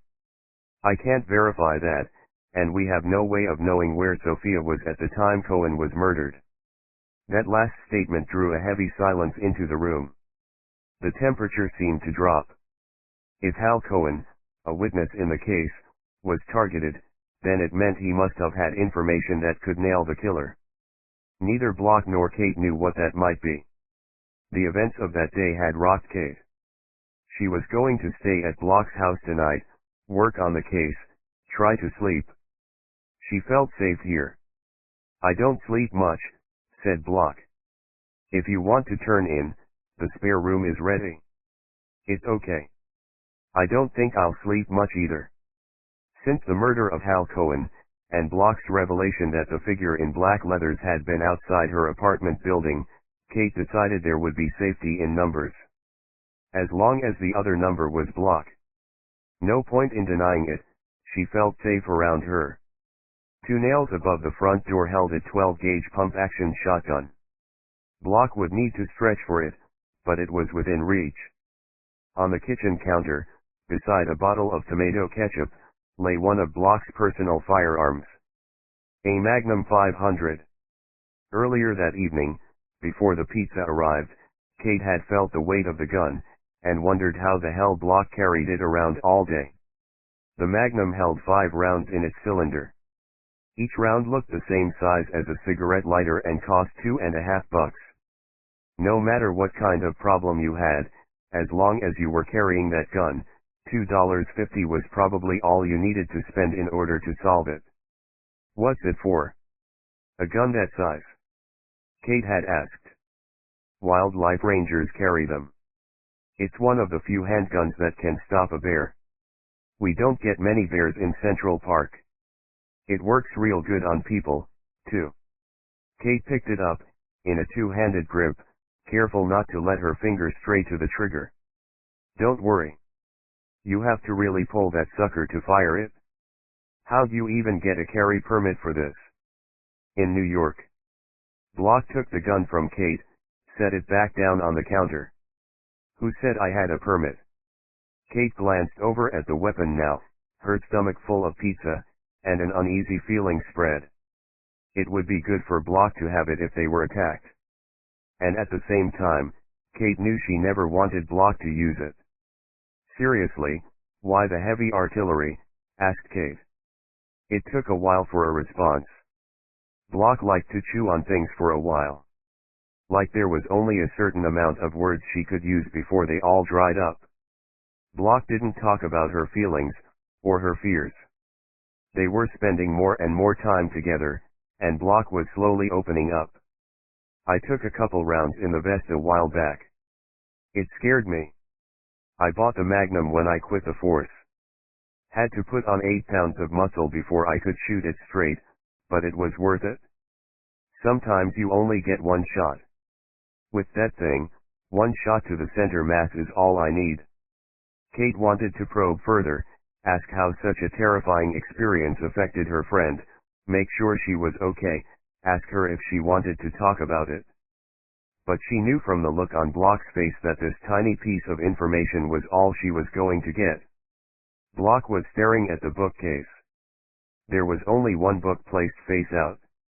A novel, Twisted, by J.T. LeBeau.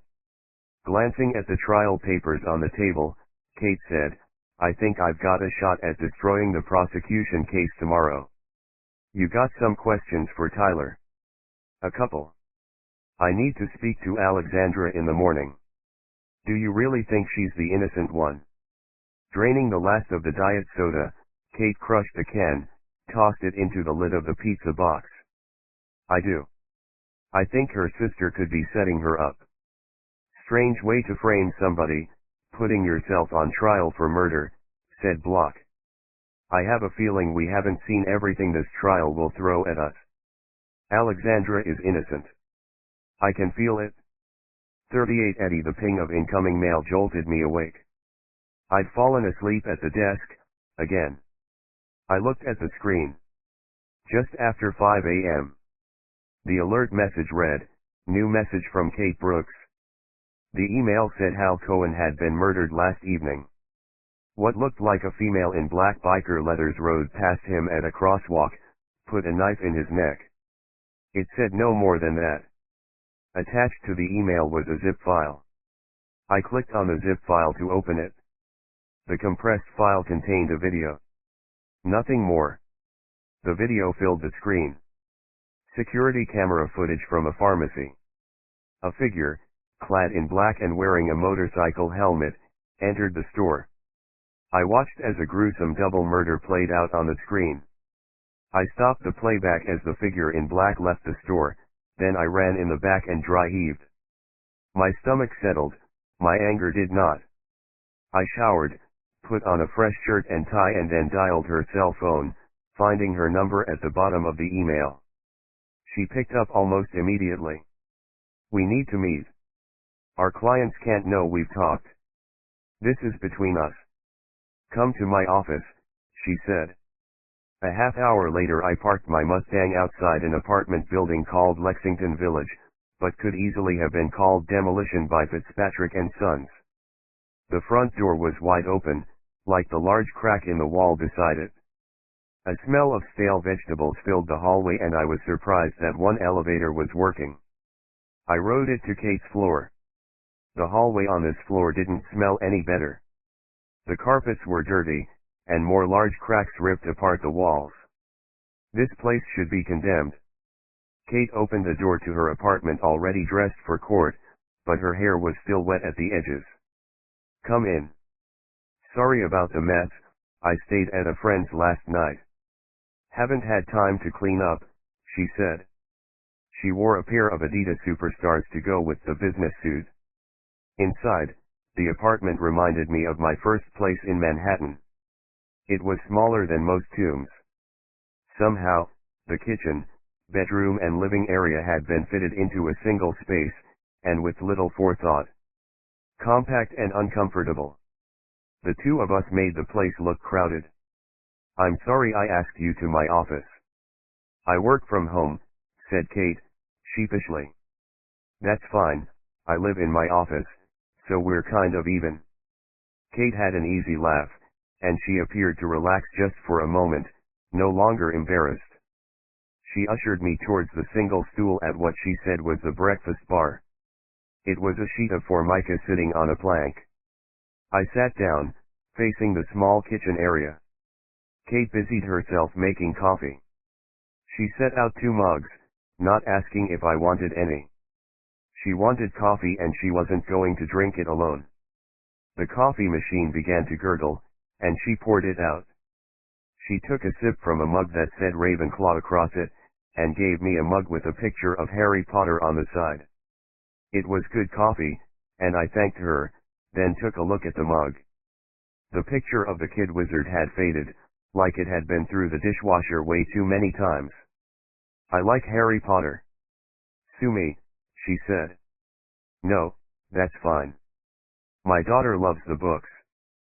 Smart kid. How old is she? 14. That's a tricky age, said Kate. Being a teenager sucks for most people. She'll get through it. How about you? How are you coping with your first trial? Kate nodded as she drank, then set down her mug and said, It's exhausting. That's one thing I didn't expect. Soon as I got out of the courtroom I realized how tired I felt. It's really draining. You get used to it. Adrenaline will carry you through your first half-dozen trials. That, and fear. Eventually your body and mind get used to the effort required to get through a trial. You're doing just fine. I paused, let her take in the compliment, and said, What happened yesterday with Cohen? I didn't know who he was until Dreer showed up. He was outside Hogan Place, waiting for Cohen. We were crossing the street, and this bike shot past. The rider put a knife in Cohen's neck. I couldn't believe it. I spoke to the cops afterwards, gave a statement. So did Block. They think it might have been an attempted robbery. I told him it was too fast for that. The motorcycle rider didn't even say anything. Just stabbed him. You think someone was taking out a potential witness in our case? No, I think Sophia was taking out a witness. Wait, the cops haven't come near Sophia. If she was a suspect, she'd be arrested. What about Alexandra? Has she been arrested or interviewed? No. Either it's NYPD incompetence or it's Dreer. This is his big case, with a guaranteed win one way or the other. Maybe he doesn't want to jeopardize the trial by hauling the defendants into custody on an unrelated matter. It made sense. Dreer was probably thinking that at least one of the defendants would be convicted, and then they wouldn't be going anywhere anytime soon. Plenty of opportunity to question them on Cohen's death when they're locked up. It was a woman on the motorcycle, in black leathers, tinted visor. Did you watch the video? Asked Kate. I did. I checked the time and date stamp on the footage and found a report in the New York Post. A pharmacist and cashier murdered in their store in Haverman. Nothing taken. The reports worked on the basis this was a racially targeted murder, and the white cashier was just a witness that needed to be taken out. That pharmacy was one of the top 5 suppliers of haloperidol within a 50-mile radius of Manhattan. Their sales of the drug had spiked in the months leading up to Frank Avellino's death. They reordered every month, which makes me think someone came in and bought up their stock. There's an opioid crisis in this country, and plenty of friendly pharmacists for the right price. Before this rush period, they ordered haloperidol from the suppliers once every 9 to 18 months. Where'd you get your information? My investigator, Block. I swallowed down a tightness in my throat. Every now and again I'd bump into a reminder of Harper, and it felt like being hit with a baseball bat.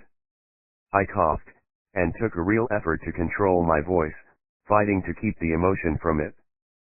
She sounds really good. She is. Maybe not as good as your friend was. Sorry, it's okay. I need to keep my head in the trial. It's the only thing keeping me going. We both fell silent for a time, while I flipped the switch. Head back in the game. You really think the figure in black is one of the Avellino sisters? Killing the pharmacist and Cohen to cover their tracks. I asked. I think it has to be, said Kate. I paused, let that sink in while I drained the coffee, and Kate gave me a refill. What do you know about Mike Modine? I asked. Not much. He was a wills and probate attorney, specializing in estate wealth management. He helped the dead pass their money to the living with as few deductions for tax as he could manage. He says he doesn't know what changes Frank wanted to make to his will, and he's taken off. Probably having a midlife crisis in Malibu with a 21-year-old volleyball player, said Kate. Mike Modine made $2.5 million last year before taxes. Due to some creative accounting on his part, he's got $5 million in a bank account in Zurich which he thinks the IRS don't know about, and at the time he went missing he had a dozen credit cards in his wallet. He's been a partner at this firm for 8 years. Before that, he was an associate for 15, working his way up to the big bucks. How do you know so much about Modine? I did my homework. If he was making cash on the side he had to put it somewhere. There's no indication he was skimming clients, as all of the bank records on his files are audited. I just don't buy him up and leaving a job he worked his ass off to get. Kate lowered her head. Something seemed to flash before her eyes. Maybe the moment she'd upped and left Levy, Bernard, and Groff. I got the sense she was rethinking that decision. Whatever it was, it passed quickly. You think Modine got fired and went into hiding? Asked Kate. No, what then? You don't think he ran, you don't think he got fired, and the realization spread over Kate's face. You think he's dead, don't you? I'm pretty sure of it. I think Modine had an idea why Frank wanted to change his will. That, or maybe the killer didn't know what Modine had been told by Frank, and had to take him out anyway, just to be sure. I laid out my theory for Kate. Told her about the deaths of Heather and Jane Avellino, the suspicions, the bite mark on Jane's thigh post-mortem. I felt like I'm being watched. That someone has been taking note of my every move. I think that someone is the killer. Whichever one of our clients murdered Frank, it wasn't their first time. I think they murdered their mother, stepmother, the pharmacist, and cashier, Hal Cohen, Frank and Mike Modine. And I think they might have killed Harper too, but I'm really not sure on that one. Maybe there are others we don't even know about. This is all connected. One of us is representing a very dangerous woman.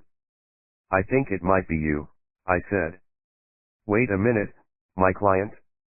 You're the one representing the sister with severe psychiatric problems.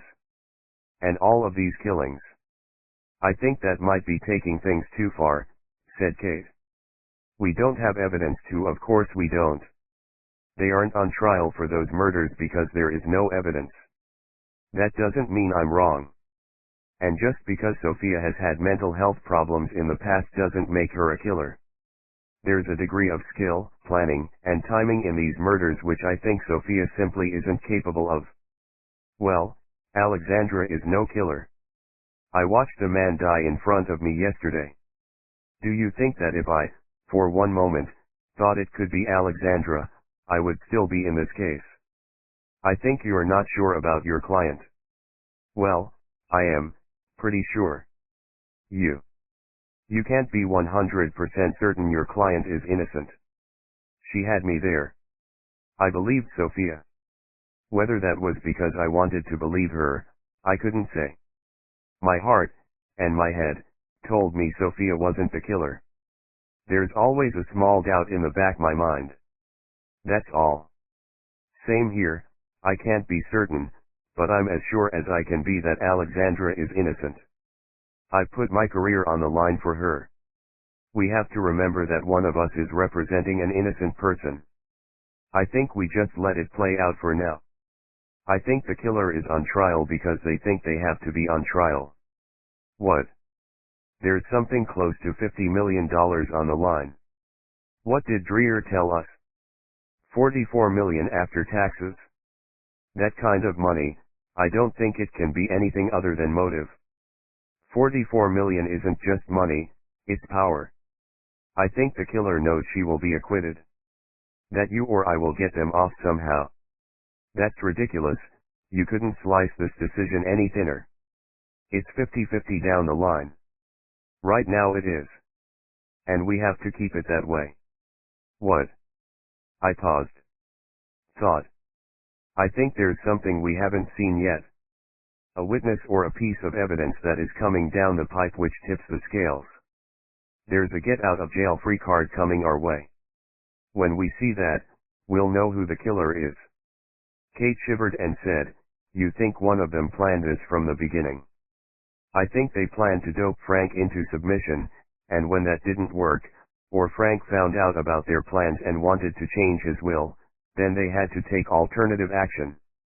What's the best way of making sure you inherit 44 mil, and your sister doesn't? You make sure your sister is convicted of killing the legatee, said Kate. The Slayer laws prevent murderers inheriting their victims' estates.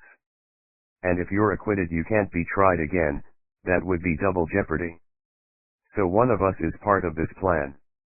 Maybe not part of it. I don't think it's about us. It's evidence or testimony. Something we haven't seen yet.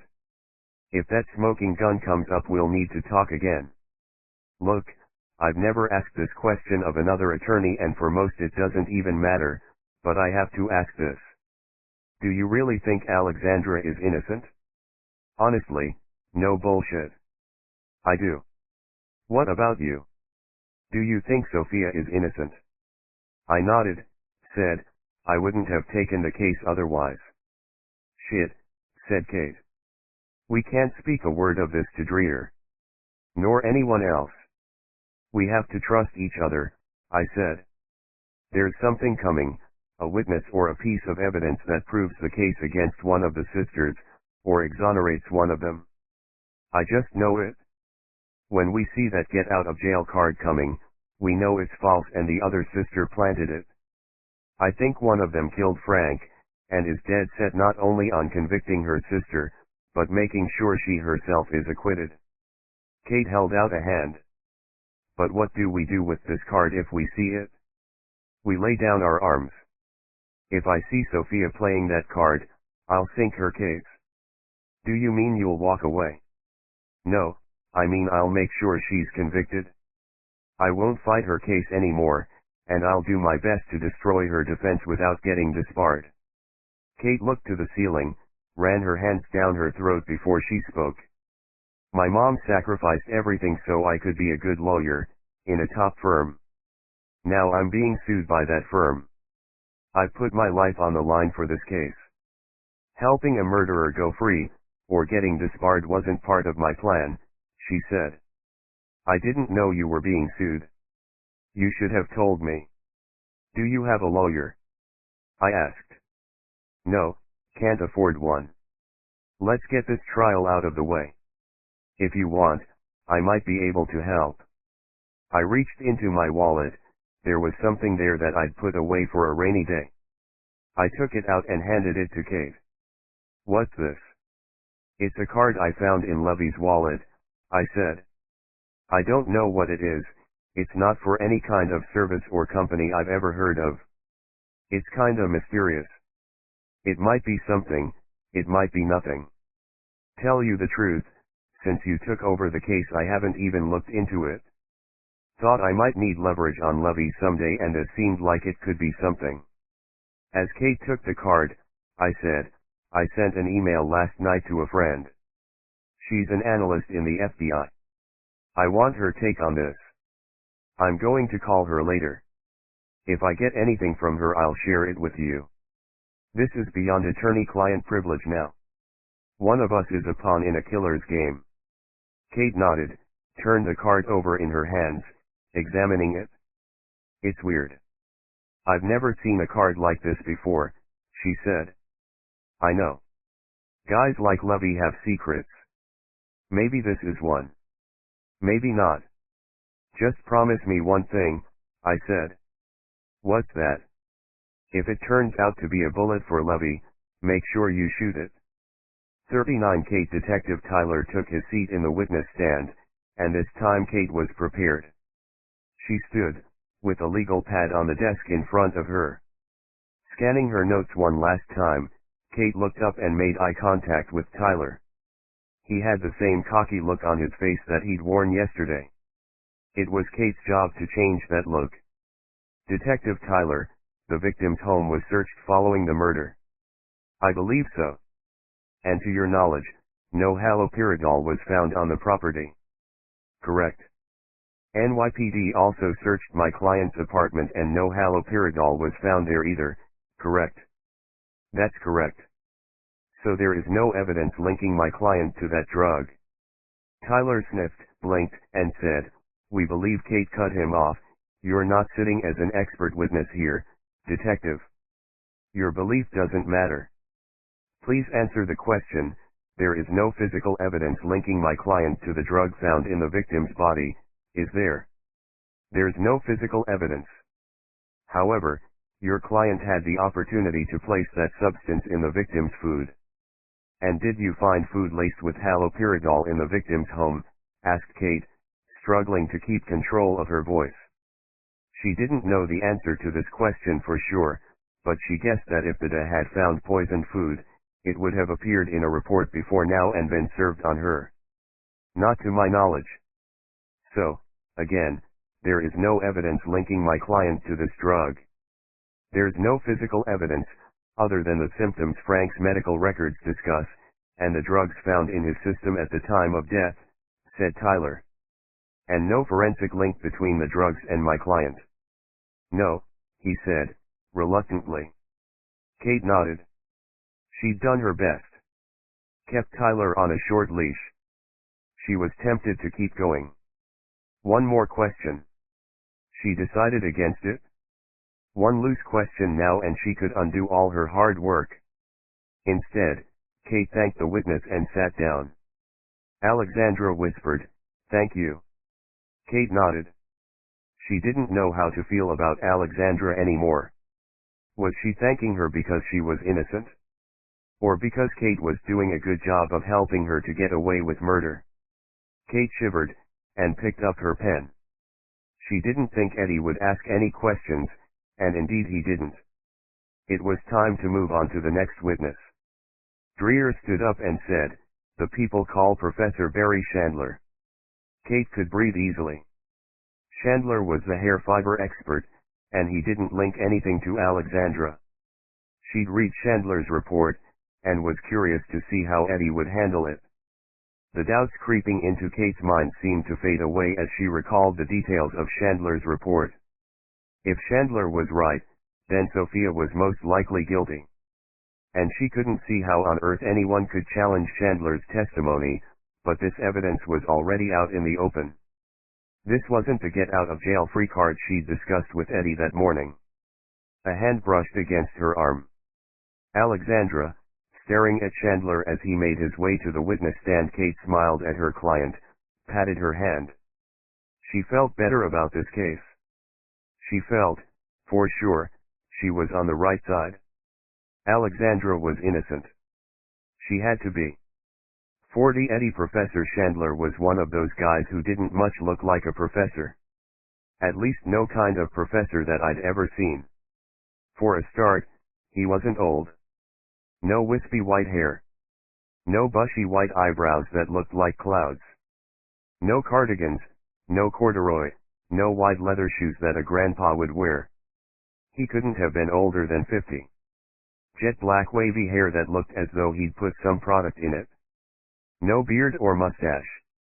He had pale skin that looked like it would burn if he went south of the Mason-Dixon line, and a blue pinstriped suit in a modern cut over an expensive silk shirt, blue, and silk tie, purple.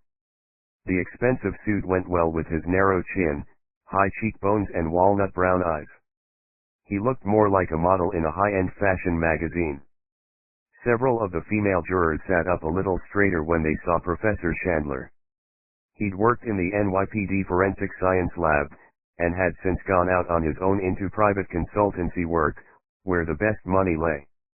He took the oath, sat with the judge's permission, and Dreer took him through his long history of qualifications and experience. At every question, Chandler gave a nod and a simple yes. He had an air of authority about him. A deep voice tinged with a slight rasp that made every word sound like the gospel. Once Dreyer had impressed the jury with Chandler's credentials, he cut right to it. "Professor, you were sent a number of hair fibers for analysis in this case. Perhaps you would take us through the samples first of all, and then we'll talk about your testing." "Of course," said Chandler, angling his seat to get a better look at the jury. "I received 3 items for testing from the district attorney's office. One was a hair, with at least part of it buried in a wound on the victim. The second was a sample of hair from Alexandra Avellino, and the third a sample of hair from Sophia Avellino. I refer to the latter 2 samples as control samples, whose origins are known to me." "And the first sample?" "Sample 1. This was the hair which I was to analyze and compare with the control samples. Before we begin, can you tell us a little bit about human hair?" "I can. Most of us have thousands of hairs on our body. An individual scalp hair is grown in a follicle of skin, which also contains a root. None of the samples I examined contained a root. Unfortunately, the hair shaft, which is what I work with, is not a living part of the body that contains DNA. However, hair strands do contain certain characteristics which I can examine." "What are those characteristics, Professor?" Without taking his eyes away from the jury, he set out his shtick. It was practiced, and smooth. "Ladies and gentlemen, imagine a round target," said Chandler. As he said the word, round, he traced a wide circle with his finger, to help illustrate his point. "The only thing in this target is a bullseye, in the center. That is what the inside of a hair looks like. On the outer shell, we have the cuticle.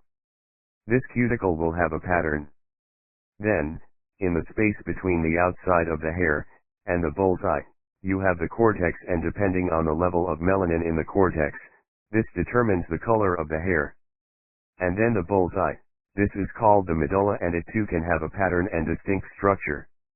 I look at all of these characteristics, on a microscopic level, when I examine a hair for comparison purposes. What were the results of your tests?" Sample 1, the comparison sample, shares distinct characteristics with the hair sample provided from the defendant, Sophia Avellino. Dreyer paused, again, to let the jury absorb this. "Can you be more specific on how you came to this conclusion?" "I can. The morphological characteristics were identical.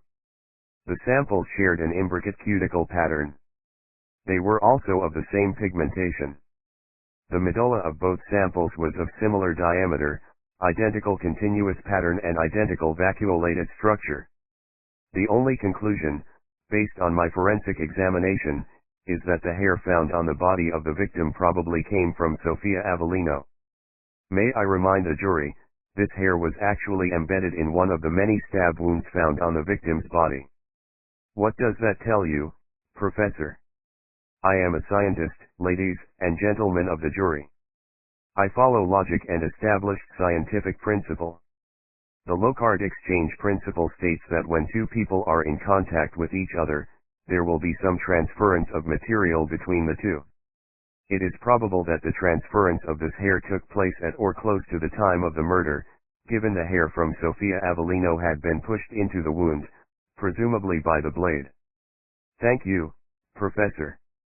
I glanced to my left, saw Sophia with her lips set firm, shaking her head. "It's hard to listen to someone who is telling lies about you. In front of you." Her forehead wrinkled, and she wiped at her eyes before the tears came, shunning them and willing them not to come. Harry patted her arm, leaned behind her, and caught my attention. "I'm going to pick up our friend." "Text me when you're ready," said Harry.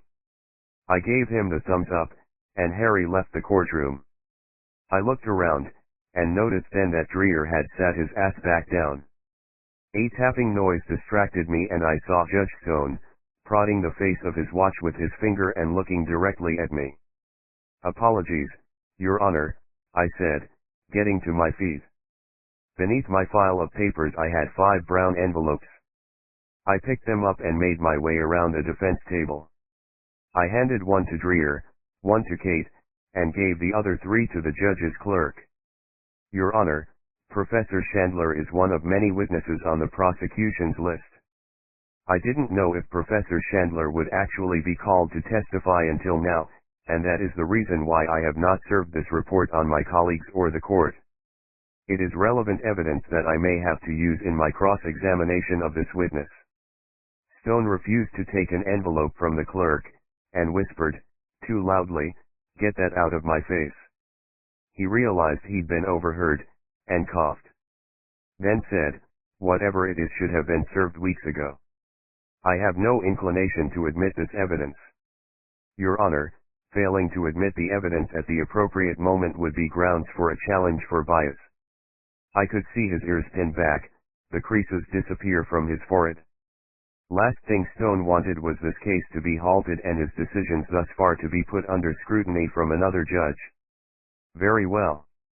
If you have an argument as to why I should allow this witness, your co-defendant and the district attorney's office to be ambushed by your material, then I'll allow it. I can deal with some general matters first, I said. Stone waved his hand at me to get on with it. Professor Chandler, good morning. Good morning, Mr. Flynn. He was courteous, professional, calm.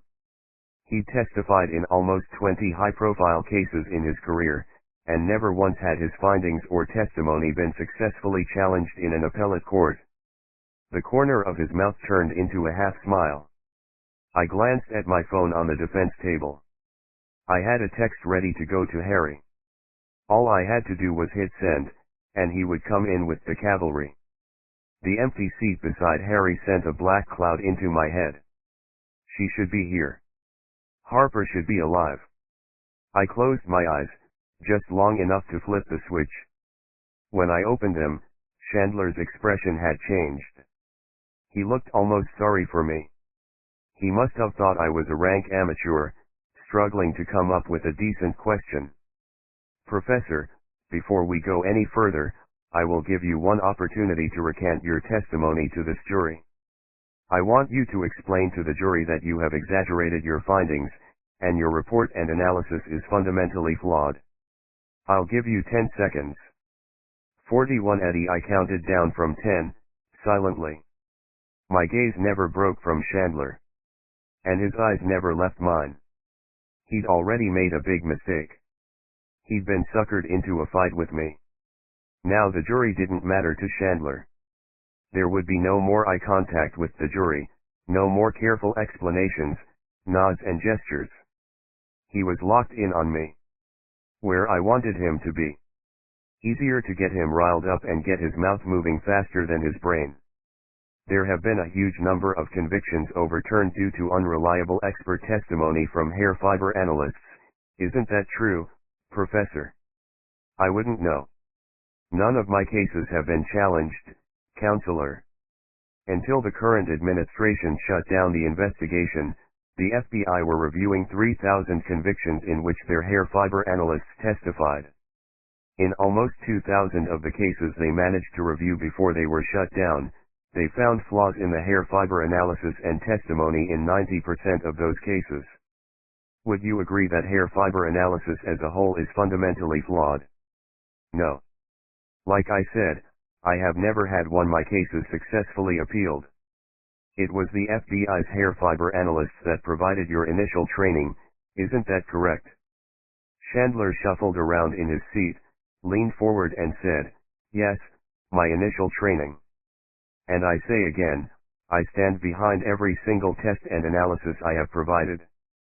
Not one has been challenged successfully. Just so we're clear, you're saying you stand by every hair analysis opinion you've ever given. This time he turned to the jury, said, yes. I stand by every single one. You are aware of the concept of confirmation bias. I am familiar with the concept. I am never biased in my approach. Just so the jury understands, confirmation bias occurs when an expert is given a low number of samples to compare, say 2 to 3. You are looking for similarities in those samples, aren't you? and differences. There's no hair fiber database, is there? No, so when you're asked if a hair fiber matches a suspect, you're only comparing two samples, you're not looking at hair samples from the general population. Correct. But if they don't match, I say so. When they do match characteristics, then I am happy to confirm this. I took a moment. Let Chandler get a little more comfortable. I wanted him to think he was making a comeback. In hair fiber analysis, it's possible that two hairs, from the same person's scalp, won't share the same morphological characteristics, isn't it? It's possible. It's not likely. But it is possible. In that scenario, by looking at the hairs through a microscope you might think they came from two different people. So you can't with certainty match two hairs that belong to the same person. Like I said, that's rare but possible. I turned to the judge. Your Honor, I'd like to admit the defense hair analysis report in those envelopes. If one could be handed to the witness, please. Dreer was quick to object. He spat out his case to the judge while his assistant opened the envelope I'd given them.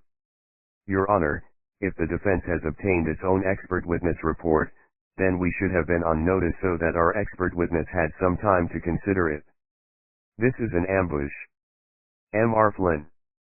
I take this objection very seriously. Who is your hair fiber expert? His name is Professor Barry Chandler, I said. The court fell silent apart from the tearing of envelopes. I interrupted to state my case before Dreer could recover. I'm not ambushing this witness, because the report in the envelope was prepared and written by this witness. He can't be ambushed with his own report. The findings in this report do not relate to his analysis for the prosecution. This is a separate matter that goes to credibility. Judge Stone flicked through the report, as did Bada and Chandler. I'll allow this to proceed. I can't rule out a report from the district attorney's own witness, however much I think it is irrelevant, said Stone. I'll allow the witness, and the jury to read the report. It's short. Only 2 pages. One of the envelopes held the jury copies. They were quickly distributed and the jury began to read. Once everyone had finished reading, I saw the confusion on their faces. Professor Chandler, in this report, commissioned by Harper Investigations, you examined 2 hair fiber samples. A sample labeled F1, and CD, correct? It took a moment for Chandler to answer. He was looking around nervously, as if he was liable to be swallowed up in a trap at any moment. I carried out the analysis. And your findings were that the samples were a probable match? Yes. And your testimony today is that the hair fiber from the victim's wound is a probable match for my client? Yes. And you've already confirmed to the jury, earlier, that you stand by the accuracy of all of your reports? Yes. I hit send on the text. The report that you prepared for Harper Investigations, just 6 weeks ago, confirms the probable match of samples F1 and CD.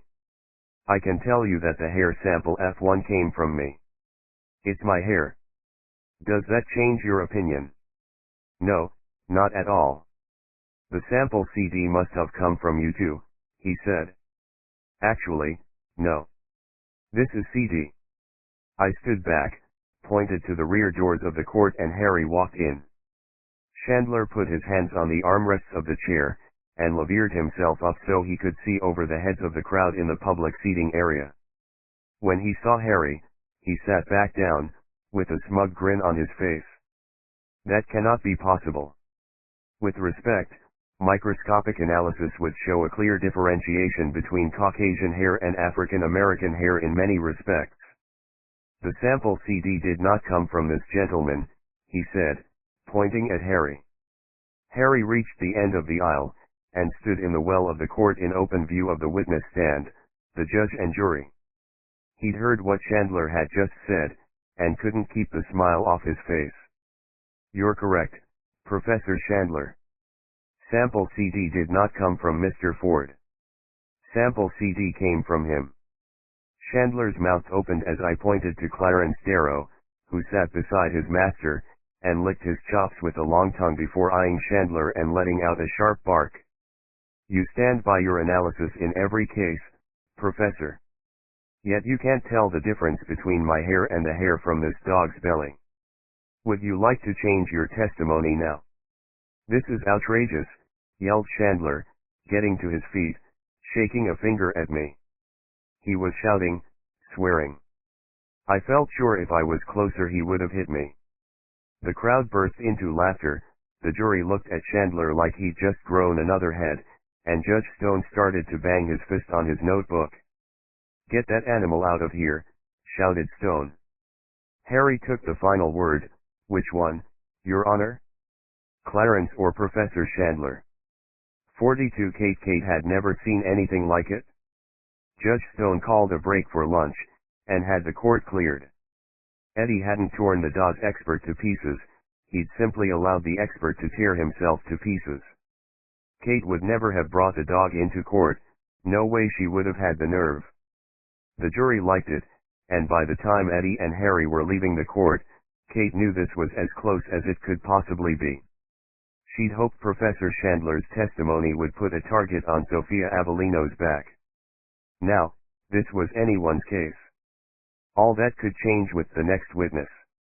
On the floor above, they found a quiet room and put Alexandra there, away from the press, with a salad and a bottle of water. Kate and Block took the stairs 2 floors down so they could talk as they walked the corridors. Neither of them felt hungry, and Kate didn't want anyone overhearing, especially her client. This thing is wide open now, said Kate. You still feel confident we're on the right side of this? You're a defense attorney, said Block. What do you mean? There isn't supposed to be a right side. You just do your job. That's bullshit, and you know it. You know me. And you wouldn't be here if you didn't believe Alexandra. I guess you're right, said Block. Sometimes Kate found her friend a little frustrating. In those moments, Kate just wanted to listen to a long explanation about why she was still doing the right thing, why Alexandra was innocent, and how they were going to win this case.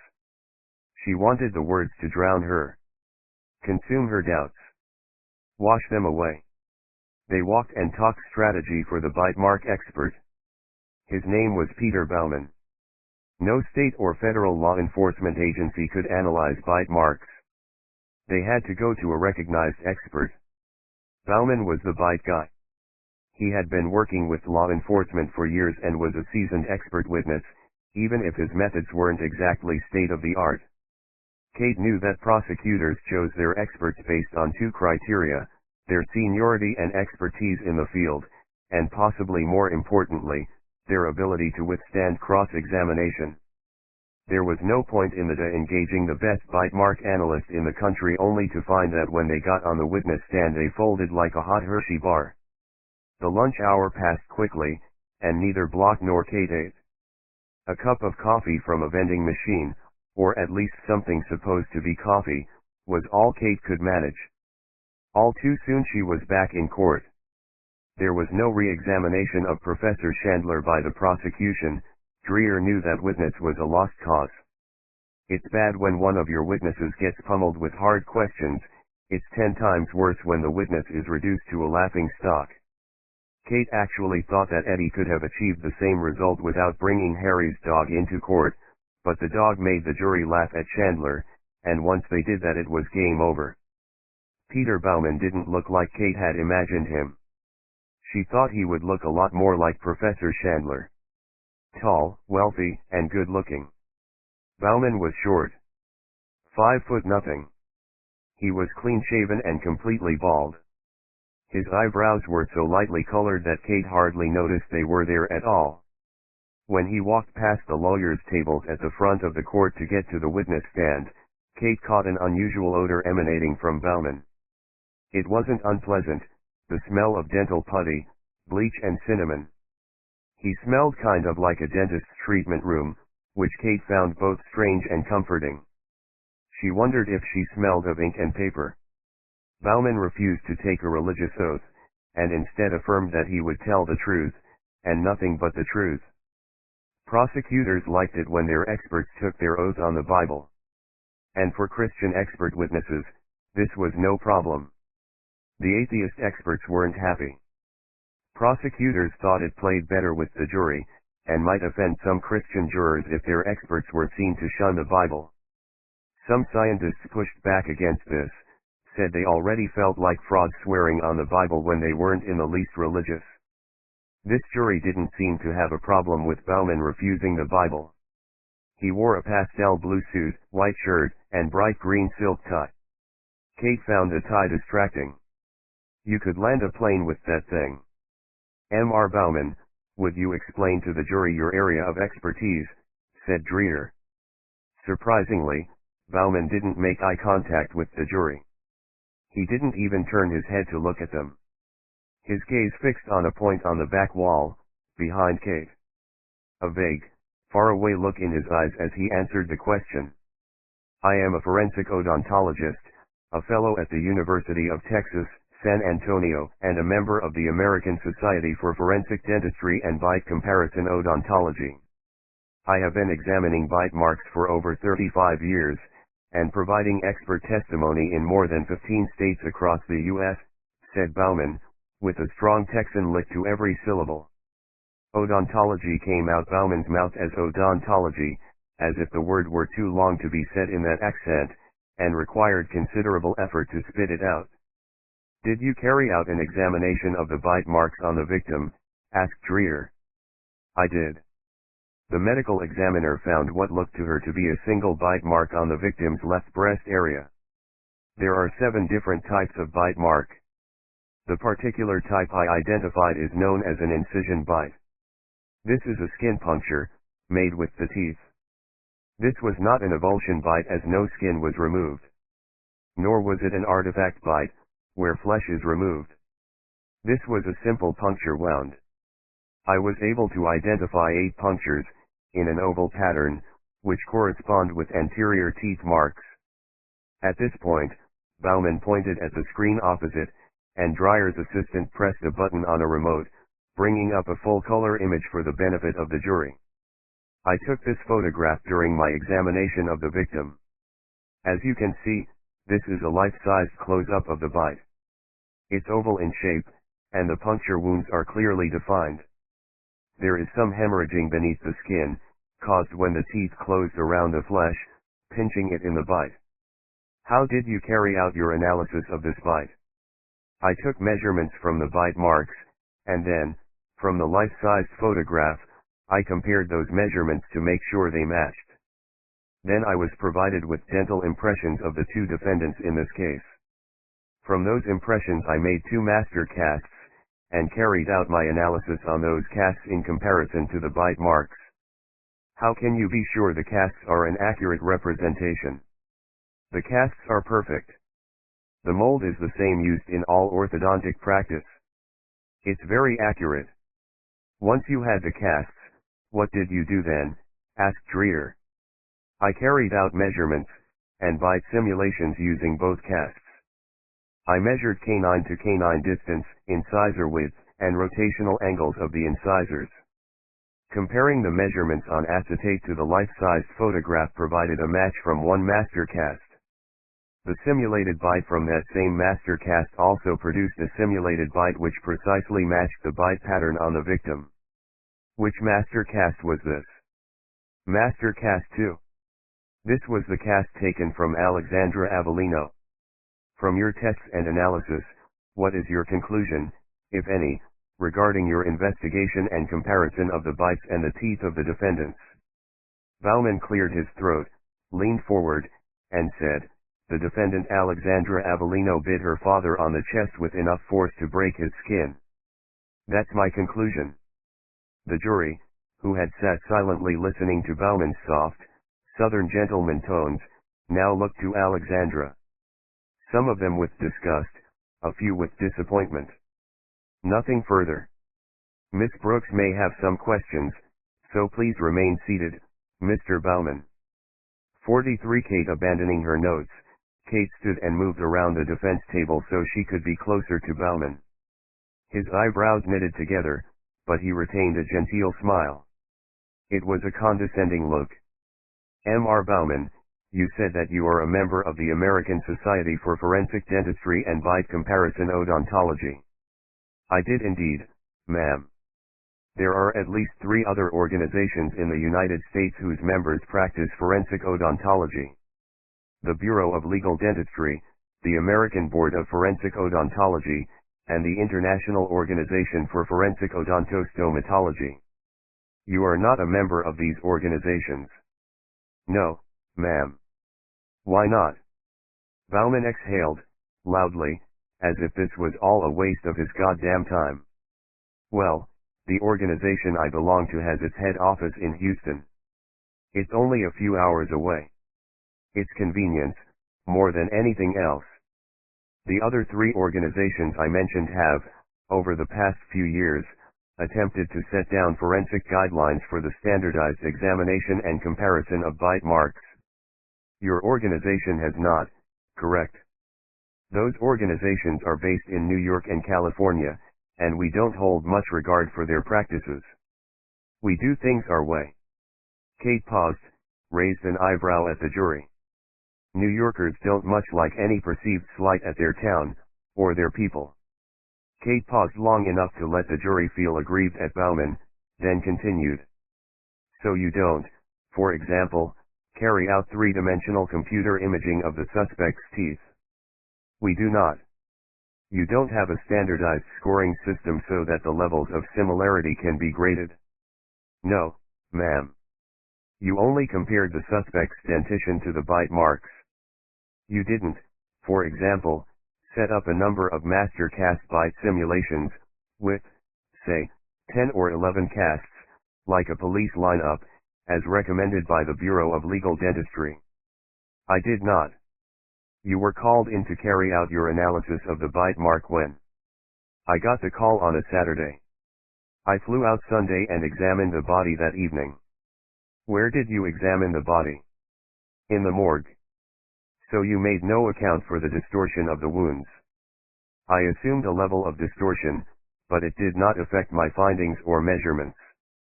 Let's be clear what I mean when I talk about distortion. Human skin has a high degree of elasticity. It can expand, contract, swell, and shrink.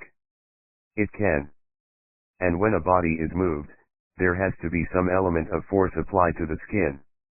The body is lifted from the crime scene into a body bag, taken on a trolley to the city morgue, and once in the morgue the body must be lifted again from the bag to the examining table. I guess.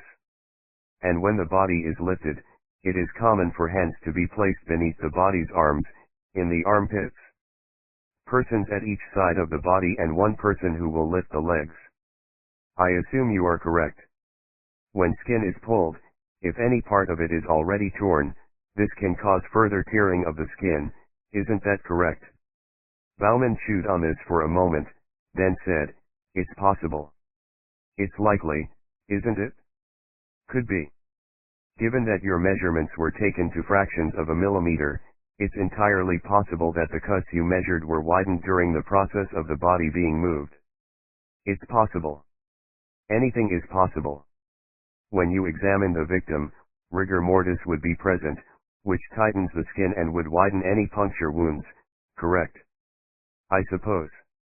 One of those odontology organizations I mentioned states that no accurate bite mark comparison can be made when a body has undergone rigor mortis, or it has been moved, isn't that correct?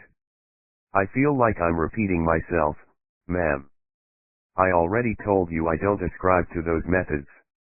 Isn't that half the problem with bite mark comparison, Mr. Bauman? There is no accepted standard of comparison. I don't believe so. The accuracy of the comparison is down to my expertise. Kate took a moment to stop and think.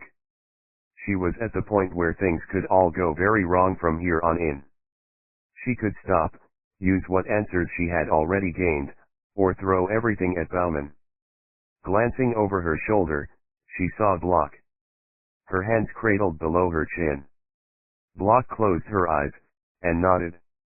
Go for it. M.R. Bauman, there is no bite mark database in the United States, is there? Not to my knowledge. So you cannot compare the bite marks on the victim to any other set of teeth other than the two master cats in this case.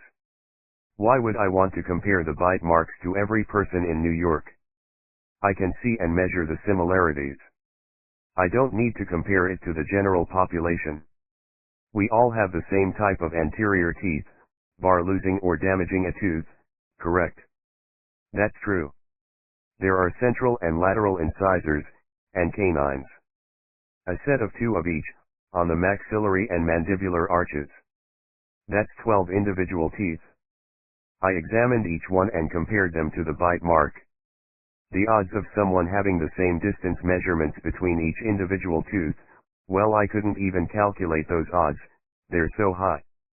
The purpose of general dentistry is to keep teeth and gums healthy, and ensure uniformity, correct? Bauman's face began to redden.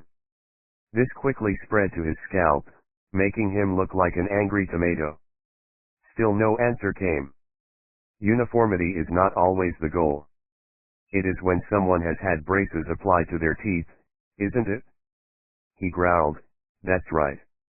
Your statement that the odds of a member of the general population making the same bite mark as Alexandra Avellino is based on the probability that the position of each individual tooth is unique in relation to the other teeth. It has to be. Not if, like Alexandra Avellino, you wore a brace for 12 months to alter the position of your teeth. To make them more uniform in appearance. I was not aware she had worn a brace. Does that alter your findings? Bauman shook his head, I wouldn't think so. Not by much. I see. And the fact that no other forensic odontologist would even have tried to compare the bite mark in this case, because of rigor mortis, because of the movement of the body, that doesn't give you cause for doubt in relation to your findings. No, ma'am. In relation to your bite mark simulation of the master casts, what did you use to simulate the bite? Asked Kate, already knowing the answer. She just wanted the jury to hear it. Pigskin. It's the closest material we can ethically use. And you think pigskin is equivalent to a human body, in rigor mortis? It's the best we got. In summary, your analysis failed to account for various changes in the bite mark appearance since the wound was inflicted, and you cannot conclude that my client's bite mark is unique. I guess so, ma'am. Kate turned away from the witness, and watched the jury as she walked back to her seat. Some were shaking their heads at Bauman, others were either not convinced by Kate, or not convinced by Bauman, they seemed almost indifferent. Hard to tell how well this cross-examination had gone, but at least she had a few converts on the jury. Her cross was damage limitation, and no more. On that basis, she counted it successful. Reluctant to let 2 expert witnesses be annihilated, Dreer spent 10 minutes trying to patch up Bauman's testimony, but enough damage had been done.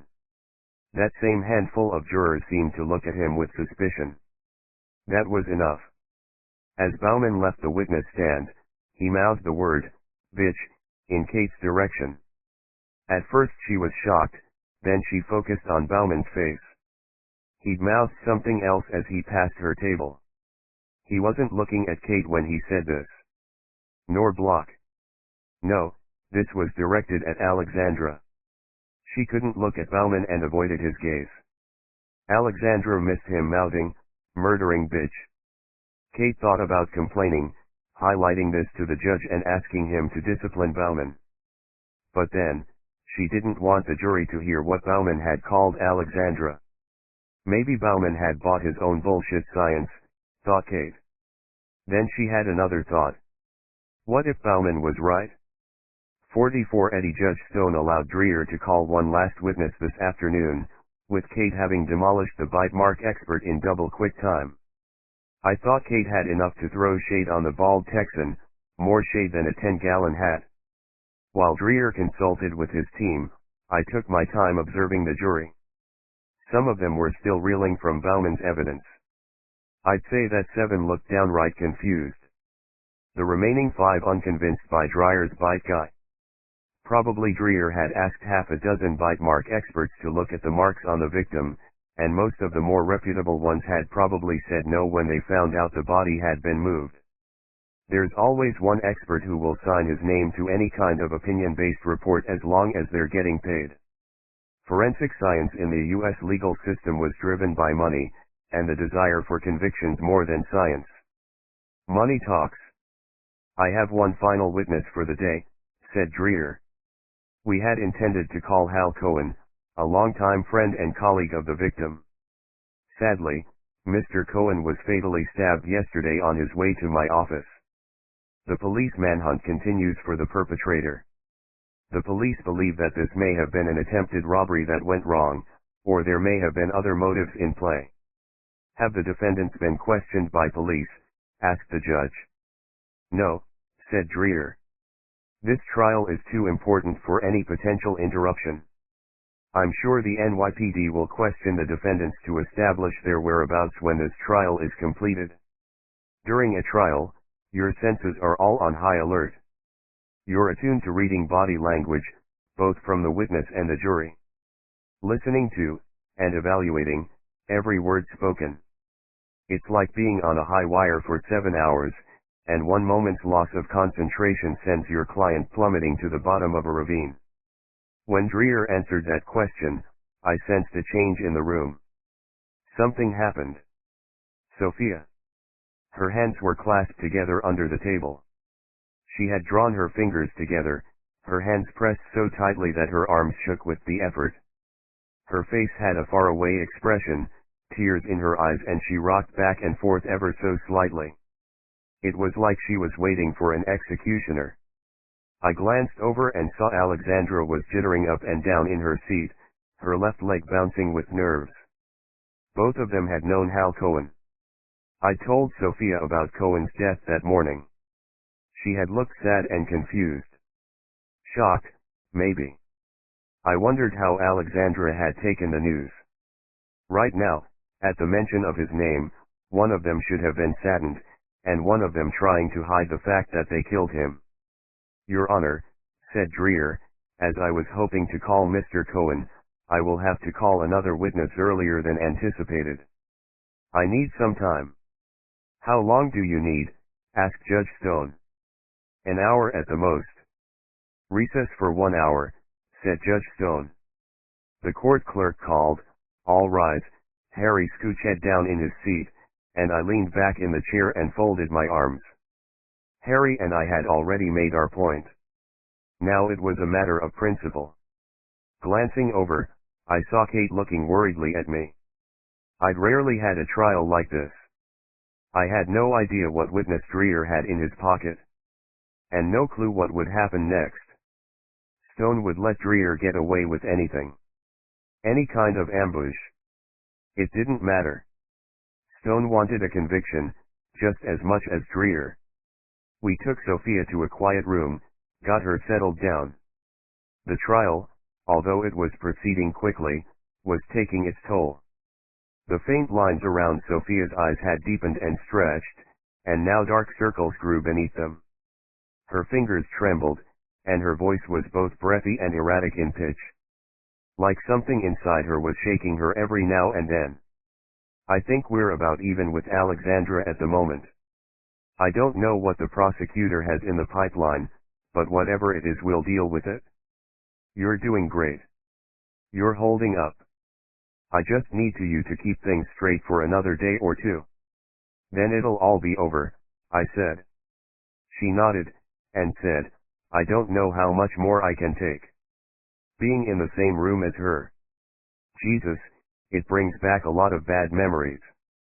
Things I haven't thought about in a long time. And what she did to Dad. Harry put a hand on her shoulder, squeezed. She put her palm on top of Harry's hand, and then rested her cheek against it.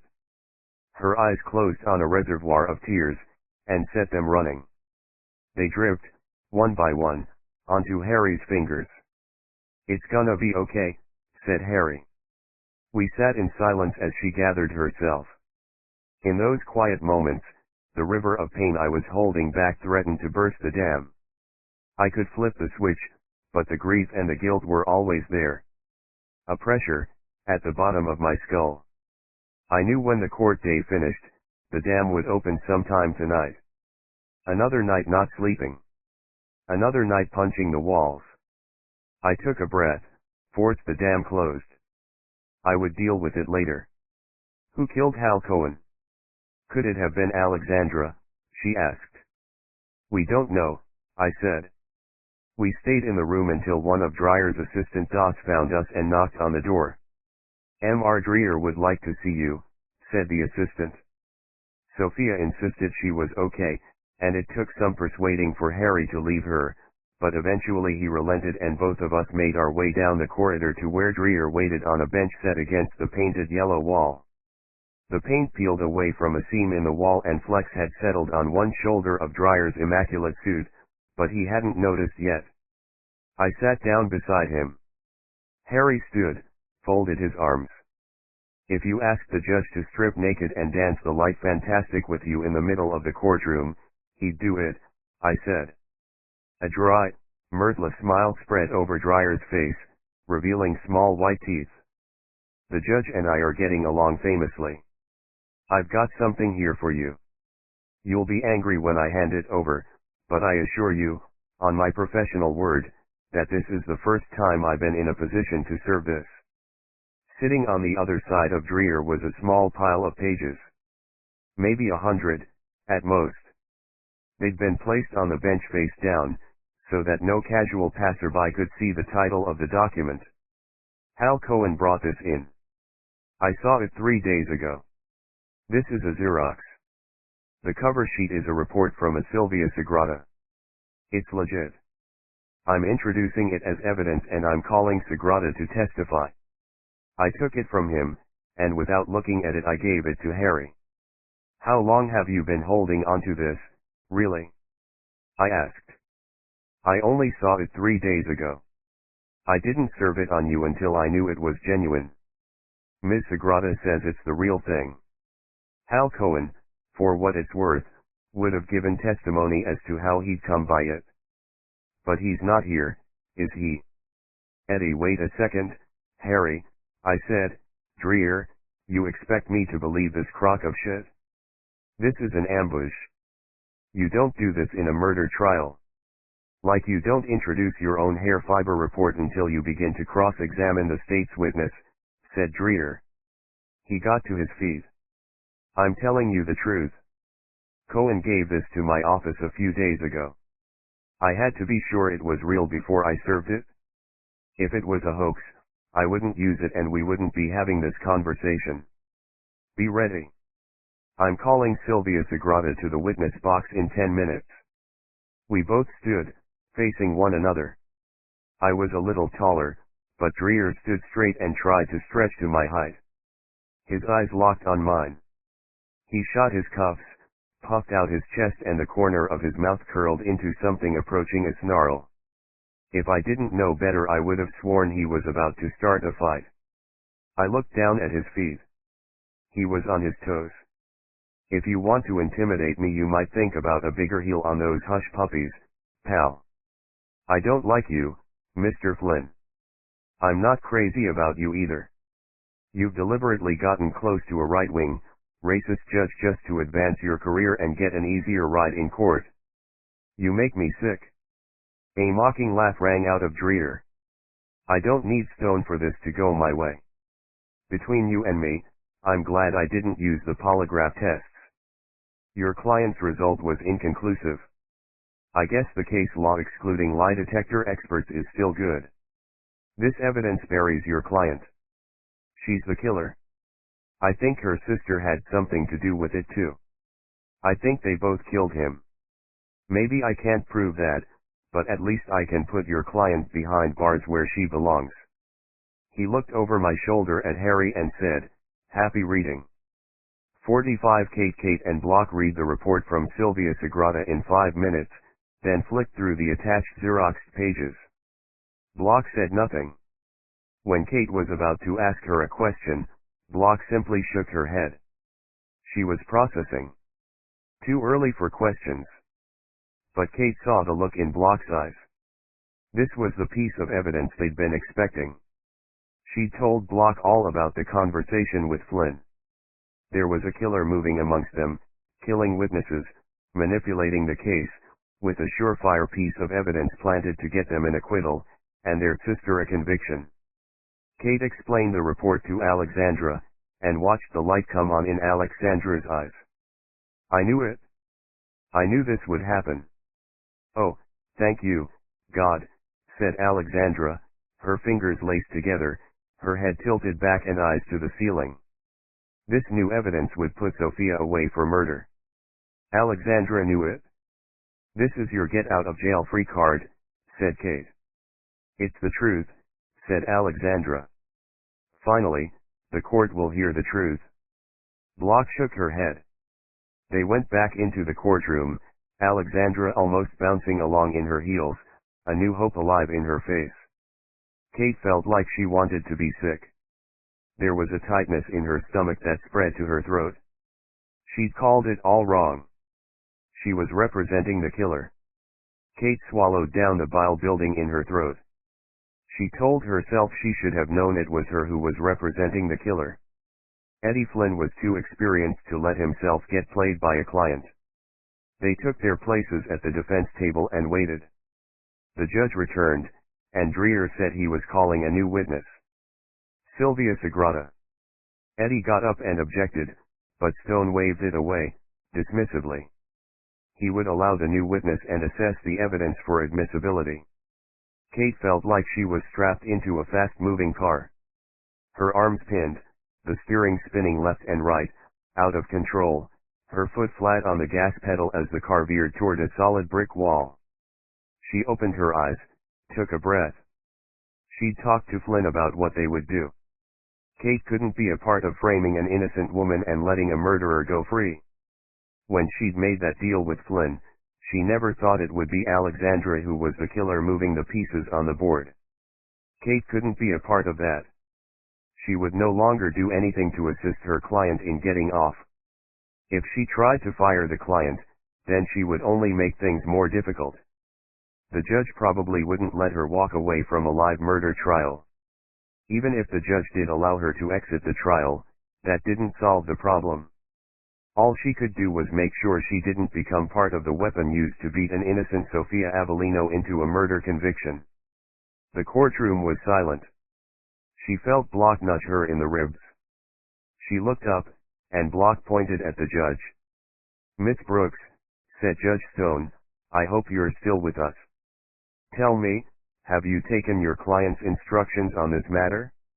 I take it you have no objection to this witness. She didn't even have to turn her head.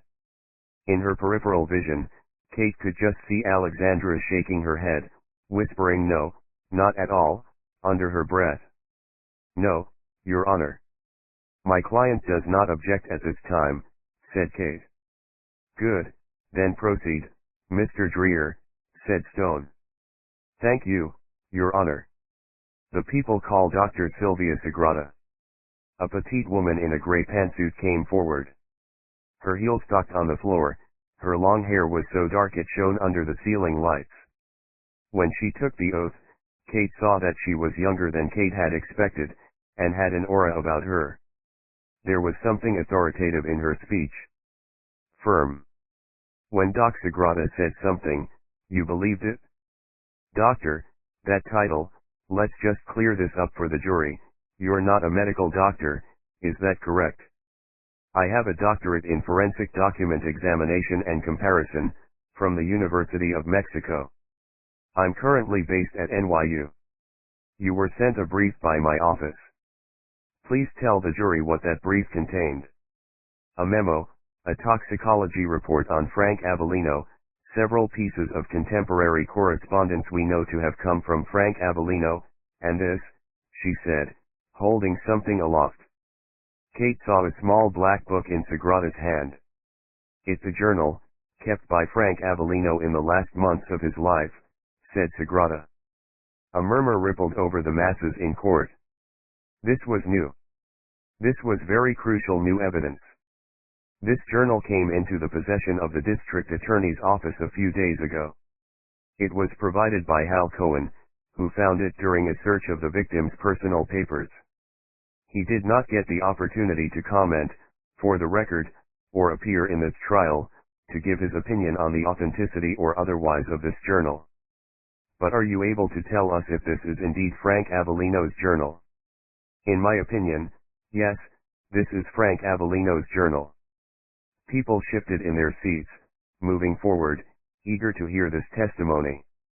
It sounded like an army getting ready to march. It began behind Kate, from the gallery, and spread like a brush fire. "Silence in court," said Judge Stone.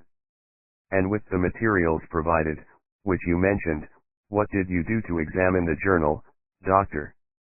"I carried out a forensic examination of the control samples, the known examples of Frank Avellino's handwriting, and I compared it with the handwriting in this journal." "And what were your findings?" Before answering, Sagrada picked up the water jug in the witness box, poured some into a plastic cup and took a drink. She set the cup down and angled her gaze to the jury. The control samples were all good. Some letters, some signatures. This gave me a good base of comparison for the victim's handwriting. I then took into account known factors. From reading the toxicology report, I knew the victim had haloperidol in his system, and this accorded with some of my observations of the handwriting in the journal. There were passages in the journal that very clearly correlated with the victim's handwriting, and some, which did not. These passages looked like the author was under the influence of drugs or alcohol. Although the style was the same, the hand was clearly loose and difficult to control. But, in my view, the same. Just to be clear, doctor, what was your conclusion regarding the identity of the author of the journal? In my professional opinion, Frank Avellino wrote this journal, she said. How certain can you be? In this case, because of the influence of drugs, I can only say that in my professional judgment, authorship lies with Frank Avellino. There is enough consistency in the formation, construction, and pattern of letter formation, syntax and sentence construction to lead me to that belief. Thank you. Would you read the last entry in the journal, please? October 2nd, I believe. 2 days before the murder. Kate fixed her view on the jury. She'd already read the entry. She wanted to see how the jury would react. October 2nd, began Sagrada. I know what's been going on. She's been poisoning my food. I saw her tonight. She poured something into the soup from a white bottle. Then hid it in her purse. She thought I didn't see. I bet she's been putting it in my smoothies too. I'm going to change my will, then I'm going to call the cops. I'm not crazy. I'm not sick. It's her. I asked her what she put in my soup. She said I was imagining things. I need to act fast, so I didn't push the issue. My God, I never thought it would have been her who betrayed me. Sagrada looked up from the notebook. She didn't need to read along with the last sentence. She knew it by heart. It was Sophia. A wail erupted. Kate turned and saw Sophia on her feet, Eddie holding her back. She was screaming, her face red, hair stuck to her skin as she pointed at the witness, then shouted again and pointed at Alexandra. No, it's all lies. It's Alexandra. She's the murderer. I'm innocent. Alexandra sat passively beside Kate, ignoring Sophia. For the first time in the history of this trial, Kate saw her client sitting in a relaxed, almost calm state. Kate knew then, without question, that this journal was what Eddie had predicted. This was the get-out-of-jail-free card for Alexandra. A piece of evidence that frames an innocent woman. Kate would have no part in it. She couldn't directly challenge her own client in court. She had to trust Eddie to do something, and the best Kate could do would be not to get in his way. Her first case as lead counsel. Her very first murder trial, and all Kate could think was that she hoped she would lose. 46 Eddie, we know the journal is a fake. We just have to prove it, I said. The red blotches on Sophia's face looked raw and angry. Her eyelids were swollen, along with the skin around them. She hadn't stopped shaking all day. I'd called a friend, Got Sophia something to level her out. The Valium was taking her down a notch, straightening her out of a hypertense state. At least she could speak now. She could breathe more easily. The panic had stopped choking her. Sophia looked back into her apartment, and Harry was closing her blinds, checking the doors, making sure the place was secure. "Eddie, tell me straight, am I going to jail?" she asked. "No," I said. Right then, it felt like a lie. "You'll be fine. Put on one of those old black and white movies you like so much. Order in. Harry and I need to work tonight. We need to concentrate, and we won't be able to do that if we're worrying about you." Sophia rushed forward, letting go of the door. She threw her arms around my waist, her head rested on my chest. I was surprised by this, and at first I didn't know what I should do. Then I put my arms around her, and patted her on the back, told her things would be okay. She let go, thanked me, and Harry came out of the apartment into the hallway. "Don't worry, sweetheart, this guy is the best trial lawyer I've ever seen. He's not as good as me, he's not perfect, but he's pretty damn good," said Harry. "How can I be in second place to you if I'm the best trial lawyer you've even seen?" I asked. "Well, I've never seen myself. How could I?" For a second. A split second. A smile appeared on Sophia's face as Harry and I argued good-naturedly. "Thank you," she said, and closed the door. I followed Harry to the elevator. We got in, and before the doors closed I asked, "Do you think you got everything?" "I got the kitchen knife, and a pack of razors from the bathroom." He opened his jacket. Sophia's kitchen knife was secreted in his inside pocket. "We've done everything we can. She'll be okay. We just have to figure out how we're going to win this," said Harry. "The 2nd Avenue Deli is no longer on 2nd Avenue. Hasn't been since 2006 when the landlord and the owners couldn't come to an agreement. The restaurant moved to East 33rd and 3rd Avenue, and New York moved with them. Abe Leibwohl, an immigrant to New York, had worked his way up from busboy to counterman in a deli on East 10th Street, and finally opened his own place in 1954. Abe loved food, people, and New York City. Everybody loved Abe. He was murdered on the street in 1996, on his way to the bank with the cash from the restaurant's takings. New York mourned him, and family took over the business. I first came here with my mom and dad when I was a kid. When Abe put a pastrami sandwich in front of me that was bigger than my head, and took time to talk to my family and get to know us, I knew I would always come back. I went upstairs to the 2nd floor. Harry had reserved a booth in the back corner. When I arrived, Kate, Block and Harry were all seated. There was an empty chair at the corner of the booth for our 5th guest. She hadn't arrived yet. I sat down beside Harry, Kate, and Block opposite. "I'm sorry, Kate," I said. "We expected this, and it would have been a shock to me too, but we talked about it. Alexandra is trying to frame Sophia. That journal is dynamite to this jury." She was nibbling at a bowl of French fries, her head down. Block drank coffee and Harry had a beer. There was a heaviness in the air. A weight that sat on all of us. "I just didn't think it was Alexandra," said Kate.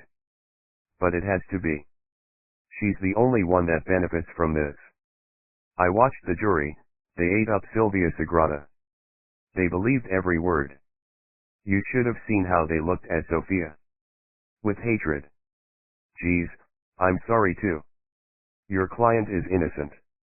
I can't be a part of putting her away. I just," elbows on the table, Kate's fingers massaged her temples. She was going through hell. She'd given up her career in a firm to go out and defend a woman she believed to be innocent. Now, everything had changed. Her first case turned out to be a nightmare. Representing a murderer.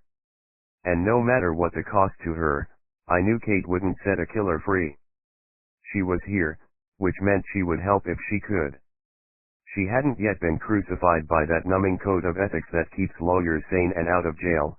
You don't speculate over your client's innocence, you don't ask if they're guilty, you do your job and the jury decides. Lawyers get asked it all the time, how can you represent someone you know is guilty? Our job tells us never to ask about guilt, never to put ourselves into a position where we question our client's guilt or innocence, we just put forward their case. That's the job. A crock of shit. A lie we tell ourselves so we can sleep at night. Kate hadn't been taught to park her conscience yet. The one thing that was saving her was inexperience. She hadn't been to the other side of that door. The door where you turn off your instincts, and you do your job no matter what, even if your client is guilty. I'd been through that door, and I'd spent the rest of my life trying to make up for it. I think you're both right, said Harry. There's a whole degree of planning involved in this murder to make it look like something else, and too many people who could tell the truth about what really happened are dead or missing. It's not a coincidence. None of it? Alexandra wrote that journal. She killed those people. Kate leaned back, closed her eyes and shook her head. I can't let her get away. I have to nail her, Kate. The more I think about it, the more I wonder if Harper's death is linked to this case, I said. The chair at the edge of the table squeaked on the floor as it was pulled out. Paige Delaney sat down. I introduced her to Kate and Block. Paige is a Fed, but don't hold that against her. She's seen the case files and videos. I asked her to help us with the profile, I said. I haven't quite finished it yet, said Paige. And I don't know how useful it will be. You should have it tomorrow at the latest, but I can talk through some of it now. First thing is that I believe we're dealing with a serial killer. And that's where the problems with the profile begin. I thought the FBI had profiling down to a fine art, said Harry. Not yet, we don't, there's a kind of rift happening in the Bureau. We're working on definitions, categories, and subcategories of killer types that have existed now for 40 years. I think we need to overhaul the entire process. Why? Asked Harry. Because we're working from a baseline simplicity. Our work has always been focused on creating a profile that every law enforcement officer can understand. The reality is never that simple. In this case, it's even more difficult because of the lack of research into female serial killers. Even our subtypes and categories of serial killer are based on male-focused research. Female serial killers have been overlooked for decades. About 15 to 20% of all serial killers are female, and they make up only about 3% of the research. Even our methods of tracking and identifying serial murder don't work as well as they should. In order for a cop on the beat to enter details of a murder on our 6CAP database, they have to fill out a form, which asks 150 questions. It takes a couple of hours to do it right. You think a cop has a couple of hours to help us with research? Block leaned forward, but said nothing. Other than nodding her head in a greeting, she hadn't said a word, but I could tell she was taking it all in. Upshot is the FBI will tell you there are perhaps 50 serial killers at large in the United States. The real figure could be closer to 2,000. Statistically, that means there are between 300 and 400 female serial killers operating right now. And we have no idea who they are, or the extent of their crimes. Jesus, said Harry. What about this case? The waiter brought a selection of sandwiches and sharing platters, and we fell silent until he was done. So, what do you think? Is it Alexandra or Sophia? I don't want to prejudice your view with my own opinion. I just need to hear from someone outside this trial, I said. Which Avellino sister is the killer? That's a tough question. Neither fit a typical profile exactly. Both have experienced significant childhood trauma with the death of their mother. There's suspicion over that death, and what you told me about the bite mark is interesting. Both girls were sent away from their father after their mother's death, different schools, separate lives. Yet, what? I said. We need you to make a call, Delaney. We think the trial is being rigged here. Delaney took a bite from a sandwich, wiped her lips with a napkin and thought it over. I could see her wheels turning. Most serial killers are not mentally ill, she said. You're kidding me, said Harry. A lot of them are psychopaths, but that's not a mental illness. If it was, half the CEOs of Fortune 500 companies would be in psychiatric hospitals. Most serial killers function normally in life, they actually learn how to fit in. One of the first major works on serial killers was by Clear Clay, it's called The Mask of Sanity. Back then, in 1941, they figured if you did insane things then you were insane. Not so today. Looking at your girls, Sophia's self-harming doesn't fit well with the profile. People self-harm for all kinds of reasons, but it's one of the factors that is steering me away from her. Gun to your head, which one is the killer, said Kate. Alexandra, said Delaney. Harry told her about the journal, and our line of thinking now that it had emerged as evidence in the trial. It's smart. That journal will have a big sway on the jury. If the journal implicates Sophia in the poisoning, and this killing and trial is part of some plan, which is what it looks like, then sure. Alexandra has faked the journal well enough to convict her sister and get herself an acquittal. She doesn't have to be a master forger either. Frank's handwriting was debilitated because of the drugs. Smart. So what do we do now? We can't let her get away with this, I said. If I put her on the witness stand you can cross-examine her, said Kate. You'd be knowingly throwing your client under the bus. You can't elicit false testimony from her either. What if she convinces the jury she didn't do it? She's managed to convince both of you. If I call Sophia and Dreer does a number on her then it could make things even worse, I said. We sat in silence for a few moments, lost in thought. Don't call the defendants, said Block. The problem is the journal. We show the jury it's a fake. The docs spent all their time proving it is authentic. I don't think they've had time to consider if it's accurate. With the exception of Kate, who was casually eating a French fry while her friend talked, Harry, Delaney and I were all open-mouthed. These were the first words Block had spoken since we'd sat down. I guess she didn't talk unless she had something damn important to say. Holy shit, that's exactly what we need to do, I said. Block said nothing. Damn, that's the whole 9 yards right there, said Harry. He stared straight at Kate and said, does she do that a lot? Kate raised her soda to her lips, hesitated and said, welcome to my world. 47 Eddie. The sound of Sylvia Sagrada's heels on the floor. It was a clock ticking down to my cross-examination. Another night with no sleep. This time, I'd been working. I was ready to take down Sagrada this morning. I'd done the work. Made the calls. And yet I wasn't ready. I didn't feel it. Sagrada took her seat in the witness box and began to pour a glass of water. Eddie, whispered Harry. He began talking softly, but I couldn't hear him. I wasn't thinking about the journal, or Sagrada, or Sophia or Alexandra. Because my head had been filled with those thoughts all night, and the only thing on my mind this morning was Harper. I'd spent every night since her death thinking about her, and last night felt like a betrayal. She was on my mind. I'd tried to flip the switch, but it wasn't working. Remember, you're still under oath, Miss Sagrada, said Judge Stone. M.R. Flynn, do you have any questions for this witness? I did. And I couldn't ask any of them. The pain felt like living inside one of those old deep-water diving suits. The ones with the copper helmet and bubble visor, the lead boots and weighted belt. I was protected from the world by this pain, and it weighed heavy on me, dragging me down. Eddie, let's go. This is for Harper, said Harry. I stood, deciding not to hide this pain, but to use it.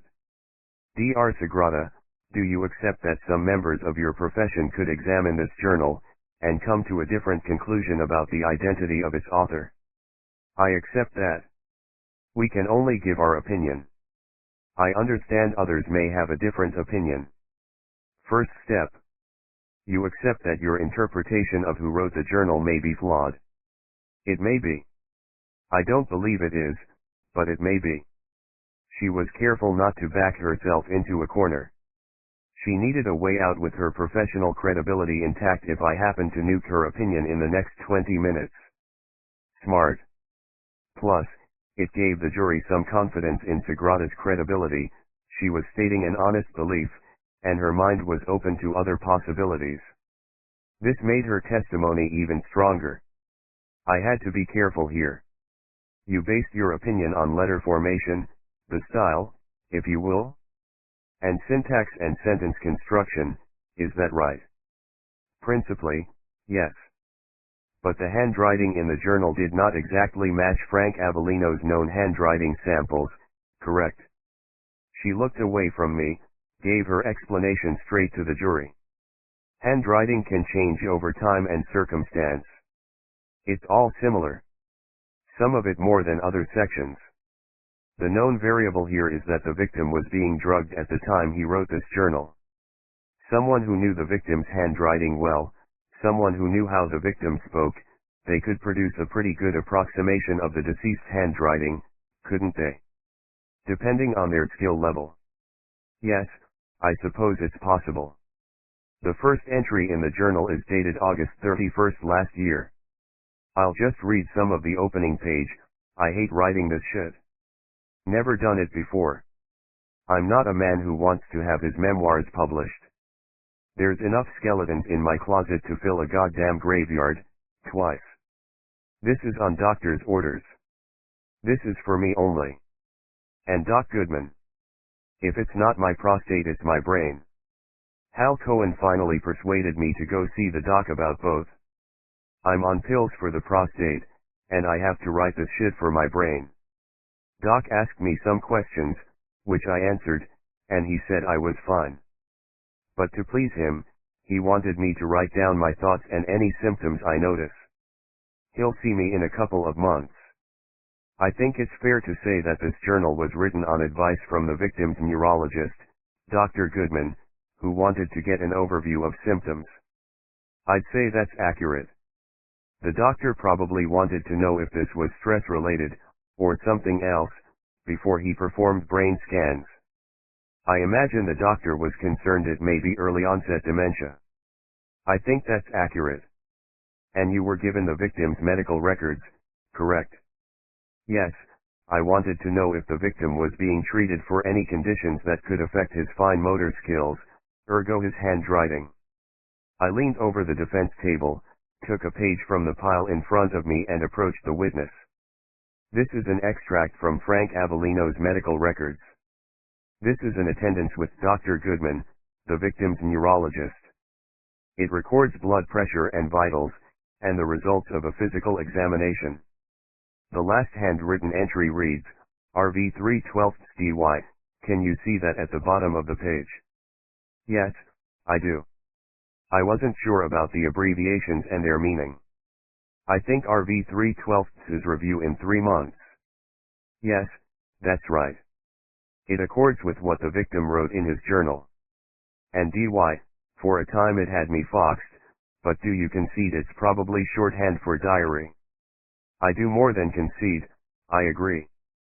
Dr. Goodman probably recorded that he wanted to see the results of Frank's diary in 3 months' time. And, of course, the letter formation and sentence construction in that journal entry is consistent with that of the victim. Thank you. The next entry in the diary, or journal, is September 5th of last year. Again, I'll just read a section. I am not losing my mind. I came out of Jimmy's restaurant after breakfast and she was on the other side of the street. This was the second time I'd seen her in as many days. She gunned a bike and rode away just as Hal came out the front door of the restaurant. He said he didn't notice her. Maybe Hal's losing his goddamn marbles. I called my lawyer, Mike Modine, right then. I told him to hire the pie Hal had recommended. Was this section consistent with the victim's letter formation and constructions? Sagrada nodded. It is. The next entry is September 15th, and again, I'll just read a short passage. The soup Sophia made yesterday was still in the fridge. The stew Alexandra sent over from the deli sat beside it. I made myself a peanut butter and jelly sandwich with a glass of milk and watched the news. Feeling better tonight. My head is clearer, for the first time in days. Call from the pie service. I told them Bedford hadn't been in touch with me by phone or text. No, I didn't know where he was. He told me that I wouldn't see him, for Christ's sake. They are assigning a new operative in the morning. Bedford is missing. There's a police appeal for information on the news. Is this consistent with the victim's letter formation and sentence construction? It is consistent, said Sagrada. I took a moment. I'd planted some explosives in those questions. Before I hit the detonator, I wanted to see who would be caught in the blast. Alexandra's right hand closed over her left fist and she placed both elbows on the defense table, and then her chin on top of her knuckles. I could see the whites of her teeth, biting down tight on her lower lip. Eyebrows creased together, in concentration or concern. Both, maybe. People used to say that the eyes of a murder victim still retain the image of their killer. An old superstition. Yet when I looked into Alexandra's eyes, I could see a red tinge at the corner, as if her gaze remained tainted with blood. Sophia's expression was soft. Her hands on the table in front of her, fingers outstretched, as if she were reaching for something, truth, maybe. Or mercy. I didn't see a killer in Sophia, only a victim. Someone who had suffered at the hands of others. I guessed that she had been so badly hurt in the past that the pain was almost nostalgic.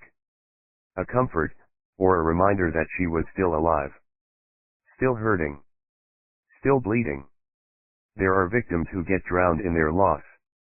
It takes everything away from them: taste, smell, love, security, sanity.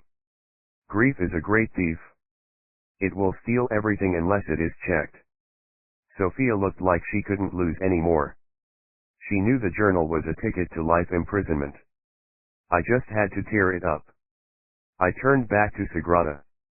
You've stated, quite fairly, that your view is largely opinion-based, and opinions on authorship may vary. If new information challenged the authenticity of this journal, would you be willing to change your opinion? Forensic document analysis isn't quite reading finger bones in a wooden bowl, but ain't a kick in the ass away from it either. Sagrada thought about her answer carefully, then said, it would depend on the nature of the new information.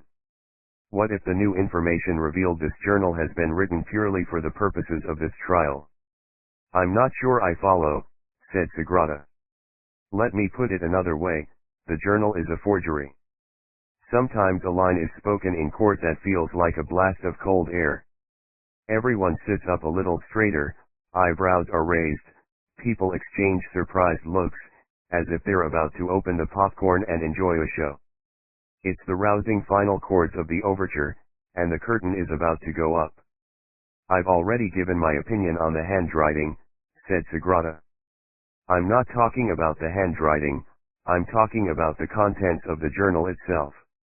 The first entry in the journal is dated August 31st, and discusses the victim's recent visit to the doctor and the need to keep this journal for medical purposes.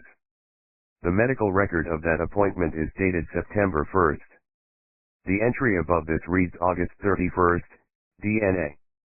DNA stands for did not attend. Mr. Avellino missed the appointment, rescheduled for the next day, September 1st. The journal records this appointment on the wrong date, August 31st.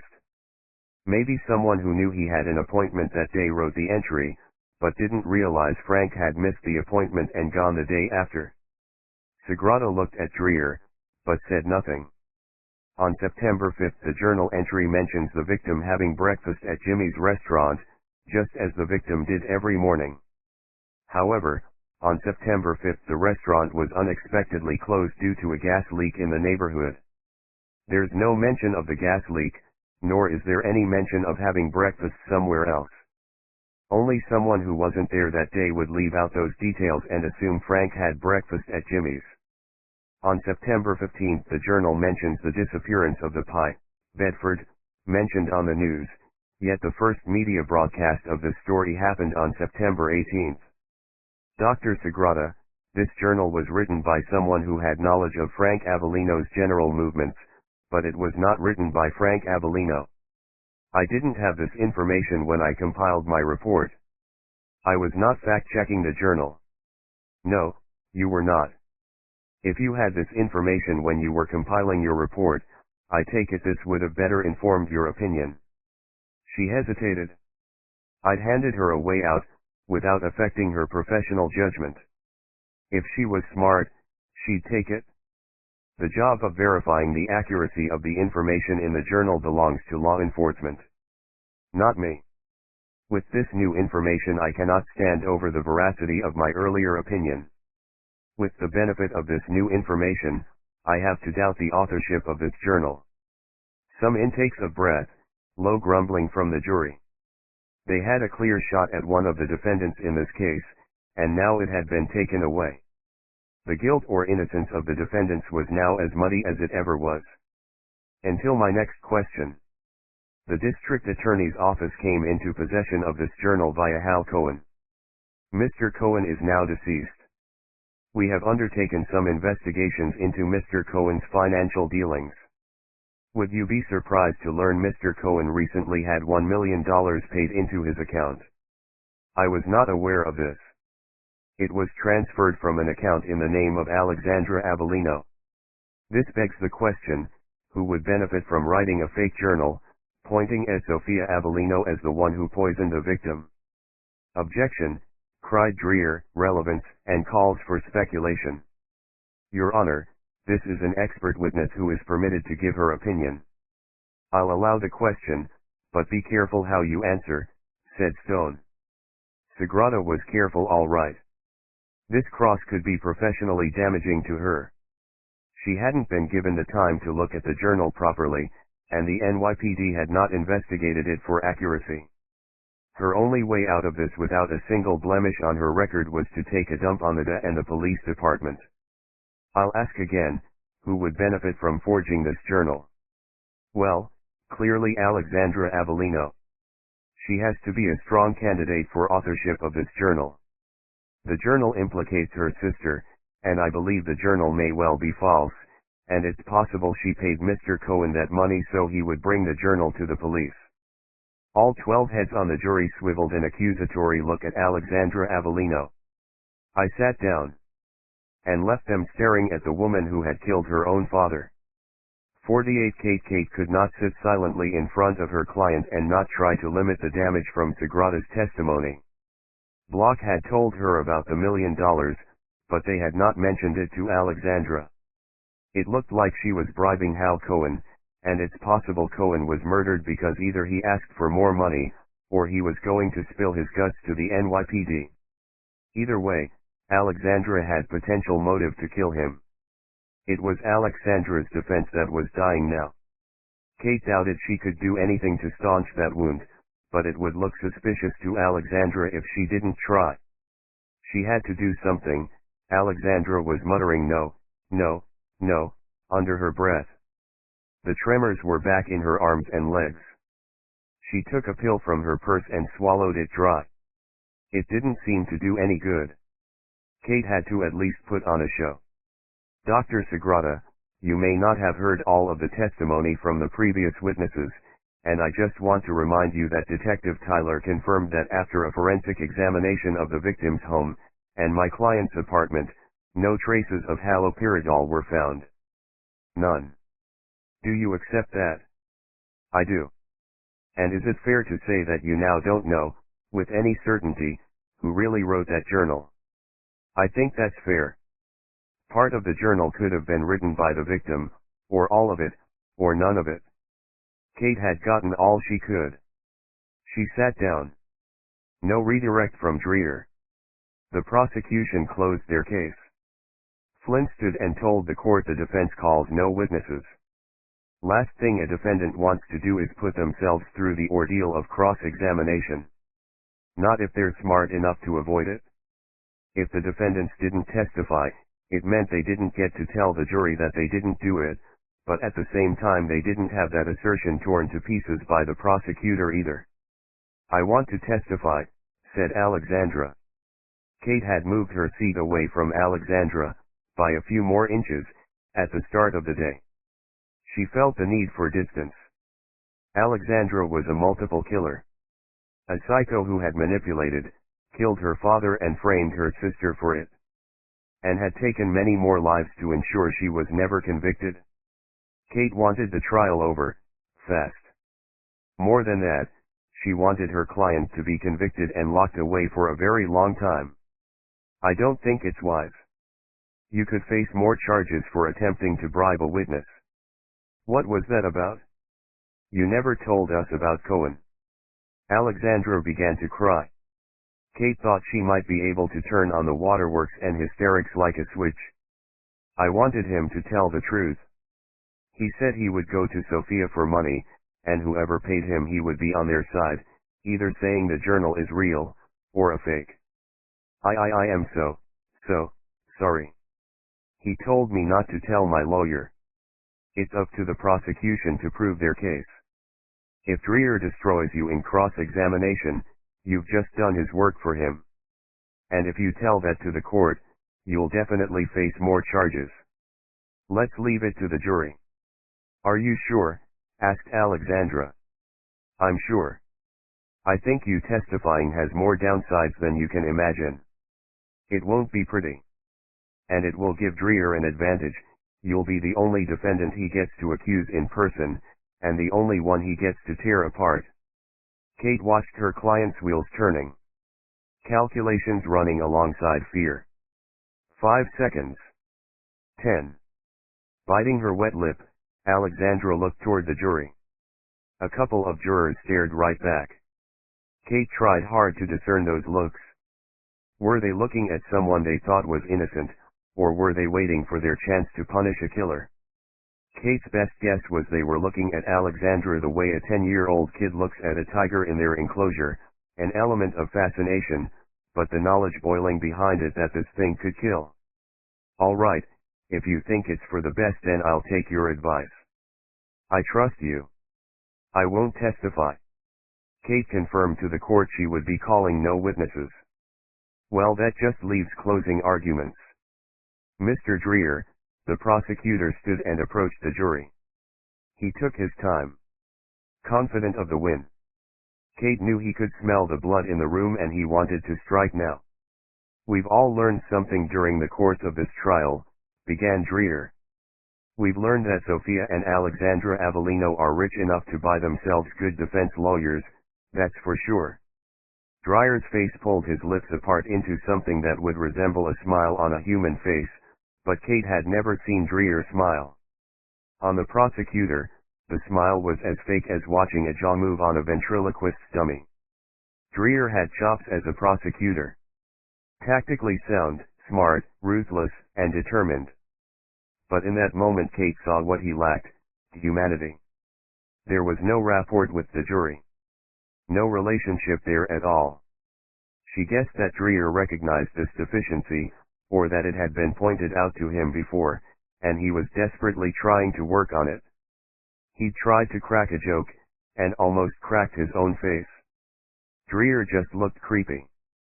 But those expensive defense attorneys cannot get in the way of the truth. There is one truth, one fact, one absolute that no one in this courtroom has challenged, and it's the key thing for your consideration. When Frank Avellino died, his daughters were in his mansion. His body was still warm by the time the paramedics got to him. One of the defendants killed him. Or both of them did. But it had to be at least one of the defendants who sit before you today, he said, pointing first at Alexandra, and then Sophia. Sophia Avellino has chosen not to testify in this case.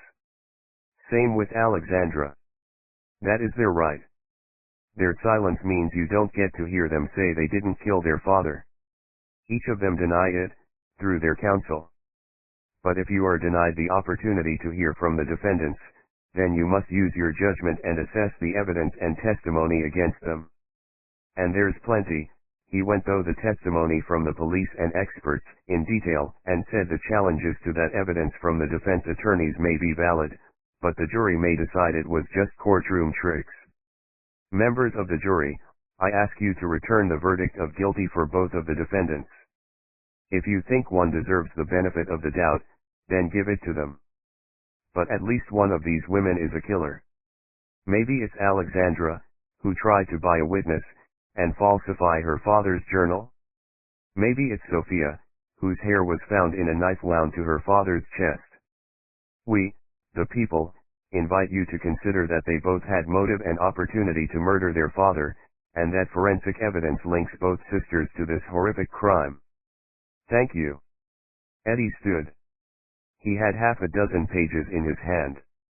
A speech, written and ready to be delivered. Kate thought it would be something bold, something stirring about the presumption of innocence, and the foundation of our justice system and constitution. She thought Eddie would have begun working on this speech days ago, adding and editing it as the evidence mounted. And once complete, he would have practiced it in front of a mirror like she had. Honed it. Polished every word so that the delivery was perfect and the message was loud and clear. The jury waited in silence. Eddie threw the pages on the defense table, scattering them. I don't need to read my speech.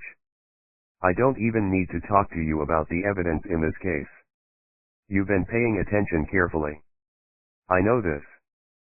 So, I won't waste your time. Do the right thing. Acquit Sophia Avellino. And with that he sat down. If he had a mic, he would have dropped it. Miss Brooks, said Judge Stone. Do you have anything to say to this jury? Kate swallowed, looked at the speech she'd written, and turned the pages over, laid them face down on the desk. She rose to her feet, adjusted her blouse, and came around the defense table to stand in front of the jury. My client, she said, and then froze. My client killed her father, his friend Hal Cohen, a pharmacist, a cashier, probably Mike Modine, maybe her mother and stepmother too, along with Jesus knows how many more. How do you represent someone you know is guilty? How do you stand there and tell a jury that they're innocent? Why did this have to happen in her very first trial? These questions rolled around her mind like bingo balls in a tombola.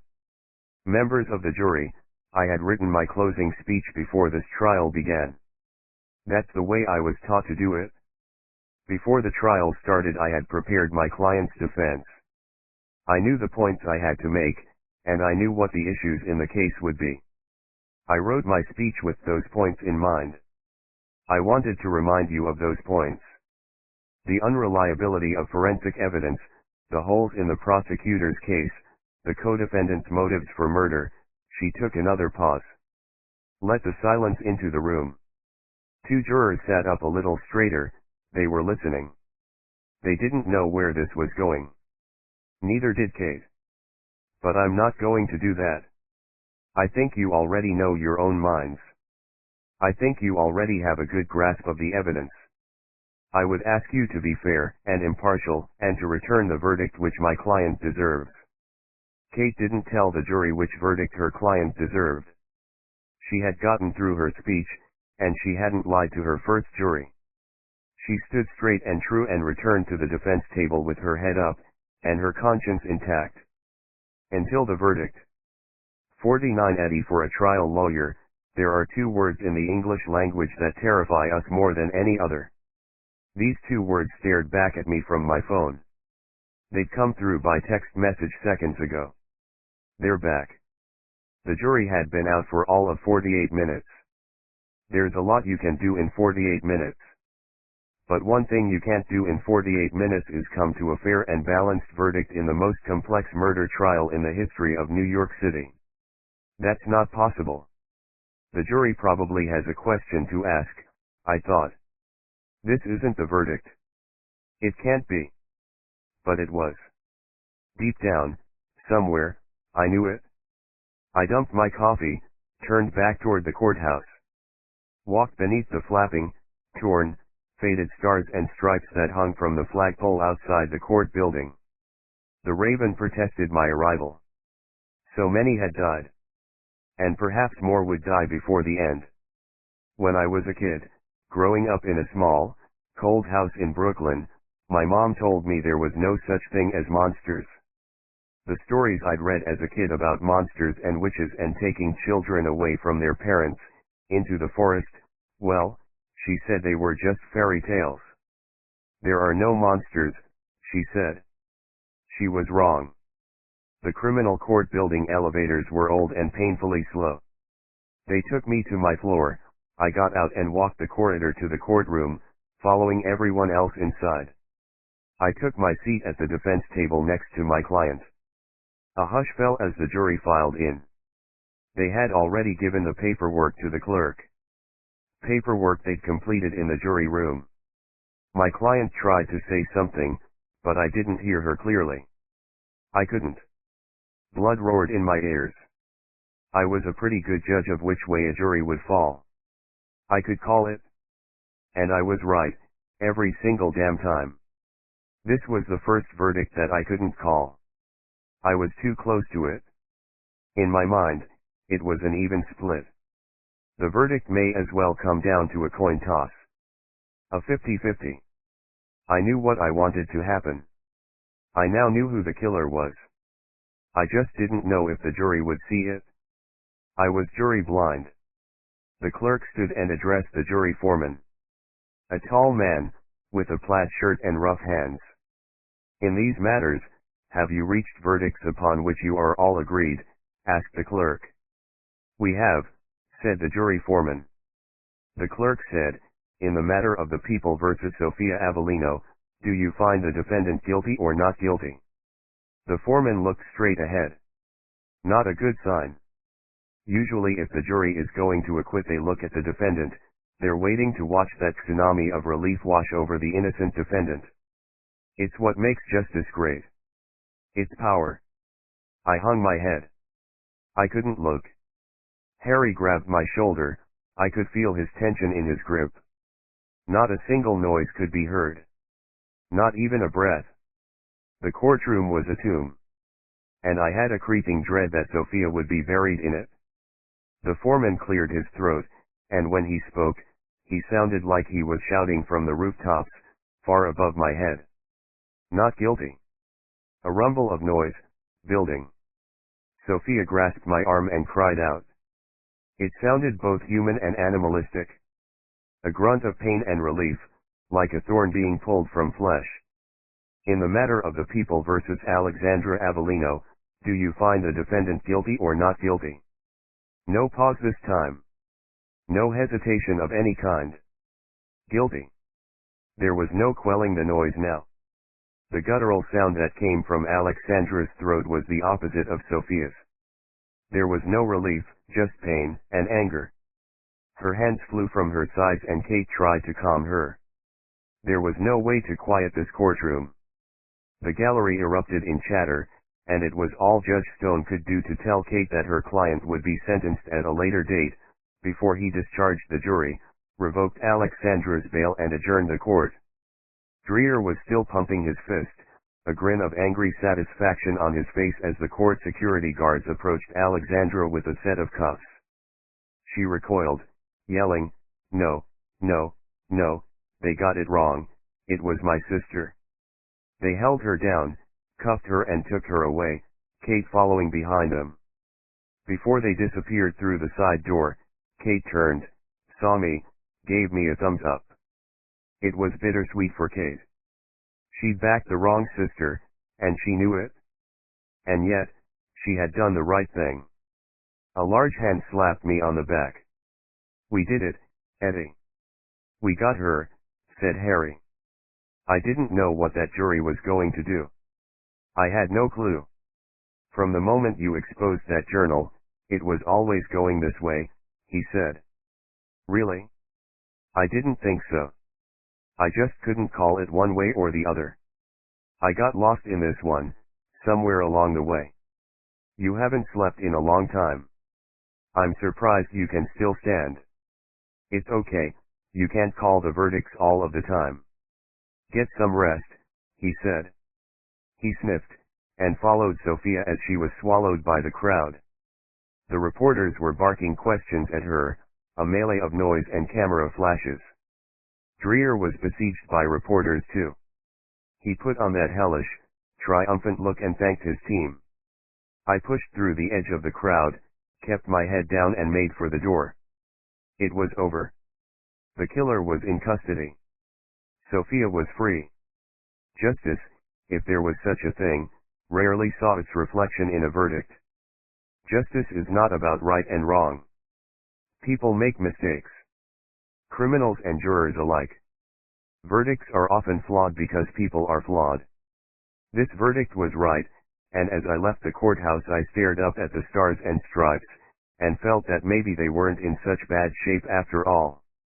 I needed to get back to my office. I wanted to sleep until next year.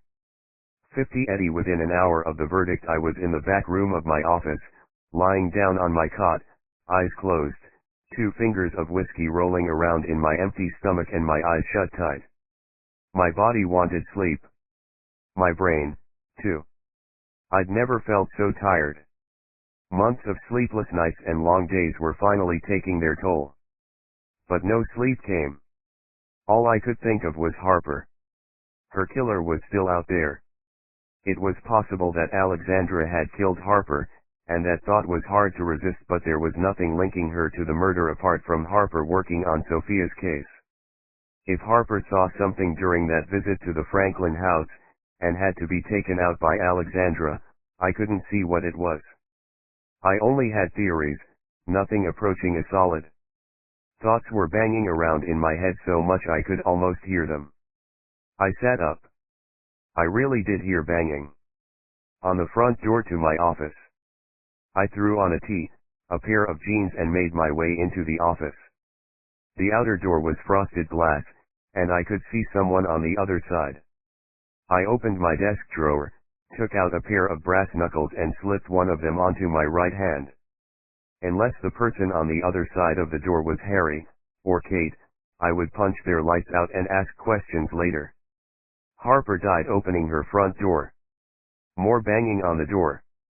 This was not just knocking. Whoever was on the other side didn't seem friendly. I took a breath, stepped forward, shot my right arm into a firing position and flung open the door. It wasn't Harry. And it wasn't Kate. And I didn't punch them out. The person on the other side of the door wore tight gray jeans, black boots, and a blue blazer over a dark patterned shirt. Block didn't say hello. She didn't say anything. She stared into the floor, as if she was looking through it to the concrete and metal below. Lost in thought, and something else. She looked like she'd had bad news, a relative in a car accident maybe. Whatever it was, she had trouble spitting it out. I wanted to say something, but I got the impression that if I did she might put one of those Dr. Martin boots through my face. But then I remembered Block didn't talk much, and reasoned that I should at least risk the boot to get things started. Block, you okay? I said. She didn't move. Didn't flinch. Didn't look at me. She just said, I don't think so. What's wrong? Is it Kate? Is she okay? She doesn't know I'm here. Not yet. Can I come in? Sure, I said, stepping back. I slipped the brass off my fist and let it fall on the desk. Block didn't sit down, even after I offered her a seat. She shook her head at the suggestion of a drink. Okay, you gotta help me out here. Something's wrong, I get that. Talk to me. In the end, it was just too easy, said Block. Sometimes it takes a simple statement to change the way you look at something. I felt like part of this case was a closed door, and Block had just cracked it open an inch. I should have known the jury was going to convict Alexandra, and acquit Sophia. Harry had been sure of it, the only one who didn't see that verdict coming was me. And now I knew why. I could see it on Block's face. Not only was I tired, I was unsure. unsure about everything, and that doubt had unmoored me. I was adrift on water, surrounded by the fog of grief. And I wasn't paying attention. The forensic evidence in the case couldn't be relied upon. The hair fiber expert and the bite guy were both as unreliable as each other. I wouldn't have been surprised if Dreer had influenced their reports somehow, so he could point the accusing finger at both suspects. In the end, it didn't matter because the jury didn't take to either expert. Two things bother me, said Block. She paused. Talking wasn't easy for her. She had to build up to it. The last rays of sun blared through a grime-colored window opposite. She gazed at the dust motes floating in the beam of sunlight. I think part of the journal is true. Frank found out who was trying to poison him, and he was going to change his will. That's why he was murdered. The haloperidol. It's in liquid form. Big white bottle. How come the cops didn't find any trace of it, and how come Frank didn't notice her putting it in his food? Well, maybe she was careful. I said. She gives it to him for months, he doesn't see it and she doesn't spill a drop. But somehow he figures it out anyway. She was very careful. I said. That's the second thing that bothers me. This was almost the perfect crime. She's been really careful. Killing witnesses, taking her time to plan this, and yet she was sloppy enough to put 3 factual mistakes into the fake journal, said Block. That door in my mind flung open. We both looked at each other. Proving the journal was fake had been all too easy. That thought locking our eyes and minds like a pair of cuffs. Those simple words from Block were enough to tilt my world on its axis. Sometimes you just can't see something because you're looking at it from completely the wrong angle. Are you thinking what I'm thinking? I said. She didn't answer, just flicked her eyes at me, then back to the floor. We still don't know why Harper was killed. I've watched those videos of the Franklin Street inspection over and over. I thought maybe she'd seen something in the Franklin Street house that implicated one of the sisters, and taken a picture of it. Maybe she didn't even see it at the time, but she had a picture.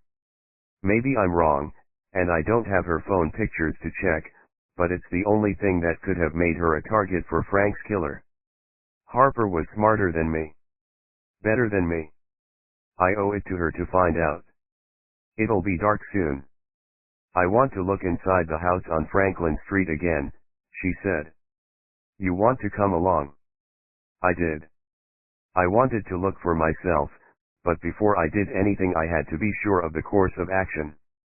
I needed confirmation. I had an idea about the haloperidol, and I had to run it down. Take Harry with you. If the cops find you, it helps if you've got a former senior judge along for the ride. There's not a cop in the city that wouldn't know Harry Ford. Are you going to tell Kate about this? Not yet, said Block. Don't tell her anything until you leave Franklin Street. She'll want to come with you. If she's caught breaking and entering, her legal career is over before it's even started. Block nodded, asked, Are you coming with us? I can't come, I've got other things that are more important. Like what? I've got to make a call to an old friend. Then I need to buy a newspaper and go to the hospital. You feeling all right? Asked Block. No, I'm pretty far from all right. 51 Harry. The ride only took an hour from Block's house in Edgewater to Franklin Street, but Harry was already regretting his decision to drive. A 20-year-old convertible with a soft roof is not the ideal car for a long drive on a cold night. A light snow began to fall and a steady drip of water started to flow onto Harry's left thigh from a leak in the roof. At his age, Harry felt the cold more assuredly than most.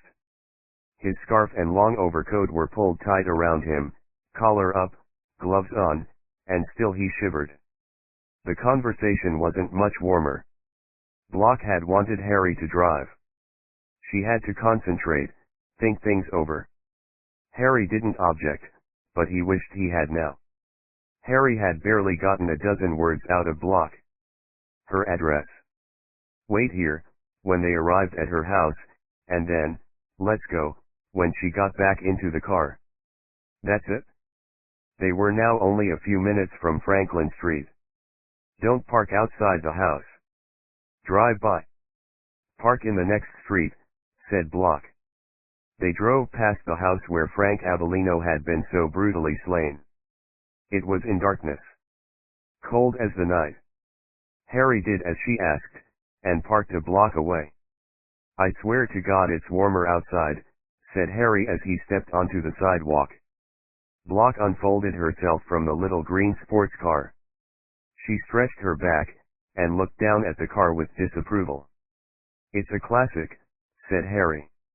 It's a shitbox, said Block, retrieving a bag from the front seat. They made their way in the light snowfall to the house. There were few people on the street, and no one in Franklin Street save for the occasional passing car. Harry took a beanie hat from his coat pocket and put it on his head, pulling it down over his ears as far as it would go. Block didn't seem to mind the cold, and if she did, it didn't show. She put on a pair of green leather gloves and opened her bag as she approached the front door of the house. She took something from the bag and climbed the 3 steps leading to the door. She stood there, making it look as though she was fumbling for the keys to the lock with cold hands. Harry stood behind, blocking the view of any passing cars as best he could while he listened to the whir and buzz from what sounded like a small drill. They were at the door for 30 seconds, no more, when he heard the lock engage and the door swung inward. No words passed between them as they stepped inside and Block closed the door behind Harry. She gave him a small flashlight, no bigger than a pen, and said, "Keep the light away from the window." "Don't you think Dreer would have let you and Kate come back here to inspect the place after you filed your appeal?" asked Harry. "And how long would that take?" she asked. It wasn't a question so much as an end to the matter. Technically, this was breaking and entering. Not the first time he's been on the wrong side of the law. It was surprisingly difficult being friends with Eddie Flynn and staying on the straight and narrow. Sooner or later Eddie led everyone astray, for the right reasons, of course. At least the house was warm. The heating was on a timer, to keep the pipes from bursting in the cold. He followed Block into the kitchen. It was different to the last time he'd been here, but at first Harry couldn't quite figure out why. Block opened the fridge, slowly, just an inch or two. She didn't want to flood the place with light. She dipped her head toward the open fridge door, and Harry came over to take a look. Inside it was empty. They'd even taken the shelves. It was then that he realized what had changed. The last time he was here some of the cupboards had glass panes, displaying crystal wine glasses, highballs, and whiskey glasses. Now, there was nothing behind those decorative panes. Harry opened a drawer. No cutlery. A quick sweep of the kitchen revealed every mug, cup, glass, bowl, plate, pen, knife, and fork had been removed for testing. Everything that could have been used to eat, drink, or cook was gone. They had even ripped the dishwasher out and taken that with them, too. And not a trace of haloperidol on any of it, muttered Harry. Block said nothing. Instead she moved upstairs. She was taking the same path that Harper had taken in the video. Looking at the same things, trying to see what she had seen. Sighing, Harry followed her to the top floor. To Frank Avellino's bedroom. The double doors leading to the bedroom lay open. Block stood on the threshold, her flashlight angled into the room. Her eyes followed the beam as it slowly swept, first the floor, and then every corner. She took a step forward, and then another, all the while the torch moved slowly, her focus absolute. "See anything?" said Harry. Block didn't reply. He wasn't even sure she had heard him. Harry moved into the room, keeping a respectful distance behind Block, not wanting to fall beneath her flashlight beam. The floors were solid. Not a single creak no matter where you stepped. Harry kept his flashlight on the floor, and as Block came to the bed, and zeroed her attention on the blood-stained mattress, Harry moved toward the ensuite bathroom. Most of the blood had soaked into the bed, there was little on the floor. It was rich, thick pale carpet. The stains stood out. Spatter only. No pools of blood. Both women had heavy blood stains on their clothes, which they said came from holding their father to see if he was still alive. Hard to disprove that assertion. Harry had seen the photographs, and anyone who came into contact with Frank Avellino in that bedroom would have been a bloody mess. There was a nightstand table with no books on it. Just a lamp and some tissues. A chest of drawers on the opposite side of the room looked untouched. A mirror rested on top of it, and the blood spatter had not reached this far. Harry pointed his flashlight at the ceiling. There was nothing there. No stains. And apart from some streaks on the wall above the bed, there was no staining on the walls either. Block took her time, getting close to the blood stains, the only real physical evidence that remained in the house. Harper had spent time doing the same. Harry watched, but after a while he could no longer tell exactly what Block was looking for. He turned off his flashlight, opened the door to the en-suite and went inside. There were no windows in the bathroom, and Harry closed the door and flicked on the lights. There was no shower, just a toilet and small sink. It had probably once been a closet. There was a large and luxurious bathroom next to Frank's bedroom with a jacuzzi tub and shower big enough to fit a basketball team. A combination of the cold and time meant Harry needed to use the bathroom. He lifted the toilet seat, and bit the finger on one glove when he heard something. He stopped dead, a chill running over his skin. "Harry," came the shout, again. It was Block. "There's no windows in here. I needed to put the light on to use the John. Sorry, I'm an old man." "Harry," came the shout again, more urgent this time. "What is it?" "Come out," said Block. Harry turned 180 degrees and took 2 steps forward. He reached for the handle. Grabbed it, turned it slowly. The metal catch groaned as it was turned. "Stop," said Block. "What? Are you turning the handle?" "Yes." "Don't worry about that noise. The mechanism squeaks. It's just me." As much as Harry liked Kate, he wasn't warming to Block so much.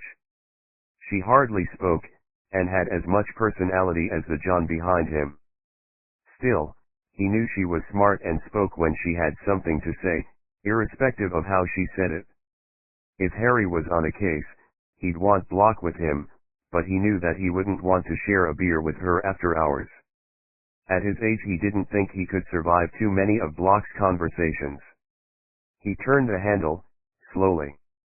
The handle stopped once it had fully turned, and Harry flicked off the light and opened the door.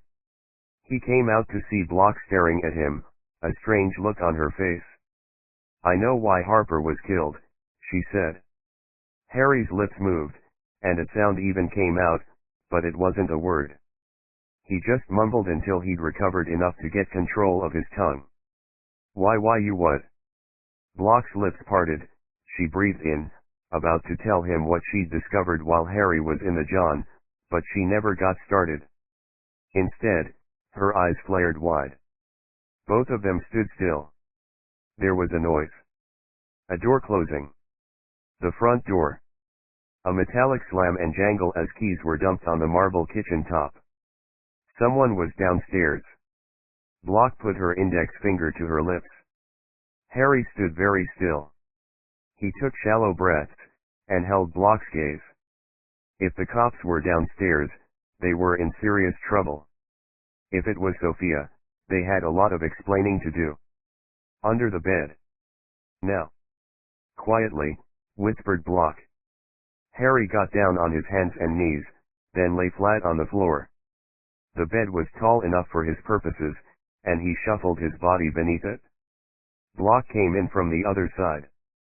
They could see the open door to the bedroom. No lights on in the hallway. Not yet. They were trapped up there. Block took out her phone and began typing. 52 Eddie in a private room in Mount Sinai Hospital, a man I'd never met lay asleep in his bed. He looked peaceful. There were bandages still on his head and at the side of his face. His right leg in a cast, elevated on a hoist, didn't seem to bother him too much. It was hard to tell. His right arm was also in a cast, and draped over his large belly. I opened the door to his private room and waited at the threshold until he saw me. He didn't seem to recognize me. I'd been staring at him for a few minutes, and I was sure I hadn't seen him before. "Who are you?" he asked. His skin looked deathly pale, to match his death-rattle voice. His lips were angry red, and cracked. I didn't answer him. Instead I came into the room for a better look. "Are you a doctor?" he asked. Another man came into the room. Jimmy the Hat took up a seat at the side of the bed. "How you feelin'?" asked Jimmy. "Good." "Better," said the man. "Tony, this is Eddie Flynn. He's a good friend of mine." "Eddie, this is little Tony P. This is the guy I told you about. He got run over crossing the street." "Good to meet you," I said. "I have a couple of questions about your accident." "You the lawyer?"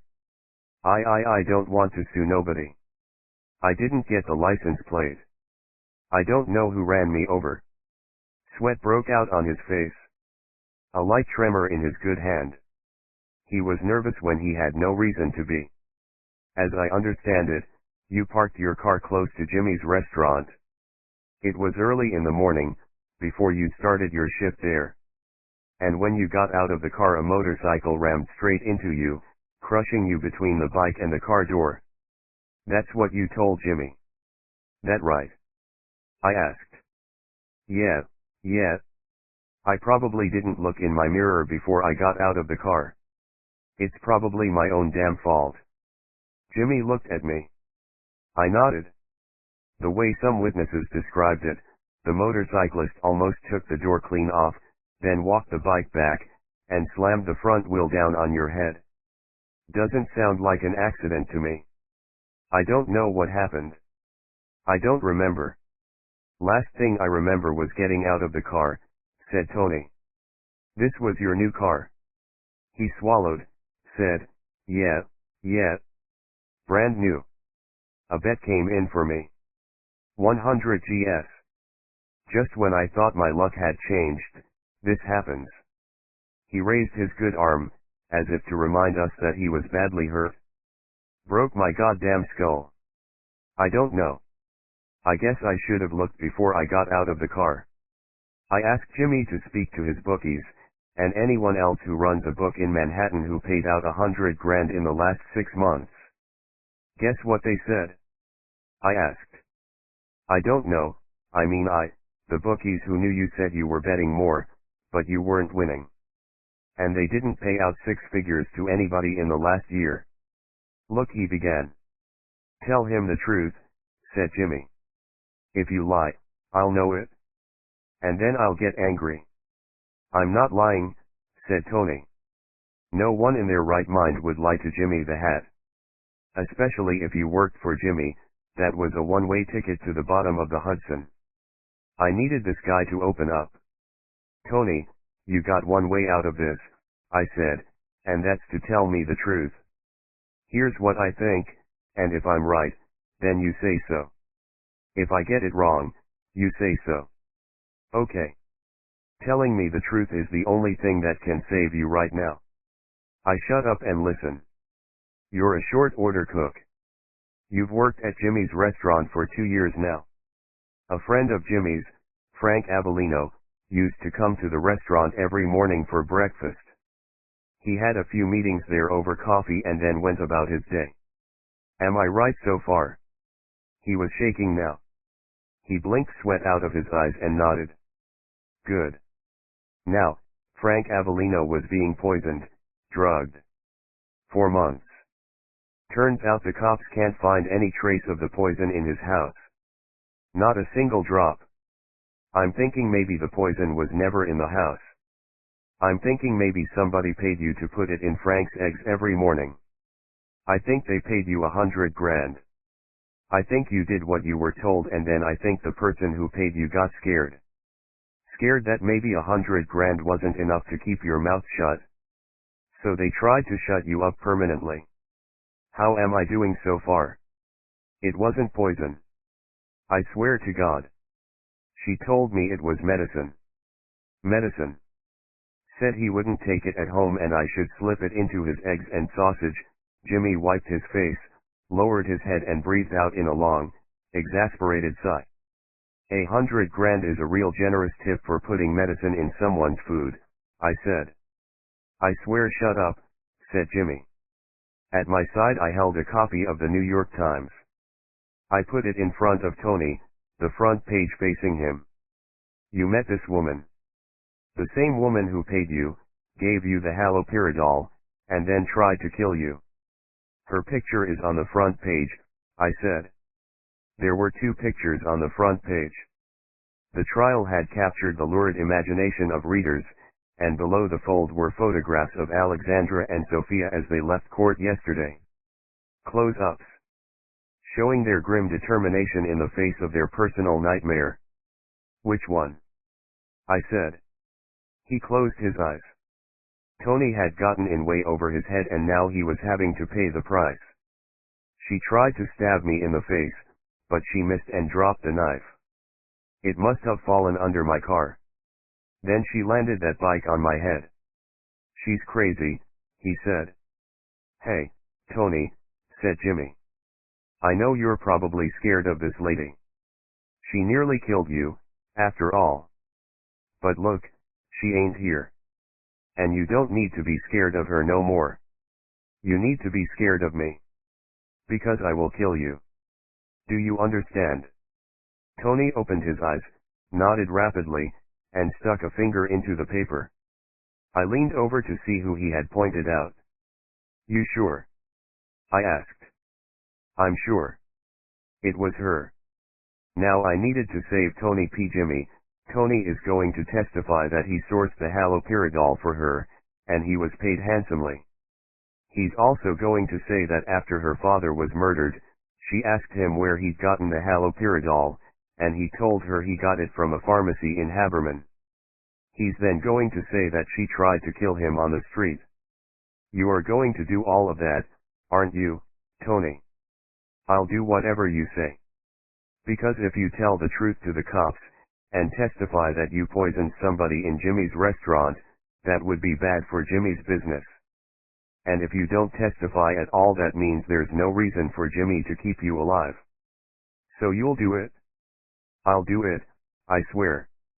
I left the newspaper, thanked Jimmy, and ran for the door. Don't kill him. I need him. He'll still be breathing when the cops come to talk to him. Who knows how long he'll keep breathing after that, said Jimmy. 53 Eddie. The house on Franklin Street looked quiet.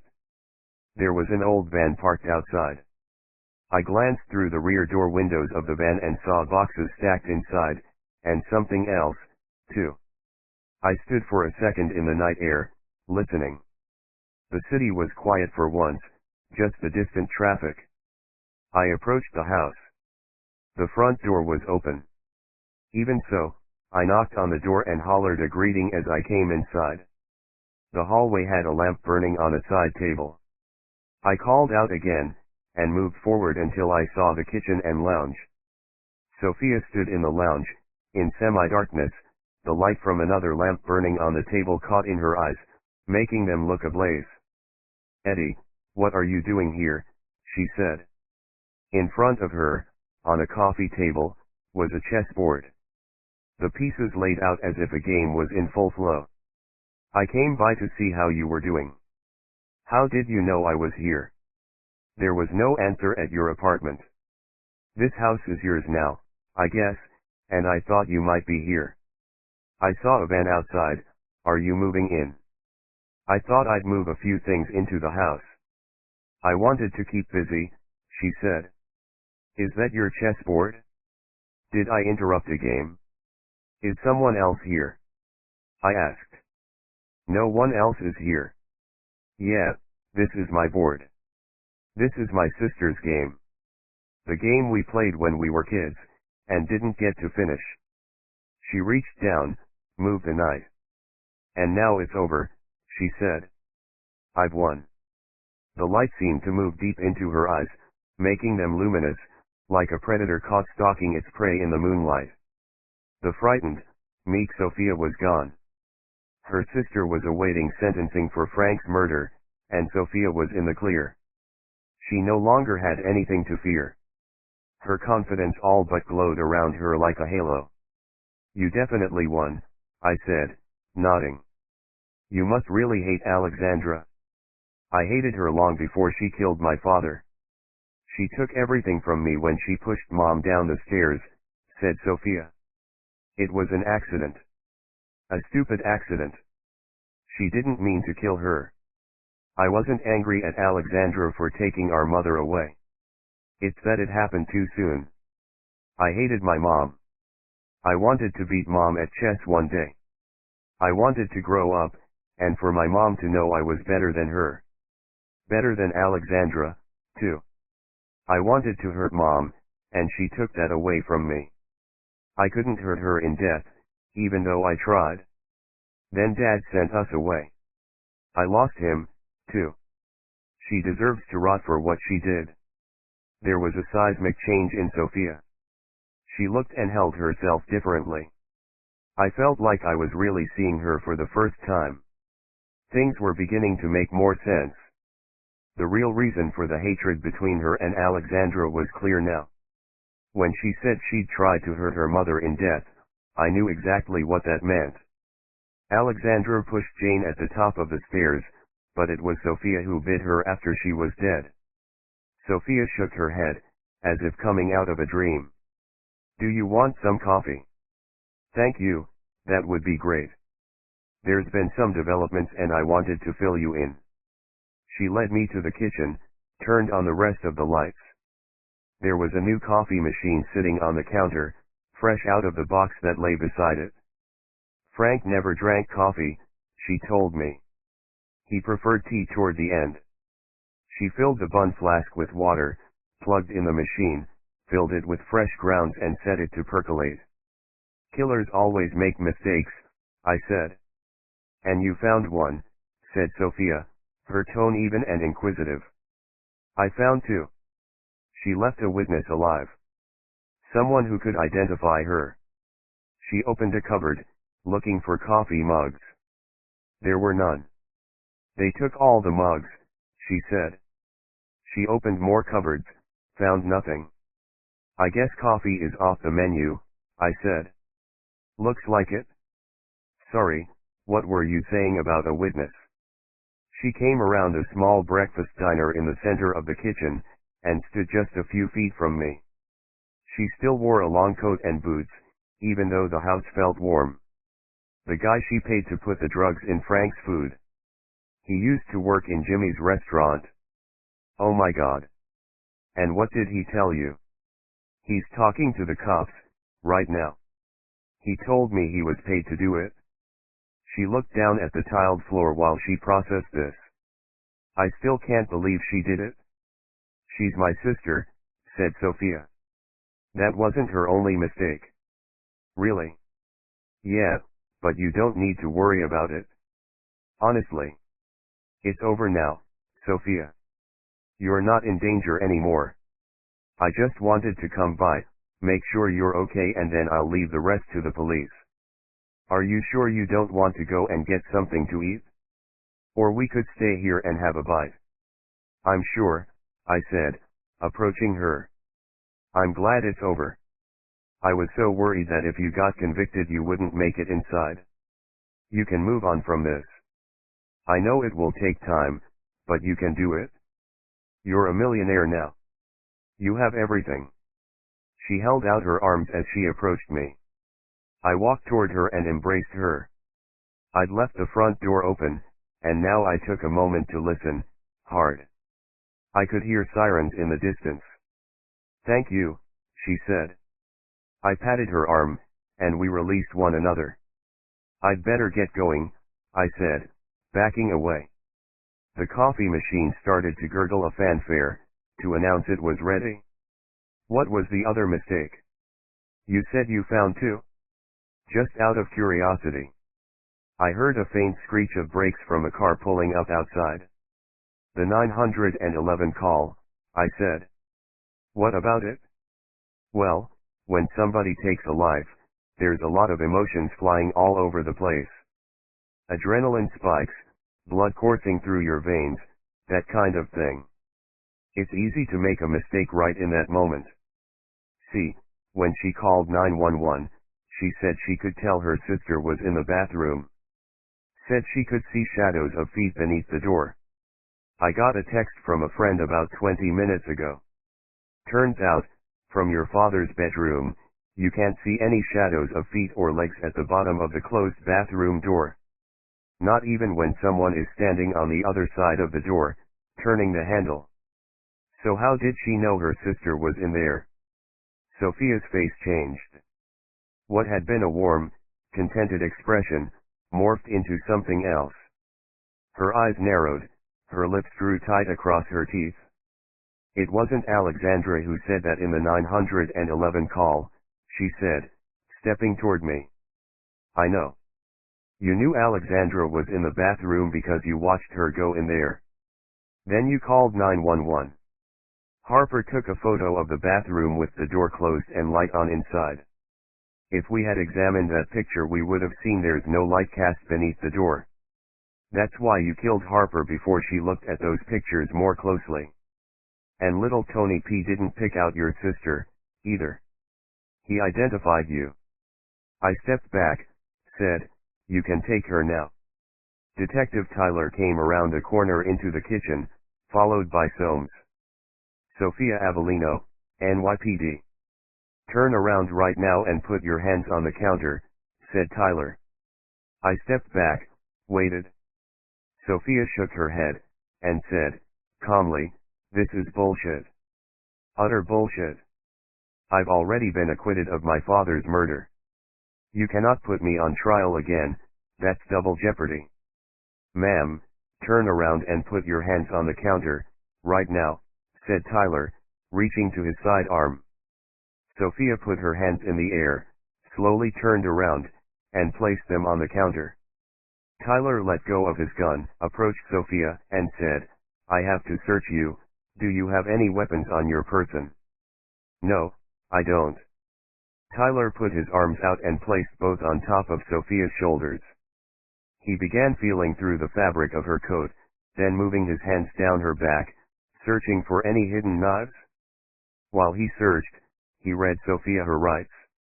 I'm arresting you on suspicion of the murder of Afzal Jott, Penny Letterman, Hal Cohen, and Elizabeth Harper. You do not have to say anything that's a crock of shit. There's nothing to link me to any of these murders. Nothing. The word of some coked-up short order cook isn't enough. You've got nothing. We've got this, said Tyler as he pulled something shiny from Sophia's coat pocket. A gold crucifix on a cheap gold chain. There were bloodstains still on the cross. Harper's blood. At least, they had still been there when I planted the chain in Sophia's pocket 30 seconds ago. No, she said, when she saw the chain in Tyler's hand. Soames kept his distance. He was happy for his younger partner to do most of the physical parts of the job. He turned to me and said, thank you. No need, I said. Just do as you promised, and everything will be fine. Also, the van outside. There's some packing boxes in the back, but there's something else too. A black motorcycle. Tyler took a step back, and put his other hand into his coat pocket, searching for an evidence bag into which he would place the chain. Soames turned to me to say something, his mouth opened, but before he could speak there was a terrible crack. It didn't sound like any kind of gunshot, or even a gas tank going up. It sounded wet and hollow. Tyler had turned toward us, his back now to Sophia. And his face had almost gone. Something splashed on my cheek. Something hot, that burned. Sophia dropped the handle of the bun flask. It was all that remained of the coffee pot. The rest of the glass was in Tyler's face. While she dropped the handle, she fell to her knees, pulled at Tyler's jacket and then crawled, fast, around the other side of the dining table. I turned to Soames, who was wiping frantically at his face. He must have caught more of the splash of hot liquid than I did.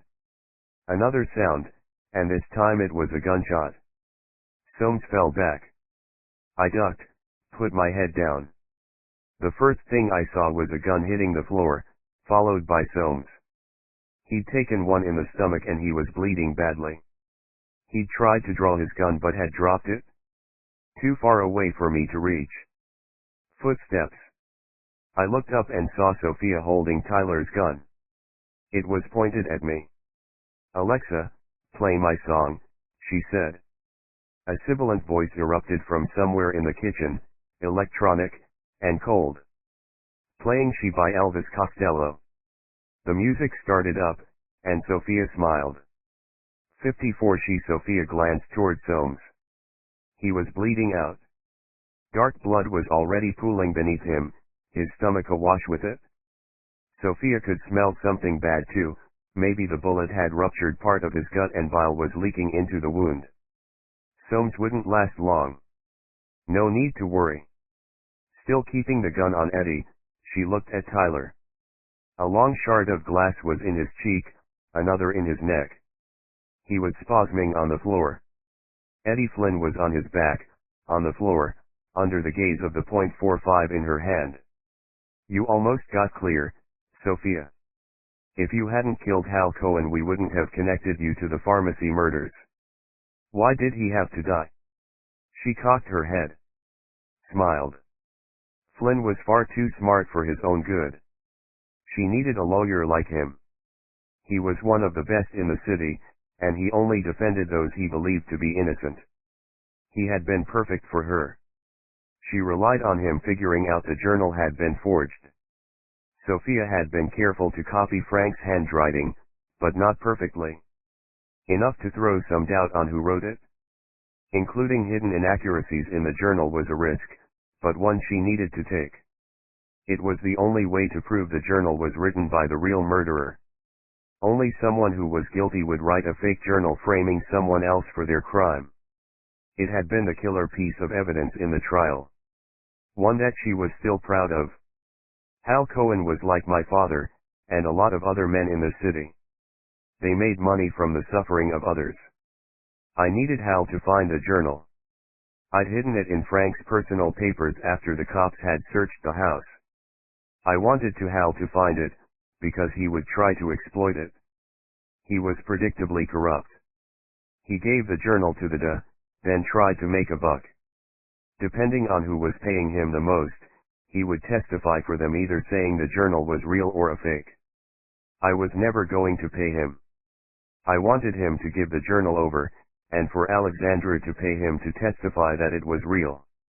Then, when you burned the journal in court, it would look like Hal and Alexandra had been in on the fraud the whole time. Especially when she was paying him. I couldn't have Hal turn up in court and say I'd offered to bribe him. That wouldn't do. He'd given the journal to the and taken Alexandra's money. After that he'd served his purpose. Flynn backed away, using his feet and elbows to move toward the hallway. Sophia followed, keeping the gun on him. Her knife was in her backpack in the living room. The smell of the blood, the feel of the weapon in her hand, it was intoxicating. She gestured with the gun that he should keep moving. She wanted the knife for this. She wanted to feel it in his flesh. 55 Eddie, she motioned with the gun that I should keep backing up, toward the lounge. This wasn't the first time I'd had a gun pointed at me, but I got the impression she didn't want to use it. She liked to work up close and personal. There was a look on her face that I couldn't place. She wasn't panicked, she wasn't even breathing hard. She was enjoying this. Every second. She had fooled me, but I wasn't the only one. Sophia Avellino was a monster, and she'd worn a mask her whole life. Now, she had become who she had always wanted to be, a winner. She had all of her father's money, and Alexandra ruined. She had her revenge on those she thought had wronged her, and she was almost pulsing with the power it gave her. Keeping moving, she said. I was almost halfway across the hallway between the kitchen and lounge. How does it feel? Knowing you're going to die, she asked. I said nothing, I kept moving. Harper died too quickly. I wanted to cut her up, like I did with Daddy. But that would have looked too suspicious.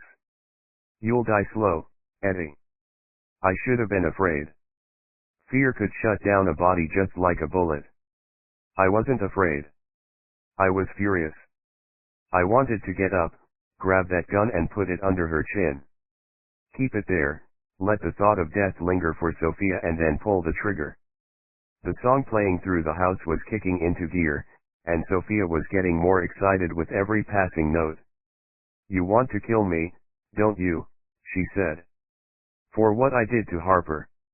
Well, that's not going to happen. You're not going to kill me, Eddie. Had she still been alive, Harper would have caught you earlier, I said. And you deserve to die for what you did to her, but you're right. I'm not going to kill you. I stopped moving. She is. Sophia's eyes blazed open, and then she wasn't there anymore. A deafening boom filled the hallway. I cried out, but my voice was drowned by the sound. An explosion. 1 second Sophia was there, standing over me. The next, she was lying face down in the hallway, 5 feet away. She'd lost the gun, and there was a massive pool of blood coming from beneath her arm. I looked up and saw Block standing at the other end of the hallway, a huge silver revolver in her hand. Harry behind her. I took out my phone and dialed 911. 56 Eddie. 1 month later. Don't I know you from someplace, said the hot dog vendor. I'm a lawyer, I said. Yeah, you represent that girl who killed Frankie Avellino. Not anymore. She fire you? No, I fired her. What do you want on your dog? Chili, cheese, jalapenos, the works, I said. He handed me a huge hot dog on a plastic tray. I gave him a 10 and told him to keep the change. He wasn't the first person who'd recognized me in the past few weeks. It still burned that I hadn't been able to spot Sophia. That she had managed to con me, Harry and Harper. She'd made me feel sorry for her. And I hadn't seen the monster behind that mask. If I had, maybe Harper would still be here. That night, while the paramedics loaded Soames, Tyler, and Sophia into separate ambulances, I called Kate. I told her everything. She had cried on the phone. The relief she felt hit me even harder. Kate had been right about Alexandra all along. I should have listened to you. You called it right from the beginning. You were conned, Eddie. Not just you. Sophia convinced everyone. It's not your fault. Don't worry about me. Go get your client out of jail. Soames and Tyler survived the attack, and Alexandra Avellino became the first defendant in the state's history to have her conviction overturned before she'd even been sentenced. Sophia was facing multiple murder charges. She would plead not guilty by reason of insanity. It wouldn't work.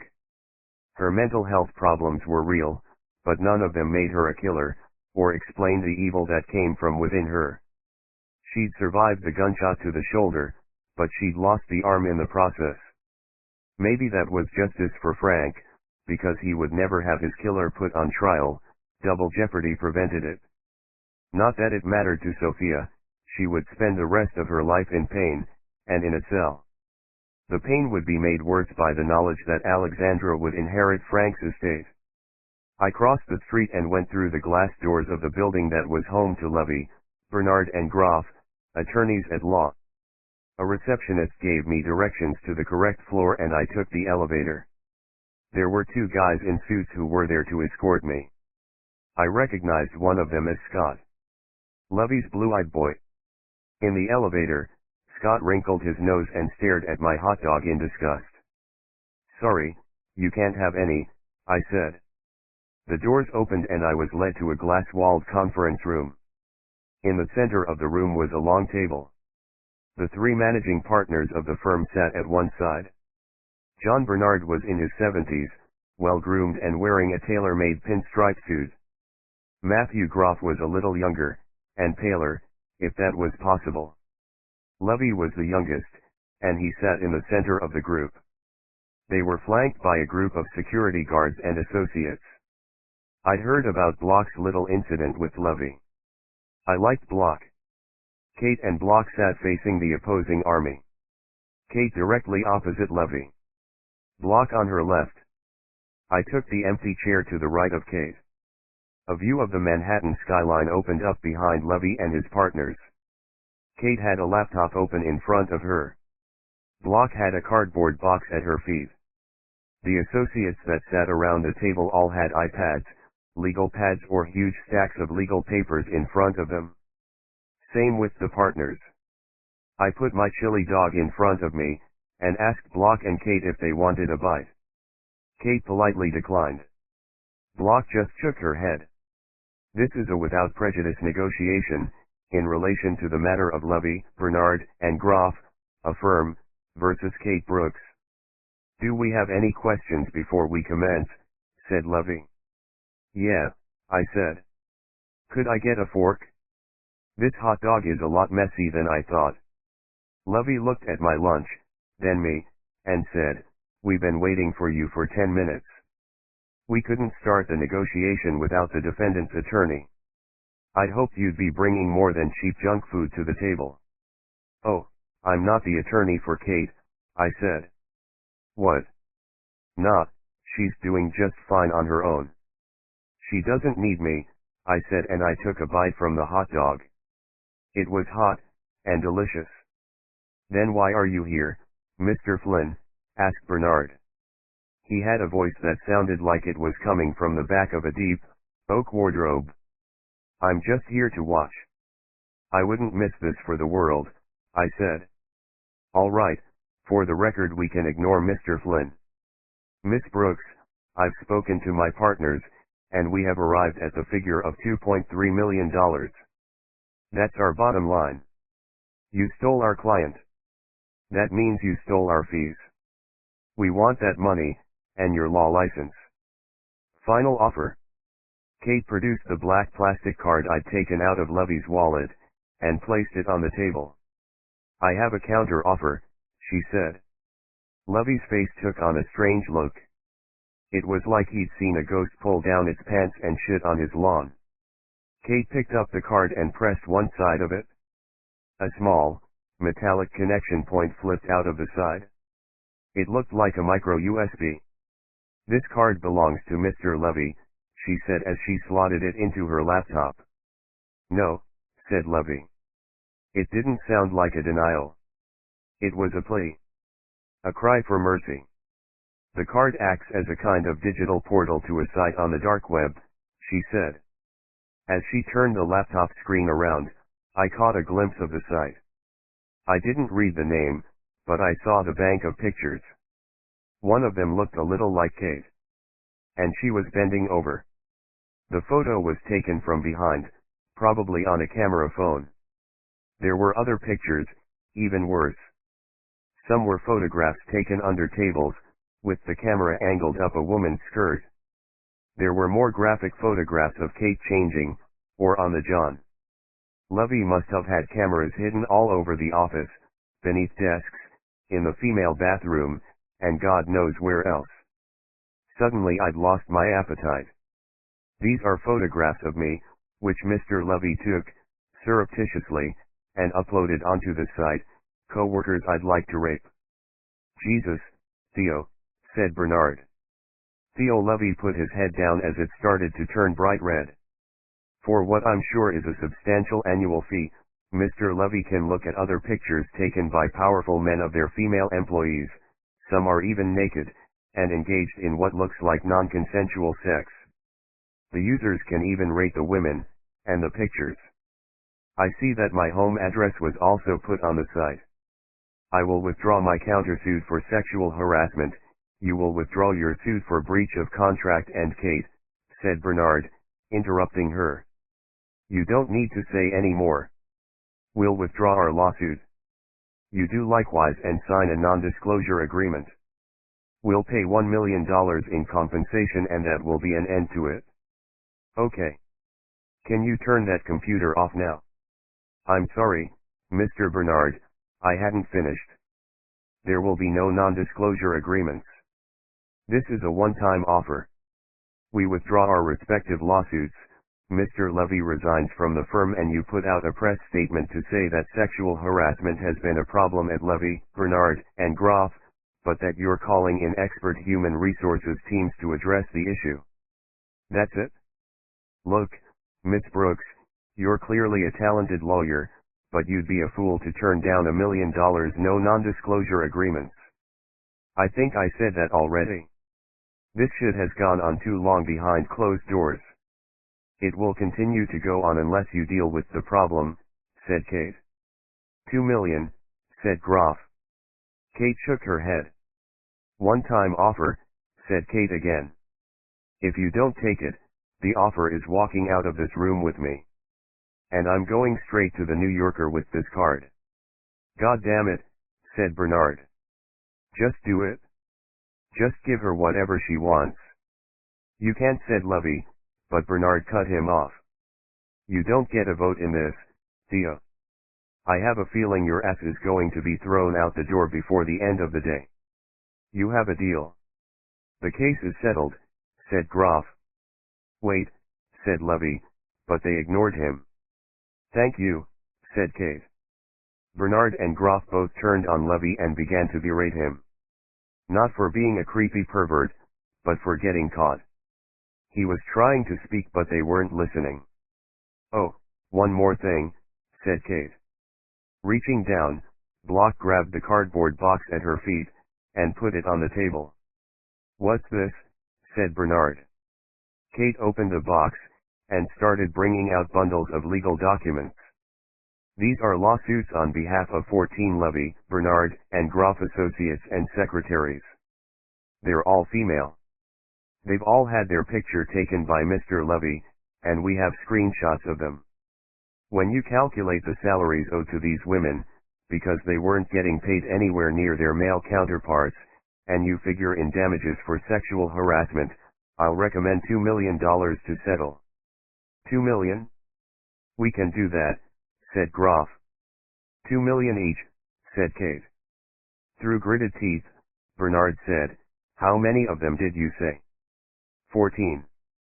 We need to check the paperwork and interrogate these claims. We'll get back to you before the end of the week on those, said Bernard. No problem.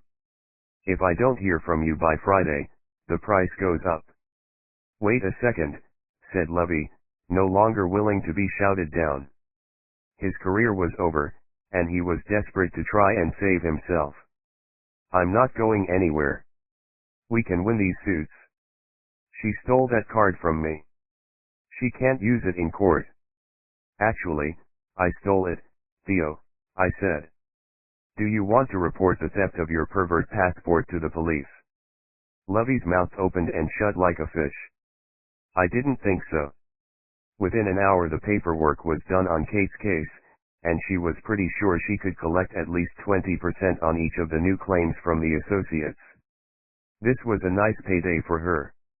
Outside the building, Harry waited with Clarence on a leash. It was a gorgeous day. Bright, sunny and cold. Why do I have a feeling that once those cases are settled and the damages are paid that the card will somehow find its way to the NYPD? I said. I have no idea, said Kate. These things happen all the time. Block definitely wouldn't put it in an unmarked envelope and send it to the sex crimes unit. I bent low and patted Clarence on the head. I was beginning to like Clarence a lot more. You know there's a vacancy on the 10th floor of that building, said Harry. I turned and gazed up at the glass tower. Not, said Kate. Too many bad memories in that place. Does this mean you've considered my offer? I have, I said. People around me get hurt, Kate. Harper was killed. It's my fault. She was working my case and I didn't see Sophia Avellino coming. I believed her, and it cost Harper her life. I can't let you. She knew the risks, Eddie. It's not your fault, said Kate. Harper loved you, said Harry. I should have known. I got conned by Sophia, I said. You couldn't have known, said Kate. Sophia manipulated everyone. The problem was we were on opposite sides. If we had been working together from the start, this wouldn't have happened. Kate's right. You've been on your own too long, Eddie. Time for a new start. A new firm, said Harry. Come on, I have to go see Dreer and convince him to drop the charges against Alexandra for paying Hal Cohen to be her witness. I want to tell him I've got a new job. That we're a team now. You think he'll drop the charges? I asked. I'm pretty sure. Soames and Tyler will be there, with their war wounds. They said they would do their best to persuade him. I think it'll work. Come on, are we partners? You've got the reputation and the clients, so a 70-30 split in your favor sound about right. No, I said. If we're going to be partners, then it's got to be 50-50. We shook hands. Right then, a new firm was born. Flynn and Brooks, attorneys at law. We had a consultant, an investigator, and even an office dog. Now we only needed an actual office, and a phone. And some luck. I left Harry, Kate, and Block in a bar at around 3 o'clock in the afternoon. Alexandra would have 1 year of probation for attempting to pervert the course of justice. We were celebrating Kate's latest victory, and the new firm. Harry already liked Kate, and he was warming to Block. Both women loved Clarence. The sound of their laughter followed me into the street. I'd only drunk Pepsi and water. At the moment I had no stomach for booze. I thought I might finally kick it for good this time. I got into my car and drove. There was no conscious plotting of direction. The wheels just kind of took me there. By the time I arrived at the cemetery, the sun was setting. With my head down, my feet found my way to Harper's grave. I sat down on the wet grass beside it, leaned my head on the cold stone, and within seconds I felt myself drifting off to sleep. Acknowledgements. I've often said that there would be no books written by me if it wasn't for my wife, Tracy. This continues to be the case, and I'm ever grateful to her for everything she is, and everything she does. Without her I would be absolutely nothing. My thanks also go to the work done by my editors Francesca and Christine. Thanks to Orion Books, especially Ahmad, Katie, Sarah, Harriet, and Lindsay. Research into neurological matters was greatly assisted by John Kane and Dean Burnett. Pharmaceutical advice was provided by A. Hand, a rather gifted thriller writer in his own right. You should check out his books. Chess advice came from Alan Bradley, another excellent writer, and I'm very grateful for all of it. This book was hard to write. I don't mean the story necessarily, I mean physically. At time I was writing this novel I was still a full-time lawyer, and I had been writing at night for 8 years. This took its toll. In previous years I might get 3 or 4 hours of work per night, but in 2018/2019 I was often too tired to write. A good deal of this novel was written in the River Mill Writers' Retreat, in Downpatrick. And my thanks goes to Paul Mattern, celebrated poet, and generous host of the River Mill. And more thanks to Tracy, for sending me there at weekends to complete this book. I am now a full-time writer, and for that I have to thank Tracy, and you. Yes, you. The reader, who has bought my books and read them. Thank you. Thanks also to friends, family, and colleagues for your support. There's more Eddie Flynn on the way. And thanks to Shane Salerno, the man with the plan. Eddie Flynn used to be a con artist. Then he became a lawyer. Turned out the two weren't that different. Win the trial. Or lose his life. A deliriously fast and enjoyable ride from the next big Irish crime fiction star.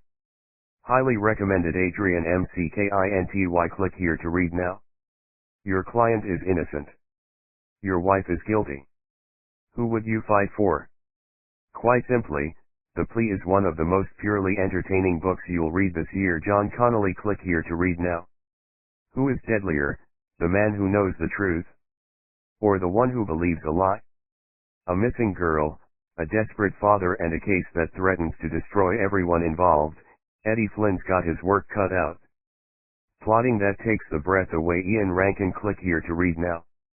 The murder trial of the century is here. A ruthless prosecutor, a brilliant defense lawyer, a defendant with a secret, and a serial killer on the jury. Books this ingenious don't come along very often. Michael Connolly. Click here to read now. Before you read this book, I want you to know 3 things. 1. The police are looking to charge me with murder. 2. No one knows who I am, or how I did it. 3. If you think you've found me, I'm coming for you next. After you've read this book, you'll know, the truth is far more twisted, punchy, ridiculously gripping, fast-paced, clever, beautifully plotted, and incredibly fun to read. He's done it again. Superb. Will Dean. Click here to read now. About the author. Steve Kavanagh was born and raised in Belfast before leaving for Dublin at the age of 18 to study law. He practiced civil rights law and was involved in several high-profile cases. In 2010 he represented a factory worker who suffered racial abuse in the workplace and won the largest award of damages for race discrimination in Northern Ireland legal history. He holds a certificate in advanced advocacy and lectures on various legal subjects, but really he just likes to tell jokes.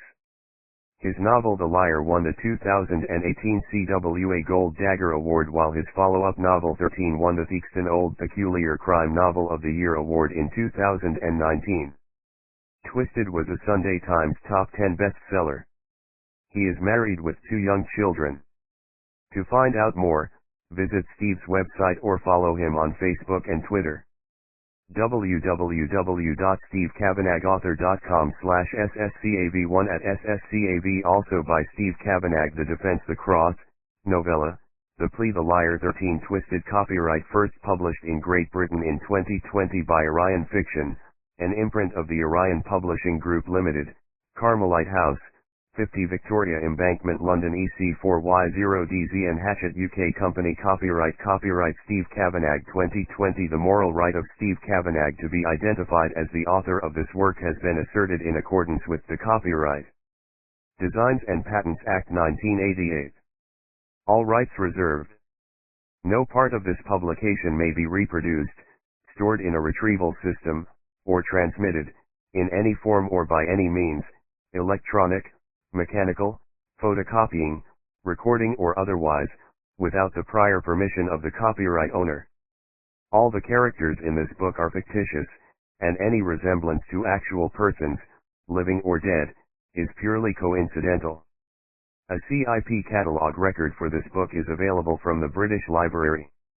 ISBN, ebook, 978-1409-19891 www.orionbooks.co.uk